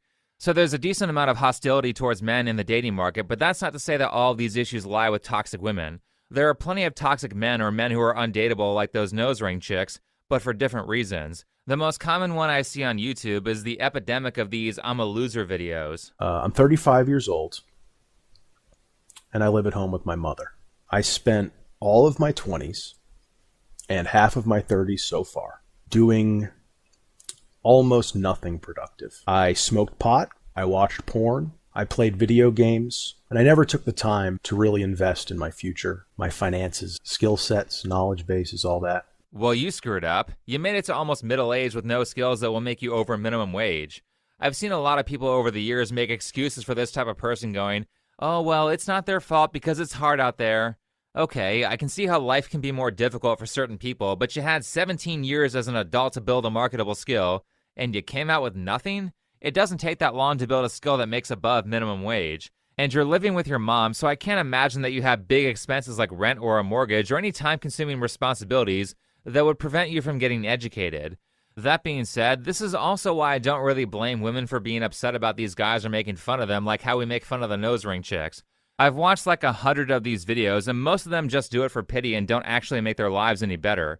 I think that women saying that a part of the problem is the epidemic of male losers is not that inaccurate of a statement. Like, you can't say that women are pricing themselves out of the market by working when you're at a minimum wage job or unemployed in your 30s. Why are you videotaping yourself eating a slice of pizza? Why are you 32 years old working as a delivery driver? Because I want to. I feel good. Because mommy and 7 out daddy of don't 10. pay for my life like you. And I had to climb my way up. You climbed your way up to an entry-level job? Congrats. Like I said, I think these people are a problem for the dating market, just like the nose ring chicks are, but their issues expressed differently, though they still have a similar number of mental health problems. This is where my experience as a psychiatrist, I think that a lot of incels have a modern version of body dysmorphia. So if you look at a lot of incels, they'll be hyper-focused on certain physical features. Like they'll say, my jawline is like this, therefore I can't get laid. I'm too short, therefore I can't get laid. They have a history of oftentimes traumatic experiences. They struggle with all kinds of pornography problems and other kinds of addictive problems. Yeah, that is not talked about very much. I think pornography is a major contributor to the incel problem, as well as the hypersexualization that's very often used to sell mediocre anime and video games. And my issue with the hypersexualization that goes on in these spaces is that it's turning people into addicts who now don't seek out relationships, even though they desperately want them. Yet they will have a full-on Twitter meltdown if you say, maybe we should focus more on better gameplay and storytelling instead of constantly painting the camera towards this girl's ass. And the cruel irony here is that while they're having their meltdown on Twitter, they don't realize how much they're damaging their brains with this addiction, because the people who do make it out of the incel cave and actually get with a woman often find that they get erectile dysfunction because of their addiction to porn. They've spent so much time by themselves that they get anxiety when someone else is in the room, and porn is so different from actual sex that actual sex is not stimulating to them, to the extent that they have to spend a vast amount of time without porn to resensitize themselves and learn how to meditate to get rid of the performance anxiety. So that's a real issue that has to be dealt with, and yet again, I don't blame women for not wanting to be with these guys. These addiction problems are not for women to solve, much like it's not your job as a man to fix whatever caused a chick to dye her hair purple. Those people have to find the motivation to start fixing their own issues instead of making it everyone else's problem. Be careful about the trash diet of the internet. The content that you consume, take a look at what impact that has on you. When you spend 1,000 hours on 4chan, when you spend time on incel forums, what does that do for you? What is your internal emotional state? How does your life change? Oftentimes what people find is that these are places that are incredibly validating, but they are not going to move you forward in life. They're not actually going to fix your problems. They're just going to soothe your problems. And there's something very dangerous about these places, is that they tell you it's not your fault, which feels really good. And to a certain degree, it may not be your fault. But they almost always also say there's nothing you can do about it, that we should blame these other people. Yeah, I think the worst thing a person suffering with mental illness can do is surround themselves with a bunch of other mentally ill people who will then validate them and discourage them from improving themselves. Incels have small forums, and crazy liberal women have TikTok and Blue Sky. I think these online spaces are a large contributor to demoralizing people, and you need to consider your surroundings if you actually want to improve your mental health. Now, the Dr. K video I just showed is called Why We Shouldn't Leave Incels Behind, where he argues that instead of saying that the dating crisis or the male loneliness epidemic is just natural selection and leaving the undesirables be, we should render help.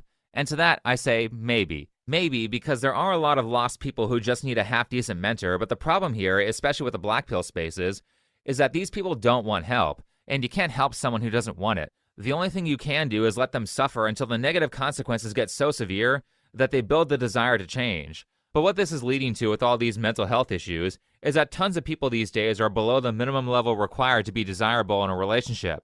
More so than in our parents' time, everyone has minimum standards or they would rather be single, and tons of people fall below those standards. I mean, just for example, most people do not find fat people attractive. So if you had that standard, then you just weeded out like 70% of the population, meaning that your selection pool is down to a third of what it used to be before the 1990s or so. Actually, it's probably much worse than that if you're looking for someone who is at an attractive body weight instead of simply not being medically overweight. People really underestimate how much less attractive you look if you're 10 to 20 pounds over an ideal body fat level. Anyway, everyone's fat and weak. Yeah! Let's go, let's go, let's go, let's go, let's go! Yeah! Let me get one more. Let me get three. Let me get three. Let me get three. Yeah! How do you have sex if you're so weak that you need assistance to do 2 reps of a 95-pound bench press? Do you work out? Not for everybody. So Do you work out? Not really. I'm not saying that you need to be a roided out bodybuilder, but there's a certain level of fitness that both men and women need to have fun in a relationship, and it's not fun to have sex with a fat person who gasses out after 2 pumps. Also, being weak and fat lowers your testosterone levels. But am I the only one who gets openly mad at the constant lowering of physical standards? Like the minute you say, hey, maybe we should put attractive people in ads and not someone who's 5 seconds away from dying from type 2 diabetes, people have a meltdown. Sydney Sweeney, Hasbro Canes. The Sydney Sweeney ad, have you seen it? Oh, yes, I have. The eugenics in that, it's dripping with it, and I'm like, no. It's just showing what kind of country we're turning into. It's white supremacy at the end of the day. That's what this ad is representing. I love how they turned this into a racial issue when the pun is obviously about her figure and not her race. Hey, eyes up here. They think that it's reinforcing this idea that blonde-haired, blue-eyed, white women are the most beautiful or whatever, and that's like the Nazi propaganda where it's like, what should Germans look like? Blonde-haired, blue-eyed, Aryan race, or whatever. Here's the great irony of this whole thing. What they're actually saying is that Sydney Sweeney has great tits. That's a cool take. I get it. Oh, wait, I think I found the actual reason why they hate her. President, actress Sydney Sweeney came out this weekend that she was a registered Republican. Any thoughts on that? That who was? Sydney Sweeney. She's like a very hot actress right now. She's a registered Republican? Yes. You'd be surprised at how many people are Republicans.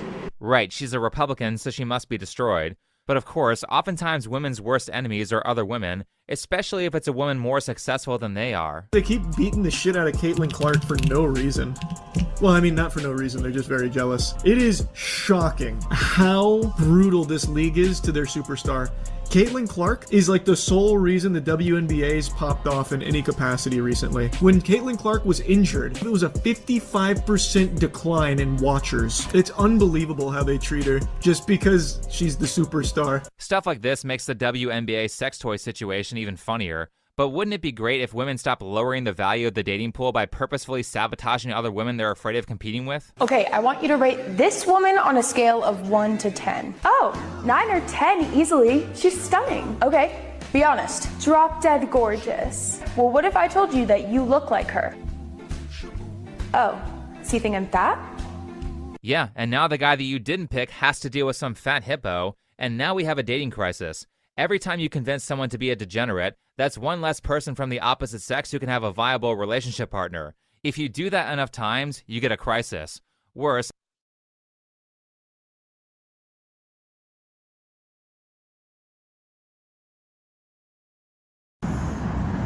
Hello again. Looking for one person who wants to possibly take the Peter Pan bus, or some other bus, or a train. Somebody who's going to be willing to pack a bag and go. I'm waiting at a bus stop right now.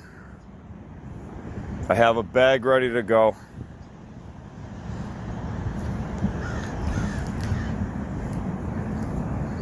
In order to do this, it's not really going to take much. I mean, it's basically just your base necessities. It's not really like, oh, pack this survival hatchet and this tent and this other thing. I'll take care of you. I know what to do. It's mostly just worry about your own immediate needs. You know, take a small grooming bag would be my suggestion. Some soap to clean up with, toothbrush, stuff like that. Extra clothing. My advice would be to grab something that's either made out of bamboo, dry blend material, or just polyester. For clothing, they fold up a lot smaller too, so lightweight clothing, especially during the summer, is going to be best. I can just about promise you that whatever you need and whatever I need is going to show up.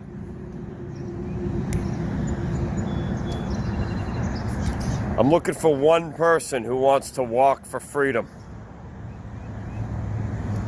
And there's work to do on the way. And I'm going to teach you things on the way about what to do. And you'll be as safe as you can be.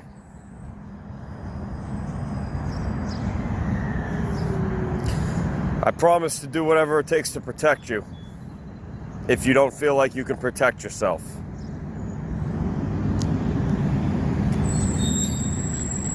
Oh, there's the bus. 144. Kinda. This doesn't mean bring a gun. I can't stop you from taking a, your own personal carry. I don't think it's a good idea. But what you would need is a few pairs of clothes, a blanket. The smaller and lighter, the better.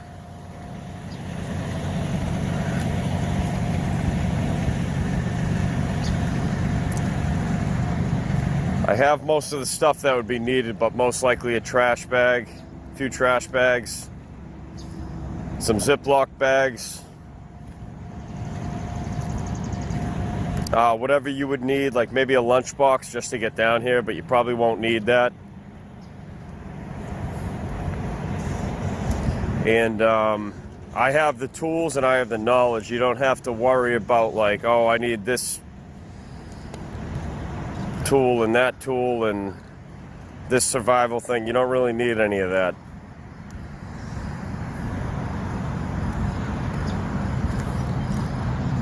And beyond that, there's work to be done. there's info to get out to the public. People talk about doing the great work. Well, I'm actually going to say that this is the great work, because this is where it really counts.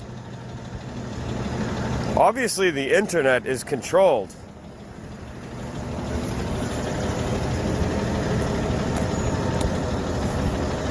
And that's only one arena. That's a cyber arena. I'm talking about hitting the street arena and actually talking to people.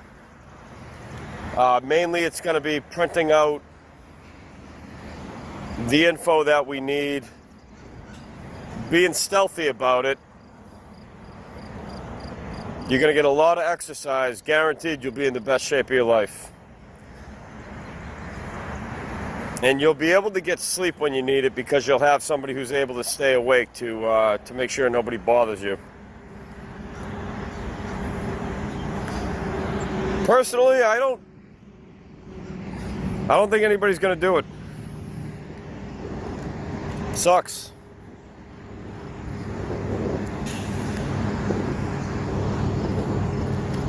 And preferably, I'll take a willing heart over one who's unwilling, but at the same time, I need to travel with somebody who's already in shape and has been walking a lot. That's the requirement. You want to text me and contact me if you're serious? I'm going to say serious inquiries only. I don't have time for anything else. You want to do the great work and learn how to live on the road? You're not going to be going to a job.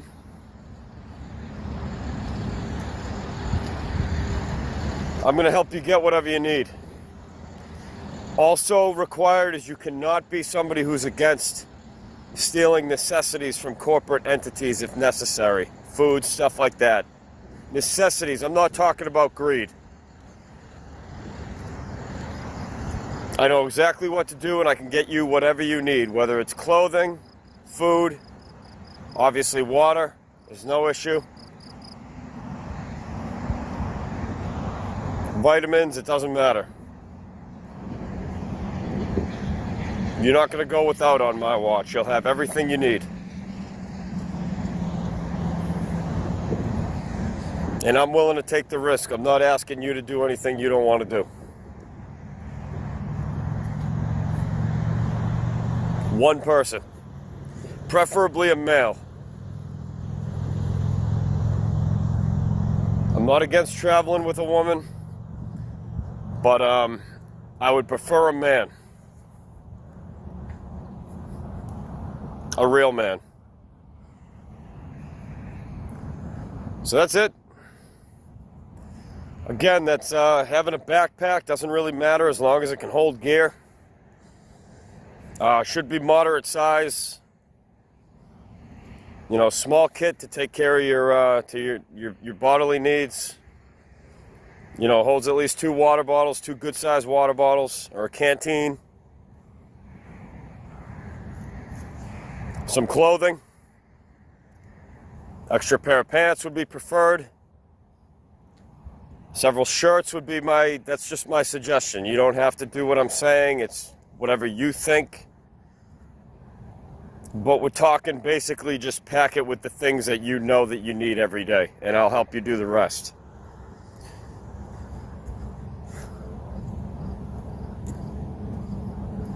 You'll learn how to live.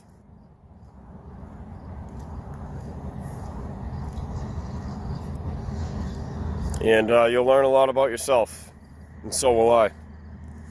And this is to do the real great work, which is getting the truth out to the world in a way that they can't ignore. And this is also to walk for freedom. You'll be the first one to join me on this quest. And people are going to call you crazy, so don't listen to them. Just like I had to learn to not listen to them. It's hard. They'll start saying things like, "We're concerned about you." And I guess to the rest of you who are probably, I would be surprised if even one person was interested in that.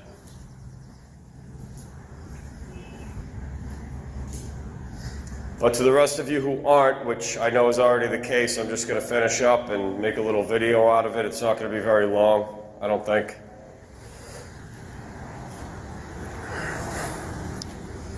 I'll tell you what, living out on the street is difficult. Living out on the woods, it can be difficult in today's world. It's difficult without a tribe, I'll tell you that. By yourself, you gotta be one tough son of a bitch.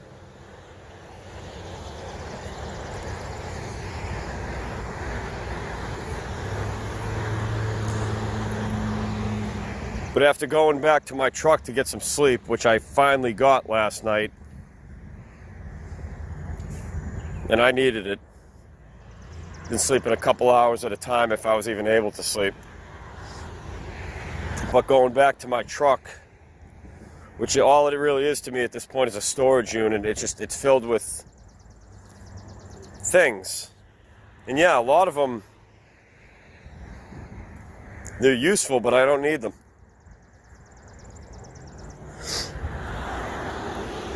It's just become a hindrance. I literally can't even afford to make it a few states, past where I am. So it's like, what is the point? Now, can you imagine actually claiming to care about the world or care about human beings, and you make vehicles like that? Once you run out of the fuel and you can't pay the price, you're not able to go anywhere. Can you imagine what kind of scam artist you would have to be to do something like that to people? It's sickening. And people haven't even figured this out yet. They haven't figured out that their auto parts are all a scam for the most part. They are inferior make and model. The outside of a car is designed on purpose to be extremely dangerous and extremely costly in the event of an accident. I promise you that everything you know in this world is a scam, and it's opposite of what it should be. I promise you that this whole world is a lie. And the great work is to get the truth out to the world, even if they don't listen. And to die trying if you have to.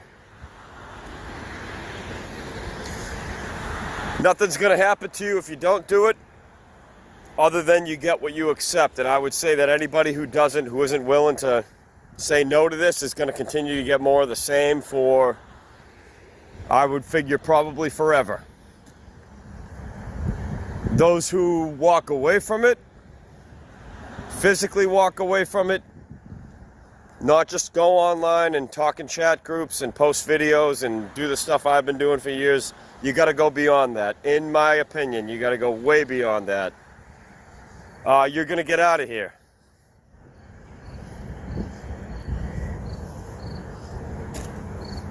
I would not let anybody into my world that was protected by a barrier and kept safe. A real heavenly place. I would not let anybody at all into that place who wasn't exactly like that. I wouldn't even answer the door.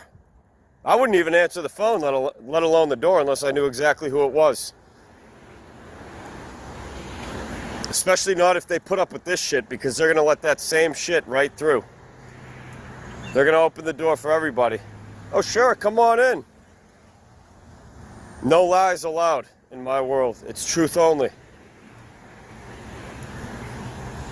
You can't have one liar in a truthful place, because that contaminates the whole thing. Not one. So to say you're about truth and you're doing the great work, and then to not really do that, even if you think you are, is a lie. That's how I see it. It is what it is. You don't have to believe it. I can't do anything about that. That's your choice. One person.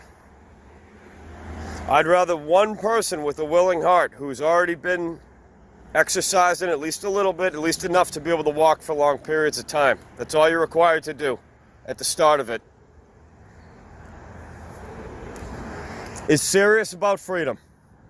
Knows that we don't have freedom. Hates this world with a burning passion, would be even more preferred. Knows that this is wrong and knows that it can't continue. Is willing to take their vehicle, a bus, a train, and leave it at a safe location to board a bus or train.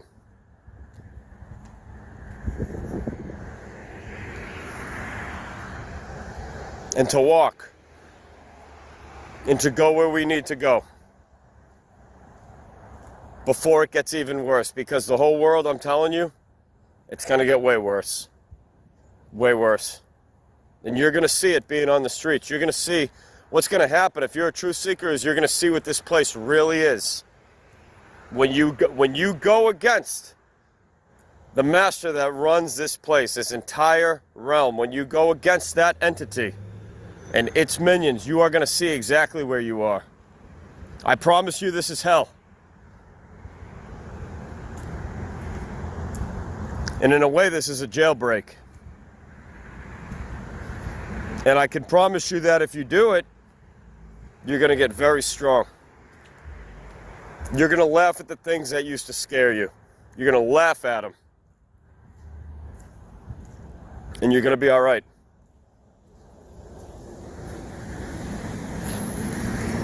This is crazy to most people, so this video isn't going to be for most people. I'm planning on doing it alone.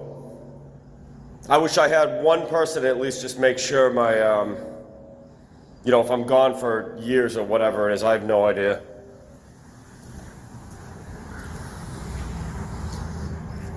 To just check up on my things and make sure my my stuff isn't being tampered with.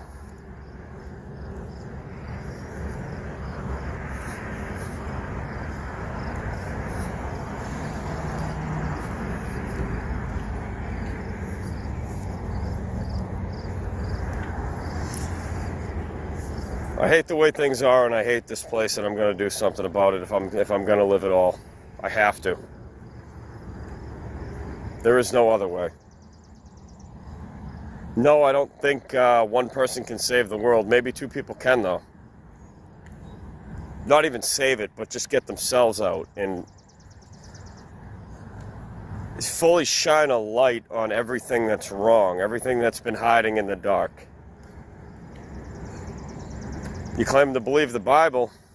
That's what the Bible talked about too. It's the same thing Jesus did. People say that you're supposed to live by that example. Well, who doesn't? From what I see, everybody's living by Satan's example. Everybody's going along with Satan's world. Satan, the demiurge. Jehovah.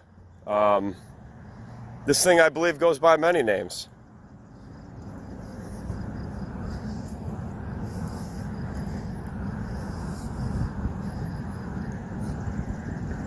And I'm sure there's many more.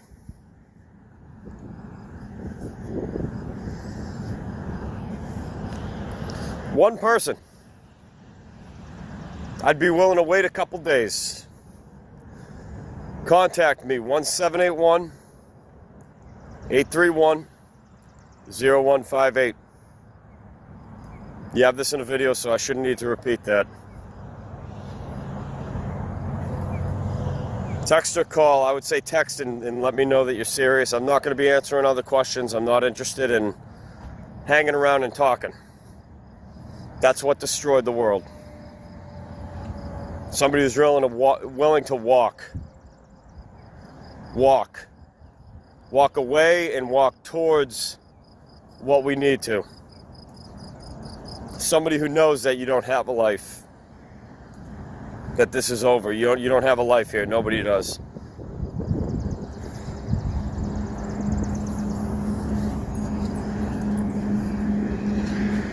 I hate to say it, I really don't expect anything. So I'm doing it either way if I have to. I said I wanted freedom. I meant it. I meant it.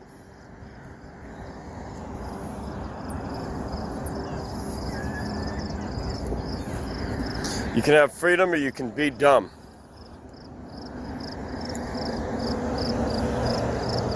And keep in mind that this system, it rewards immorality. So if you're doing well, what's that say about you? The devils that run this world know exactly who you are. They could find anything out they need to about you Everybody's under surveillance. It could give you anything you want, any amount of money. It controls everything. It could give you anything you wanted at any time. So how come it hasn't? You ever wonder why all these other hollow people always have money and big houses and cars, and where do they get all this stuff? Look at the world around you. Have you realized it makes no sense?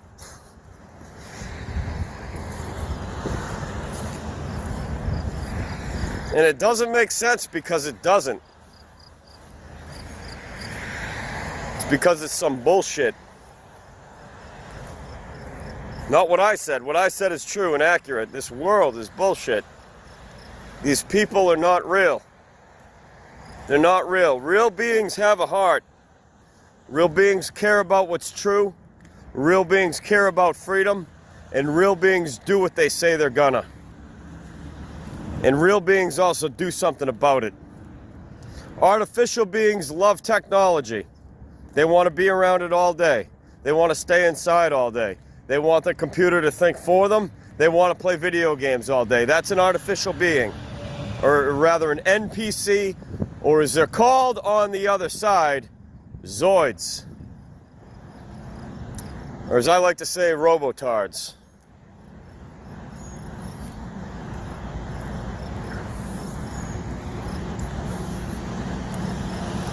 It's hard to take people seriously when they talk about doing the great work. I tend not to believe until I see evidence. Show me the evidence and I'll believe. Because there won't be any belief required. You truly can know things. You got it, but you got to know. Knowing is very different from belief.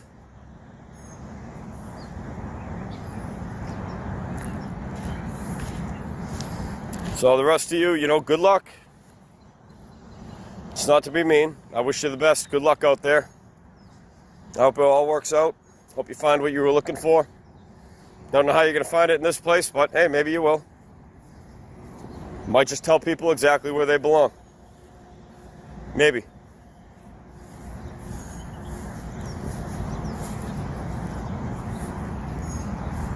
I was shown years ago that there was going to be a walk for freedom. And I was going to be a big part of it. And so were others. And there was going to be a worldwide walk.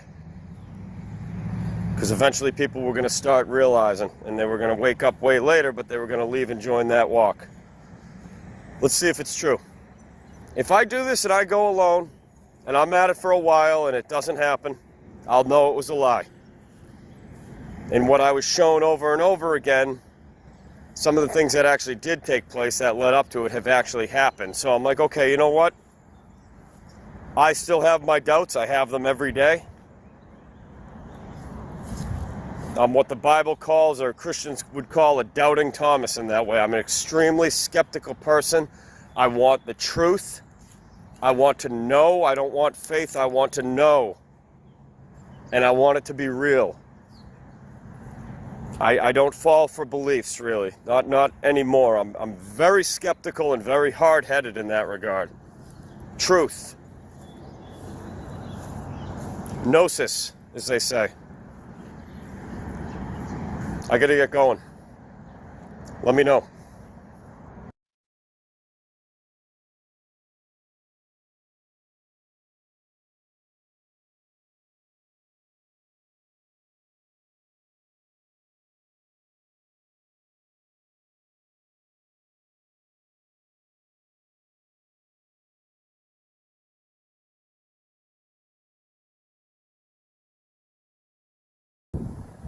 All right, suddenly the wind's picking up. It always seems like it's whenever I have some papers or whenever I'm doing something that, I got to hold on to things and I got to do multiple things at once.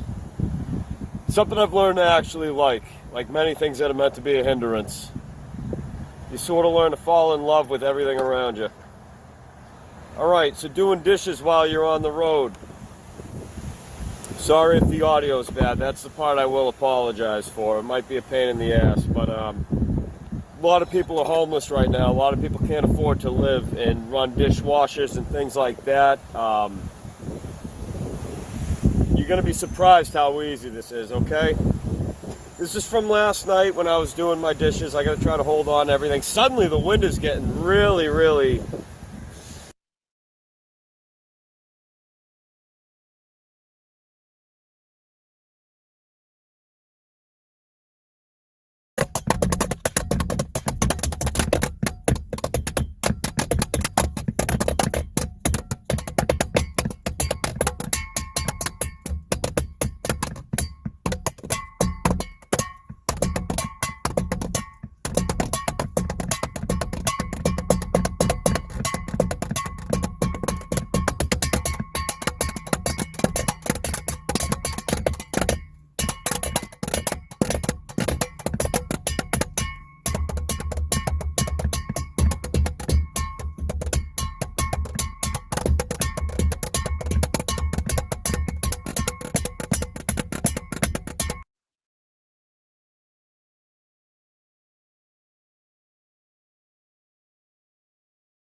You get what you give.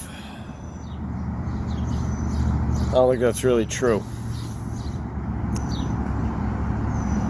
Somebody just said that to me. Not like directly to me it was regarding other people.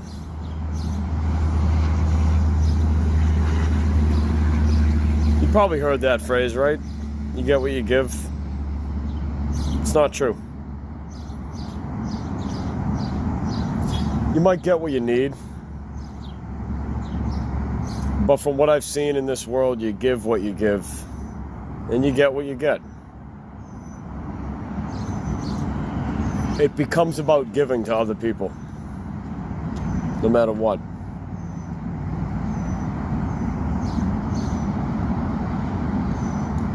I'll tell you right now, nobody who's witnessing this right now is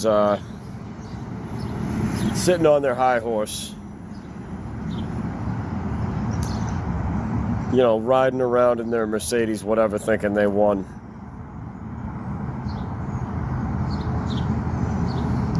You got people who made themselves homeless before they needed to be. You got people who decided to take it upon themselves to backpack and travel, and we don't know who they are. You'll meet people like that if you get out there and you find out who they are, but I mean, they're not... This place, it's not what you think. It's not what anybody thinks. It's not what you want it to be. We don't create reality as other people falsely believe we do. Collectively, we do. So if you're out and you hear all the garbage music, which I can tell you right now is not at all real music, and no real person with a heart and a soul would be listening to that crap filth. It's just what I call NPC music, okay? That's my opinion on it. Some stupid shit you would hear in a video game coming out of somebody's car exhaust. Radio. In between that and all the garbage noise that's out there.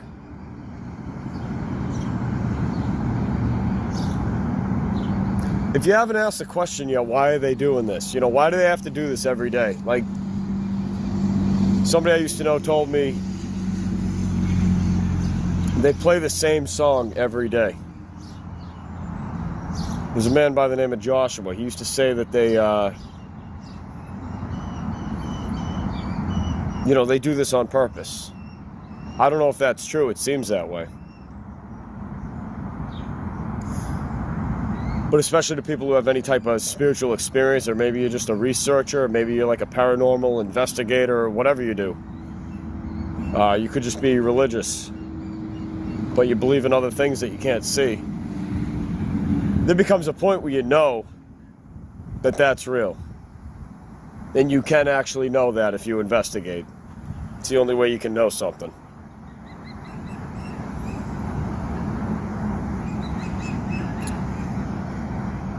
If you're somebody who's an experienced, I'll just say spiritual traveler, you've been to other places, you've seen other things, and you know that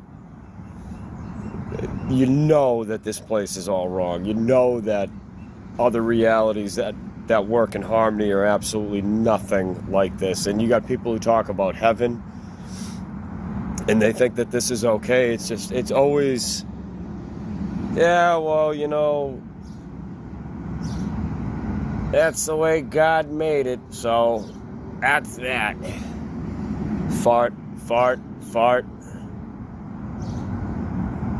When you take care of yourself, you honor your word, you embody the truth of all things to the best of your ability. You're not, I realize people got problems, but you're not taking part in this. You start to know what the truth will lead you to, because you don't just want any truth. You don't want your version of the truth. You want the truth. If you haven't seen what I'm talking about yet, then you haven't experienced it yet. I know that this is the case. I'm going through it right now. There's other people you realize that came before you that have already been through it. It will lead you. And you'll know. But that requires you to constantly ask, do I need this? Do I need that? Is this necessary? Everything you do becomes, you know, where should I go? Who should I speak to?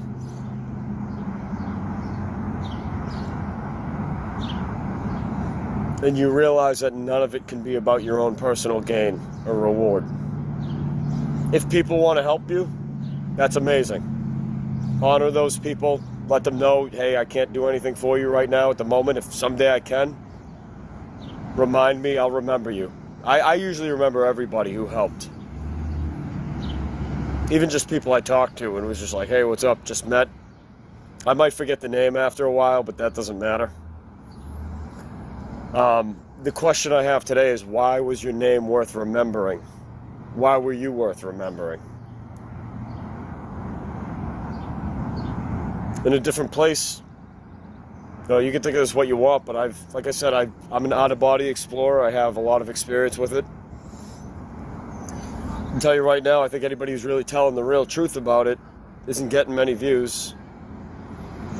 I can literally sit on my channel and watch the views go down. I've recorded proof of that too. They'll go up and then they go back down. Then I'll check back, the views will be 700 something.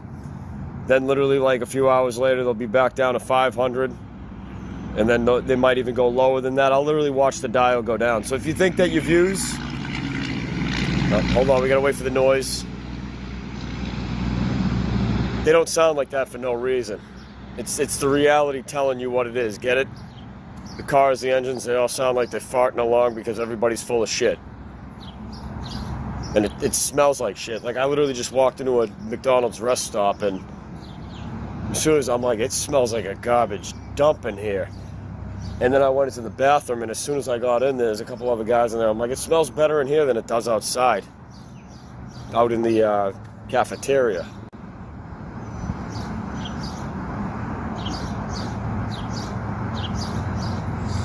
Man, I've been in jail. I felt more warmth from the people I was sitting around in the cafeteria,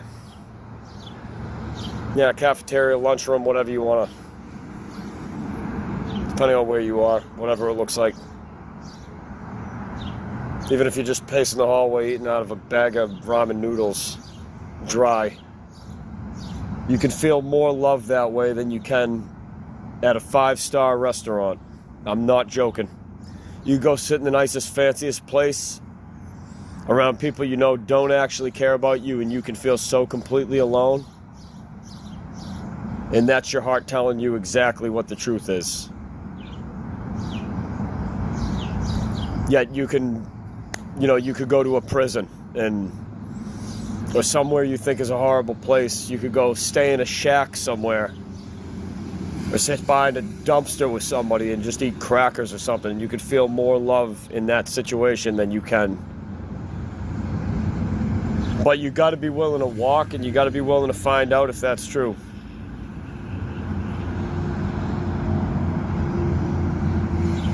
You don't get back what you give, really. You give what you give, and you get what you get, from what I've seen. I would say nobody's obligated to help anybody, but that isn't true. Other beings that are you have the means to help somebody and you don't, then you don't. To me, that was an obligation that every human being on this earth should have known. I don't see at this point how there's any excuse for that, personally. How can you watch the news and look at the world and think that this is in any way, shape, or form all right? I'll say that you get what you accept, because somebody once told me that a long time ago, and I agreed with them. It seemed that way. I just didn't know exactly what they meant at the time. And then that statement proved itself over and over again. You will always get what you accept. If you accept this world the way that it is, it will stay that way. If you accept that somebody's situation doesn't, you think it's okay that they starve while you eat at fancy restaurants, it's not okay. It's very obvious to me, to anybody who believes in God, believes in the devil, or any sort of religion that has a deity attached to it. It's very obvious to me that this is Satan's world, if you want to call it that. Satan, the demiurge, I don't care about the word. It's just a name. Do you know we all have a real name that our forefathers gave us, our true ancestors gave us before all names, and a name that we also earned? It says that in the Bible too. You have a name that God knows, a name beyond all names. Your name is not the name on your license, so to even call yourself that is a lie. You can call yourself what you want. I think that's why Dwayne "The Rock" Johnson used to say it doesn't matter what your name is. Anybody remember that? All of us were saying that back in the day, you jabroni.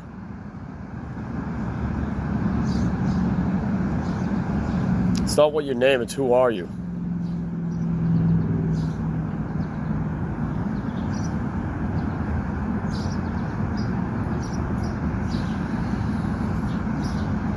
If you do think your name matters, why was it worth remembering? Somebody had to tell me. I remember, because I was trying to get into a place and there was people that didn't want me there, and they were like, I remember when you wasn't so good. Yeah, well, I don't remember all that, but I can definitely see that being the case.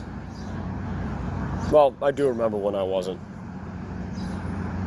In my opinion, it wasn't when I was extremely violent. It was when I was, when I really didn't care about anybody but myself. And I thought I did. That was the worst part.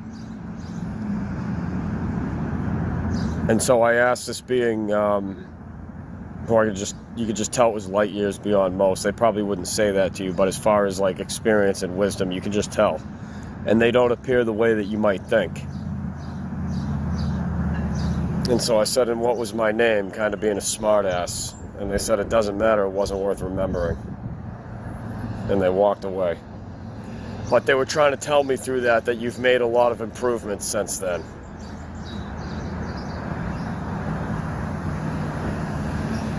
So people, like, whether you're going to be, whether you're being watched or not, I believe we all are, whether you want to see that or not.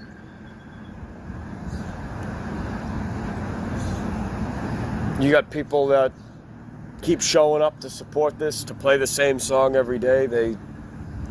They won't do the right thing because they think their job means more. Doesn't. It's all going to be gone. It's a piece of crust compared to the real thing. It's just, why does that even matter? You needed money to do the right thing? Wow.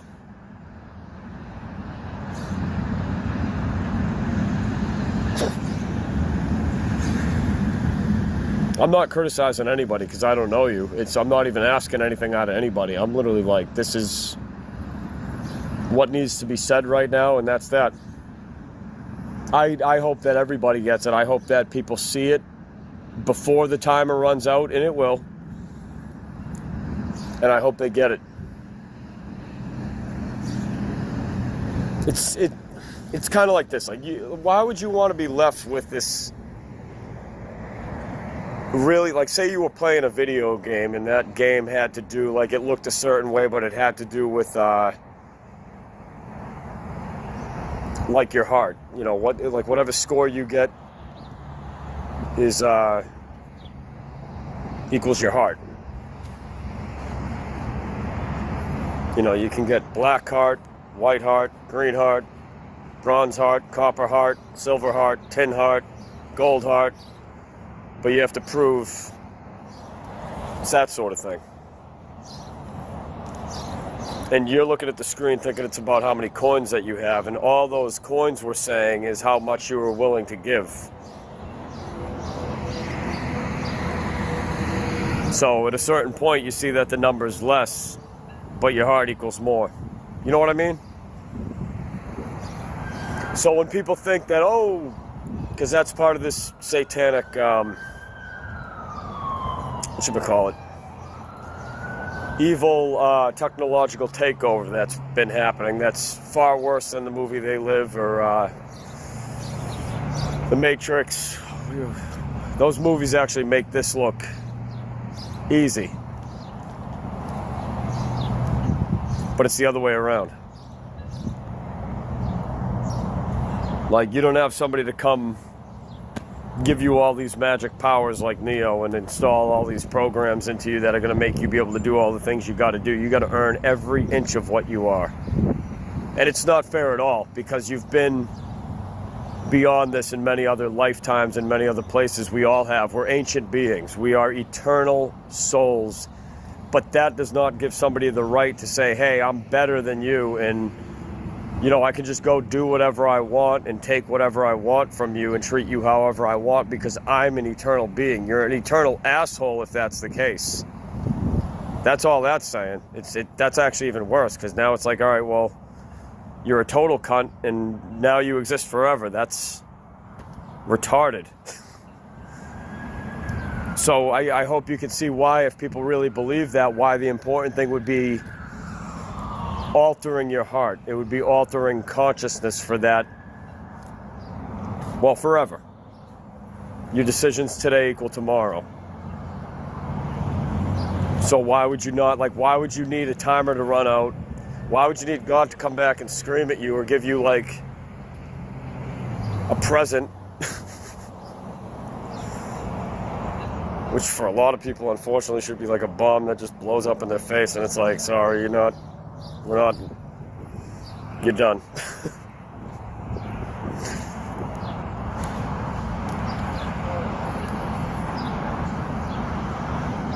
I have to really decide where I devote my time, because I need to get somewhere, and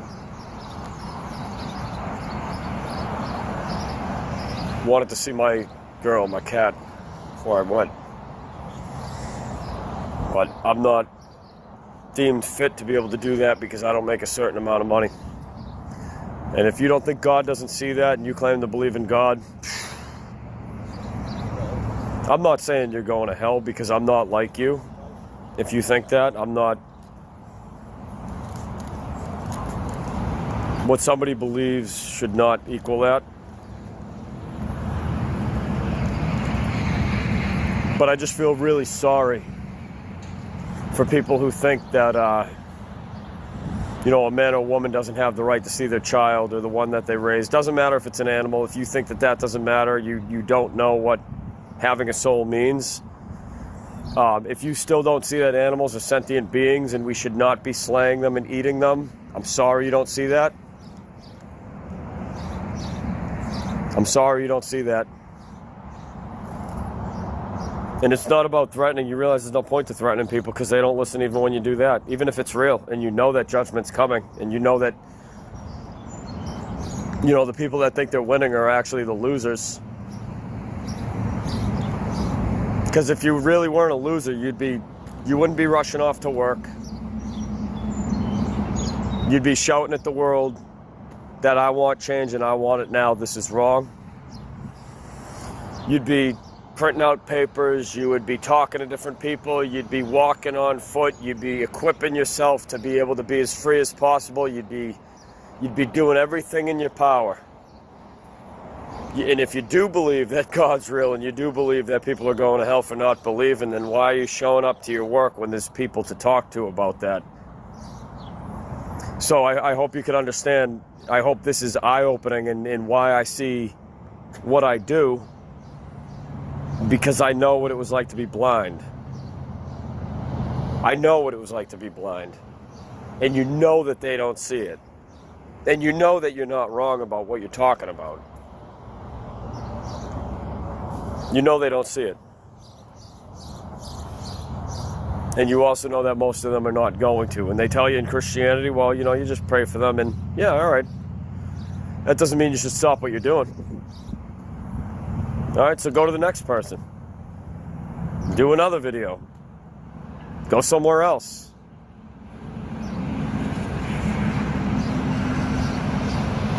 Somebody told me who very kindly and generously was trying to help me get to a different state.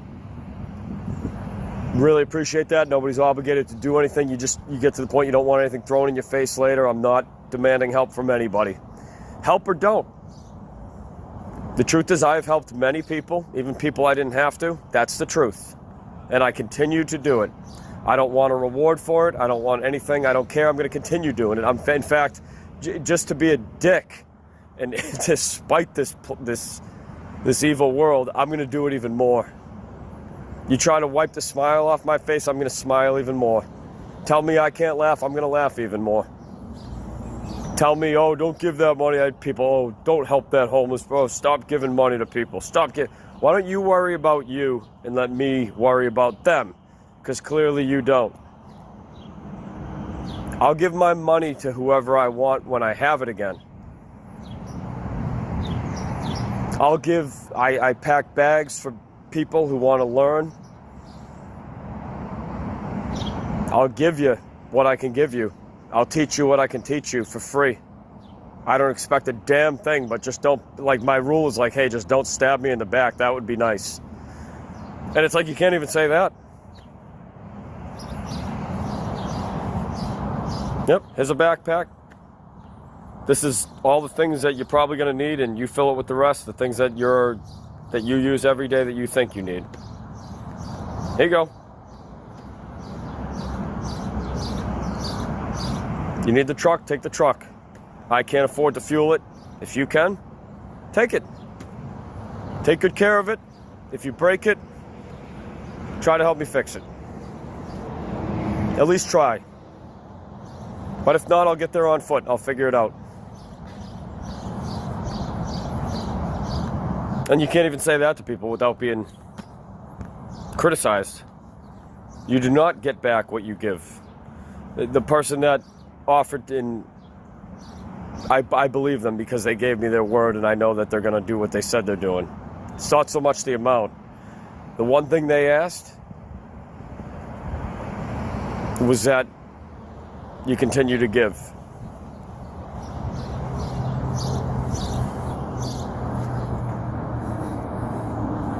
So they give you something, because this is an ancient soul and an ancient being who very clearly understands the real system of how it's supposed to work.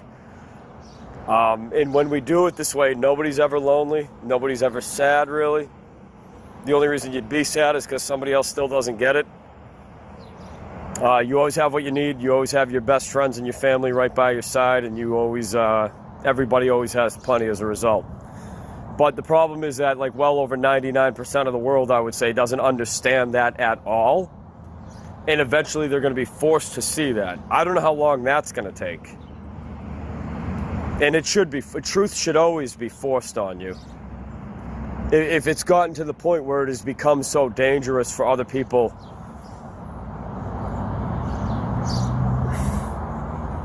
even people who are just trying to be better and people who are trying to see.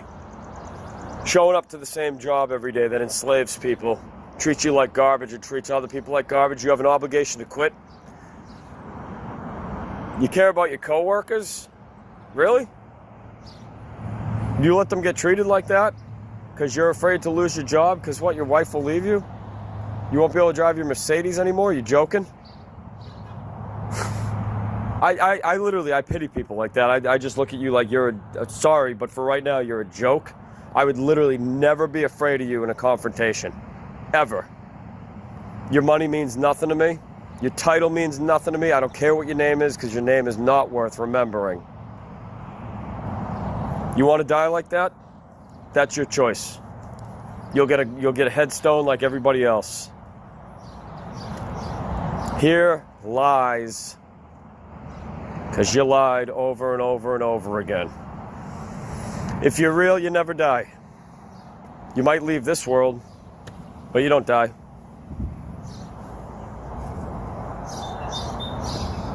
How can somebody be real when they always lie? Why am I supposed to think somebody's real when they constantly say, yes, I will, and then they don't?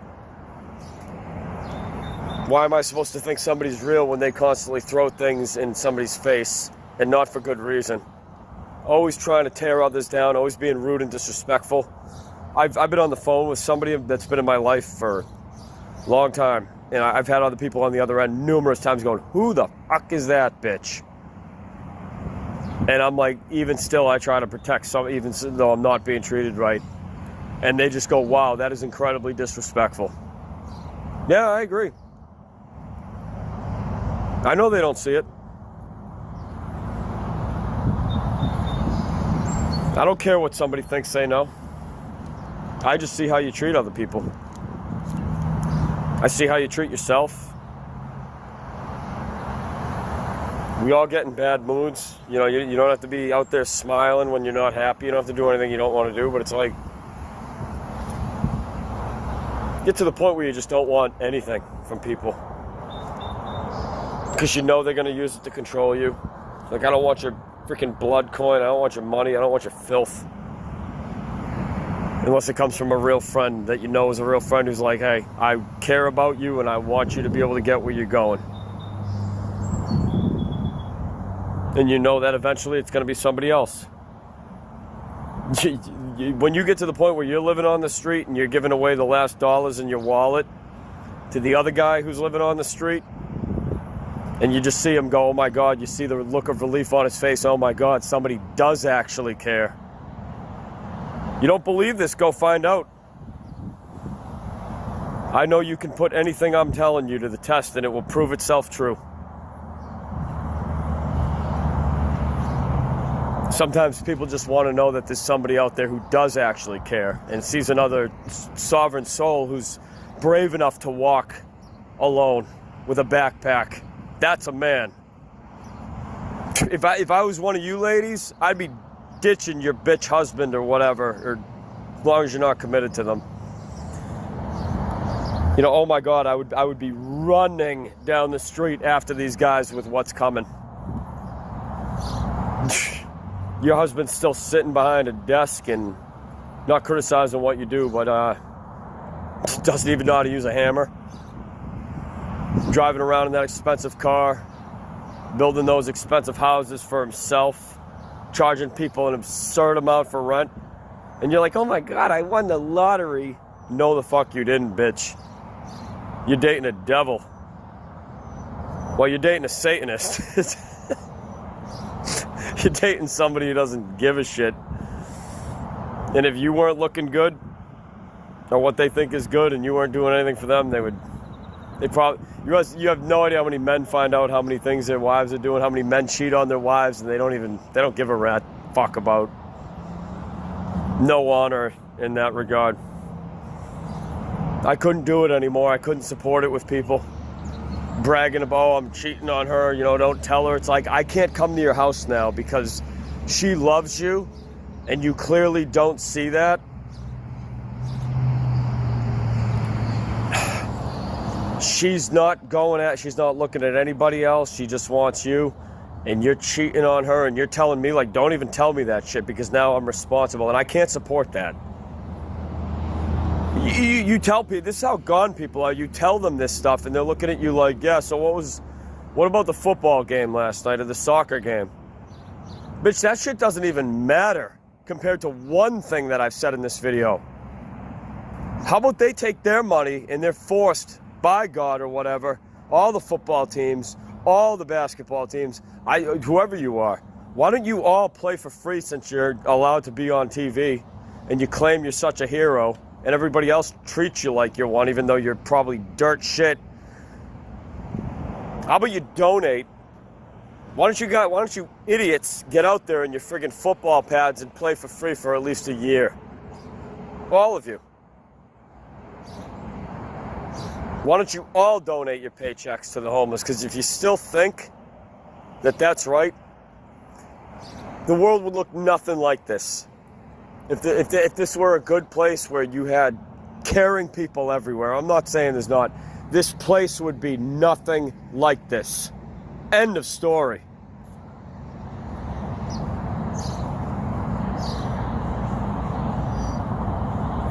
So no, in summary, you do not get what you give. You give what you give, and you get what you get, and that's that. Until we change that system, it ain't gonna be any other way.